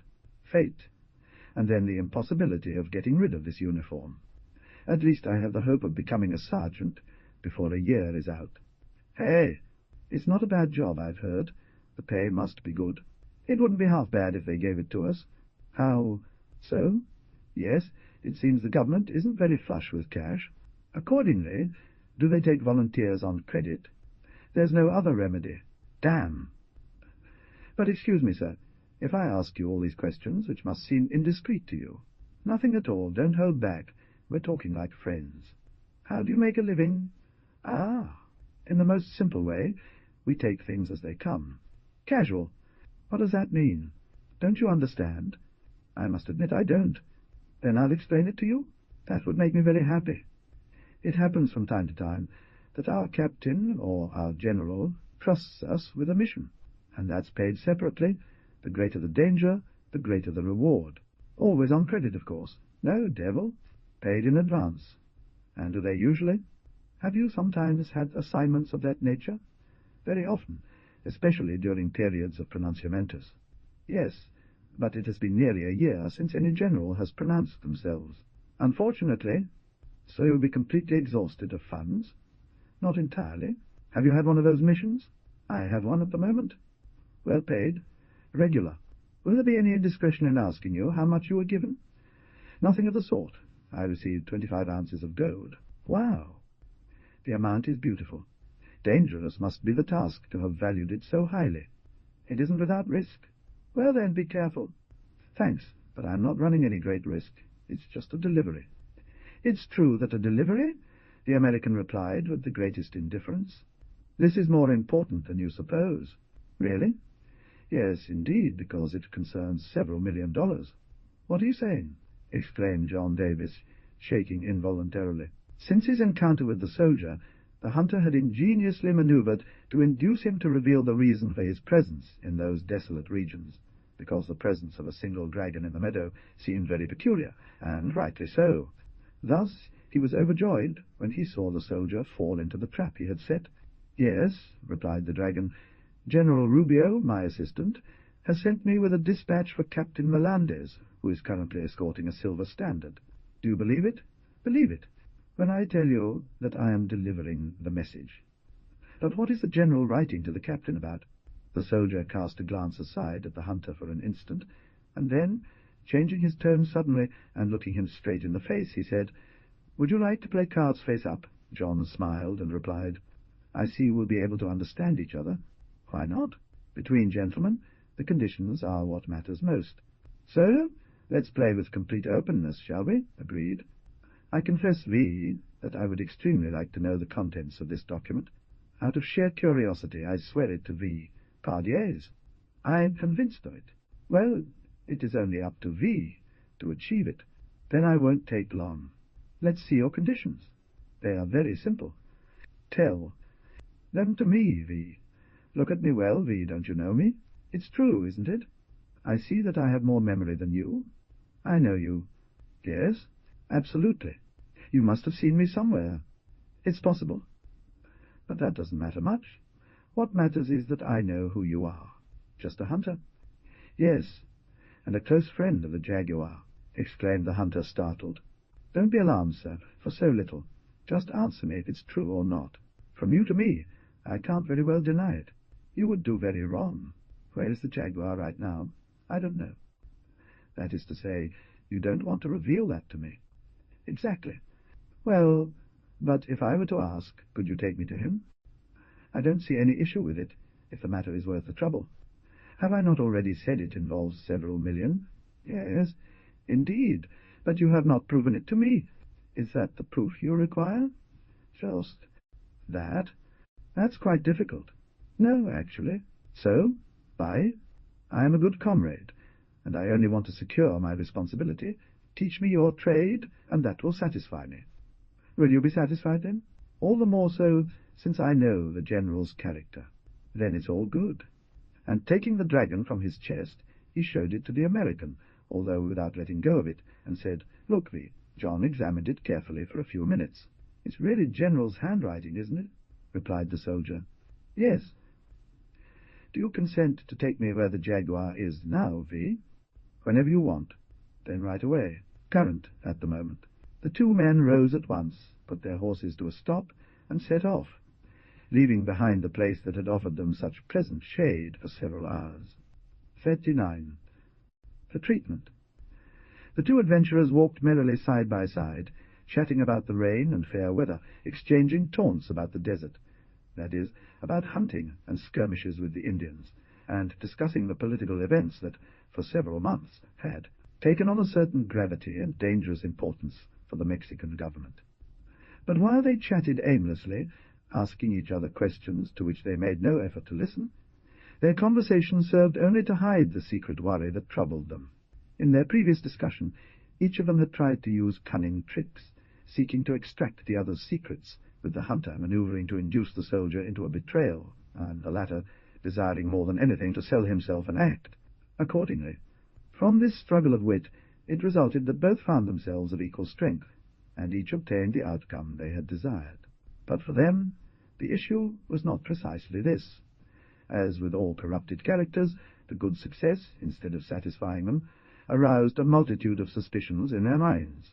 John Davis wondered what reason would have induced the dragon to betray his own so easily without securing significant advantages for himself, as everything in America is valued, and infamy, in particular, produces much. The dragon, on the other hand, thought that the hunter believed his words too readily, despite his companion's affectionate manners, and as he drew closer to the camp of the border raiders, his unease grew, for he began to fear that he had walked into a trap and trusted with imprudent confidence a man whose reputation was far from reassuring. There it was, the frame of mind in which the two adventurers found themselves regarding each other barely an hour after they had left the place where they met so fortuitously. Yet each carefully hid their suspicions deep within their hearts. Nothing betrayed their true feelings externally. On the contrary, they heightened their courtesy and politeness towards one another. For the other, they treated each other more like dear brothers, joyful to see one another again after a long absence, rather than as men who had just met for the first time. It was almost an hour since sunset, and night was fully upon them when they neared the jaguar's camp, where fires glowed. In the midst of the darkness, reflecting with effects of light one more fantastic upon the immediate objects, and giving to the rugged landscape of the prairie a character of wild majesty. "We have arrived," said the hunter, stopping his horse and turning towards his companion. "No one has seen us. You can still retreat without fear of being pursued. What do you decide?" "Canary." "Comrade," answered the soldier, shrugging slightly with a scornful expression, "I did not come all this way to retreat from the entrance of the camp. Allow me, sir, to tell you with due respect that your observation strikes me as rather peculiar. Error? My duty is to do it for you, my lord. Who knows if you will regret tomorrow the adventurous step which you are about to take today? It is very possible, but what does it matter to you? I will run that risk. My resolve is taken and unalterable. So let us go forward in the name of God." "As you please." "Before a quarter of an hour you will be in the presence of the man you wish to see. You will talk to him, and I will have fulfilled my mission. And all that remains for me is to offer you infinite thanks," said the soldier, interrupting him with vivacity. "But let's not stay here any longer. We might draw attention and become a target for some bullets, which I must confess would please me very little." The hunter, without replying, urged his horse forward with the spur, and they continued on their way. After a few moments, they found themselves within the circle of light cast by the flames of the bonfires. Almost immediately, the sound of a rifle being cocked rang out, and a harsh voice commanded them to stop right away. The warning, though not entirely polite, was none the less very firm, and the two adventurers deemed it wise to obey. Then several armed men emerged from their entrenchments, and one of them, addressing the two strangers, asked who they were, and what they sought at such an inconvenient hour. "We are friends," replied the hunter, "and we want to enter as soon as possible." "All that is very well," answered the other, "but if you don't give us your names—" "No, those names won't gain entry so readily, especially when one of VV wears an uniform that isn't well regarded among us." "That's all right, Ruperto," replied the American. "I'm John Davis, and I believe you know me already. So please, let me pass without further delay, and I'll vouch for the gentleman who has important business to convey to the chief." "Be it so." "V. Very welcome, John, and don't get angry. You know that prudence is the mother of security." "Yes, yes," said the American, laughing. "V never commits himself by acting on a whim, buddy." They entered the camp without finding any further obstacle. Most border wanderers slept spread out around the campfires. Only a few watchful sentinels, positioned on the perimeters of the camp, guarded the common security. John Davis set down his pack, inviting his companion to do the same. Then, giving him a sign to follow, he moved ahead towards a tent, through whose canvas a weak and flickering light could be seen. When the hunter reached the entrance of the tent, he paused, and after 2 knocks, asked in a restrained voice, "Is thee, Jaguar, asleep? Is thee, John Davis, my good companion?" They asked from inside immediately. "Yes, sir." "Then come in. I've been waiting impatiently for you." The American raised the curtain that covered the entrance and entered the store. The soldier slipped behind him, and the curtain fell back into place. Jaguar, seated on a bison's skull, was perusing a bulky correspondence by the light of a lantern. In a corner of the store 2 or 3 bearskins were spread out, undoubtedly intended to serve as his bed. Upon seeing those arriving, the young man folded his papers and put them into a small iron box, securing its key in his chest. He then lifted his head and fixed an uneasy gaze on the dragon. "What is this, John?" he asked. "Does it mean we're to be prisoners?" "No," replied the hunter. "This soldier wanted to see you at all costs for certain reasons. He will explain himself, and I thought I should accommodate him. Well, we'll settle with him in a moment. And as for you, V, what have you done?" "What you had tasked me to do," he answered. "According to that, has you achieved a complete good success?" "Complete. Bravo." "My friend, tell me, V, about it." "Why give details now?" replied the American, casting a glance at the dragon standing still and unmoved just a few steps away. The jaguar understood and said, "True. Let's see what this man is now." And addressing the soldier, he added, "Come closer, friend." "At your command, Captain." "What's your name?" "Gregorio Felpa. I am a dragon, as you can see from my uniform."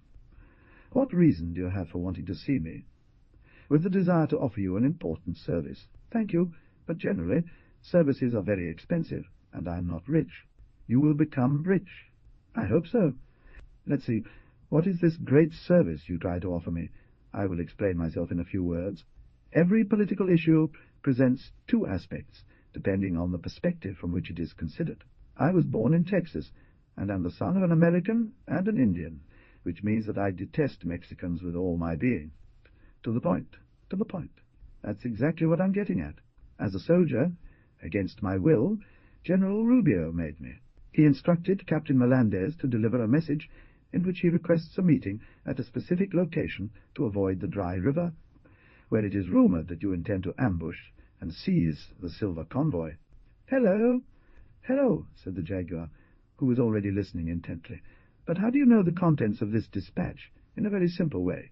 The general has complete trust in me," and he read out the dispatch, "because it is my responsibility to act as a guide for Captain Melendez to lead him to the meeting point." "So, am I betraying my superior? Is that what you call my actions?" "I'm speaking from the perspective of the general." "And placing himself in your place?" "When we have sorted the matter out, I'll let you know." "Well," answered the dragon indifferently, "do you have that office there?" "Here it is."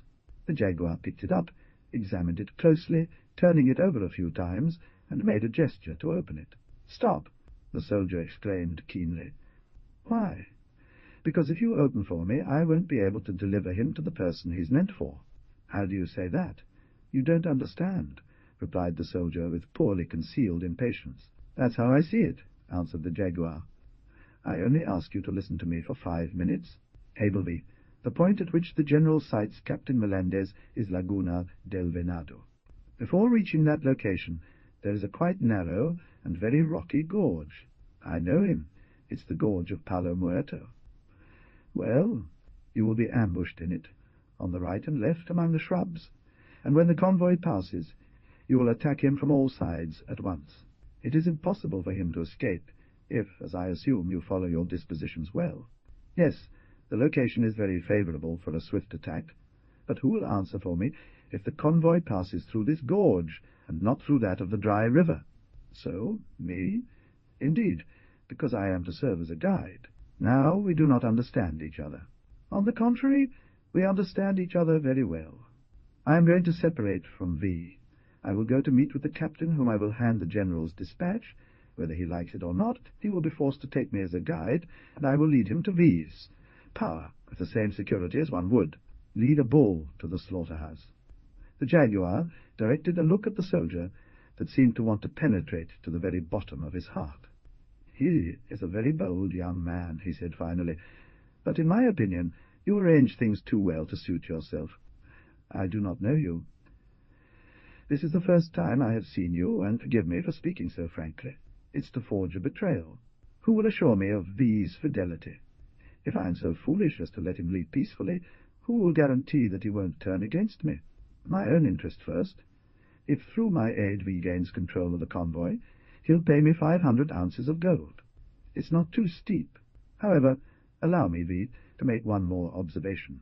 Make her V. Nothing proves to me that they hadn't promised you twice as much to take possession of me."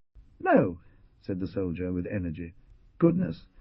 Listen, V, stranger things have happened, and for whatever it's worth, I confess to you my weakness in wanting to keep hold of her. So therefore, I warn you that if you don't have better guarantees than just promising me, the deal is off. That would be a pity. I already know, but the fault is yours, not mine. You should have adopted better measures before coming to find me. How can I convince you of my good faith? Nothing. Let's see, it must be concluded, exclaimed the soldier impatiently. That is what I most desire. Is it agreed between us that you will give me 500 ounces of gold? Yes, if through your mediation I take control of the silver trade. Of course. Then I promise them to you. Enough. I know you never fail to keep your word. Then he undid his uniform, took a small bag hanging from his neck on a steel chain, and presented it to the leader, saying, "Do you recognize this?" "Yes, of course," replied the jaguar, crossing himself devoutly. "It's a relic, blessed by the Pope, as this certificate shows." The dragon removed the relic and placed it in the hands of the jaguar.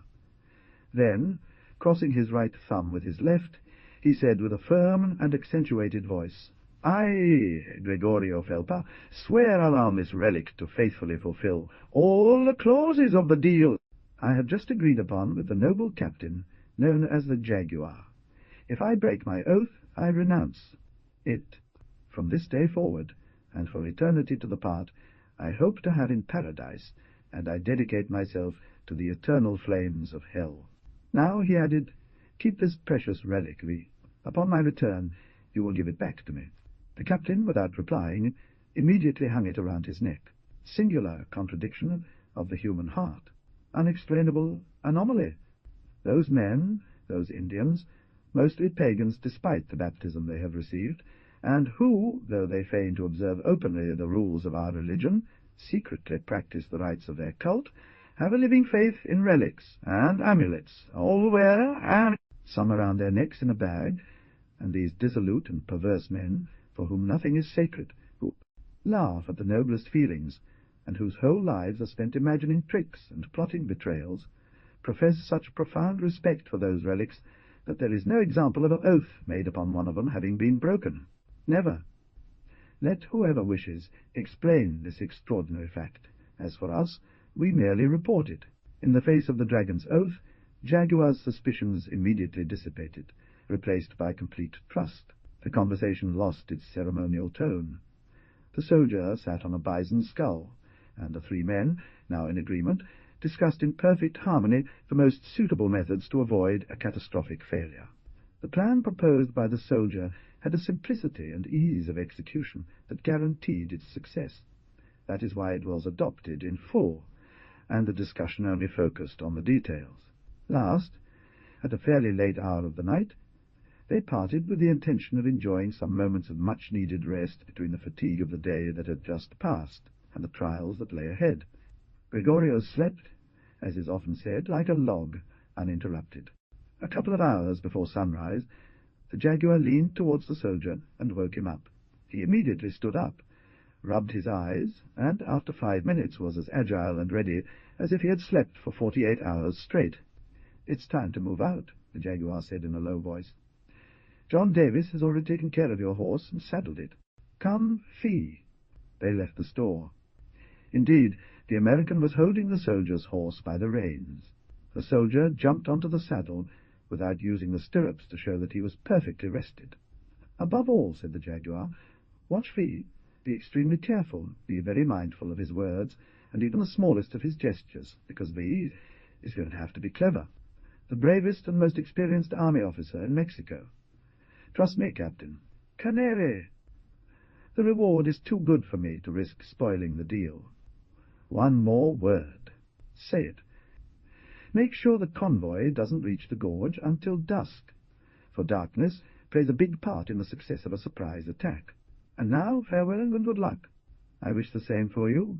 The jaguar and the American escorted the dragon to his last defences in order to give the password to the advanced sentinels. Had it not been for this precaution, and seeing the uniform Gregorio wore, they would have undoubtedly shot him without mercy. When he had left the camp, the two men followed him with their eyes for as long as they could make out his dark silhouette, gliding like a shadow among the trees in the forest, where it soon disappeared. "There you have what is called a thoroughly hardened rogue," said John Davis. "He's more cunning than a fox." By God, what a stench! Hey, my friend, replied the Jaguar, men of that temple are needed. Without them, what would become of us? It's true. Those men are as necessary as plague and leprosy. Nevertheless, I stand by my words. He is the most complete scoundrel I have ever seen in all my life, and God knows that during the course of my existence I have seen pass before me a magnificent collection. A few minutes later, the border raiders broke camp and mounted their horses to head towards the pass where they had arranged to meet Gregorio Felpa, the assistant of General Rubio, who had placed his trust in him, a confidence he was not unworthy of in every regard. XXXXX. The ambush, the Jaguar adopted his measures so well, and the traitor who guided the silver conduct maneuvered so skilfully, that the Mexicans had fallen into an ambush from which it was very difficult, if not impossible, to escape.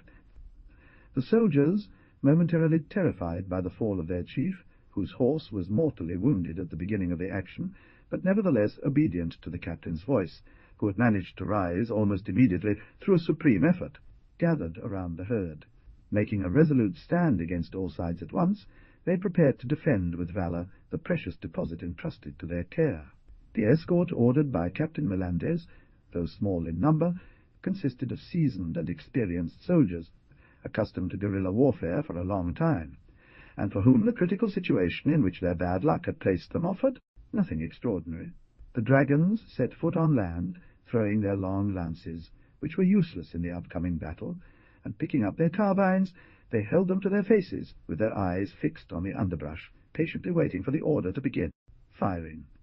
Captain Melendez had studied the terrain with a quick glance, and realized it was far from favorable to him. To the right and left were steep inclines crowned with enemies. In the rear, a large contingent of frontier raiders, lying in wait behind fallen trees that had suddenly intercepted the road and cut off retreat. Lastly, at the vanguard, a precipice, some 20 meters wide and of incalculable depth. Thus it seemed that the Mexicans were deprived of all hope of escaping safely from the position in which they found themselves trapped, not only because of the considerable number of enemies surrounding them on all sides, but also due to the layout of the site. However, after the captain had carefully studied the terrain, a lightning flash appeared in his eyes, and a grim smile illuminated his face. For a long time the dragons had known their leader. They had faith in him. They saw that smile, and their courage grew. The captain had smiled, then hope followed. It was true that not a single man in the entire escort could have said what that hope consisted of.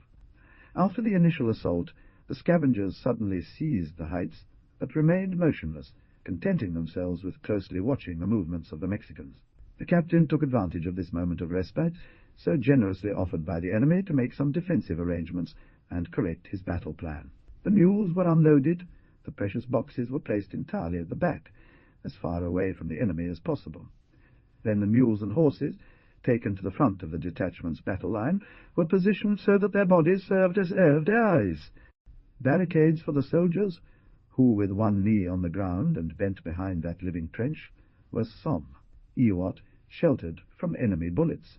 When all these measures had been taken, and a final glance convinced the captain that his orders had been carried out with punctuality, he leaned over to whisper in Mr. Bautista's ear, the chief teamster, and spoke a few words in a low voice. The teamster made a sudden start of surprise at hearing the captain's words, but quickly recovering himself, he nodded affirmatively. "You obey?" asked Don Juan, staring at him intently. "Yes, my captain, I swear it on my honor," replied the muleteer. "Then let me tell you that we're going to laugh," said the young man happily. The muleteer retreated, and the captain went to take his place in front of his soldiers. Only after taking his combat position did a man appear at the top of the slope on the right. This man held a spear whose tip floated with a piece of white cloth. "Oh, oh," murmured the captain. "What does this mean? Do they already fear that they will lose their prey?" "Hey!" he cried out loudly. "What do you want, Vivi?" "Parlementar," the man with the flag responded succinctly. "Parlementar," the captain retorted. "For what purpose? Moreover, I have the honor to be an officer in the Mexican army, and I cannot make deals with bandits. Be careful, captain. Untimely courage often turns into posturing. Your position is desperate. Do you really think so? The young man replied with a mocking voice. You are surrounded on all sides, except from one. Yes, but that one has a precipice that cannot be crossed. Who knows? Said the captain, always in a taunting tone. Well, do you want to listen to me, yes or no? Replied the other, whose impatience was growing with this dialogue. Current, said the officer. Let's look at these proposals, and then I'll lay out my conditions. What conditions? Asked the parliamentarian, surprised. The ones I intend to impose on you. A Homeric laugh from the border wanderers greeted these haughty words. The captain remained unmoved and cold. Who is V? He inquired. The chief of the people, who are VV captive. Captive? I don't think so. In any case, we'll see. So, you are V, the jaguar, that fierce bandit whose name is cursed on all these borders? I am the jaguar, he answered simply. What do you want from me? Speak up, and above all be brief, said the captain, resting the point of his sword on the tip of his boot. I want to avoid bloodshed, said the jaguar. That's very noble, but it seems a bit late to be adopting such a worthy resolution, replied the officer with a scoffing tone. Listen, Captain V. You are a brave officer, and I would be distressed if disaster were to strike. Do not insist on waging an impossible fight. Surrounded as you are by considerable forces, every attempt at resistance would be an unpardonable folly. That would result only in the death of all the soldiers under your command, without any hope of saving any of the convoy entrusted to your care. Surrender, I repeat, for you have no other means of salvation. Sir, the officer replied, speaking now in a very serious tone, I thank you for the words you have just spoken. I have some experience in knowing men, and I see that at this moment you are speaking loyally. Yes, said the jaguar. Unfortunately, continued the captain, I am compelled to repeat to you that I am an officer, and will never consent to surrender my sword to a headhunter whose head is on a price. If I have been foolish, and mad enough to be drawn into a trap, so much the worse for me. I must bear the consequences. The two interlocutors had been drawing closer to each other, and at that moment they were facing front. I understand, Captain, that under certain circumstances your military honor may oblige you to fight even under adverse conditions. But in this case the situation is very different. All probabilities are against you, and your honor will not suffer from a surrender that will save the lives of so many brave soldiers. And if, without firing a shot, he hands over to you the rich prize that you so covet, isn't that right? No matter what you do, we can't let slip through our fingers. The captain shrugged his shoulders and said, You're mad. Like all men accustomed to the war of the plains, you want it to be too clever, and your schemes have gone too far. So, learn to know me, sir. I am an old Christian, descended from the ancient conquerors, and Spanish blood flows in my veins. All my soldiers are loyal and devoted. By my order, they will all be killed without hesitation, no matter how advantageous your positions may be, or how numerous your men. To exterminate 50 men reduced to despair and determined not to yield. Yes, said the jaguar in a muffled voice, but it ends with killing them. Undoubtedly, the captain replied calmly. But while you are beheading us, the drivers, who have already received my final orders, will make sure the boxes of money roll one after another into the abyss at the edge of which you have cornered us, sir. Oh, exclaimed the jaguar with a gesture of misunderstood threat, you won't do that, Captain. Why? No, I must not do it, if you like, replied the official coldly. Yes, I will do it. I swear to you on my honor. Oh, and then what will happen? That you will have cowardly assassinated 50 men with no greater result than to satisfy yourself in the blood of your compatriots. God's ray, that's a delusion. No, it's merely the logical consequence of the threat you direct at me. We shall die, but as brave men, having fulfilled our duty to the end, for the money will be saved. According to that, will all my efforts to find a peaceful solution be in vain? There is still a way. What is it? Let us pass, promising under honor not to hostile our retreat. Never. That money is indispensable to me. I need it. Then come and get it yourself. That's what I'm going to do. As you wish. Let that blood, which I have sought to save, fall upon your head, V, or upon yours, and they parted ways.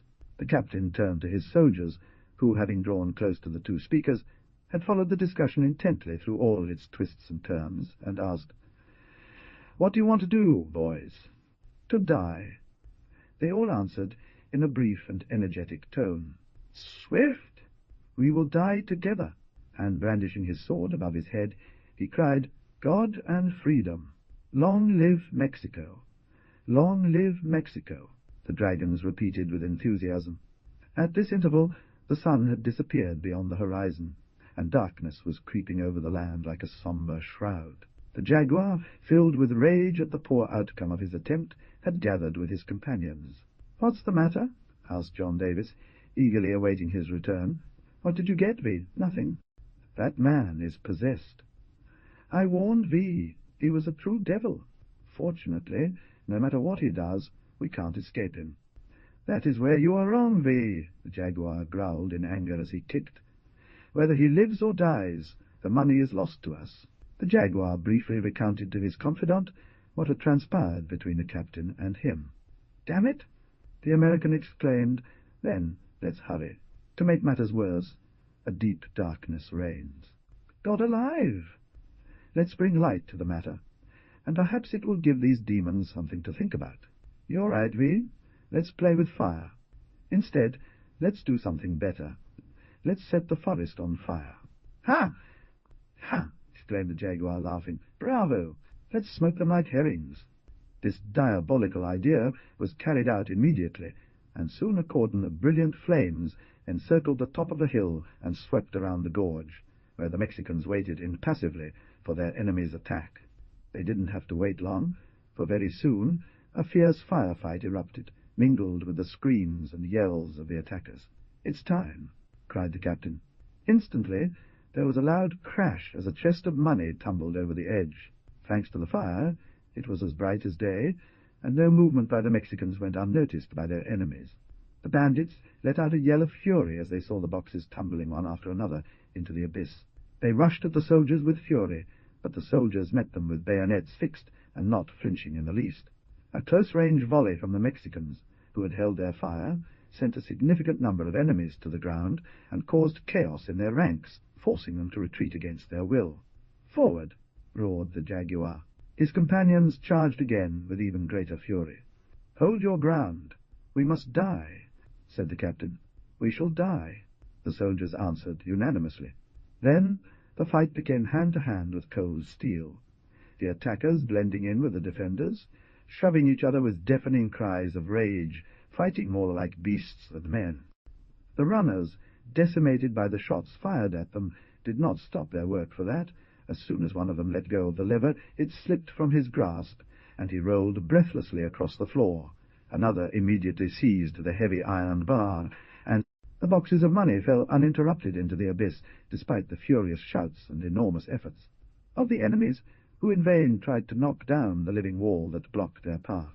It was a spectacle of terrible beauty that the struggle presented, a relentless fight, as men grappled under the brilliant light of an entire forest, ablaze like a grim and sinister beacon.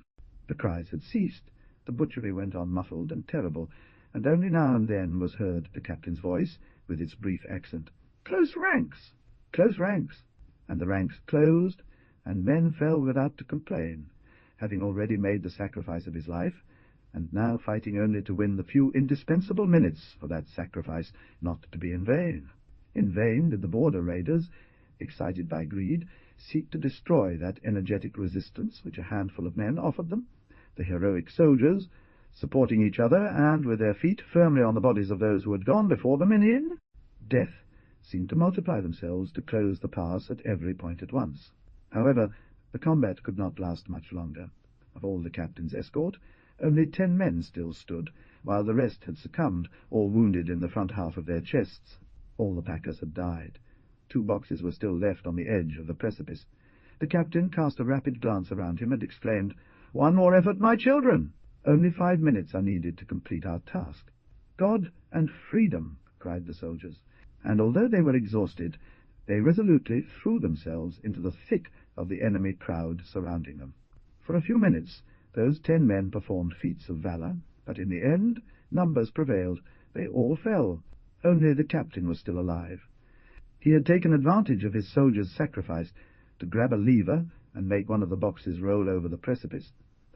The second one, after much effort, only needed a final push to disappear as well, when a sudden furor made the captain raise his head. Border wanderers rushed furiously and eagerly, like thirsty tigers, hungry for blood. "Ah!" cried Gregory Felper, the treacherous guide, joyfully rushing forward. "At least that one will have. You lie, wretch," replied the captain. And with both hands lifting the heavy iron bar, he crushed the soldier's skull, who fell without uttering a cry, not even drawing a breath. "Now another one," said the captain, raising the lever again. A wail of horror echoed through the crowd, who hesitated for a moment. The captain quickly lowered his lever, and the box leaned over the edge of the abyss. This movement restored all their anger and rage to the bandits. "Die! Die!" they cried, rushing at the officer. "Stop!" roared the jaguar, charging forward and knocking down everything in his path. "No one move. That man belongs to me." On hearing this well-known voice, those men halted. The captain pulled his lever. The last box had just fallen into the abyss. "Surrender, Captain Melendez," said the jaguar, stepping forward towards the officer. He had picked up his sword once more and replied, "It's no use now. I'd rather die." "Then fight, then." Both enemies raised their guards. For a few seconds the furious clash of steel rang out. Suddenly, and with a sudden movement, the captain sent his opponent's weapon flying through the air. Before the latter could recover from his surprise, the officer rushed at him and wrapped him in his arms like a serpent. The two men rolled across the ground. Just 2 steps behind them was the precipice. All the captain's efforts were directed at drawing the jaguar to the edge of the abyss.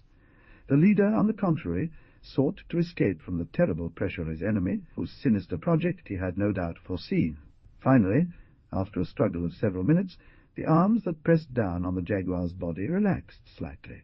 In a moment the officer's clenched hands relaxed, and the leader, gathering all his strength, managed to free himself from his enemy and rise.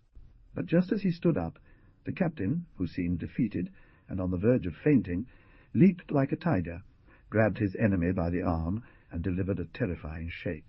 The jaguar, still dazed from the fight he had just endured, and not expecting such a sudden attack, stumbled and lost his balance, letting out a horrifying cry. "Finally!" exclaimed the captain with fierce joy. Those present let out an exclamation of horror and despair. The two enemies had disappeared into the abyss. End. Index of matters. I, the fugitive. Tuarain. Quanium. Black and white, I feel. The herd. V, the black deer. Listia, the grant. Sedator. Monkey face, E8. The declaration of war. The Pawnee snakes. X, the battle. G3. The meadow sail. The 20, conversation. Carmela, the 14th. The silver conduct. F10. The height, 16. Political summary. F10. Camre, F15. Lancy, Zeitzin. The hunt, XX. Confessions, 21. The jaguar, 22. The blue fox, 23. The white flare, 24. After the battle, Exi siege, an explanation, 26. The report, Exi 17. The guide, Exi 8 reported, John Davis, 29. The deal, XXX Knowles. The ambush. End of project Gutenberg's The Frontier Raiders by Gustave Aimard.